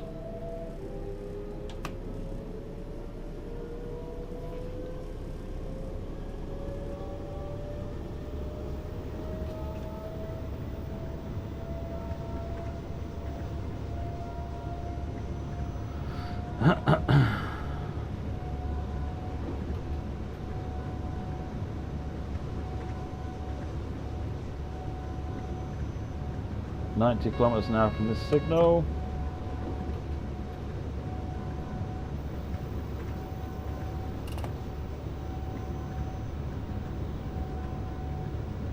Oh, we're almost made it to Puzzing. Not far now.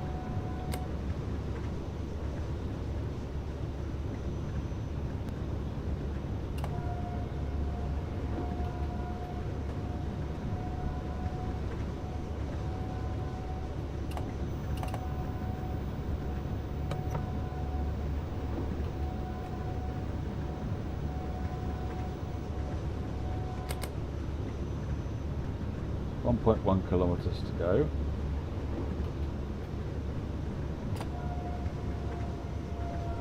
Down to 60.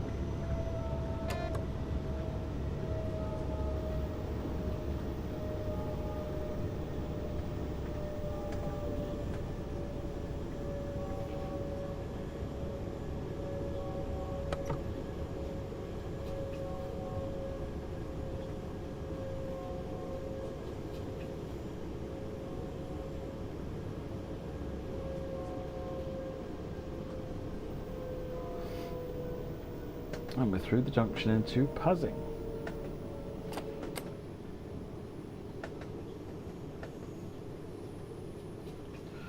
Crafty Jaden, the brake power controller, this thing is from tscontrollers.com. It's not out yet, it's coming out in the next month or two. It's called PBC Pro.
Munich Lame. I forgot that I was under PCB, I think that.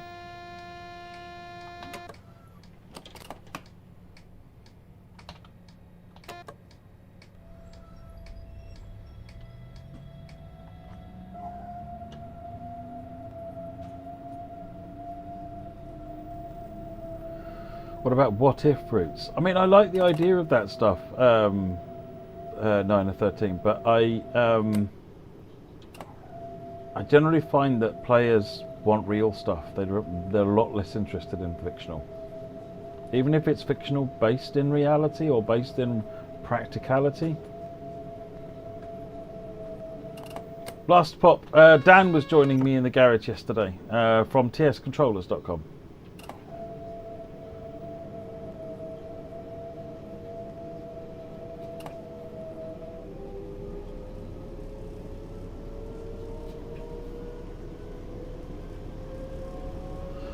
.7 to Lame, which is the middle station before we get to Munich. Oh, actually, no, it's the middle station to Munich, but we'll be diverting off onto the S-Bahn for our higher lines. I assume. Yeah, Hirschgarten and so forth.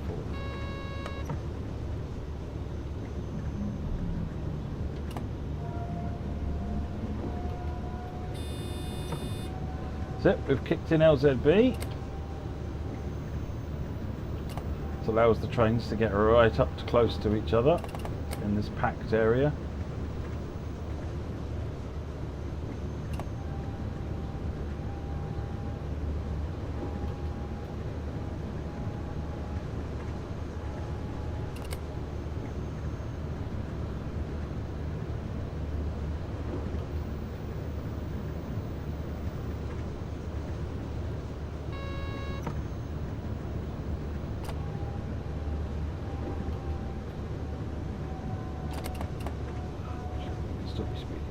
Why am I slowing down? Now we can slow down.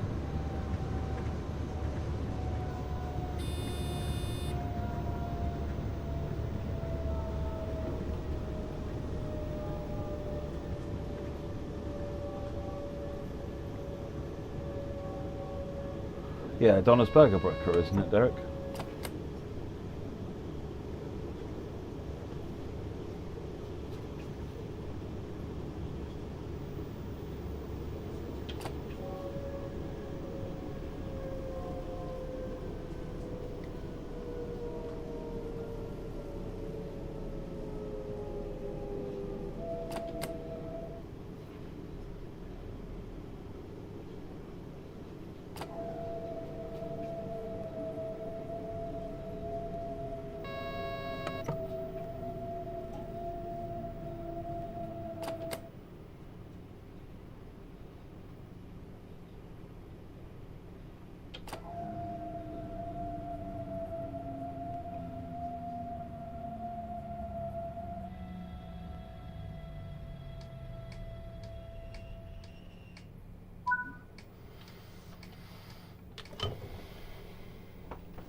Oh dear, oh dear.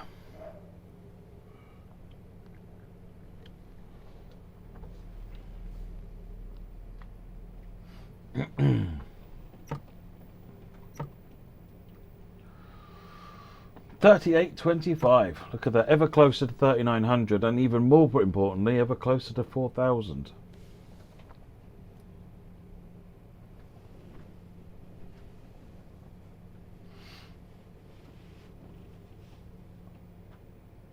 Doors.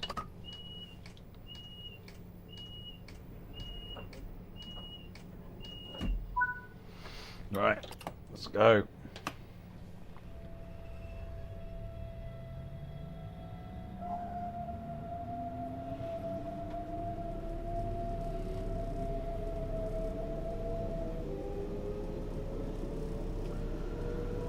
About 1,000 to 90. Yep, there it is. My next station's a kilometre away. Hirschgarten.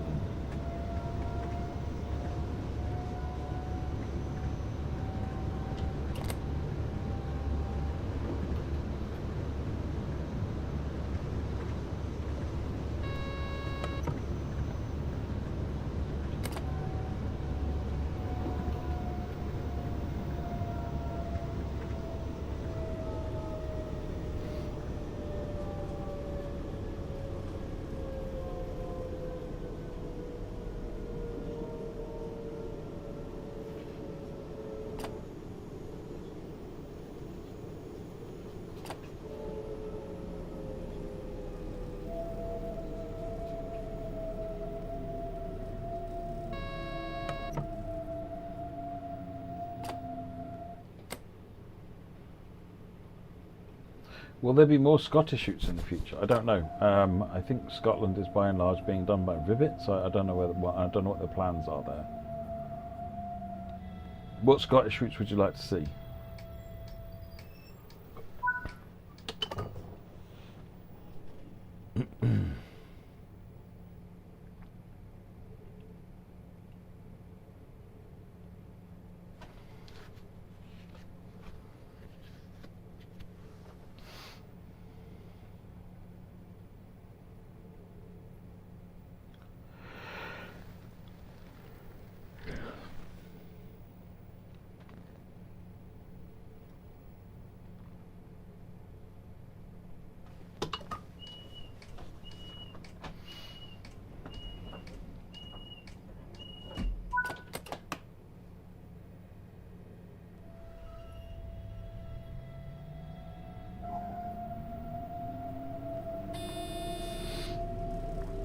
Speed to 80, next station 1.2 kilometers. Donnersbergerbrücke, which I think is it.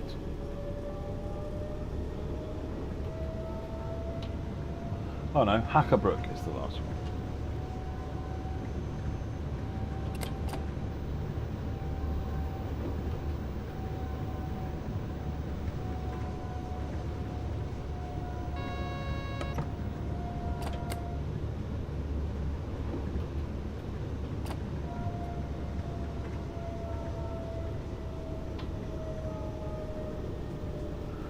What limitations do you see with any rainbows to Skybox? None. It just is a job that needs to be done. We did have it on the to-do list at one point, but we never actually got to it. I think it was Strange to World 3 we had rainbows on the list to do when we did loads of weathery stuff.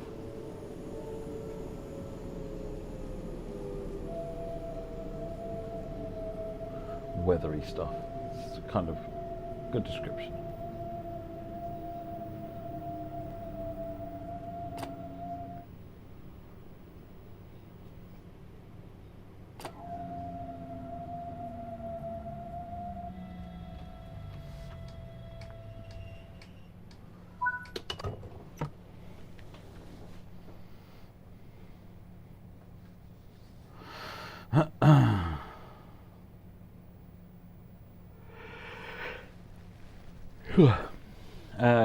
Liam, personally, I'd love to see Highland Mainline and maybe extension of 5 Circle making its way to Aberdeen. I like Edinburgh Newcastle. I think Edinburgh Newcastle or Edinburgh Dundee. I think it's Edinburgh Dundee was the one I was looking at a while ago, a long time ago now. That was quite interesting. It goes over is it the Tay Bridge or something?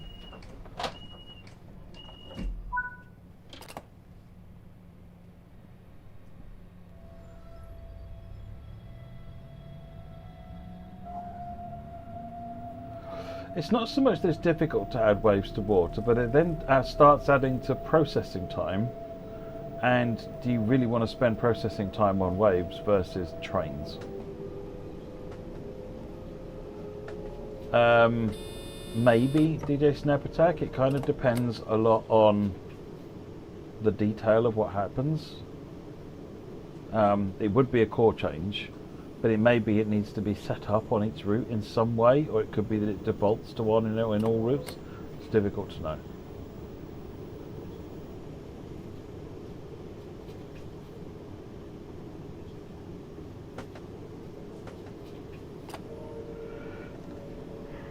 It probably would be something that would activate on all routes, to be fair. Because, I mean, a rainbow's a rainbow. It's not like you have German rainbows and...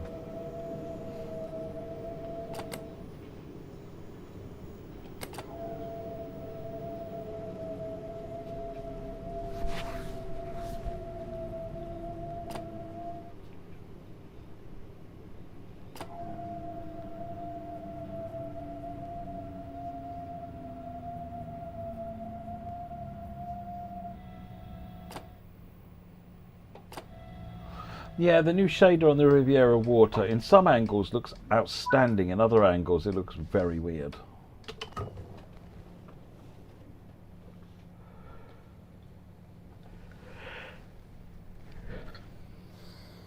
But in order to 3D model the water in a way that it would matter, you'd actually need to increase the poly count of the water quite considerably. And then manipulate that water. Which would hurt the frame rate quite badly, potentially.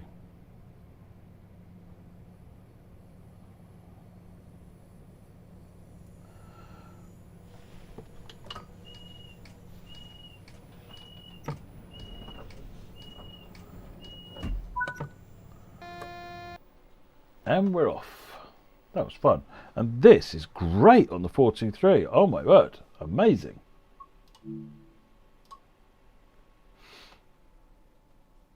Extensions don't really work very well, Liam. It's commercially complex to do extensions. You're better off thinking of new routes rather than extensions.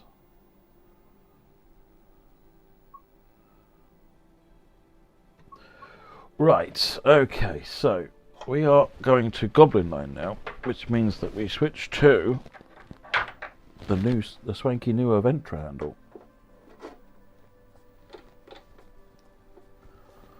Right, let's go. Let's watch a video first. I think we might be watching another one again, but that's all right. Let's do Will. My name's Will. I'm a C4 tetraplegic following a cycling accident in July 2012.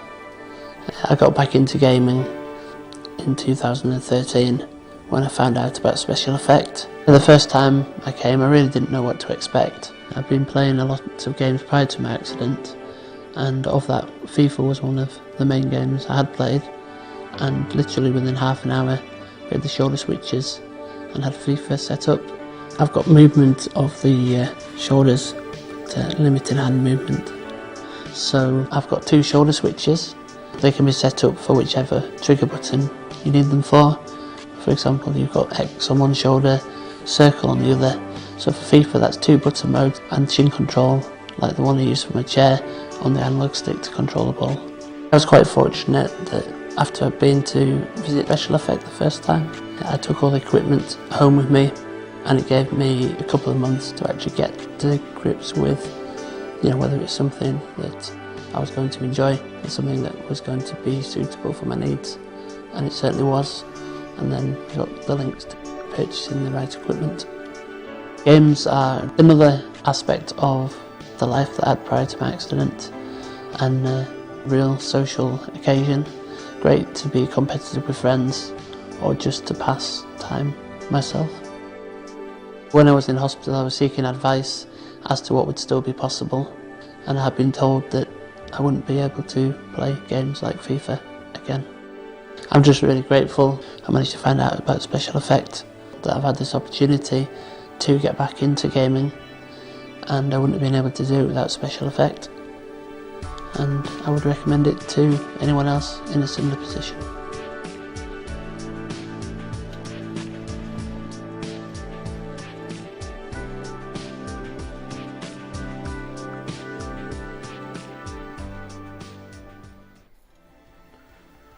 How cool is that? Right, okay, let's get this thing going. Actually, no, that probably should go that way around. Yeah, I think that's the right way around. We'll see. Right, okay. Let's do that service and run that one now. Thought I'd forgotten to unmute myself, but actually I forgot to mute myself. I'm winning. I'm winning.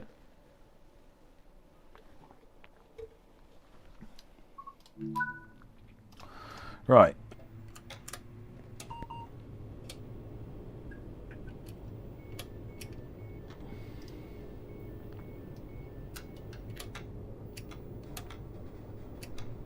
Forward. That's it.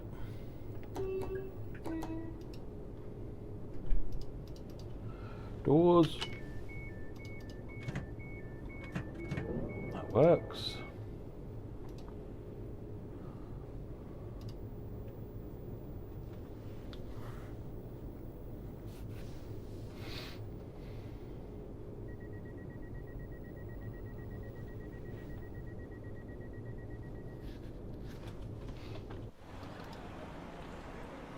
I've got the mild may line there.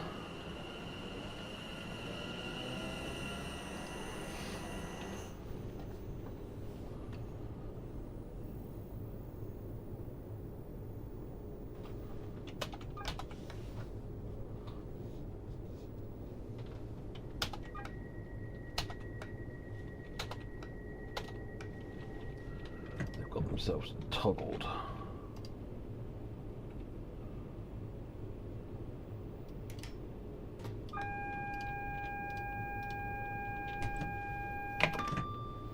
TPWS at AWS operational.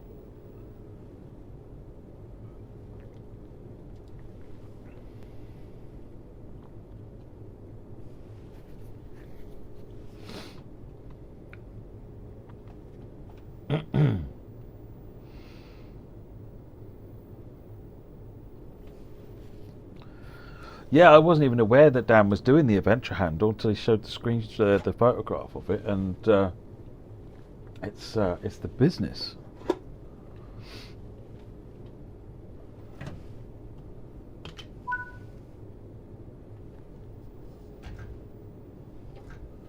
Actually, what I need to do is just double check on this mode 3, which is what we're in.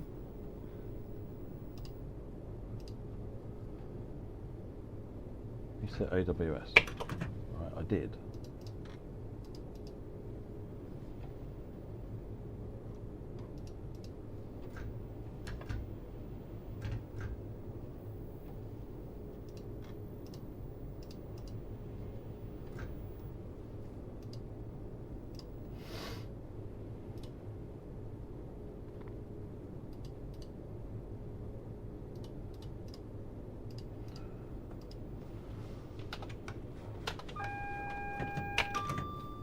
That's better.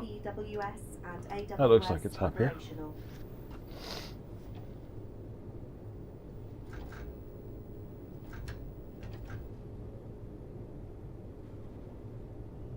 There we go.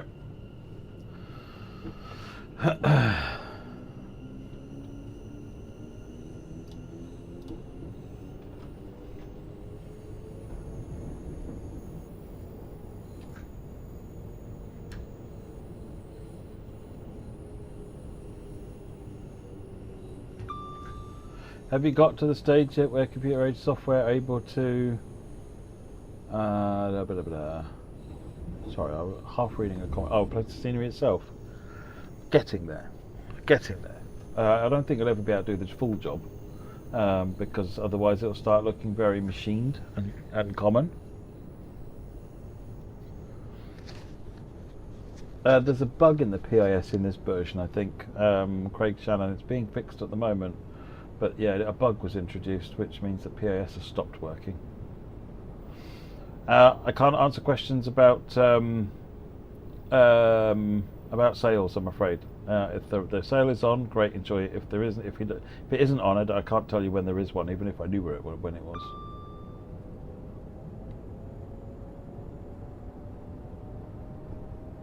I guess they've still got some optimization to do then, Derek.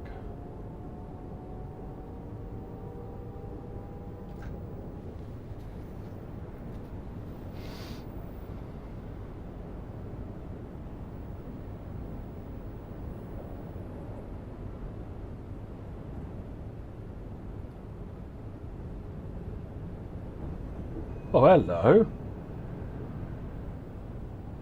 Steam Rail Tour Special, rando.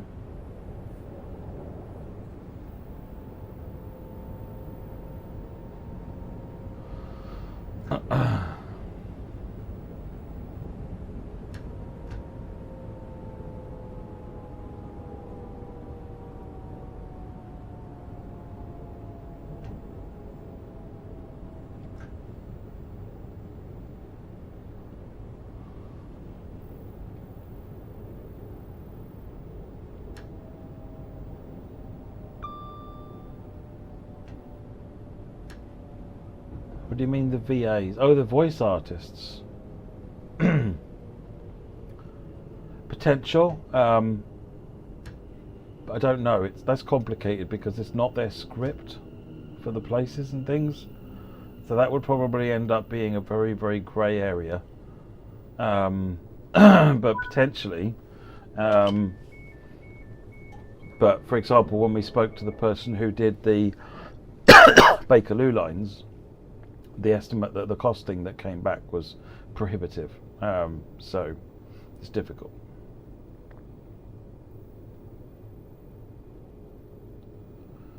I believe so, JB Rouse, yeah. I think all trains are doing it now, annoyingly.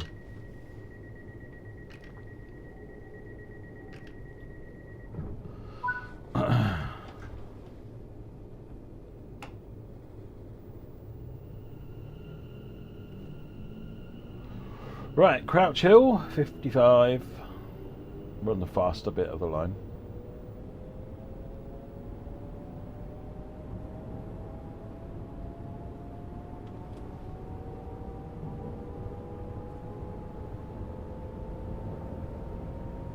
Coming up.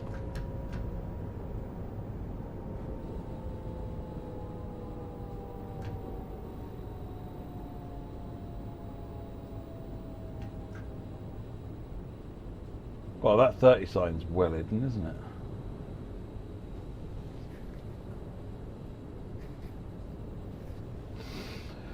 Oh, it'll be fixed soon, JB Rails. It'll be fixed soon.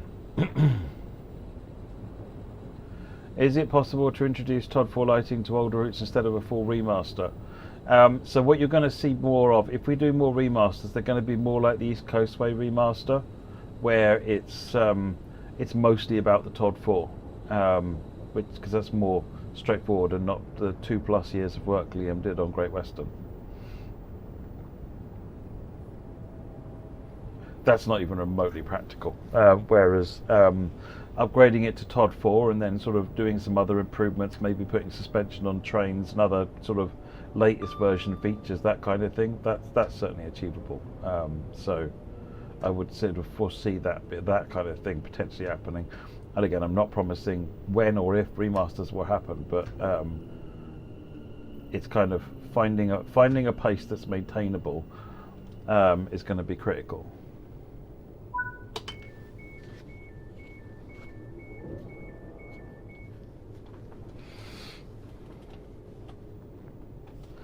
Will the Valenta ever be added as a variation? We haven't got access to sounds for the Valenta, so that's a tricky one. Potentially in the future, it would depend on the right project coming up to go with it.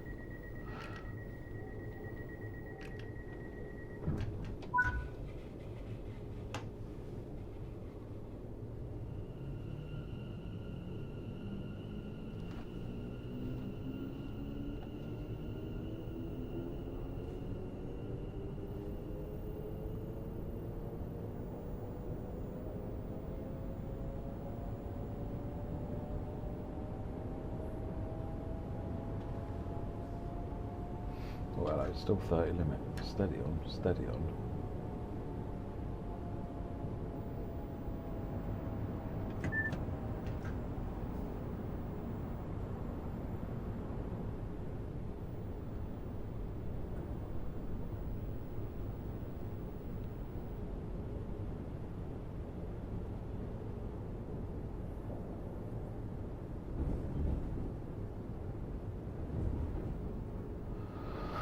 Jude Peters, I think Alex, from what I'm hearing, is aiming for sort of a 9th-ish of March date, but it's not set in stone yet.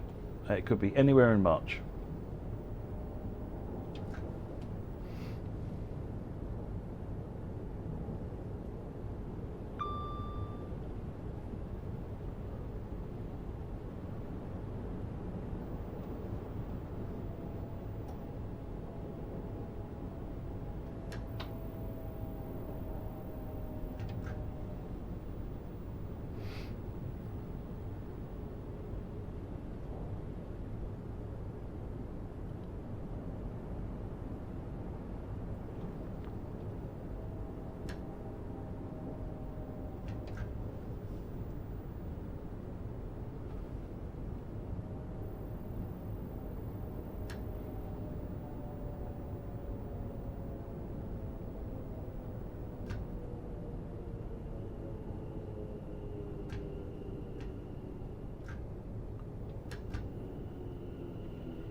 Still in 30 for the foreseeable future.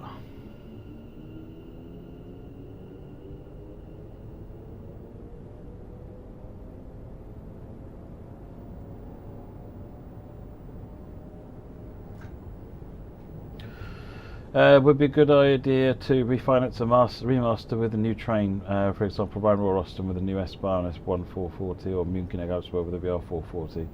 I mean, think about it. East Coast Way with the BR1, the Class 171. That is why East Coast Way was remastered.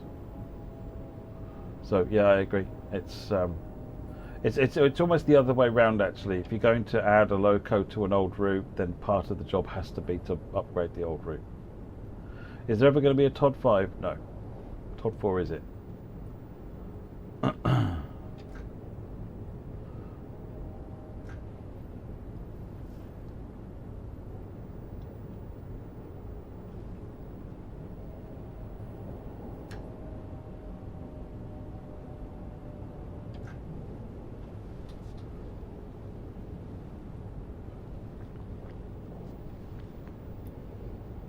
That's not to say there might not be tweaks to Todd 4, but there isn't a Todd 5 in anyone's mind at all. Maestay is not far from your old haunts. Queen's Road was your local station as allowed. Yeah, this route. I think this route goes back behind the house, doesn't it? Or was that on the Malmö line?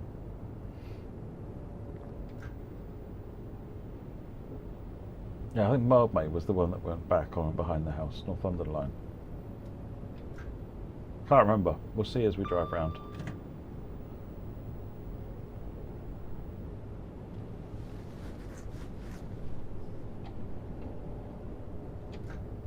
Ooh, shed action.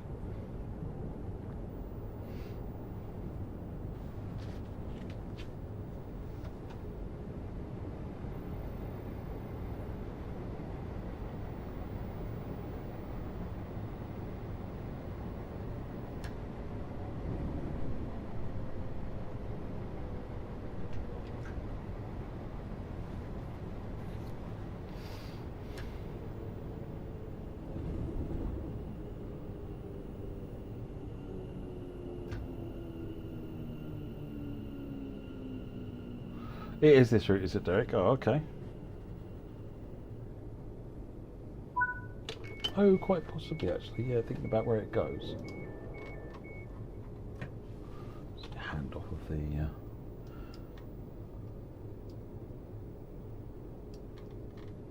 That's Barking, isn't it? That's the Gemmell. Wanstead Park. Yeah, it was this route. Leytonstone High Road. Yeah, Leytonstone High Road. I remember getting the train at Leytonstone High Road a few times.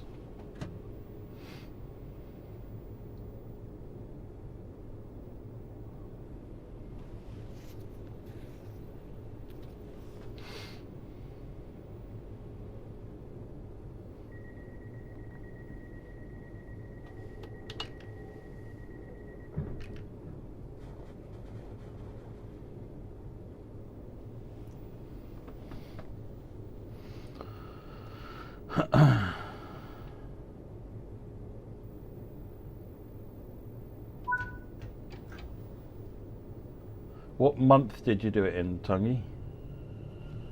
I am in June. Remember, there are layers which are sensitive to the month as well. I don't know if that is the case here, but that is certainly a reason why something might not appear if we're in different months. I had the rail tour as well, yeah. Oh yes, as you said.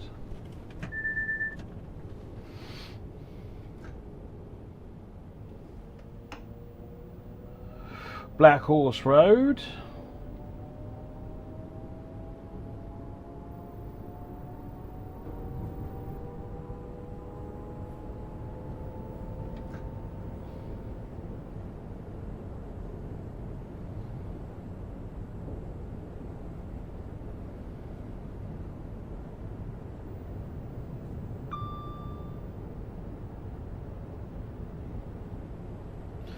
Yeah, different months have different stuff, Tony, potentially. Not on all timetables, but some do. Particularly things like rail tours. Sometimes they spice, the timetables are spiced up with a bit of variety so that you see different AI at different times of the year.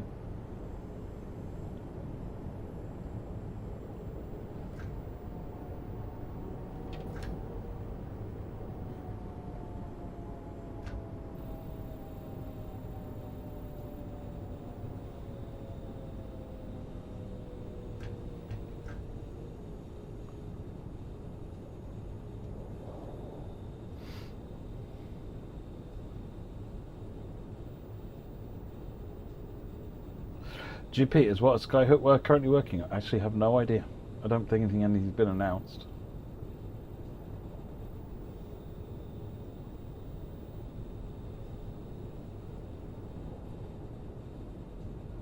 Yeah, I'm using it now. Derek.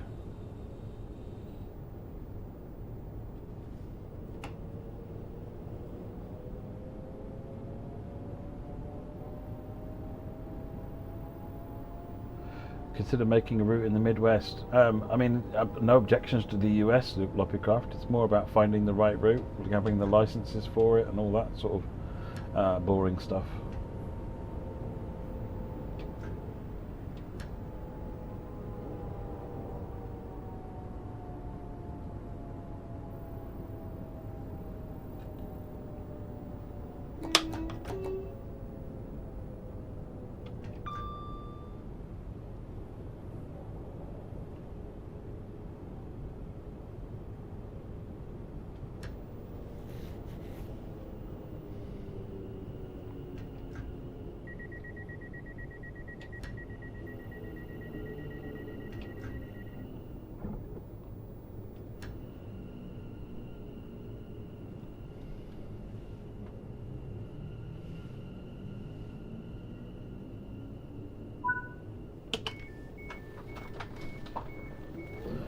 Brightline is in Florida, yes, Tungy, and they're also hoping to build a route for a Brightline in California, sort of an alternative, similar sort of area to Cajon, not Cajon Pass, Donna Pass, isn't it?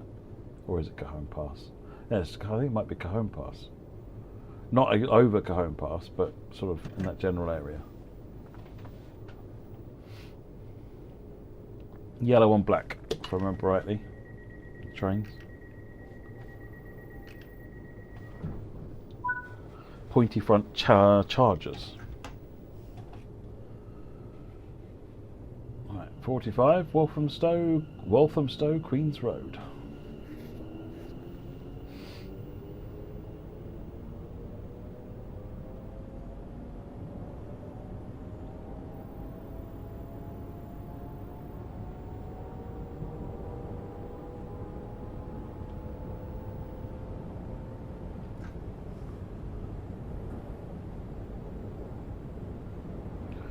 Will these controls you're using ever come to console? I think that there is a desire to find a solution for that, but the answer at the moment, Tommy, is no idea. Not aware of a path to make it happen, but looking to try and find one.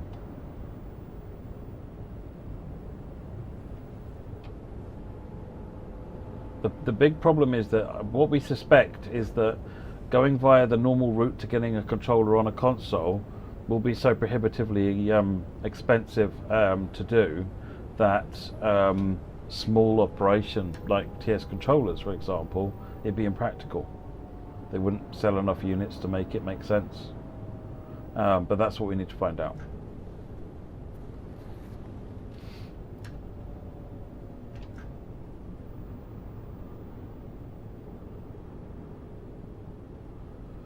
Hello there, I love toasters.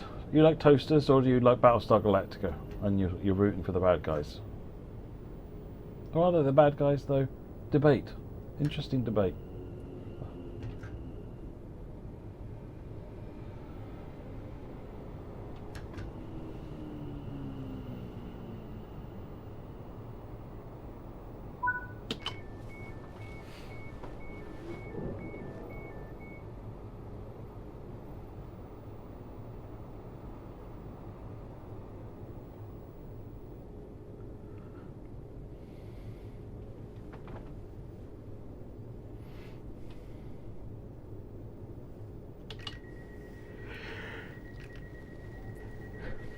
No, after this route, we're in the US on Boston Providence for the Acela toasters.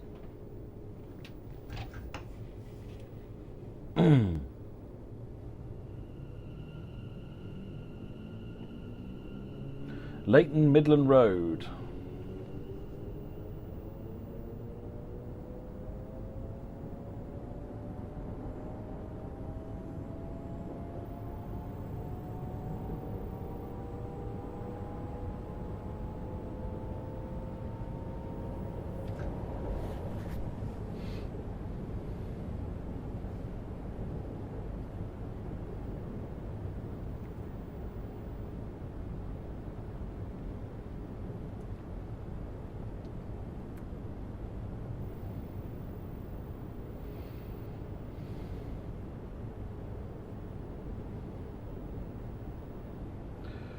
Jude, Charlie from Firefly, it'll be after Dan from ABS. Dan, it'll be circa 7 to 8 o'clock, roughly.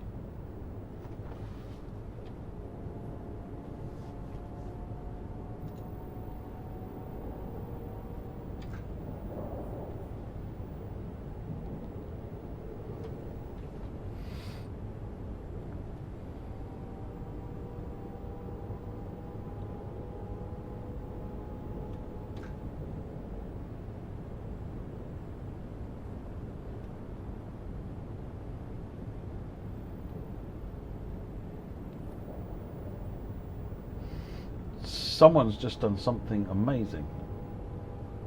Let's wait for those numbers to get caught up.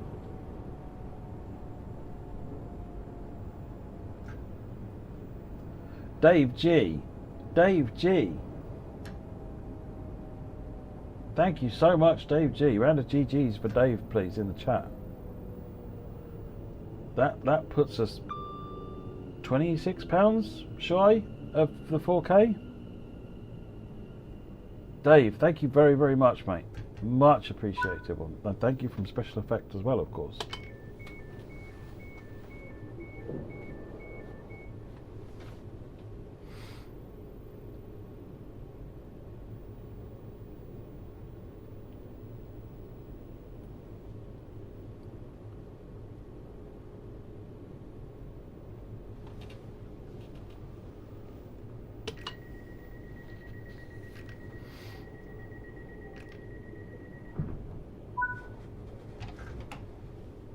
Lanestone High Road. We'll have a quick look fly around just to see what the area looks like from my memory.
Original Tomcat, who picks the routes for these streams? I do.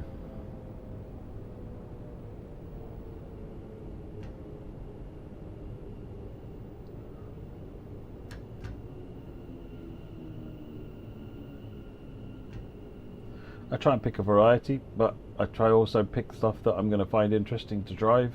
I try and pick stuff I've maybe not looked at before, new releases I've not maybe had a good time for.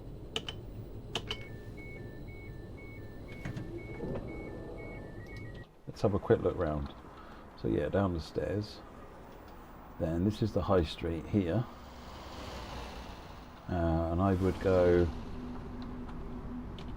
I'm in the 8 camera, but I can't get that far. I'll go walking down there. Oh, they're the two buildings, look.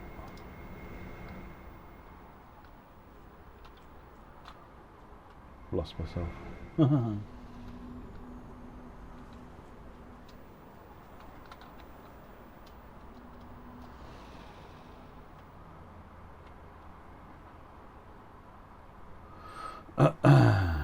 Those are the two buildings. Oh yeah, that probably then is Harrow Road. That probably is Harrow Road, which is where I lived. And how far will it let me go? It won't. So my house was just over there somewhere. This is Wanstead Flats, which they're not actually allowed to build on by law, ever. And this then went behind the house. So yeah, my house would be one of these at the front here. This is Canhall Road.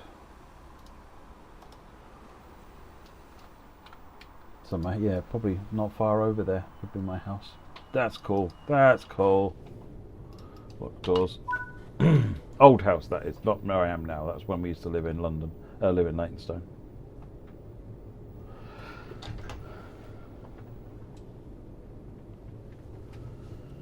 Duncan, keep up the good work for such a good cause, putting us up to the 4,000. Thank you very much, Duncan. And Casual Rail throws in another donation on the top of there as well. So thank you, Casual Rail, putting us up to 4,010.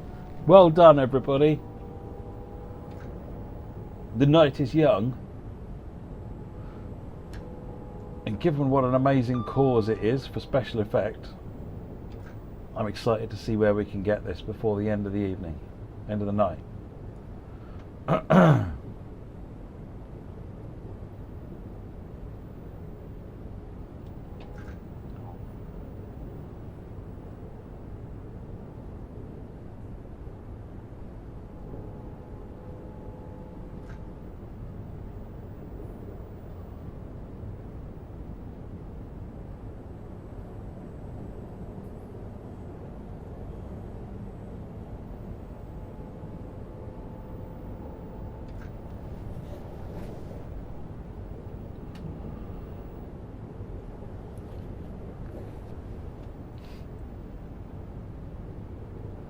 700 yards to go for Wanstead Park. Now Wanstead Park is well, slowing down, not speeding up. Wanstead Park, is that near Forest Gate? I'm trying to remember where Wanstead Park station is.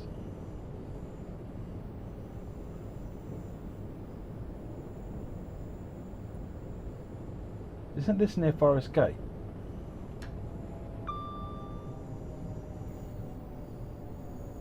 We'll have a fly around and have a look.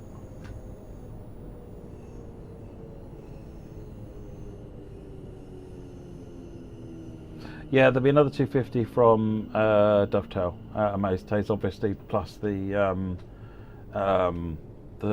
taxes and stuff that get added to it as well.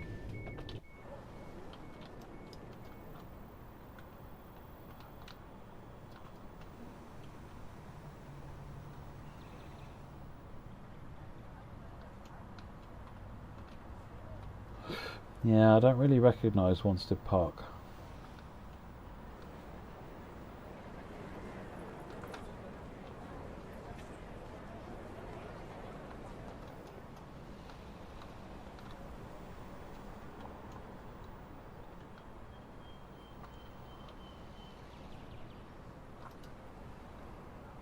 Don't know. I thought it was near Forest Gate.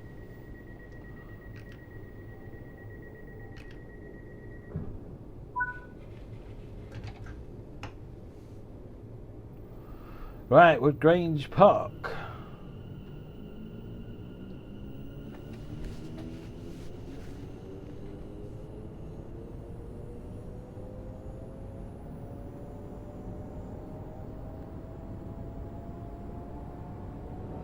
.40 limit.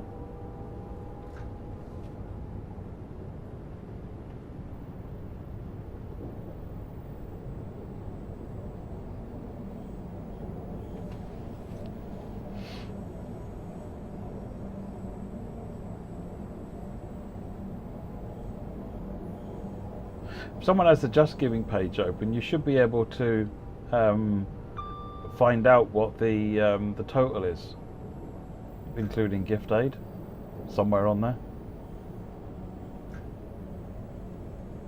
Well, man, it is near Forest Gate. You'll pass over Gemmell and say, "Oh no, you pass over Gemmell, yeah."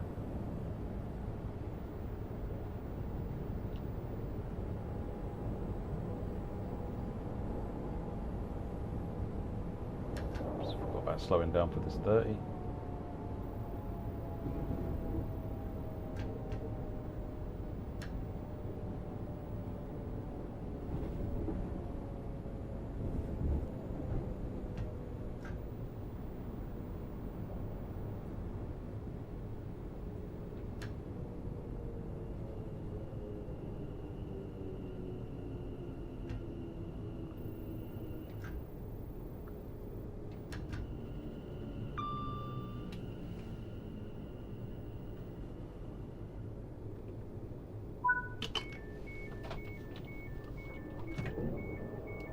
Yeah, that was the Gemmell we passed over there.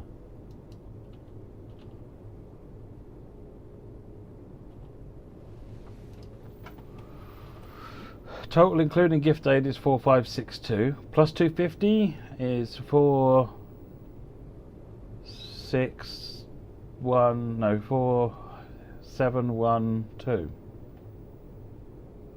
Wow, that means we are very close to 5k in total.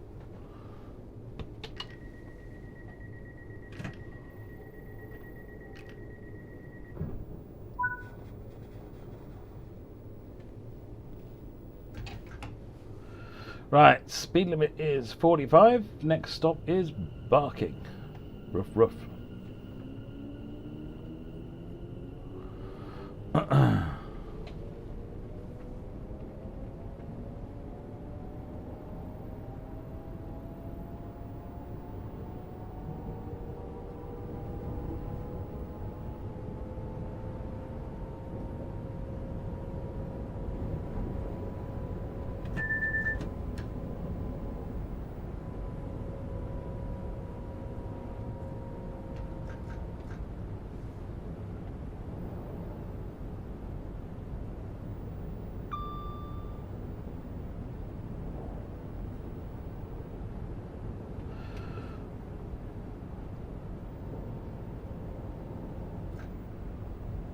No, but they're all barking mad, Cleveland.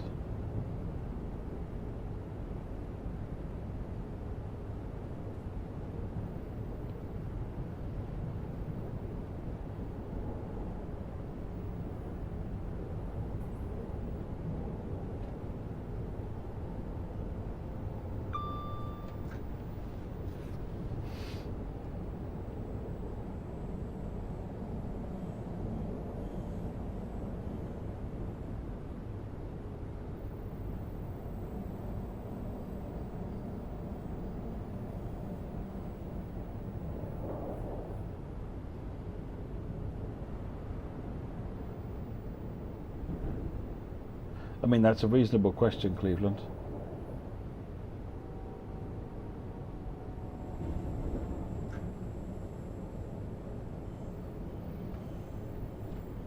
This is where we join up with the district line, if I remember rightly. That's what's there. You see the 4 lines? I think that's the district line that's over there on the left-hand side.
Chris M, thank you very much for that donation. Much appreciated, Chris.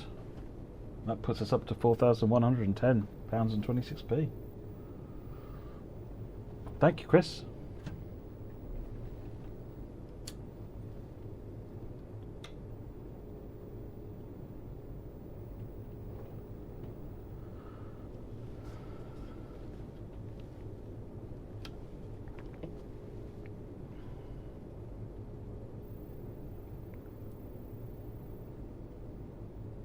It does, doesn't it? You're right.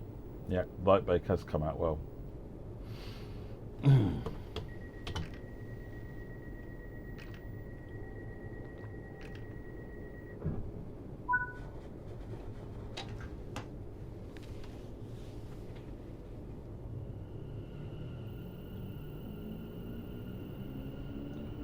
$45 limit going up to 60.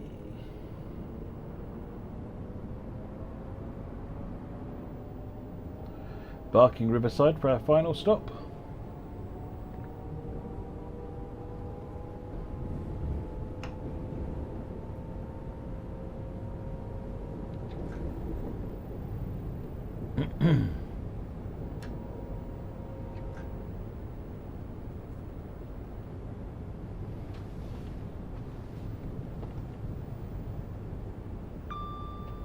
Amazed, I don't care what they call the line, honestly.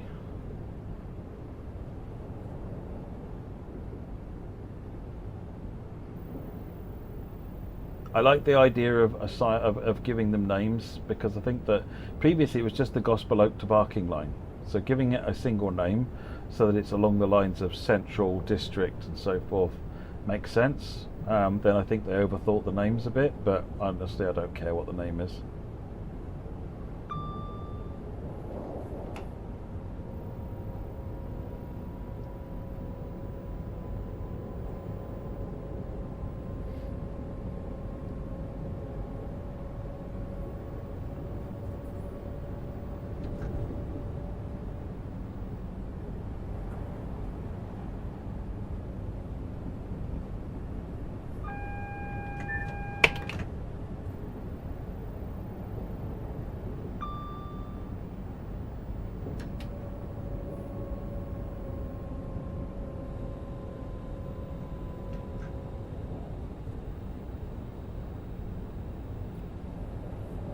Goblin. Goblin's not an official name for it. That was an enthusiast name, and in fact TFL specifically blocked us. We were not allowed to call it Goblin Line in any communication. So it's yeah, that was never its name, although it's how people call it, and there's nothing to stop you calling it that now. I still do.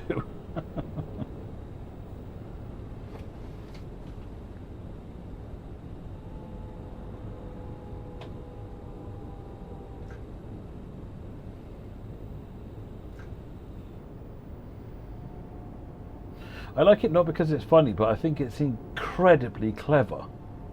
Gospel Oak Barking Line. I think that's incredibly clever.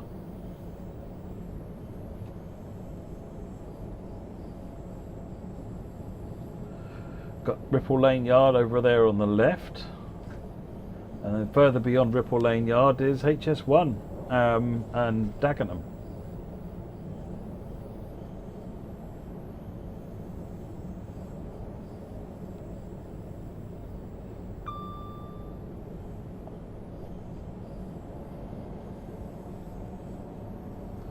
Alpha Star, are you familiar with the concept of ray tracing?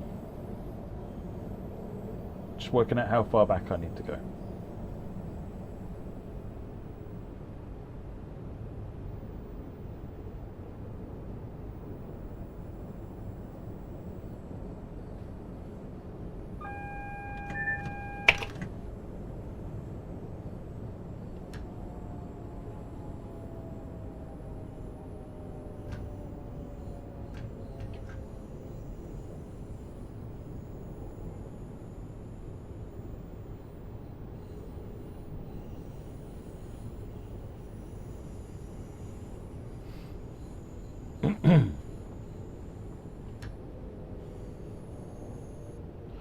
Coming into Barking Riverside.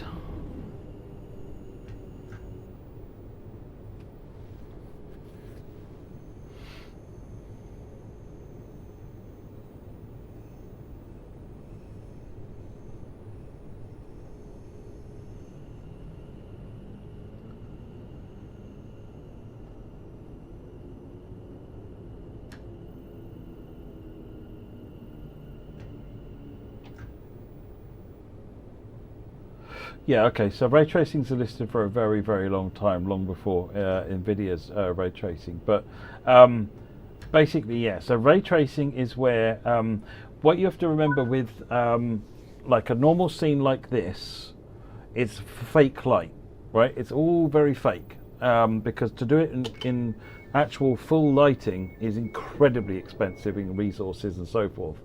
And so it's all fake, and it's very clever. But there's limitations to what it can do, and you end up with some artifacts which don't look quite right, or like reflections, like you know, this reflection in this pillar here, that's serviceable, but you know, wouldn't it be nice if it was better? Or the way the light is along these bits here, maybe they could be higher definition. You know, there's lots of things which are dialed down just to make it run at 60 frames per second or something that you want. But what if you could say take 20 minutes to render one frame, but render it as beautifully as you possibly can, and then when you sort of you scale your question like that, you can then sort of literally bounce the photons around the scene for multiple passes. So normally in lighting in games, it's doing a single, so it's like the light source is here, what is reflecting on that light, what can see that light source, and then it lights up by some parameters based on that. It's very simple. But then what actually happens, if you've got a mirror and you shine a light on it, obviously up here somewhere else you're going to have a reflection from that light, and you might have that bounce multiple times, and none of that will happen in the in-game world for, you know, vast majority of cases, because then that's like calculating multiple lights. You like quadruple, triple, you know, or more the number of lights effectively that you're trying to calculate. So if you say that, well, I can take lots of time to do one frame, then you can trace the rays, you can trace the photons around, and you can create ray traced rendered scenes which are massively more detailed, fully reflection and so forth inside them, because it can do all of those reflection captures, although monitor where the photons are going. So that's ray tracing. Light baking is ray tracing on a route. So again, routes have lights in places. Imagine you're in underground thing and you've got lights around various things, and you've got light, and again it's going to be doing that same simplistic lighting pass on it. So the problem is, especially when you're underground, you probably need a lot more lights to try and fill in all the gaps and not have weird dark spots, and then what happens is that the cost for rendering all of those lights murders your frame rate when you go into that area, particularly if you want shadow casting lights. You know, more than 2 or 3 shadow casting lights can really hurt your frame rate. Well, you might need 100, 200 shadow casting lights to properly light a scene to look realistic. Well, if you light bake that scene, so you place all of these ridiculously expensive lights around the scene, you then run a light bake which then literally does a ray trace but saves all the data back out to the textures, and then you can turn all the lights off. Literally turn all the lights off, and the textures are effectively self-illuminating by the way that they've been defined, and now there's no lighting cost at all, and yet you've got this massively detailed thing. Now obviously the downside of that is that it's static, so your train won't be seen in the mirror. So you see in Bakerloo line, all the mirrors that you see there, you can't see the train in them because it's not doing that. It's been calculated once and saved. But that's on the whole not a big issue, versus the fact that Bakerloo line without light baking would run very slowly and look a lot worse. So does that help? Does that explain? Light baking is ray tracing for routes, essentially. Cube maps are good because they can sort of give you the effect. So you have a cube map, you have kind of like a saved capture of a 360 image of a sphere.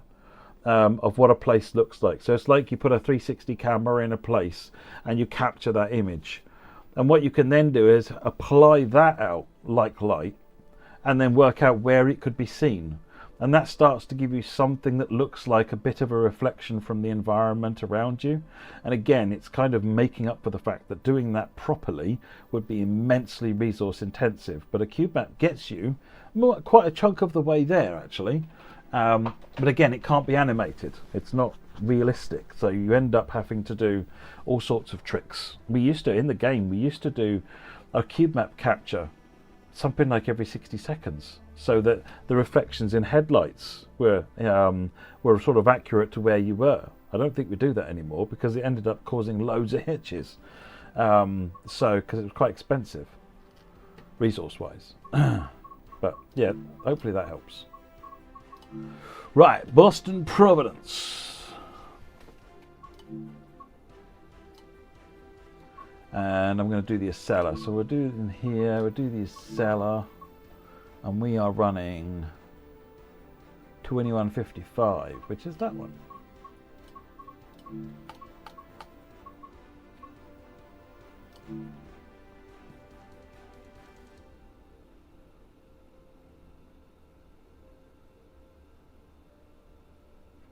How have you found your evening so far? Enjoying, Martin, enjoying. Always do, always do.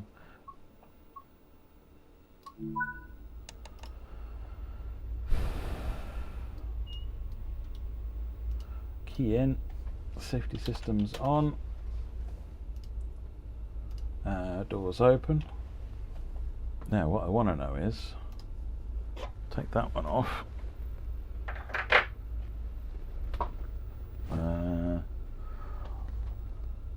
What is it going to modify? That one, which is the throttle. So that one will do.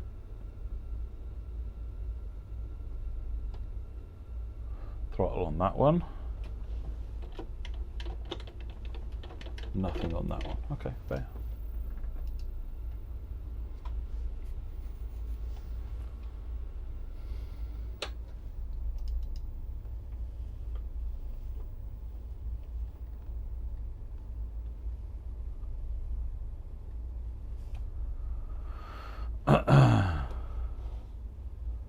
It's rendered as a lot of textures, but yeah, essentially.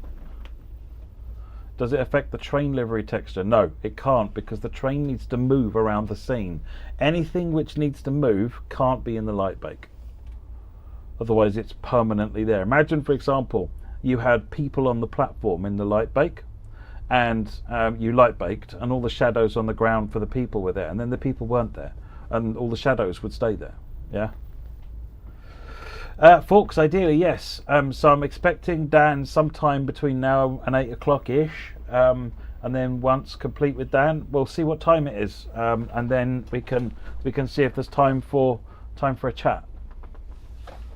But ideally, yes, please, Adam. Just realised also that my Just Giving Up keeled over again.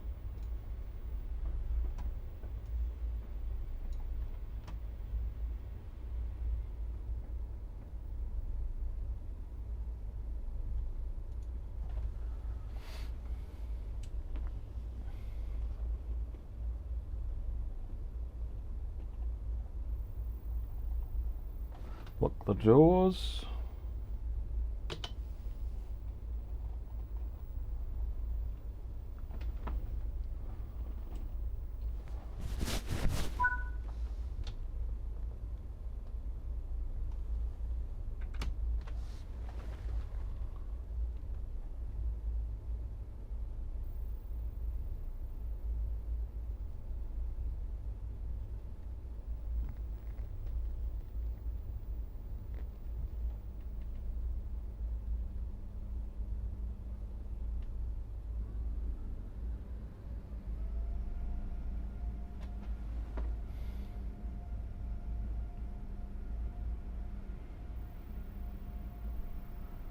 Got up to 10 miles an hour.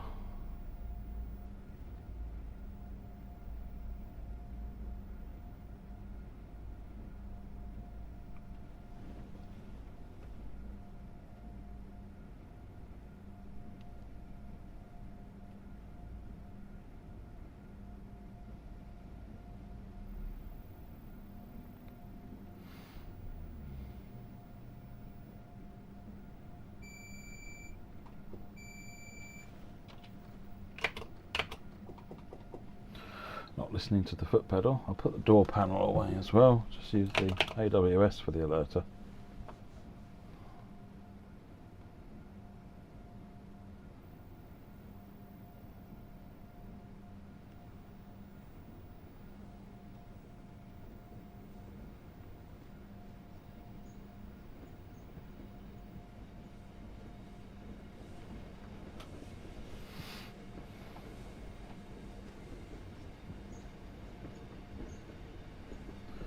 Your DualShock is not pretending to be a hand grenade. That's always a good start, Adam. Always a good start.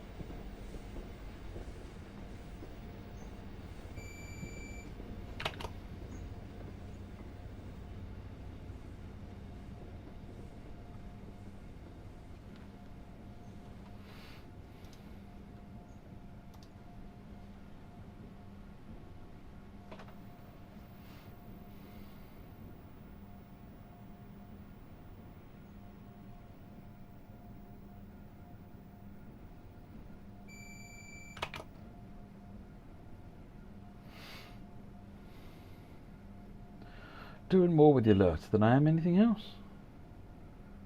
15.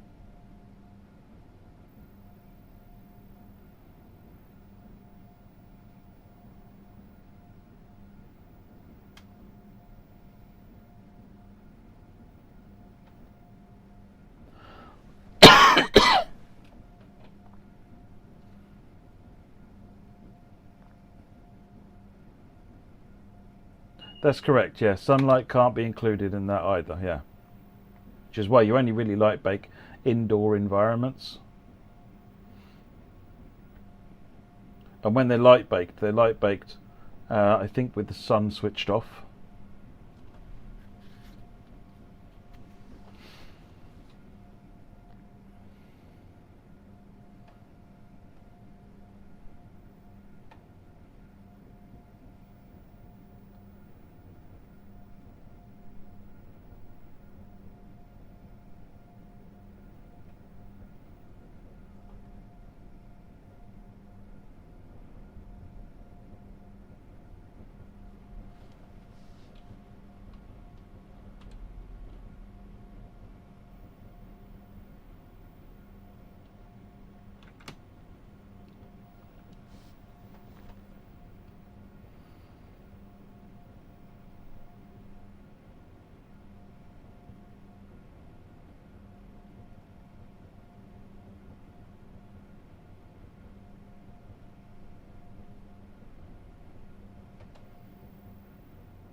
The intermediate stop, you mean Route 128? Yeah, because it's about 10 miles away. So, and just after the, a little bit after the, you get up to full line speed. So you are kind of in full black mode after being slow all this time.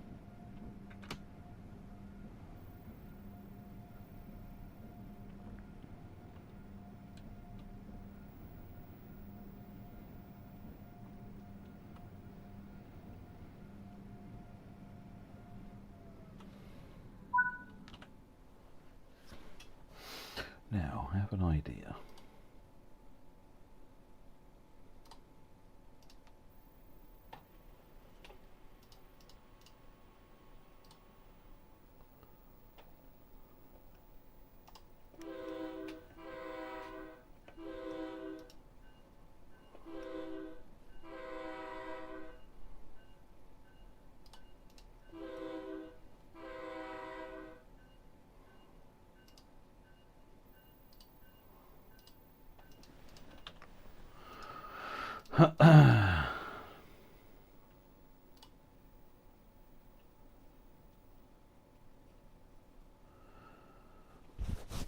Alpha Star.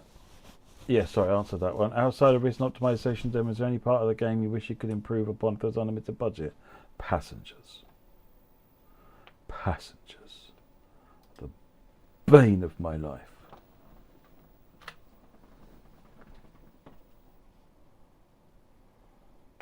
Well, the Avalia Liberty lobbycraft, yeah, it does look nice.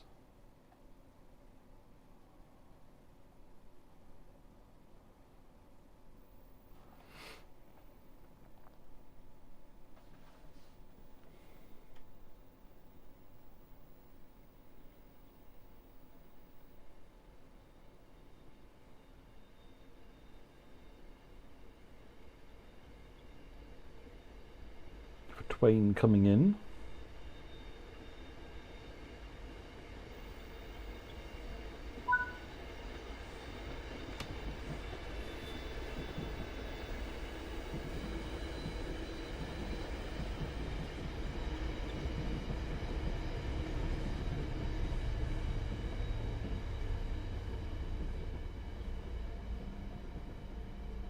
I think the new TGV is an Amtrak, is the same class of train as the Avelia, or at least from the same factory. I don't think that's an accidental similarity.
Put 120 now.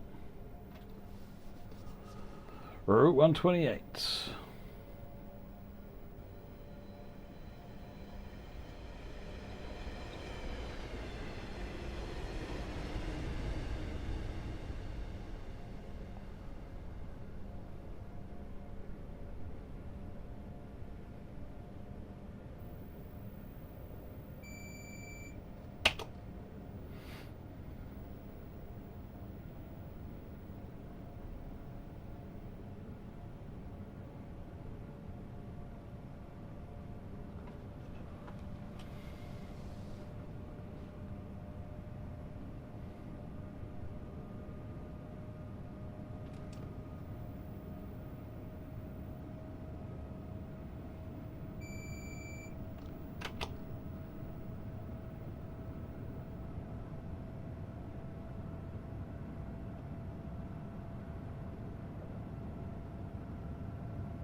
Nah, 7.5 miles to go. We can relieve the braking for a little bit.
King, I haven't done I'm not doing the Dutch route this weekend, but yeah, I've done plenty of the Dutch route. I try and always do a bit of a mix of countries in these streams, keep it interesting for everybody.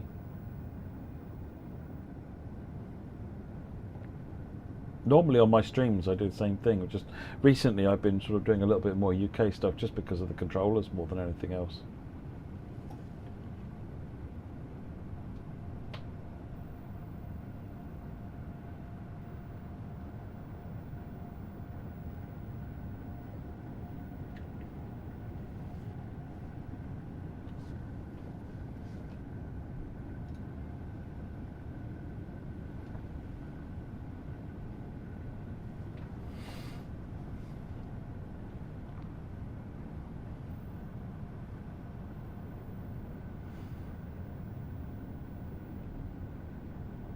I mean, I'm interested in all railways, as I've said on a number of occasions. So keeps it interesting for me as well, and also means that I have to keep remembering how to drive all these different systems. What's my favourite route? I don't really have a favourite route as such, but Southeastern High Speed is pretty popular with me. Dresden Leipzig, pretty popular with me. Morristown, pretty popular with me. Just three that I probably lean on a lot.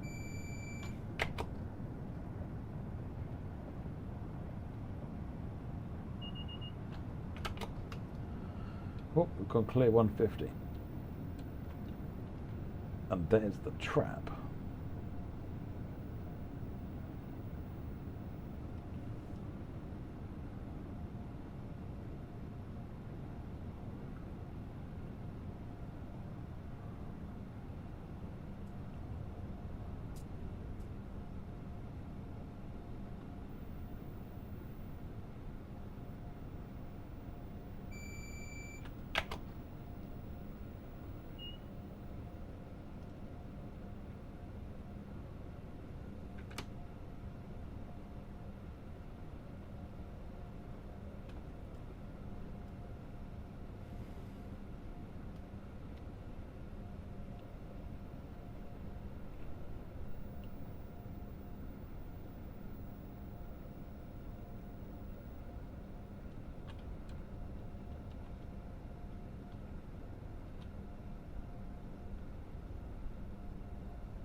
Crikey, what are the brakes on this thing? Paper towels?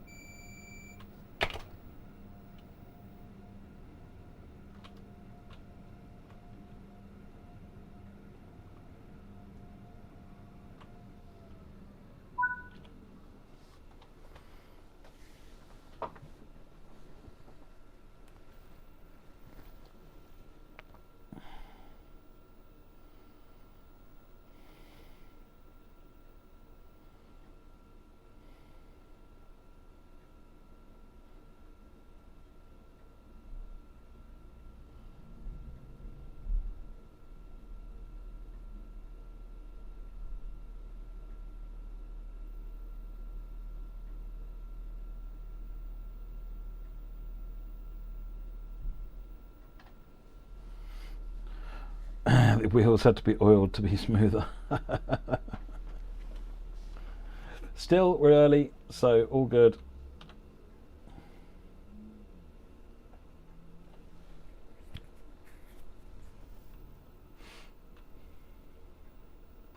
Suppression means suppression of safety system cutouts and things like that. So suppression state is the one that's, you know, if you're not in suppression or greater, when the safety alarm comes on and says you're going too fast, then it'll put a penalty brake on, or within a certain time frame, few seconds.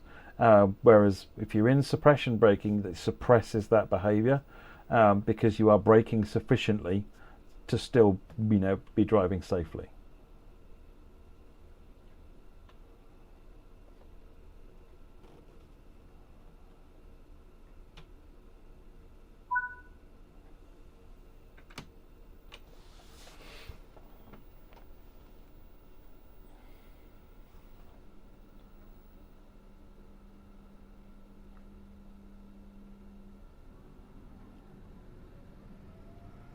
Providence in 30 miles.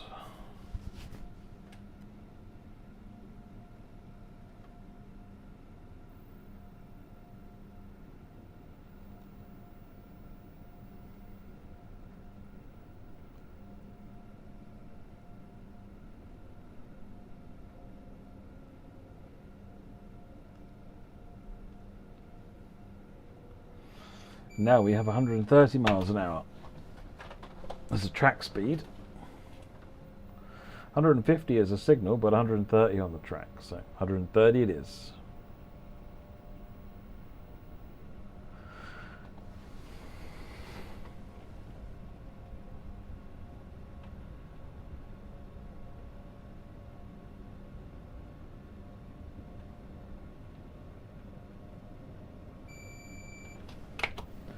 When you choose quick play, is it really random? Yes, it is, True Line, but it's random with a set of rules. So if you've never finished the tutorials, then it will give you one of those first, randomly, unless you turn that off in the settings. If you haven't finished all the scenarios, it will give you one of them first, and then it will go and pick you a random service.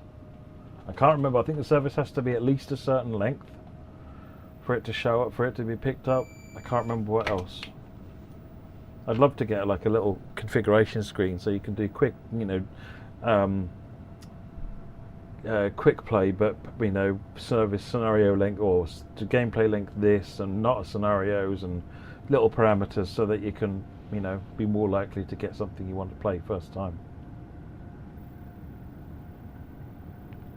But yes, it is random.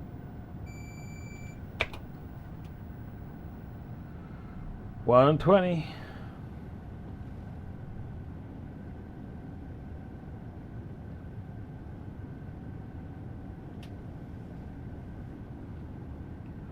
$125 limit is coming right up.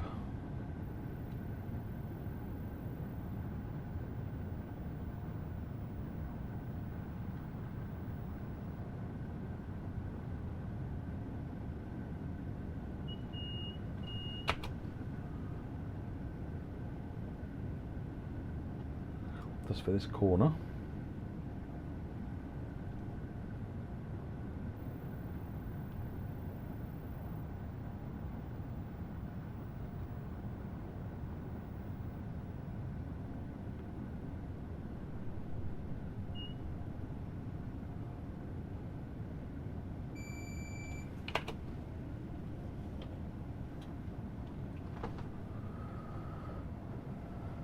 Well, since it's Train Sim World title, why not build a railway network from all around the world and have it as one giant worldwide game? You could do that, but it would take 35 years to finish and release it.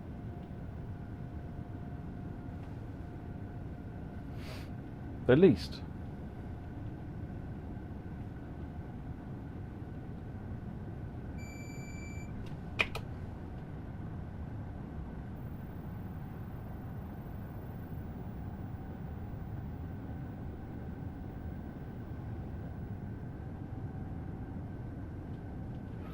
Figure eventually get the full NEC if the segments get built in the game. Maybe, it depends, because anything south of Trenton, you need SEPTA license, and they're a hard no, and you need Mark in Washington, and they're a hard no. So possibly not.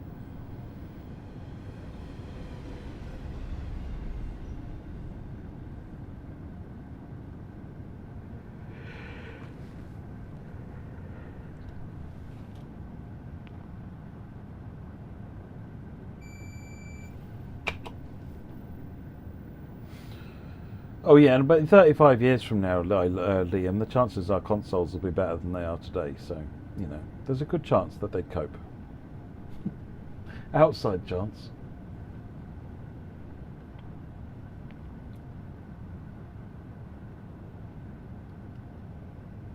How do you mean northbound MTA rails?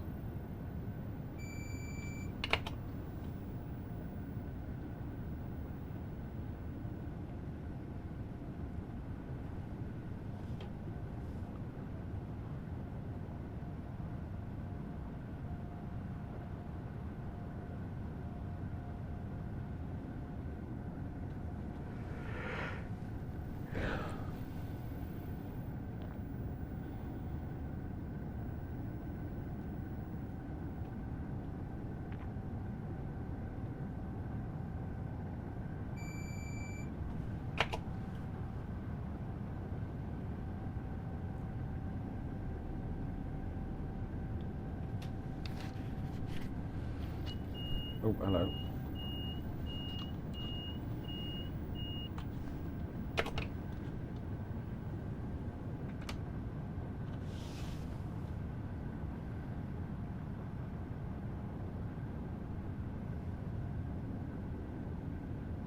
Oh, northbound potentially, yes. Yes, northbound potentially via the likes of New London and New Haven, New London, through to Providence. Yes, in theory they could be done.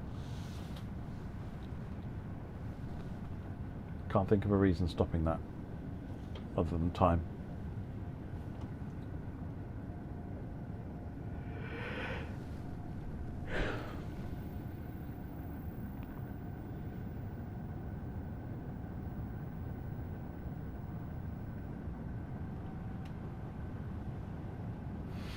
How do you mean bridging the gaps, Liam? I mean, the only gap really is at this point New Rochelle to Stamford to Boston. Sorry, Stamford to Providence.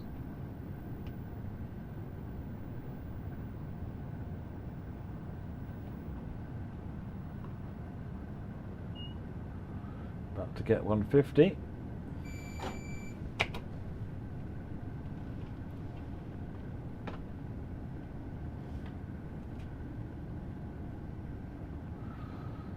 Make hay while we can.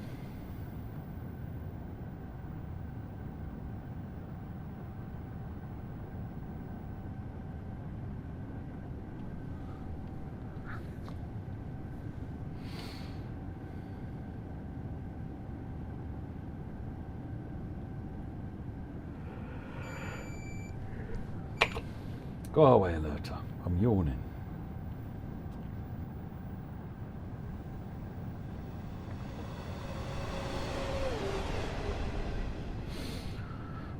Lorenzo, there are a number of difficulties. Technically, it's less of a problem. The technical side of it is less of a problem. You can solve the technical side of it eventually and with magic. The problem is mostly about making it work, and so it's easy and compatible with Microsoft, Sony and Steam distribution systems. That's when it starts getting really difficult, because you can't just copy files around in different places all over, and do things like that. You can't edit files.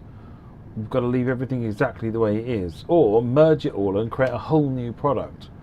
But then people would have to buy it, or they'd be getting stuff for free. So it's kind of like you end up in a situation where there's not really any good answers.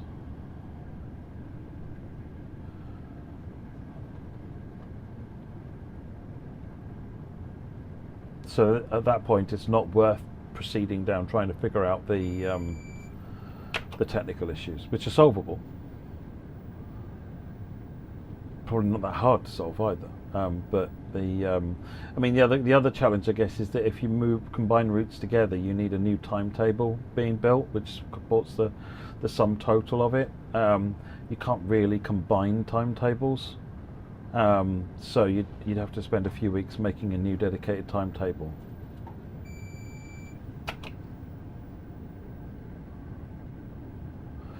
NEC stretches from Boston to Washington DC. It does, but everything south of Trenton requires licenses which aren't available. So you'd end up with a bunch of generic trains, plain unbranded trains south of Trenton, which we get lots of complaints when we don't do branded trains.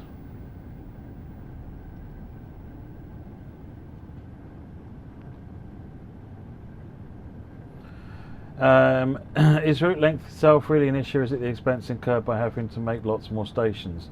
The biggest limiter to a route size is the amount of time it takes to make the route, but it's not the only limiter. Yeah, they've built their system to allow that. They also don't have to worry about signals with needing to communicate with each other across there, and you also don't need to worry about train services that need to pattern and path themselves in a predefined manner. Cars can kind of just do what they do and look and feel reasonably and feel accurate, so that works really well for what they've done. Whereas railways, the trains run to a predetermined timetable, so you kind of end up in a place that the timetable for Route A includes everything in Route A. So you add Route B to Route A, and all of a sudden the trains go to the end of Route A and they don't know what to do. because the portal they were going into is no longer there, and the timetable doesn't work. So you then have to author this extra stuff for the trains to do. It is quite a different problem space to Truck Sim. Going back to you, Acro, the majority of the problem with oh,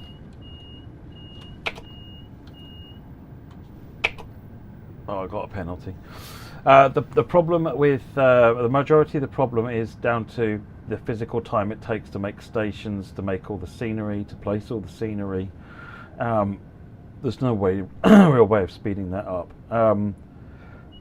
But then there are also memory factors that you need to take into account, like the timetable that's running has to stay in memory in its entirety so that it knows where all the trains have got to go. All of the track for the entire route is in memory. All the signals are in memory all the time. So if the route has added, tons and tons of track into memory and tons of extra services, so a massive timetable like Brighton, now scale that up for sort of 3 routes joined together. So you've got 3 times the track of Brighton, 3 times the track of 3 times the timetable of Brighton. You've basically run out of room for scenery and the actual trains themselves, because those things take up a phenomenal amount of memory. So it's interesting. Amazed Tay's AI scenery placement software would help. Yes, it does, and it is something that we're experimenting with, but it can't help you with underground areas at all, and you've got to be careful how you use it in above ground areas as well, otherwise you can end up with everything looking repetitive. But it is something that we're looking at to work out what can be done there. I mean, Metro Rivals has kind of been built using a first pass of that kind of a system. Oh, hello.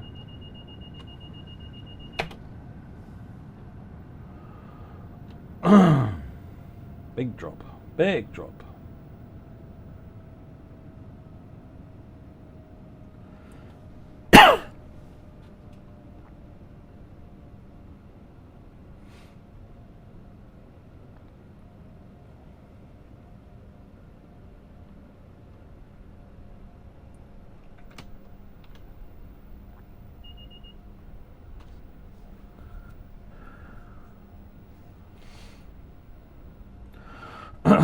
Who has the time to 100% the timetable of the whole West Coast Main Line? I mean, I don't know. I mean, there's a practical element there, because a timetable that big, there's a very distinct chance that at some point fairly early on in the dev cycle, that timetable is starting to take a day to simulate, because there's so much going on. London Brighton, I think, takes 7 or 8 hours to simulate.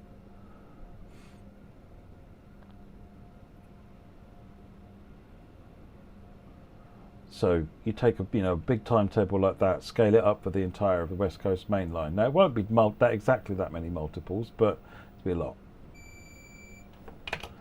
Yeah, Metro Rivals is proving ground for UE5, proving ground for new ideas that we've had for how you build the route and all sorts of different things. New gameplay ideas, new ways of doing everything. It's kind of throw the rule book in the bin and try lots of new stuff.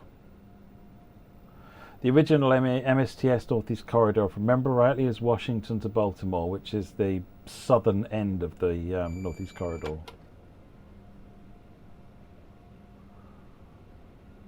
I mean, the full West Coast Main Line would take longer than a day. I was saying at some point early on in the dev, you would start hitting a day per iteration.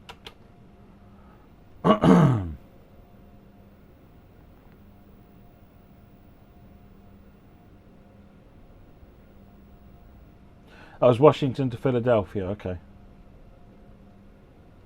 Yeah, in fact, I'm just finishing this service, Dan. So I'll finish this service and I'll have a quick leg stretch and then we'll get on.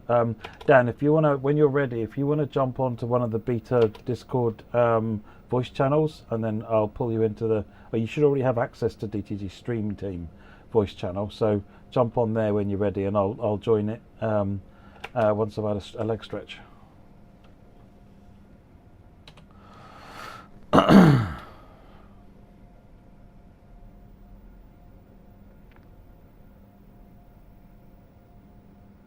I'm less concerned about South Eastern having a remaster, to be honest, Tommy, but Brighton I would definitely like to see have a remaster.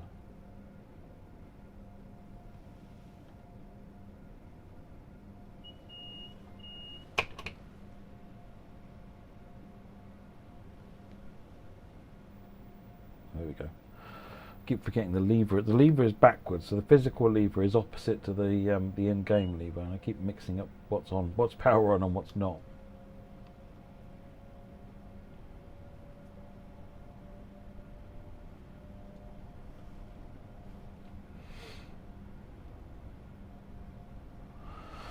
Another CSX yard over here.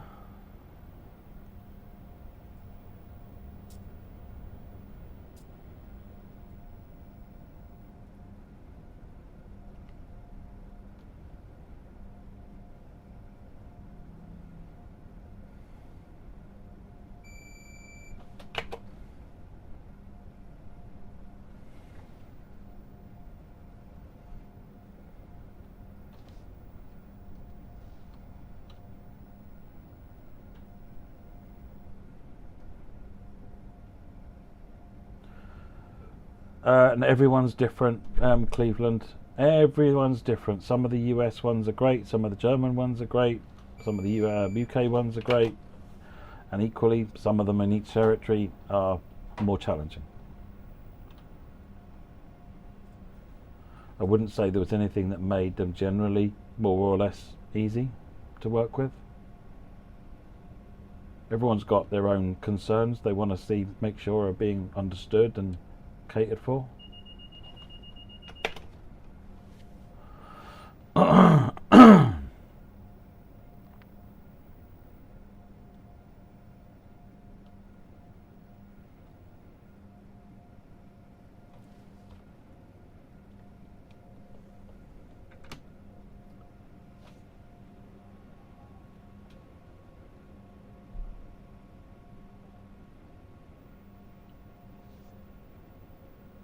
Is Jasper still at Rivet? I have no idea. I believe so. I generally talk with the dev team on a day-to-day basis rather than the community team. Harry and Alex would probably have a better understanding of that.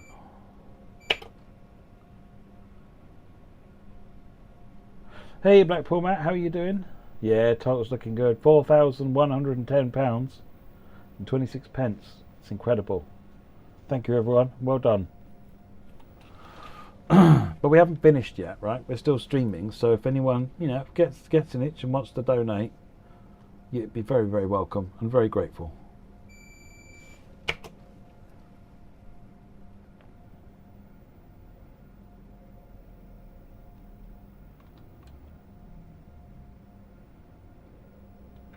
We've got Dan from Maulerboard joining us imminently. He's just lining up now. Once I finish this service and have a quick stretch of the legs. Meanwhile, my throat has gone. And then after Dan, we've got a bit more from Firefly, joined by Charlie from Firefly, and Adam as well, I think, who are going to answer your questions. You had a bunch of questions yesterday about train stuff, so they're going to try and answer your questions about train stuff, and maybe we get some insight from Charlie on what he did for the work on Firefly.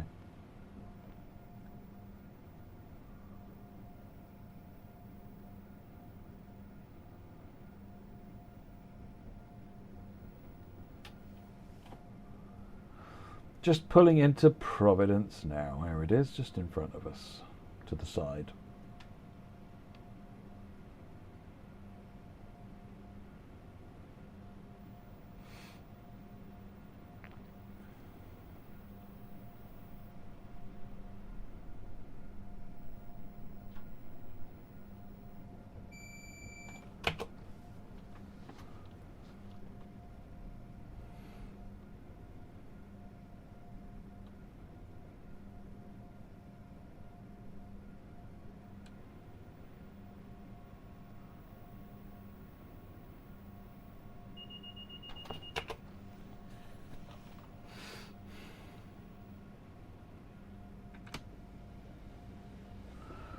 Welcome to Providence.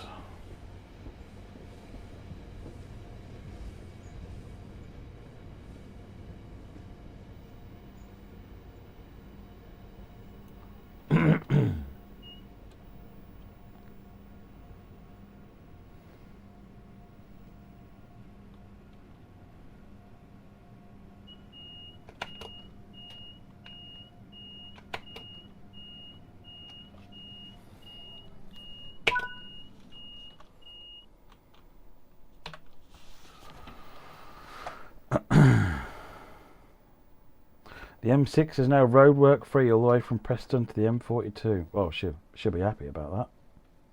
She seemed very unhappy with the roadworks there before.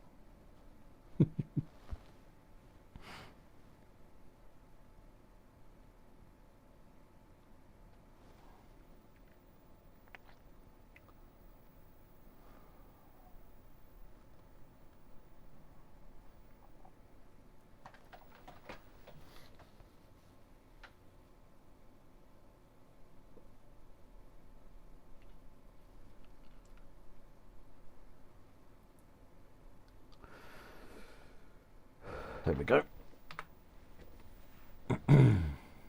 Oh, jeez. Really? Really?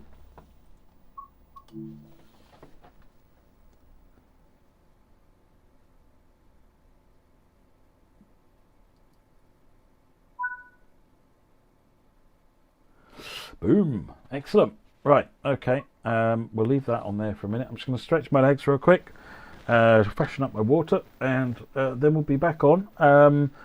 I'm going to rejig the schedule slightly. I think we'll do the Avero next. Well, we're having a conversation with Dan, and then we'll figure out what we're doing after that. All right. I'll be back in just a second. I'm just going to leave the camera on.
How is everybody?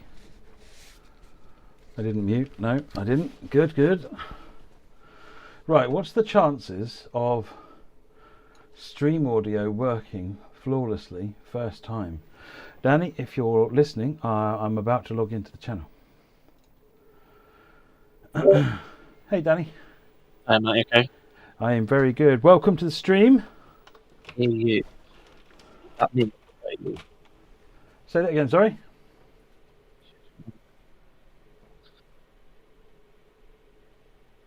Right now. Are you there?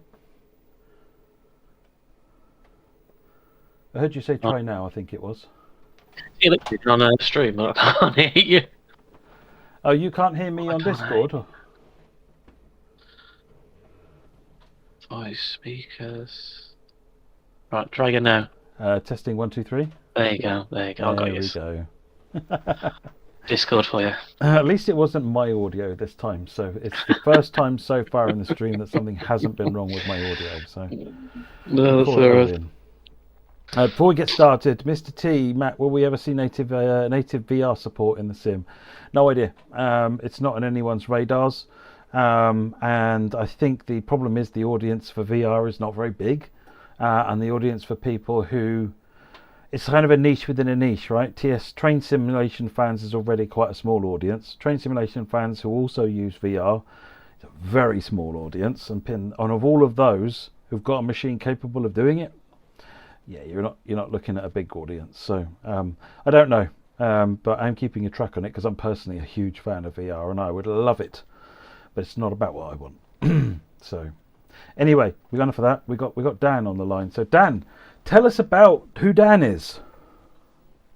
Yeah, evening all. Thanks for having me up, Matt. I'm Dan. I am the director of All Aboard Studios, and my elements within the team obviously is overall management first and foremost as a business, because it is a business. So that's obviously my first and foremost job. In terms of development, which is what most people know me for, I do all of the track signalling. I was about to say OLE, but my partner is about 2 meters away from me and would probably punch me in the arm if I said I did all of the OLE, because that would be incorrect. So I do the complicated things, so places like crew, that kind of stuff. That's my areas. And then I also do elements like LiDAR, setting up the routes, help out on overall management of the QA and all those processes that we have to go through that lots of people don't see in the background as well, with obviously the third party team as well. So and also all of the future planning. So everything we do for the future is, I think you were alluding to yesterday, Matt, in terms of source strips, etc., and all of the planning that goes into those things as well. So, yeah, that's who I am. There you go. Well, if anyone's got questions for Dan, Dan can kind of answer questions. I think, well, I guess technical stuff as well, but also about the subjects he's covered, but also generally about All Aboard. So if you've got any questions, do fire them into the chat, and Dan, if you see questions, feel free to just jump on it and go for it. I mean, how long has All Aboard been around now?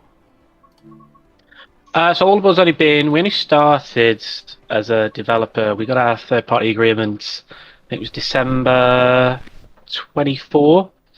So we only really started developing December 24. So what are we now, February? So 14 months or so. Been developing so far. So very good. And what have you got out so far? You've got the obviously the Avero, the Birmingham crew route. That's it at the moment, isn't it? And you've got a number of things on the go. Yeah. So Birmingham crew, obviously that was October release. 805, that was obviously back into January.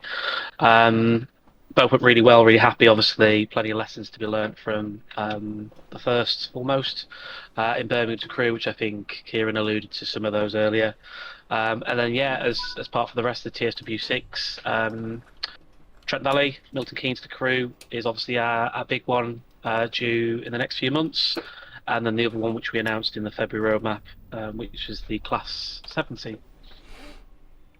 Very good. I'm looking forward to both of those. There's lots of good stuff on the way. So, So let's see, we're starting to get into kind. Dan, what was your background before All Aboard? What were you before? Were you in game dev or were you doing other things? Oh, where do I start? So I mean, two sides of this. So game dev wise, I'm not. It's not my background. I've always been in Train Sim Classic kind of era and Train Sim World. So like everybody else, dabbled on the editor from the early days. I was somebody called Linnell Productions on Facebook, to kind of late 2010s kind of era. So yeah, I like producing stuff at Train Sim Classic, root developer ultimately. Did a bit for ATS a couple of years ago on Train Sim Classic, so things like the Transpennine merge, which was the Liverpool Manchester merging with the Manchester Leeds. That was my project. I think there's a bit of track on the Missing Link as well. That's mine as well. A few other bits and pieces that I did in kind of ATS Train Sim Classic days, in kind of their peak, kind of the late teens, early 2020s, really, when they really prospered at the back end of Train Sim Classic. And then around about 3 years ago, so just over 3 years, I've been developing for Train Sim World now. Wow. So I got an opportunity with ATS. I knew Pete, and I started off with ATS 3 years ago when they first started developing, and I worked with them for almost 2 years. So I was behind the back of Manchester Airport Commuter. That was my first project officially that I worked on. Again, the usual track signalling, OLE, most of the OLE, sorry, before my partner jumps up on that one as well. So I did most of that, and then the general management.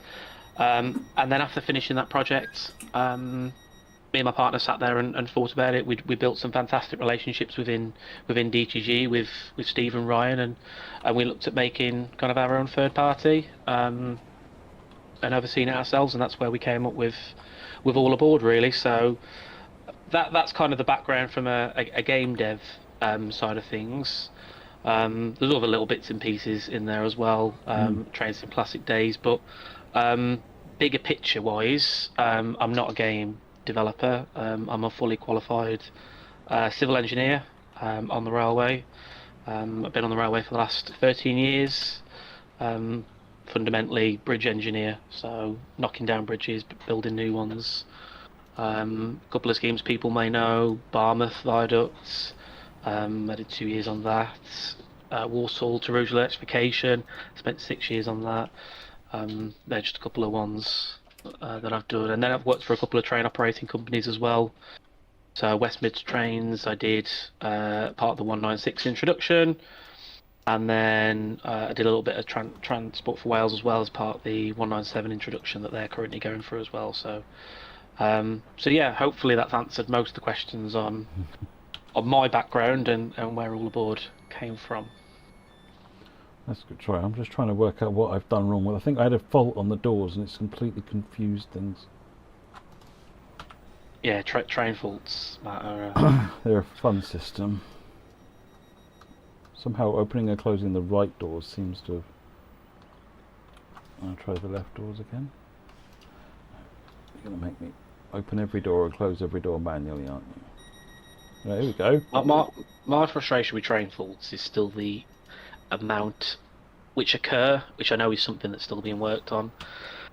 I think there's things we can do both sides, core side and developer side. I think at the minute it's kind of set, it's kind of per coach, so technically you could have two doors go on two separate coaches at the same time. I think it's done more probability per coach rather than per train. Mm-hmm.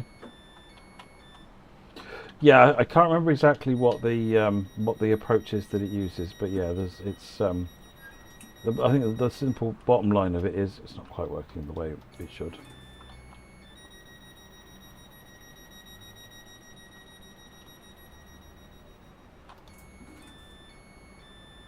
Oh, I've just noticed one question in the chat. Most challenging thing doing Trent Valley as much longer route than Birmingham Crewe. I think the amount of track and signalling for me anyway has definitely been Don't expect any more 108 mile routes from all aboard in the next year. That's all I'm going to say. So. Yeah, it's hard, isn't it?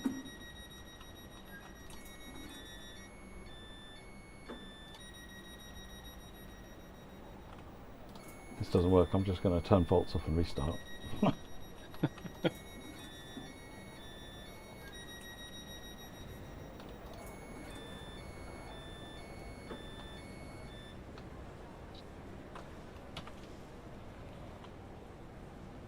I'm just going to restart at this point. Let's go into settings and we will turn off train faults because they are clearly bugging things out. I'd like to get the train moving sometime this evening. Right, what else have people been saying? Looking back through the list. Oh, okay, no, that was it. So, I mean, what is your? Do you want to talk a bit about what your railway interest is? You know, what are your? You know, we've all got sort of eras or operators or train types and things we like. Where do you sit? Well, my answer a bit of the question about Birmingham's a crew as well. So I can remember the days where my dad took me to Tipton level crossing. It used to be a level crossing back then, before they got rid of the level crossing and made it an underpass. So that I can remember days like that. So my kind of early eras was the kind of stuff I can remember was. Oh, I'm trying to think now. So very much your... Oh, what company was it again? So Central Trains was my big one when we had the 158s do all of the... What were they called again now? They had their special routes, didn't they? It was the Norwich to Liverpool, Liverpool to Birmingham. Can't think what they called them again now. No idea, no. They called them a certain type of route, and that was the era that I remember. So that was kind of early 2000s. As the old Virgin stock was kind of overlapping with the new Virgin stock. That's the era that I can remember. So, as a little kid, so. Yeah, for me it was Great Eastern Main Line, with sort of BR Blue, moving into the various operators like First and One and all of that lot. First Great Eastern, I think it was first, and then it was One, and then Anglia. Quick one for Dan. Why was the 805 livery changed from its more bluish colour you see in real life to a similar shade as the Pendolino? Dead simple. We didn't. That is the official colour. So we had all of the official colours from Avanti. I think people just need to bear in mind that sometimes when it comes into the game, it doesn't always look exactly as it does in real life. So the colours used, as per the Pendolino, because I know you had the licensing stuff for that as well, they are the true colours that Avanti gave over. So it wasn't a change from us. It certainly wasn't anything to do with licensing. It was the official CMYK colours. Oh yeah. From yeah. Avanti. So yeah, it's an interesting thing. We have quite frequently the operators where we'll send them screenshots of the train. They'll be like, it feels a bit bit dark or a bit light, and they'll say, and we'll be like, well, it's because it's a realistic time of day. I mean, at night it's very dark. You know, it sounds like a silly thing to say, but they're used to grading a photograph or a poster or something like that, a fixed image. You know, even model railways, it's a fixed thing that you can benchmark, whereas in the game it's not a fixed thing. It's kind of, well, would you like it to be lighter? Because I can just put the sun in a different position, that'll make it lighter. So just trying to explain that. And also on the other side of it, trains start fading very quickly when they go out, you know, from their getting their paint job done. It's you'll start seeing a change there. So there's lots of variations there, and yeah, the operators require us to use the official colours, and the license isn't granted for the usage isn't approved if you haven't stuck to the colours. That's the one thing that the brand owners are very particular about. So we had a donation come in just then. Hang on. 2 fish in a tank, and one says to the other, nothing, as fish don't talk. Thanks, ECM2. That's brilliant. Bringing the dad jokes to the donations. Awesome. So yeah, it's always a fun debate, going with talking with the operators about helping them understand how the game and how that's different.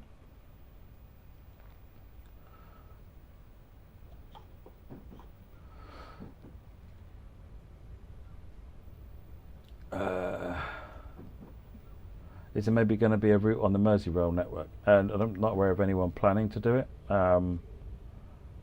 They also use Stadler trains, which is a big bad. So probably not, for the foreseeable anyway. Oh, it's still saying unlock doors. Oh, of course, because if I close the doors early, it gets all fussy. I remember that now. You have to reopen them again. I usually close doors before departure time.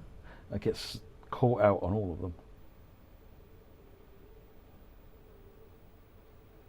What sort of content do you like playing in the game, Dan? I don't get a huge amount of time to play, unfortunately, and if I do get into it, it's normally testing something that we've made. So I mean, for example, Birmingham's a Crew. I drove it up until release, and then you kind of completely overdriven it, and then obviously you're onto the next one, which you start driving. So it's funny actually, when you release something, is you almost never seem to go back to it again, which is a shame, especially Birmingham Crew. We were talking about it yesterday, about how by the time you release a product, it's sort of end of life for the developer. Yeah, it's done its time. And here it is, fresh and sparkly, and everyone's excited about it because it's brand new for them. And the developer's like, I am so done. If I never see that route again, it will be too soon. It's really interesting sort of perspective from the developer side of things. It's like the release stream that we do. We have to sit there and put on smiley faces that it's the most exciting thing ever. Actually feeling we can't wait for this is our last drive of this before we move on to something else. So it's not that we never want to, it's just that we've driven it that much. No, I mean, what I find is that when I've contributed to work on routes to where I've had to do a lot with it, I have got sort of tired of it, and after a few months I'll come back and I'll probably binge it again because actually it was just a damn good route, but I just needed a break from it.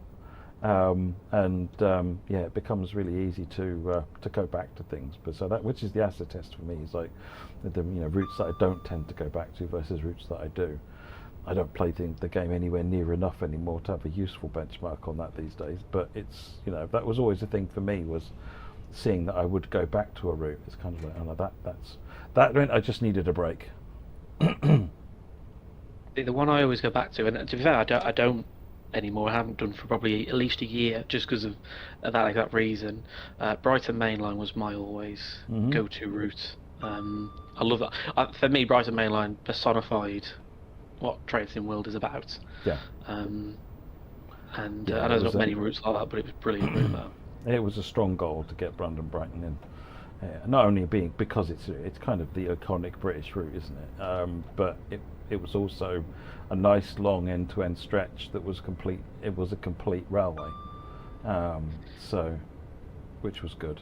That's always getting a complete railway in a project that's manageable is hard. For me, it's about being able to do different things. I mean, my kind of love for Trains in Will became, I've got 3 kids now, so having the time to come home and create scenarios and upkeep. For me, Trains in Classic was like a vintage car. You needed to look after it so well in order for it to function, and when you've got such a young family, you just don't have the time. Whereas Trains in Will was one of those, you could just turn it on and it just worked. I could just drive. I could go on timetable services. If I wanted to drive for 15 minutes or 3 hours, I could do, and I didn't have to keep coming out or changing things or hoping that it didn't crash out of memory. Which I know a lot of people's frustration towards the back end of some of their Trains in Classic experiences before moving to TSW. Moving off, I just think Brighton Main Line for me, you could do that. You could do like a stopping service down towards like Croydon Way, or you could do more of an express heading to Brighton. You could do various different things, especially that stretch between Victoria and Gatwick Airport. Especially when you got the Reigate, etc. as well. You could do the 166s, etc. as well. Yeah. That for me is what TSW is great at, being able to just go in and just do various different things without having to come out. That's what I love. Yeah. I mean, I must admit, one of the reasons I fell out of love with modding in general, and there's nothing wrong with modding, it's entirely me, was just the amount of time I found myself spending updating and so forth and not playing.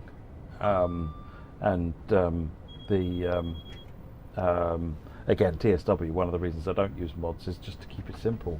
Get back to what I want to do is drive trains, which is really good. So I'm really happy that mods are there and that there are people there too, because I used to live and breathe mods back in MSTS days and LATS Classic days. So I know what value they can add, but you're right. Sometimes those older sims can take a little bit of maintenance to keep them the way you want them to. Whereas TSW was always intended to be a little bit more just pick it up and do a thing. A bit more user friendly. Yeah, more broadly user friendly, and even then it could do with some improvements in some areas on that front, but it's moving in the right direction. There's always a balance to be found between user friendly and actually you've dumbed it down to the point that now you're not actually interesting to sort of a more hardcore audience, and this is very much meant to appeal to a more hardcore audience, or we wouldn't have developed something like Simulgraph.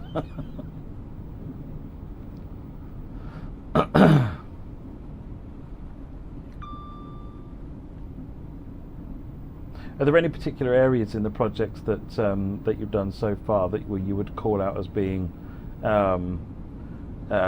challenging? Would be good to try and find a better way to get past that sort of thing in the future. We've implemented a few new things since Birmingham to Crew. A beta team was really important. We test at various stages now as well. So we test when the track's complete, we test when the signaling's complete, and then obviously as we get then towards the back end, we test more then obviously the gameplay and the general scenery. Stations for me, stations are one of the pinch points on any of the projects I've been in over the last 3 years. Stations have been the biggest challenge of all, and I think still trying to find. So the projects that we're working on now, with the one station modeler I'm currently working with, we've come up with a totally different process of working. Whereas we used to work more station by station, we're working more broader speak now. So for example, we started all the stations now have got a white box on the project that we're on, and that's how we started. And then we're reviewing that, and then we're going to progress probably more gradually rather than individual stations one at a time, etc. But yeah, I'd say stations probably the biggest challenge, and I think still trying to bottom that out is still a challenge for us. But yeah, I think stations even for us as well. Getting a station model to the right level, with all the interactions and so forth, the collisions to make it to where you can walk around it, and all those bits of detail, you realise how much more you have to model, even at a basic level, compared to what you would have done in prior sims, and it balloons the time needed to make the stations up. So if I propose a route with 30 stations on it, my team look at me and go, really? It's a big time sink. Amazed Taste says all aboard's attention to detail is on point though, Dan. Quite right. we do try. We try to put people in the right areas. I mean, it isn't just. I think my advice has always been whenever we've done any of these streams is, never do them alone. There is a team behind All Aboard Studios. It isn't just say myself or Kieran. There is a team of people behind it, and we've got a particular individual who does all of the line side detail. The number of assets he's made is unbelievable, really.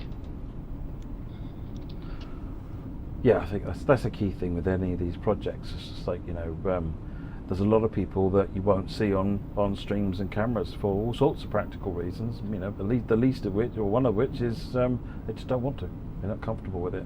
But also because it would be a kind of a difficult and unintelligible stream with like 25 people on it. And there are a lot of people that are involved in creating routes.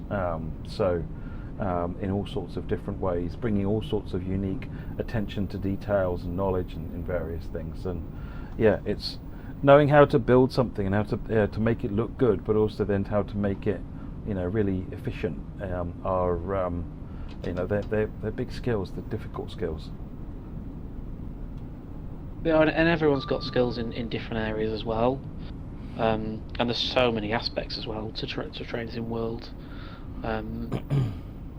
On the various grades, Trains alone, we've got Sam, who's our main train artist and developer, and then obviously Kieran, who does all of the technical elements behind it, all the simulgraph and train setup.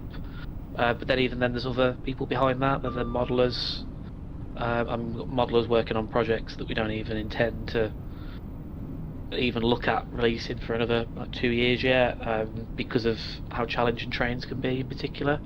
So we've got a number of modelers then who start working on elements like that as well. So yeah, it's a much wider team than I think some people realise, even for the third parties. Yeah, no, it is. There's a lot of people involved, as you say, doing all sorts of different things. I'm impressed the way you've adopted simulgraph. Actually, simulgraph is difficult. It's probably, we find it the single most difficult thing to hire for internally, and the number of people who try it and just they can't get to grips with it is so really glad that we seeing third parties that are able to get the hang of simulgraph and once you can understand simulgraph and make it get up and dance, there's some real power in what you can do with the train there and how you can recreate real world systems on the train, for example. Yeah, and obviously we've seen a bit more of that. I know Firefly have come up with a few things for their release as well. Obviously with the GSMR, and I know they're on a bit later on as well.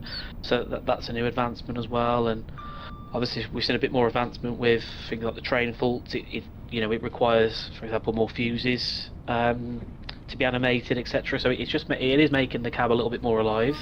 It does mean that there's more work for the simulgraph artists to look at, and there's a couple of other little elements that we've looked into, that we're still looking into for future train content. I mean, one we've looked into for Trent Valley is obviously it's generally 8 and 12 cars. Well, generally 8. There is, I think, the odd 12 car that we've included on the route for the 350s doing Crewe down to Euston. And so the problem we've got I think it's Rugeley, Polesworth and Atherstone can only accommodate the front unit, so we've had to try and make a working UDS system. It's not fully foolproof, but fundamentally we have now got it that if you're driving and you open the doors, it will only open the front unit. The AI will do the same as well, so constantly it's just about constantly progressing that train tech, and obviously Kieran's at the heart of that fundamentally for us. Like I said, it is a very hard and niche element to get in, and I think we've spoken about it before, it's kind of why we've eased into it. I think it's becoming a little bit more the norm now that a new train may not be included. Obviously ATS first route didn't, ours didn't, I know Fireflies doesn't, because it is so hard to make a train from scratch, and obviously we've tried to ease into it with the 350s, then with the 805, and then we've done even more now on the 807 and 350-4, and then the 70 is our first kind of gambit at a train from scratch thing, yeah. But then obviously the reason it's a loco separate from a route is because of the risk. If it doesn't come off and we fail, well, if I'm halfway through a route and I've spent thousands of pounds on a route and suddenly the train is now a failure, I'm sat there with half a route and no train. So you just got to be really careful as well. There are business decisions behind it, and that's why we've kind of eased into it a little bit, to make sure it's right for us, and also not to put the pressure on the train guys as well. you know. It's more important to give them the room and the space to learn the tools and get it right, because it's more important to get it right than to get it now. Because you get that foundation built, build that reputation as, you know, for the quality level you're aiming for, and you know, it'll make your life a lot easier going forward, and also you go into each project from then on building on that knowledge and skill each time. Yeah, no, exactly that, and that's exactly what we've tried to do over the last year. And obviously the 70 is going to be our first kind of complete train release. Still some way away from that being any further in terms of release. Got quite a while away before anybody asks. So I did see quite a few questions when Kieran was on. So that is still very much early progressions. But yeah, obviously that's why we've done it as well, for the exact points that you've raised, really, Matt. So. No, I'm really hoping that it goes down well, because it's an exciting project, and you know, it going. And I don't see any reason it won't, to be honest, from what I've seen. So I think it'll be a popular loco, and you know, the only way is up from there, isn't there? You know, but as you've done with the projects, as you say, where you did the 350s, then you built up with that to do more on the 805s, to do more on the 807s. You know, that's a really good way of building things up iteratively, which I think is a really sensible idea. Sometimes third parties will come to us and they kind of want to hit the ground running and build tons of new stuff for the first time, and it's like, well, why is that not working? Because I've just splashed Q a bunch of times into Twitch chat. Excellent, that's why. Right, we'll go. So there's a question, 2 questions above. Hang on.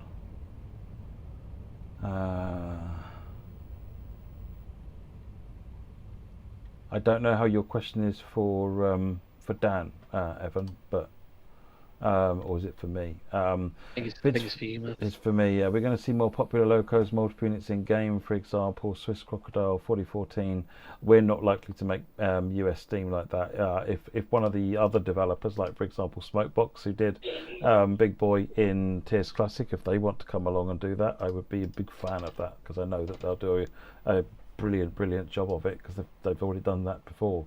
So I'm more likely to, you know, want to support that kind of a project than try and do something which people will feel is not as good as it should be, because we don't have that level of expertise. Are we going to see a new Dutch route? I refer to the usual roadmap comment, and I think that's it. Is the suburban London Underground route loco drivable on this route, assuming one has a 710 train?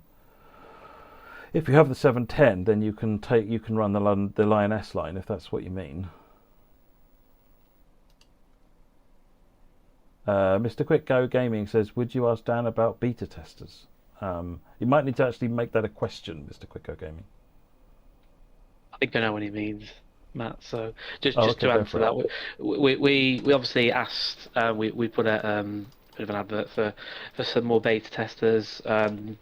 So we have already chose the beta testers on this occasion that we're going to go with. So if you haven't been contacted, then unfortunately you've not been successful on this time round. But we do generally look every kind of 6, 7, 8 months. So we'll probably look again in the summer. So hopefully that answers their question.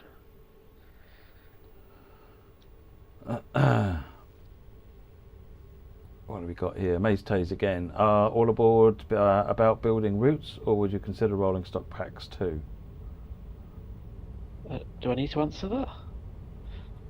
It's future stuff, isn't it? It's up to you. Yeah, really. I'd say look at the roadmap. There's a loco sat on there. So yeah, I wonder whether rolling stock means more about like wagon packs, for example, like cargo line type things. I mean, if it does, then no, that's probably not our thing. We kind of look at what people have got in terms of their niches. You know, Just Trains are very mid-80s backdated. They've kind of perfected that market. You know, Skyhook very much with the wagon packs, etc., which allow onto so many routes. That's kind of the way that they've gone. I don't think we'd look at wagon packs. we'd potentially include wagons with things we're going to release, but no, not per se. In terms of a train pack, for example, yes, we are looking at future loco and train packs beyond the 70. So. Okay. Hopefully that answers the question. What else have we got? Dean Place says, not sure if it's allowed to be answered, but how's the West Coast Mainline Trent Valley coming along? I mean, I guess you could answer that in really, really super vague terms. Well, as you accidentally, you and Kieran were on stream. We for were 3 chatting minutes and I the hadn't other week. realised that start stream had been pressed. Kieran went and said it entered QA that day, so yeah, entered QA a month ago. So that's all I can say. Okay, that's a significant milestone.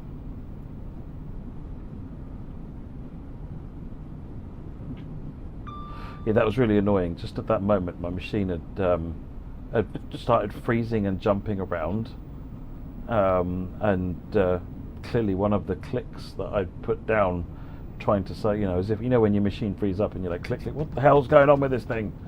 And clearly one of them pressed the start streaming button and put another window over the top of OBS so I couldn't see it. So I didn't even know it had happened. And I saw somebody comment in the chat, and Candace agreed with them, and I went mad messaging Candace, going, "Why are we agreeing to? Why are we telling people?" And then she sent me the clip, and I was like, "Oh, okay, fair enough." So yeah, that was a oops. Never mind. What station or building on Trent has been the most fun or iconic to develop? Rugby, probably the best. Worst, Nuneaton, I'd say. I just think rugby's so iconic for, not necessarily in the station. I think the approaches from either end, with the vastness of the track, with the flyovers and kind of the underpass on the south as well. That stuff is always really interesting to drive. Yeah, I think driving through Rugby 125 in a Pendolino, tilting. I can't think what the cant is now through the bend through the underpass, but bending through that and then through the down fast through Rugby is a nice experience. So I think Rugby's been the fun one. I know the station model, I love building Rugby as well. Nuneaton, I think for us as a team has been horrendous, really. So that's been the hard one. But that's the historical one. That's the one with different. It's got newer sections on it. It's got older sections, and they're always the ones with the old Victorian style fronts, etc., and the canopies. They're always the ones that cause the most problems. Yep, train spotting at Rugby, Jason. That's something else. One of my favourite things about TSW outside of driving trains is the fact that you can just stand somewhere and watch trains without actually having to do anything to make that happen.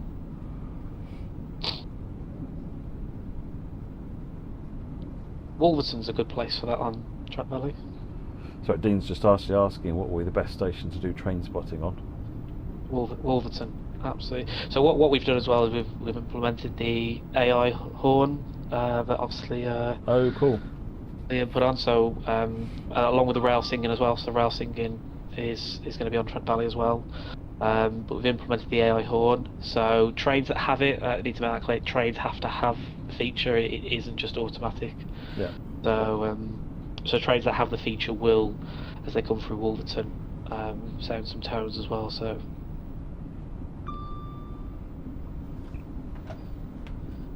we should maybe have a talk about then if there's any other trains that we maybe should, you and between DTG and All Aboard put on the DTG stock then, to try and complete that experience, and then I can see about getting some people assigned to that.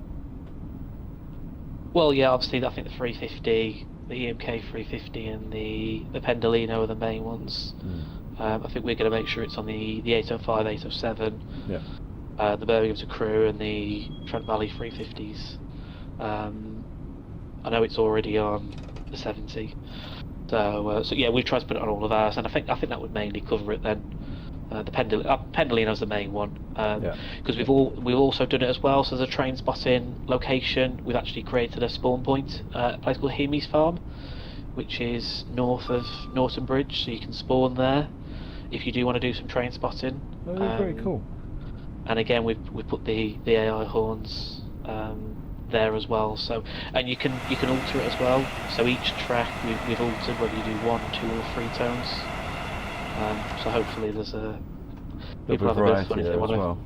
Yeah, exactly. That's good.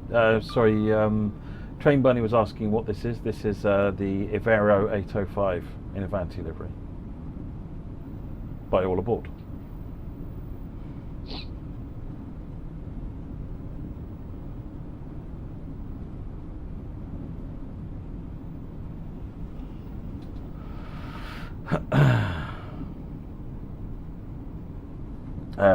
Amaze Tays is saying, any chance of special livery pendos like the BTP 350?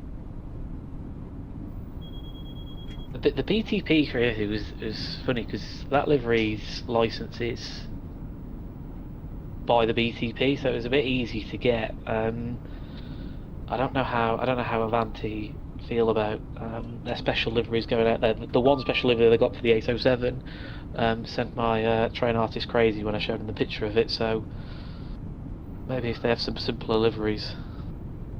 Yeah, that is a problem with a lot of them, is trying to work out if whether or not, you know, if you're going to recreate it, well, can I get high definition? Because a lot of them, they put like photo images and things on them nowadays, and it's just like, well, can you supply me high definition images we can put in the thing? Because if you want me to recreate that, oh wow. So it's gone are the days, I think, of simple lines. Yeah, there's not many special liveries. Not many special liveries that are simple to make. I think the BTP one wasn't that bad. The other thing with the special liveries is that sometimes they are like, you know, like the liveries on the 91 where they had all sorts of like James Bond and all sorts of things on there.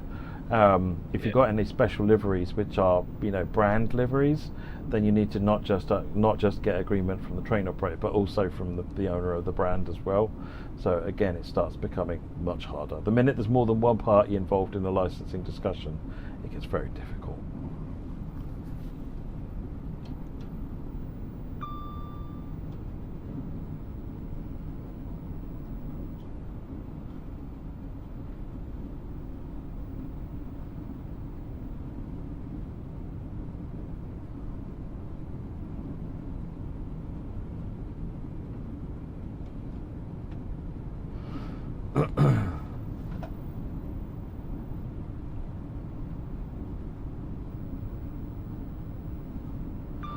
Where are we? 10 miles from Milton Keynes. The Pride livery for 119 would be an absolute nightmare. Again, it depends. If you can get all of the source artwork, essentially, then it will be it'll be different. You know, you can make that, then it becomes a lot easier.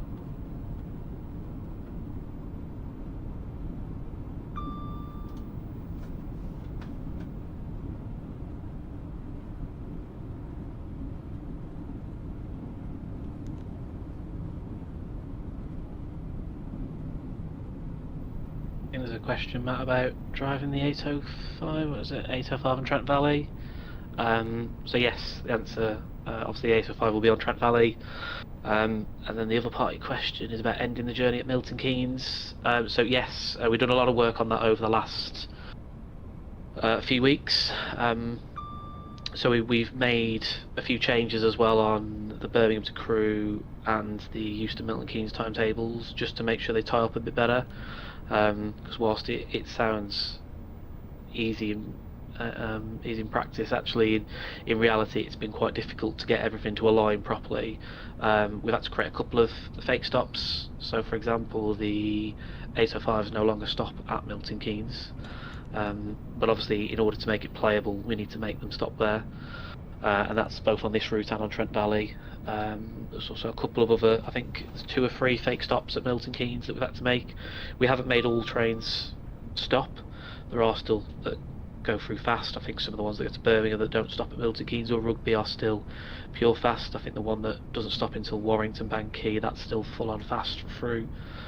So we've tried to keep a few, but yeah, obviously we've had to try and work things out a little bit, because believe it or not, you'd be amazed, slowing down from 125 miles an hour, stopping, having a minute or two at the station and then restarting again actually takes a hell of a dint in the timetable. Oh, it does. Yeah, absolutely.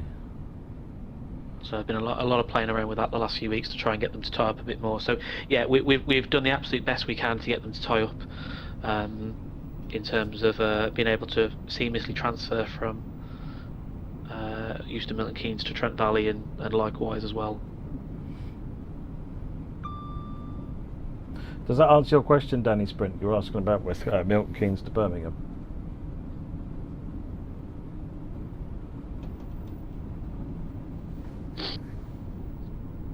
I'm not quite sure what you mean by didn't want to embarrass me. I'm not sure what that refers to, but if you have a question, go ahead and ask it. Dan, how did you mix the new diesel engine sounds with the turbo traction motor sounds and running sounds, says Turnip Gaming. On what, sorry, Turnip Gaming? I say you're asking the wrong person there. That's why I employ audio engineers. So I'm a route builder, so I couldn't answer that. That would be one for Sam, unfortunately. Sam is our audio genius. So.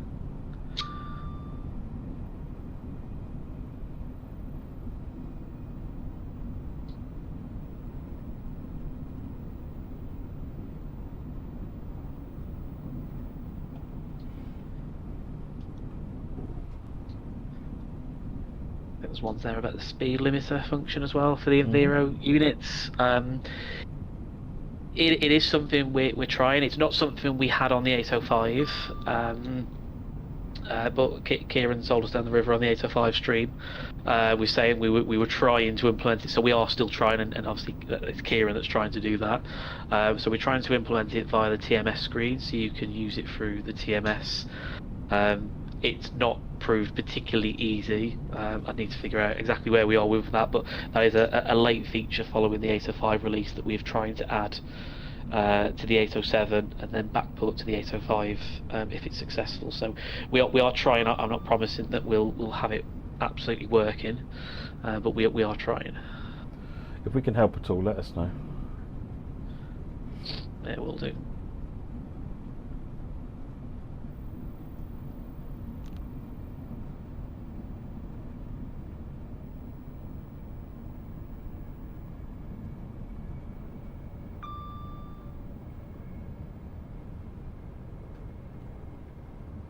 Patch update for TSW6. What are you expecting? Because from my perspective, I've got a number of patch updates that are being planned. So if you let me know what fix, change, or whatever you're looking for, then I'll see if I can recall where that might be.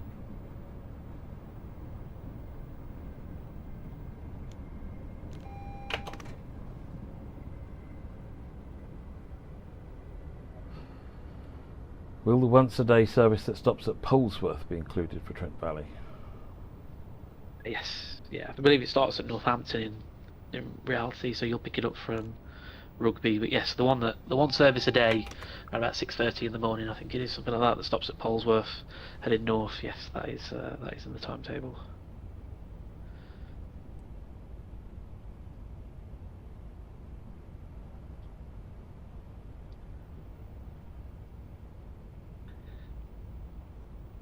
Any plans for 87, 86 diagrams? So I think there was a bit of talk about this. I think yesterday, you spoke about this, Matt, in terms of obviously the PlayStation draw calls. The package loading problem. Yeah, so the problem we had, and I think the 805 was one of the first packs that went out where we tried to address this in terms of a temporary fix. Submitting it, obviously we had to remove any of the Just Trains content on the 805 timetables at Crew because of that, and that solved our limit. And the challenge behind that was because I won't go into it because I know you did it quite detailed yesterday in how the data's been called. I think we saved something like 50 gig by removing the 86s and 87s. It's not because that's the size of them, it's when you then start looking at all the dependencies that those things are then calling on top of that. That was the most sensible element to remove. So no, there's no plans whilst we're still in the temporary fix stage. I know, Matt, that DGG are looking at it as a broader scheme, aren't they, at the minute, to try and have a harder To fix some for extent, it. other short of developers looking at stripping down the size of the package files, there's not a lot of other option, to be honest. We've got some bug fixes going in where the problem is worse than it should be, but certainly the data that Kieran's been working to when I've been communicating with him has been based on a clean system, so it's kind of without those bugs getting in the way and into confusing things. One of the problems with anything is that, I mean, Stuttgart had the same problem with the BR423 for the S-Bahn services, because it needed the BR423, which is a relatively, locos don't take up a lot of space, but they're inside the root package. It has to load the entire root package. And that comes off of that budget allowance that the PlayStation allows for loading packages. And again, the 87.6 is another example of that. It's inside the package for the root, and so you just to load that loco, which is probably 500 megs maybe at best, you've got to load, I think it's a 30 gigabyte package file. So it's and I think the 86 needs the Preston root as well. So again, the 86 you can't get away from it. So it's nothing bad with how people make the content at all, but it is just kind of a natural limit. And kind of the obvious answer from that is to repackage the entire library to pull the locos out of the roots. That's as difficult as it sounds, which is very confusing, very difficult. It would change an awful lot and may not even work for some of the platforms. So it's kind of, we are exploring to see if there are any other options to do with that. I say, Paul, you've literally just said that in the chat, and that's a huge job that would require retesting the entire collection even once it's done. And like I said, may not work with some of the platforms. I think you'd probably be fine on Steam, but I'm not sure if it work on consoles. So something we're exploring to see, what our options are on that front, but more than likely it's potentially going to be about just optimizing what's there, and maybe looking at, like in the example of the BR423, we're just copying the 423 into Stuttgart, so you'll get a free BR423 in there, but that's fine, it's not a big deal. So and then it doesn't have to load that package at all, which will make life a lot easier. So we're doing the same thing where we found there was a wagon being loaded from a root. So it's even worse than a loco being loaded from a root, because one wagon is tiny, but you're loading an entire root to do it. So again, we're just going to take, one of the things we're trying to do in core now is bring wagons into the training centre. So you'll notice that you'll notice that the Morristown cab car and coach are in the training centre now. You've got them whether you're in Morristown or not. Likewise, we're starting to bring wagons in Stamford. I was talking to Tyler, who did the timetable on Stamford, and we agreed to copy 5 or 6 wagons from our various projects into core.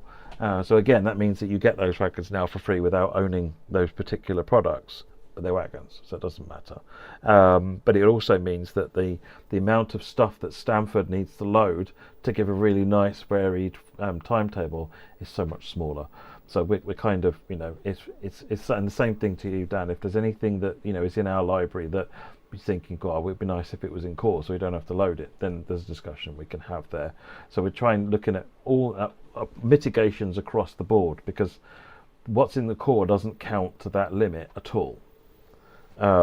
It's only what's loaded via DLC that counts to that limit. So if we're loading a package just to get a wagon, then there's a sensible way of dealing with that.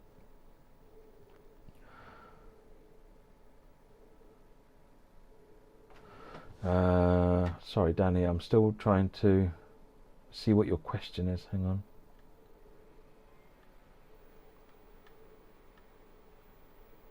I don't know what your question is, Danny.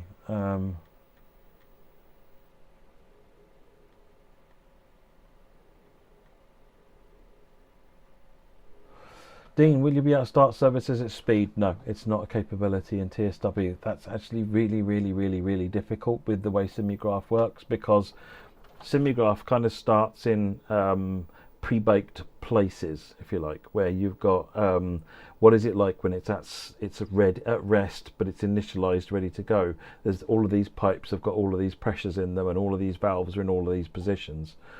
How is it at at 80 miles an hour is a very different and difficult thing, because it's a bit more dynamic, because all the levers have got to be in the same place, and it's quite that's quite a challenge. We don't have that capability, and certainly not something we're looking at adding for that.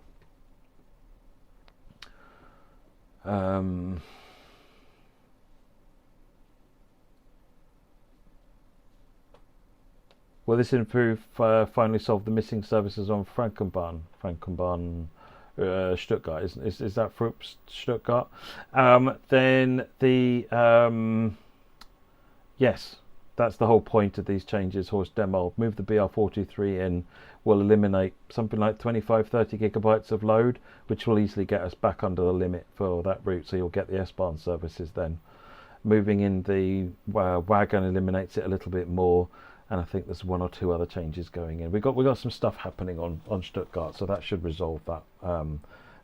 Everyone will see a benefit, because the other thing we've been able to do is actually get Region Stuttgart put on the side of the BR423, rather than it being a Frankfurt S-Bahn BR423. It'll say Region Stuttgart, and we've licensed the logo to put on the side of it as well. So it's still the same BR423 inside and so forth, but your screenshots at least will look a little bit less wrong.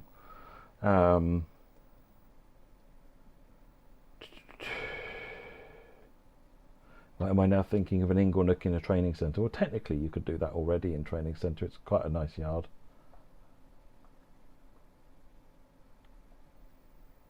How long are you going to support the 8th gen consoles? Up in the air at the moment. We're still tracking it. There's still a lot of people using 8th gen consoles.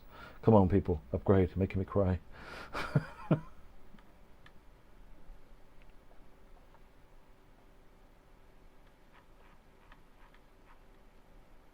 Have I lost one of my ears again? No, they're both here. Dan, is there a feature that you'd like to see in the core of TSW? I feel we can ask that question without it leaking anything, because, yeah, as long as you don't ask for anything that might be coming, obviously. But is there anything that you'd like to see in the core of TSW? I come with your shopping list and I'll make my notes. What would I like to include? I know, because a lot of it's quite independent. You've done announcements, which is a big one.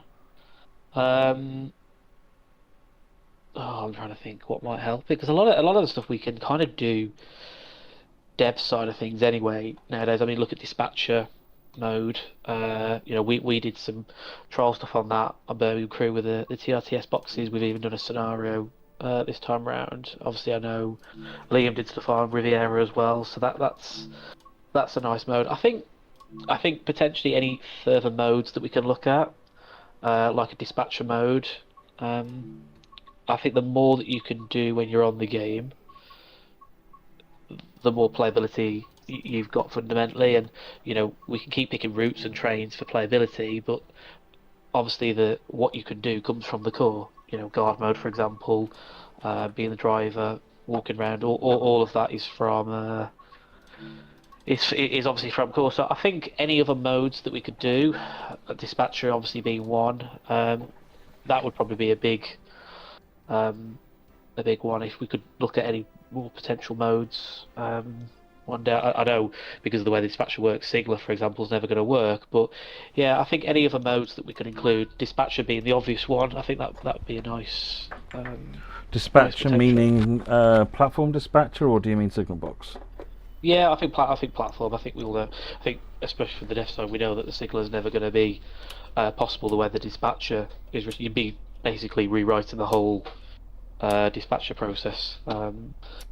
So yeah, I think this platform dispatcher would be a nice next step in terms of player roles. So that was really interesting, because after Liam did that test on that scenario that he did on Riviera Line, we've had a lot of people asking about platform dispatcher, and I had a big long conversation with the beta team about it. And as far as we can tell, it really only applies in the UK. because there's very little of it in the US and basically none of it in Germany, except for very specific areas. So that one I struggled with, because I was like, oh yeah, I'm really up for doing that as a game mode, you know, do what we did in conductor mode, and then we look into it and you're like, hang on, except it's got really limited usability. Now there is always the possibility, well, could we just pretend it happens in Germany and you get to do it anyway, and just choose not to do that gameplay if you don't like it? You know, tell me what you think. Tell me what you think, folks. You know, it's because I like the idea. It's something to do on the platforms, on the stations, and look around at trains and have the game just say, right, go and dispatch that train. Now go and dispatch that train. Now go and answer that query. It feels really interactive and engaging. So I'm definitely interested to hear what people think about that feature. In certain stations as well, isn't it, that it's going to be interesting. If you're at a station that's only got a couple of trains an hour, dispatcher mode's soon going to get pretty tedious. It'll be half an hour until the next thing to do. Yeah, exactly. Whereas if you're at somewhere like New Street, it's totally different, because you've got 50 odd movements an hour. So I mean, for me, I think I've just seen a few bits in the comments. I think advancing on some of the points that we've already seen, your guard mode a bit,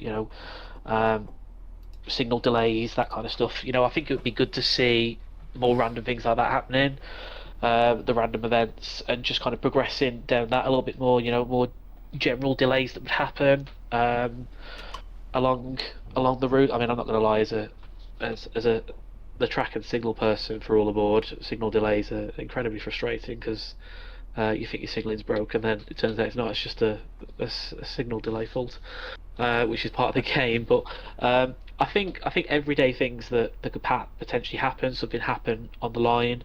I don't know, they're carrying an inspection of some points, something, and it blocks the line for 5 minutes and causes delays. I think advancing on some of the features that are already there. So I don't necessarily think it's rewriting things. I think it's advancing on some of the things that have come in the last year or two. I think I saw somebody put about delay announcements, that kind of thing as well. Just adding those features, just adding a little bit more of real life on top of what's already been created, really. So yeah, but delay announcements is coming. As is proper handling of terminal stops, because at the moment it doesn't really play. If it's the final station, it doesn't say "and the train terminates here," for example. It kind of says it's going to X and X or something daft like that. So we have got fixes for those coming at some point soon.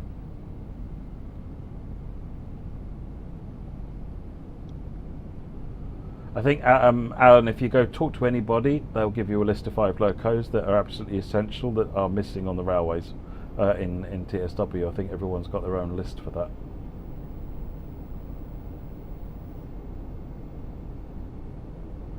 We will not be doing trespassers on the track, no. The passenger system is already quirky enough. Let's go with the word quirky, shall we?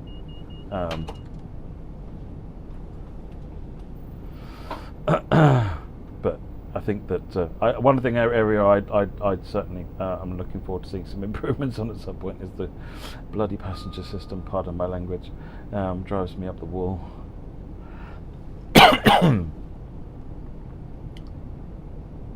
Here's the question: why are the ancient 2020 articles about the 3390p the only ones that ever appear on your game's dashboard? Do you mean my running game that I'm doing now? Because I'm running what's called the RC shipping build, so I'm in a test environment, not in the prod environment. I'm not running this. I'm basically running the same game as you, but it's running with a different data backend, which is also why it says something strange in the bottom left corner over the picture of Thomas, and it says 33's revival or something like that. Again, it was a test because we've made that icon so you can change it now, or we can change it. So yeah, I'm not running shipping build. I'm running RC shipping, which is basically when we make a build live, it's in RC shipping and then we push it to live. So it's I think this is exactly what's at live, but it's just in a different branch, so it accesses different data. Guard behaviour is a good shout, Alan, actually. One of the things, because it's inconsistent at the moment, the guard behaviour, having it to where, for example, a number of people have kind of hacked in the guard's buzzer for when the doors close, except that it doesn't cater for faulty doors. So you'll get a door jammed open and a buzz from the guard, which is highly embarrassing. And that always makes me smile. Whereas actually having something a little bit more integrated, that you shouldn't even get the buzz from what I recall, you maybe correct me on this, unless you've got a permissive signal in front of you.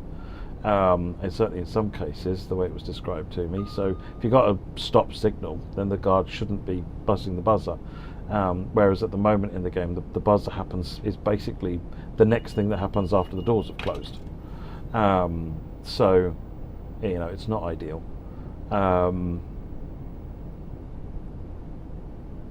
So I think, yeah, some sort of better guard facility, automated guard for when you're driving, which would then mean that when you're driving your BR Blue trains, you're driving guarded trains, you're also not opening and closing the doors. I think that would be really cool. And no, I'm not leaking anything here at all. None of this stuff is planned. I'm always getting disqualified, Londo. It's just how it works.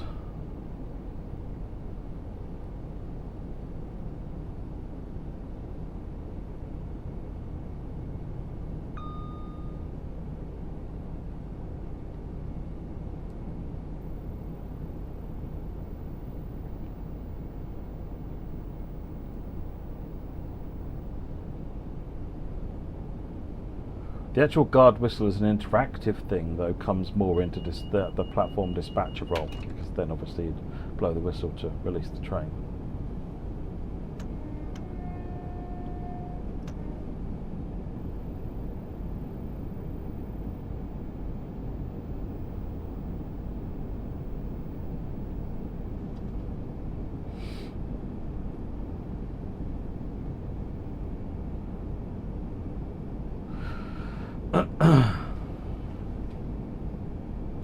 Taking UK railways out of the picture, what would your non-UK railway, you know, fully hypothetically, you know, if you were going to be, you know, interested in seeing a non-UK railway, whether it was one that your team wanted to do or whether or not you just were looking forward to another team doing,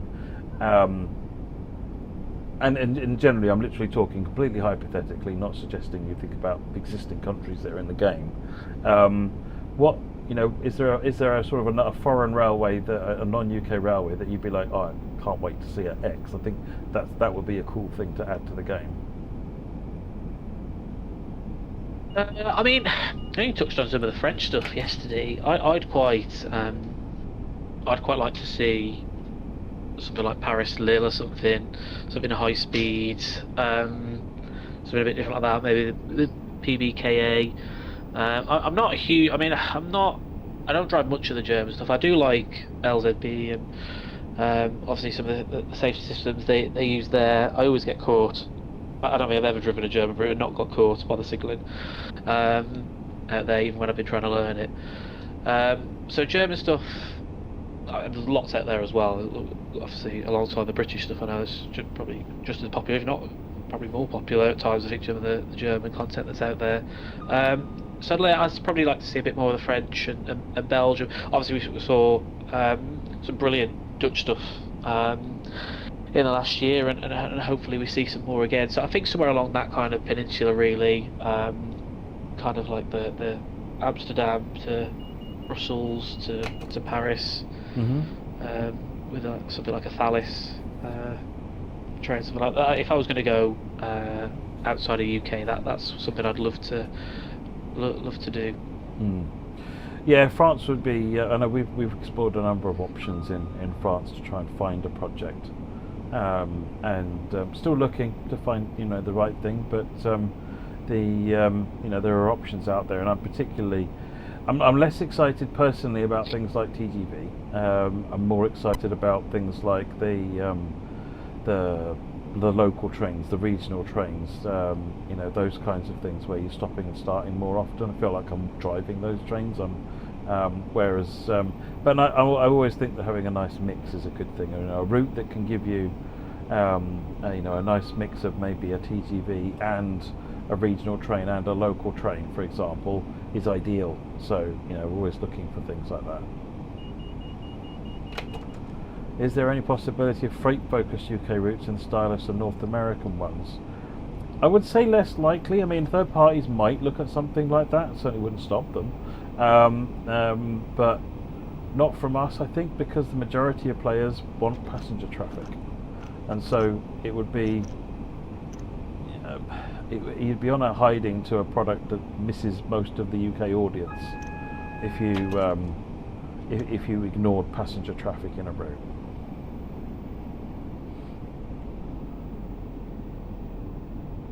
That's what I was going to say as well, to be honest. We wouldn't consider it because it's. I mean, we tend to use the suggestion section to. We have ideas and then we try and have a look at potential popularity of it or slight tweaks to it. Or we'll have a couple of suggestions and we'll look at what we think would be the most exciting. And I don't think I ever really recall seeing a freight loco route on. Also, there's not huge amounts of thriving UK freight routes that would give you loads of varying gameplay. Yeah. There's branch lines, but I don't think there's any real big routes that you look at and go, okay, I'm going to get loads of different gameplay out of that, and I think that's the other challenge as well. And at the end of the day,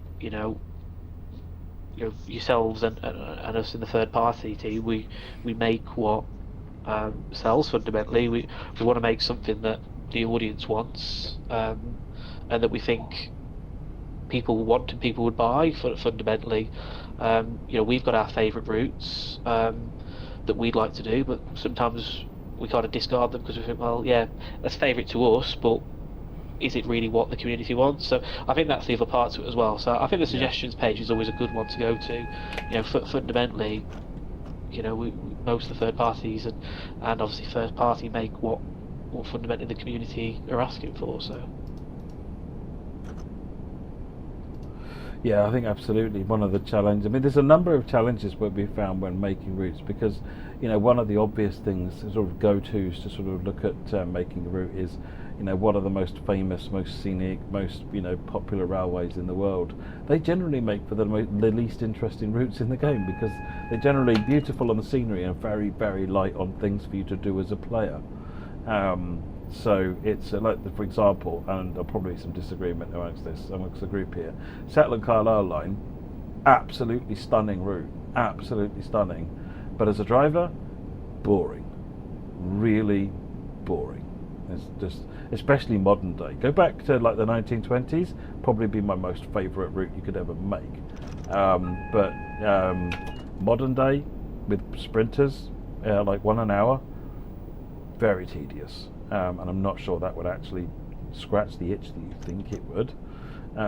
So it's trying to work out what makes an interesting experience for the player, as well as gives the variety of gameplay. It's really complicated coming up with good route options, and sometimes we miss, sometimes we hit, and it's really interesting process of trying to sort of factor all of these different things in.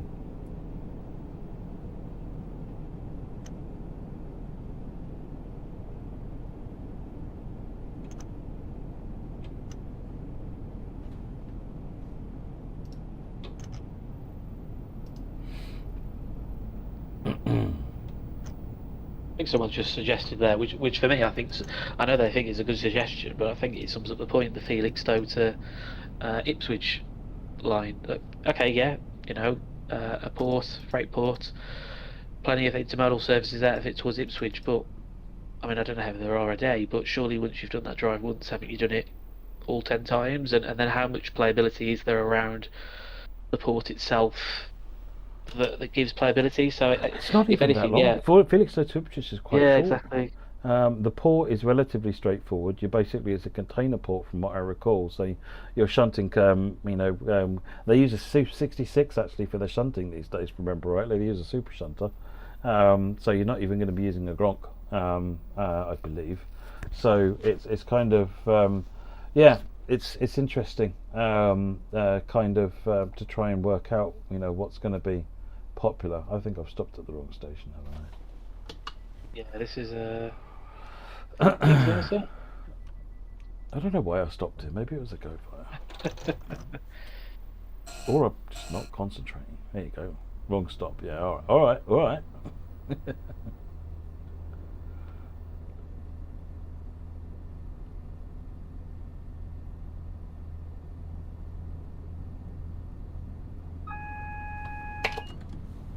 Kim, ACML should get the mild main 5 treatment. It should get a King's Cross extension.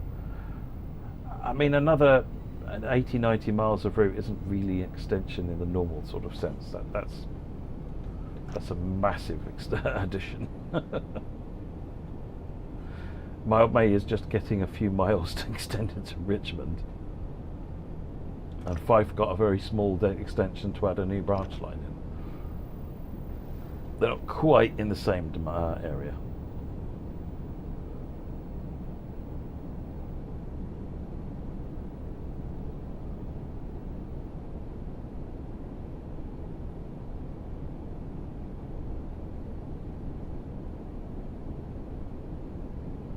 I mean, in terms of the Ipswich thing,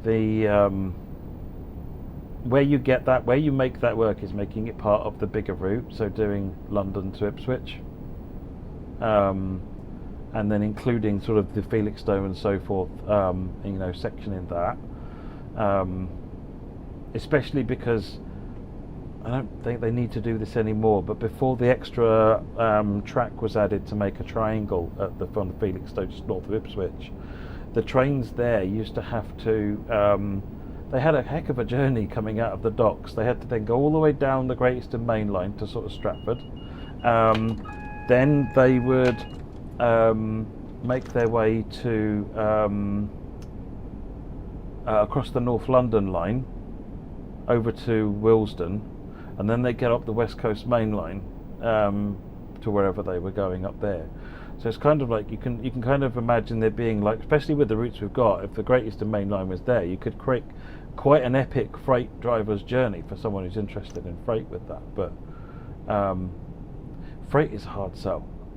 Freight is a hard sell because there's not a lot to do, and it's not got the excitement of high speed. If you're blasting up the West Coast Main Line in a Pendolino, even though you're probably doing about the same as you would in the freight train, it is fundamentally more exciting because 125 miles an hour is more interesting than 65 or 70. I mean, if you like freight, then it's absolutely fine. Sometimes actually I find it really relaxing to just sit and twiddle up the line on a freight train. It's exactly what I'm looking for. But the point is kind of like it's the smaller of the audiences by quite some degree. The thing is, well, we tried to give that with Trent Valley. I mean, you've got, obviously Durft on Trent Valley, South East of Rugby, and then you've got Basford Hall as well. So you've got two natural start and terminus places for freight, but then you've got a main line between as well. And I think it's something like an hour, and I think some of the longest freight is over 2 hours on the Trent Valley route that Kieran's done. So there's some hell of, I mean, one of our testers is a freight driver. And I know she's had a go at some of the long ones as well. So there's some really long freight ones in there. There's a big variety as well. You can do a short hop between Rugby and Nuneaton. Then there's ones, I know Kieran's tried to put it in, so you can go all the way from Milton Keynes all the way to Basford Hall. He's put a couple in so that you can do the full length with freight if you want to. There's a couple in there that he's been able to sneak in. So again, we try to give that variety from anywhere from 20 minutes to 2.5 hours if you want, and you've still got the yards at either end, like we said, that people want. So if you want to do a bit of shunting, there's shunting in there at Daventry. I think to do a sole route on freight, I think you're going to struggle to find much playability in something like that. I think incorporating freight in a route is by far the better Definitely. better test. Yeah, because then you get a more broad interest from the same project. Absolutely. I think the goal is that the trick actually is to try and make sure that every project does tick the freight box as well, rather than making a freight only thing. Yeah, absolutely. Yeah.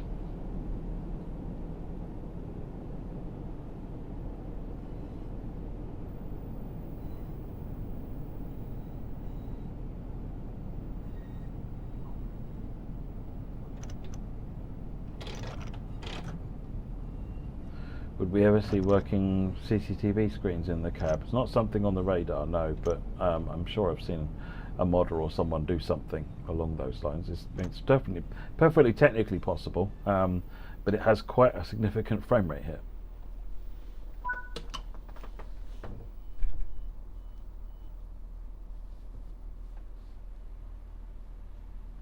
The AI PIS issue, which is now across multiple trains, is on the way to being fixed. I think the fix fixes all of it. I think, but I'm going to check in on Monday and see where we're at with it.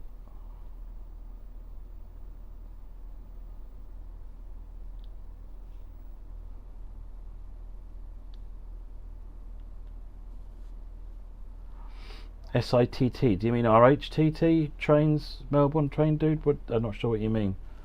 Rail inspection vehicles. We're not down to doing anything. We don't have Network Rail license, which means we won't get support from Network Rail to actually go and get reference strips. So, you know, the best you'd get is something you could see from some Flickr images or something like that. And that wouldn't do the job. These are different vehicles with, you need to understand the functionality and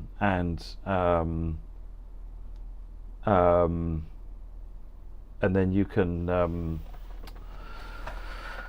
then you can make it worthwhile, but otherwise than that it would be a thin, shallow kind of pointless representation, I think, without actually getting some support for how things like the MPV work.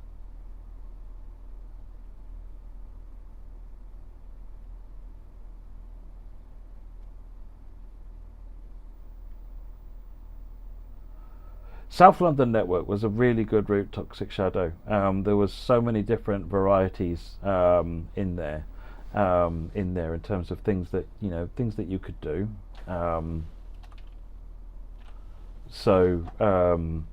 I'd love to do something like that. But there were also an absolute megaton of stations on that route, and we've already talked about what that means. Oh, snow and ice treatment train. Okay. Again, it depends on access. With the way that trains are these days, you can't model them from looking at Flickr. You've got to get a little bit more close and personal with the train in reality to model it to the right level.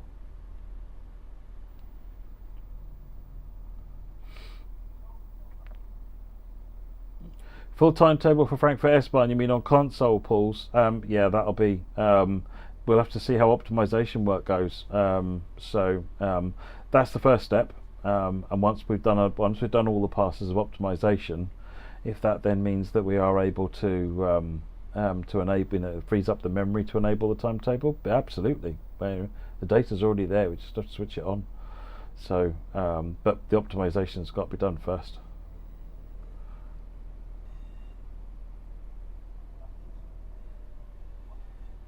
You a PC gamer, Dan, or you use consoles? PC now because of train sim, flight sim, that kind of stuff. I was always, mine was PlayStation 2 back in the day, so so things like Battlefront, FIFA, all of those was PlayStation 2. So that was everyone's got their console when they were a kid, and that was a slimline black PlayStation 2 was my console. Nice. Horse demo, now with layers being off by default, there shouldn't really be a reason to not give us at least the option. Yeah, there is. So a timetable that has all of the layers in it is significantly bigger and consumes all of the memory even if the layers aren't being used. It's all one big blob, and a timetable that's busy with lots of busy layers in it will take up a lot more memory. It's not just about disabling the layer, just stops it loading the trains, because you can't take the data out of the timetable. So we create a copy timetable and literally delete those things so that they use a lot less memory to make everything work. So if we provided you with well, there's two things. One is that if we provided the full timetable, the chances are even if you disabled every layer, it would still crash. And the other reason is, why would we give you something we know is not going to work? This just makes no sense. I don't really think anyone would actually thank us for that. It would be the make game crash button. Or if you don't select the right selection of layers, or provide the right information. So what layer, if I turn on this layer, how big is that layer versus switching off these layers, so you could manage it. And unless you can provide the intelligence to players to actually do I mean intel, the information on the screen, unless you can provide that information so that they can make an informed choice, you are just creating a crash game button. So no, that won't happen. If it's just down to if you select everything and the frame rate's a bit poor, then yeah, I don't see a problem with that. But in this instance, the problems we're talking about are the game being unstable and not working. And we've got enough reasons that problems happened there already without adding to that purposefully. Out of curiosity, how many members are on the third-party team? So there's Steve, and Jordan, and Joe, and David. Steve leads the team. So it's 4 people.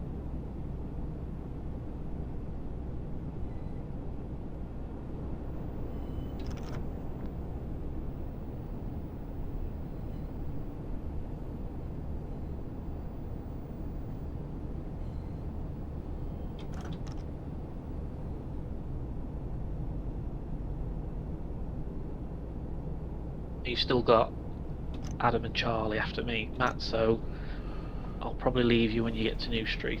Yep, okay. Any more questions for Dan, folks? Get them in now. It's been fantastic having you on the stream, Dan, and another big shout out, thank you for your donation yesterday, very much appreciated.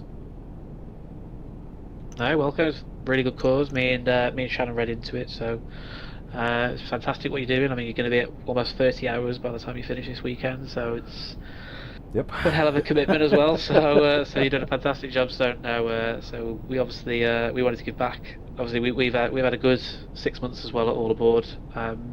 So we wanted to kind of give back a little bit as well. So that's appreciated. Are you working on any way to put mods on consoles? Not at the moment. The amount of infrastructure that's required for that is insane. So not at the minute, no.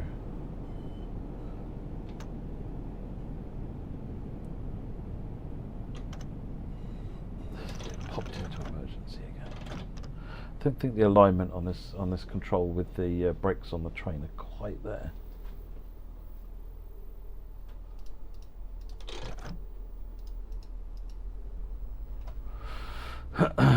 Parallax hitting my AWS when you're here, yours again. Yep, nice. And you're driving a Jubilee. Excellent.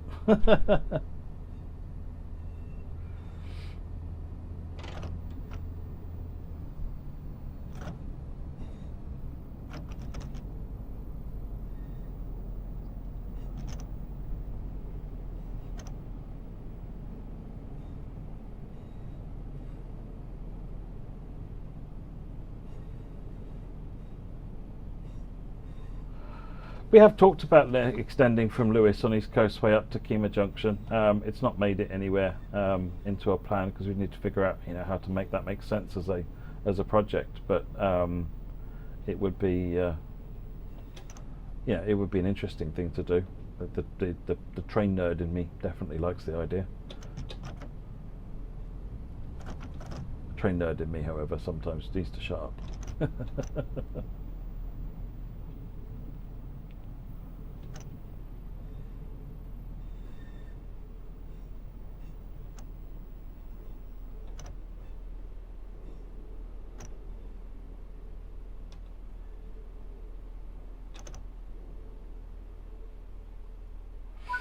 Got there in the end. Right, well, Dan, thank you very, very much for joining the stream and having this really cool open session with everybody. It's been a pleasure having you on, and wish you all the best going forwards with some pretty exciting releases, actually.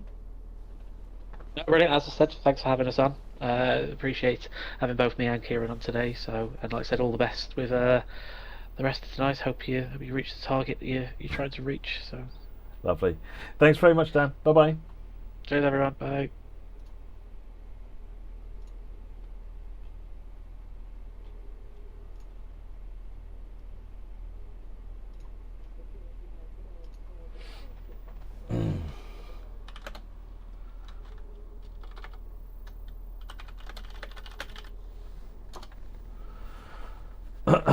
Right, so yeah, at some point we'll have Adam from Firefly and Charlie from Firefly. So I've just messaged them. Right, what are we doing? So I skipped ahead a little bit. Let's go back and do Dresden Chemnitz. I think that was the one we missed, which is the BR612. Oh, I like the BR612. Normal digestives or chocolate digestives? Duh, chocolate digestives. Milk or dark?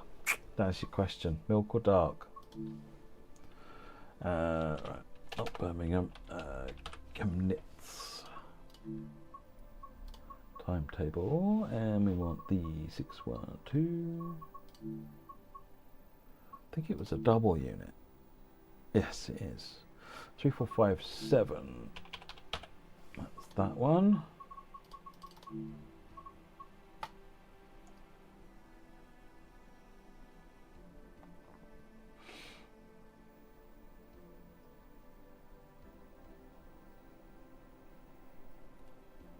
Dark chocolate is not chocolate. I like the mix, but if I had to choose between the two, it would probably be milk, yes. Reverse forward.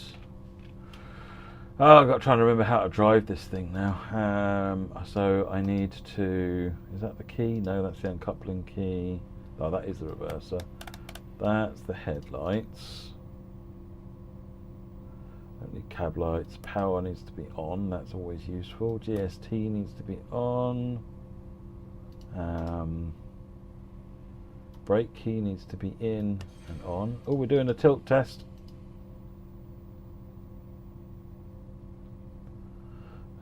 Bell. Train lights on. Engines are on. Right, let's go and turn on the safety systems.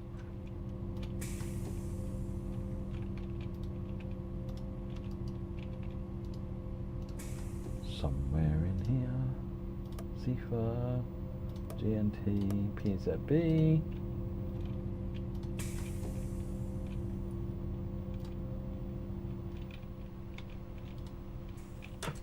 Do they make white chocolate digestives?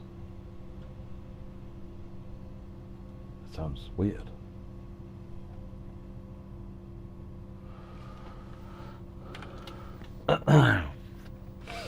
Right, let's get the doors open then.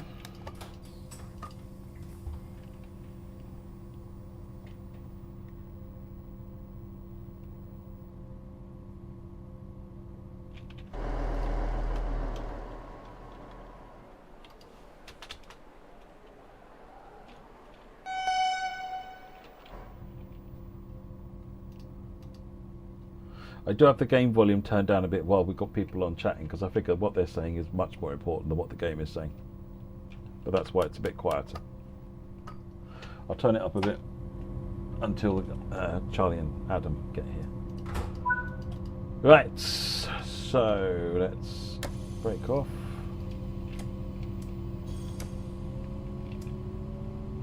Put the power on. There it goes. Oh, Hershey's Cookies and Cream is sort of good. MTA rails, isn't it?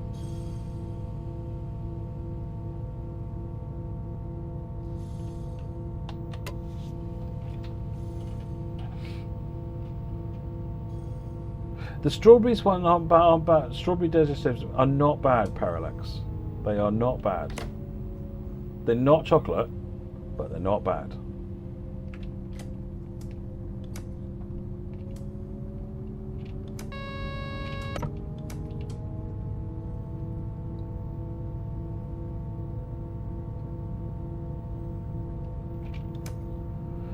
Right, let's give it some booty.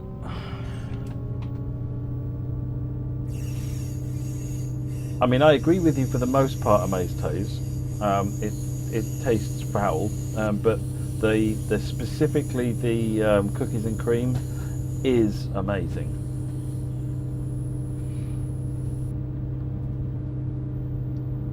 I wouldn't ever eat anything else or Hershey's though.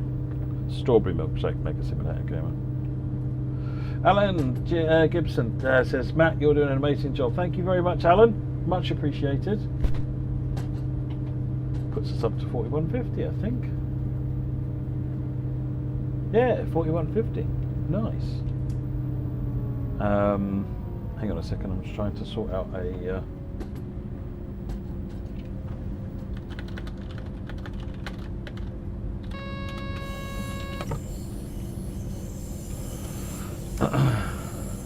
Let's get some speed on. Where's the next stop? 6.4, neither was I.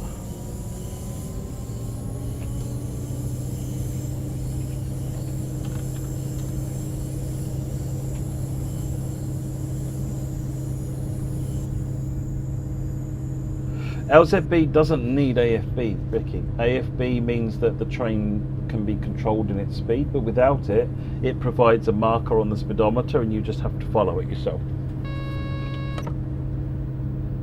So the BR423 I was driving earlier on didn't have AFB, but it does have LZB. You just have to follow the marker.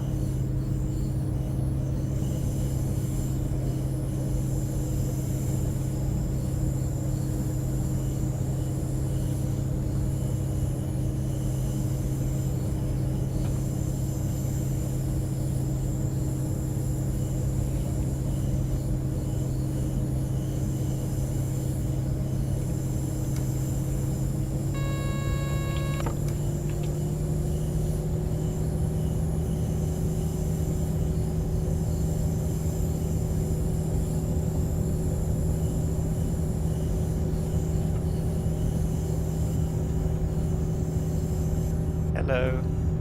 Hello. Hello. There we go.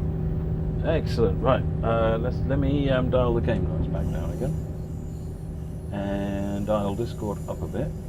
And right, do you want to each just introduce yourselves briefly so I can double so that everyone can they can just verify if they can hear you clearly enough? Yeah. Sure. You want to go first, Charlie? They know me. Yeah, sure. Yeah, I'll go first. Okay. Hello, everyone. I'm Charlie with Firefly Simulations. I'm primarily the train and tech guy that's working on the Medway Valley route. And you all know me. I'm Adam. You had to listen to me for 3 hours yesterday. Yeah, I do gameplay, signaling, track, and just general management stuff, really. There you go, folks. So we've got Adam and Charlie from Firefly. Firefly are in the process of finishing up their Medway Valley line, as I'm sure most of you know. If you got questions, post them in the chat.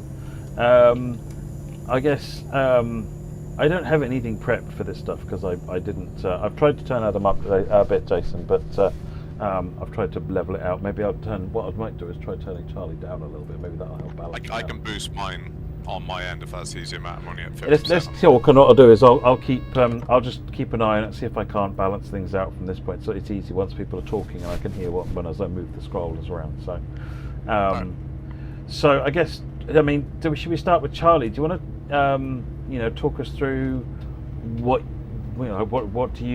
you've done and the things that you're prepared to share at the moment? Because I guess you might want to wait, keep some of your palette dry for talking about it in the official releases, but maybe there's stuff to talk about in the meantime. Yeah, so as for the what I've done with the 375s, it's been pretty extensive. I've so of course I can start with the GSMR system which I've implemented. It's pretty much as in-depth and as fully simulated as I think we can make it so far.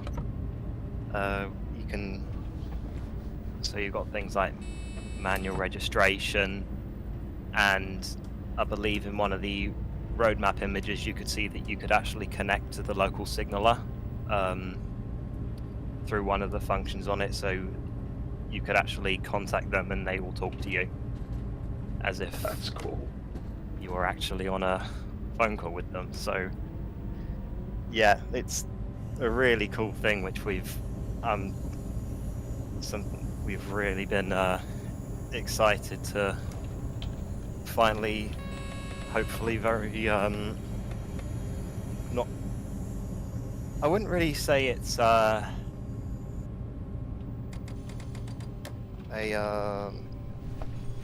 missed that station. Moving on. Standard. I am an objective failure according to this, so that's good. Is that? I mean, actually, Matt, are you the reason that the objectives failing and the timetable continuing was put in?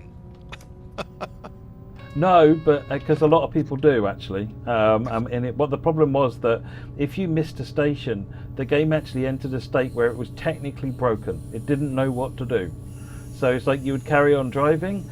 Well, it wasn't clearing the path for you anymore. So at some point you'd just end up with a red light and nothing to do. If you stopped at the next, if you did make it to the next, if you stopped to the next station, it wouldn't be asking you to stop there, so it wouldn't do anything. And if you stopped in reverse, the chances are the signal behind you was red, so you just spad and exit the game. So it's kind of like we need to do something at least to close this loop, so that when you do run over a station, the game is still playable. So that was when we added the objective failure when you finish it. It's basically doing what TS Classic does when you miss a station. Rumour has it, I wouldn't know, obviously.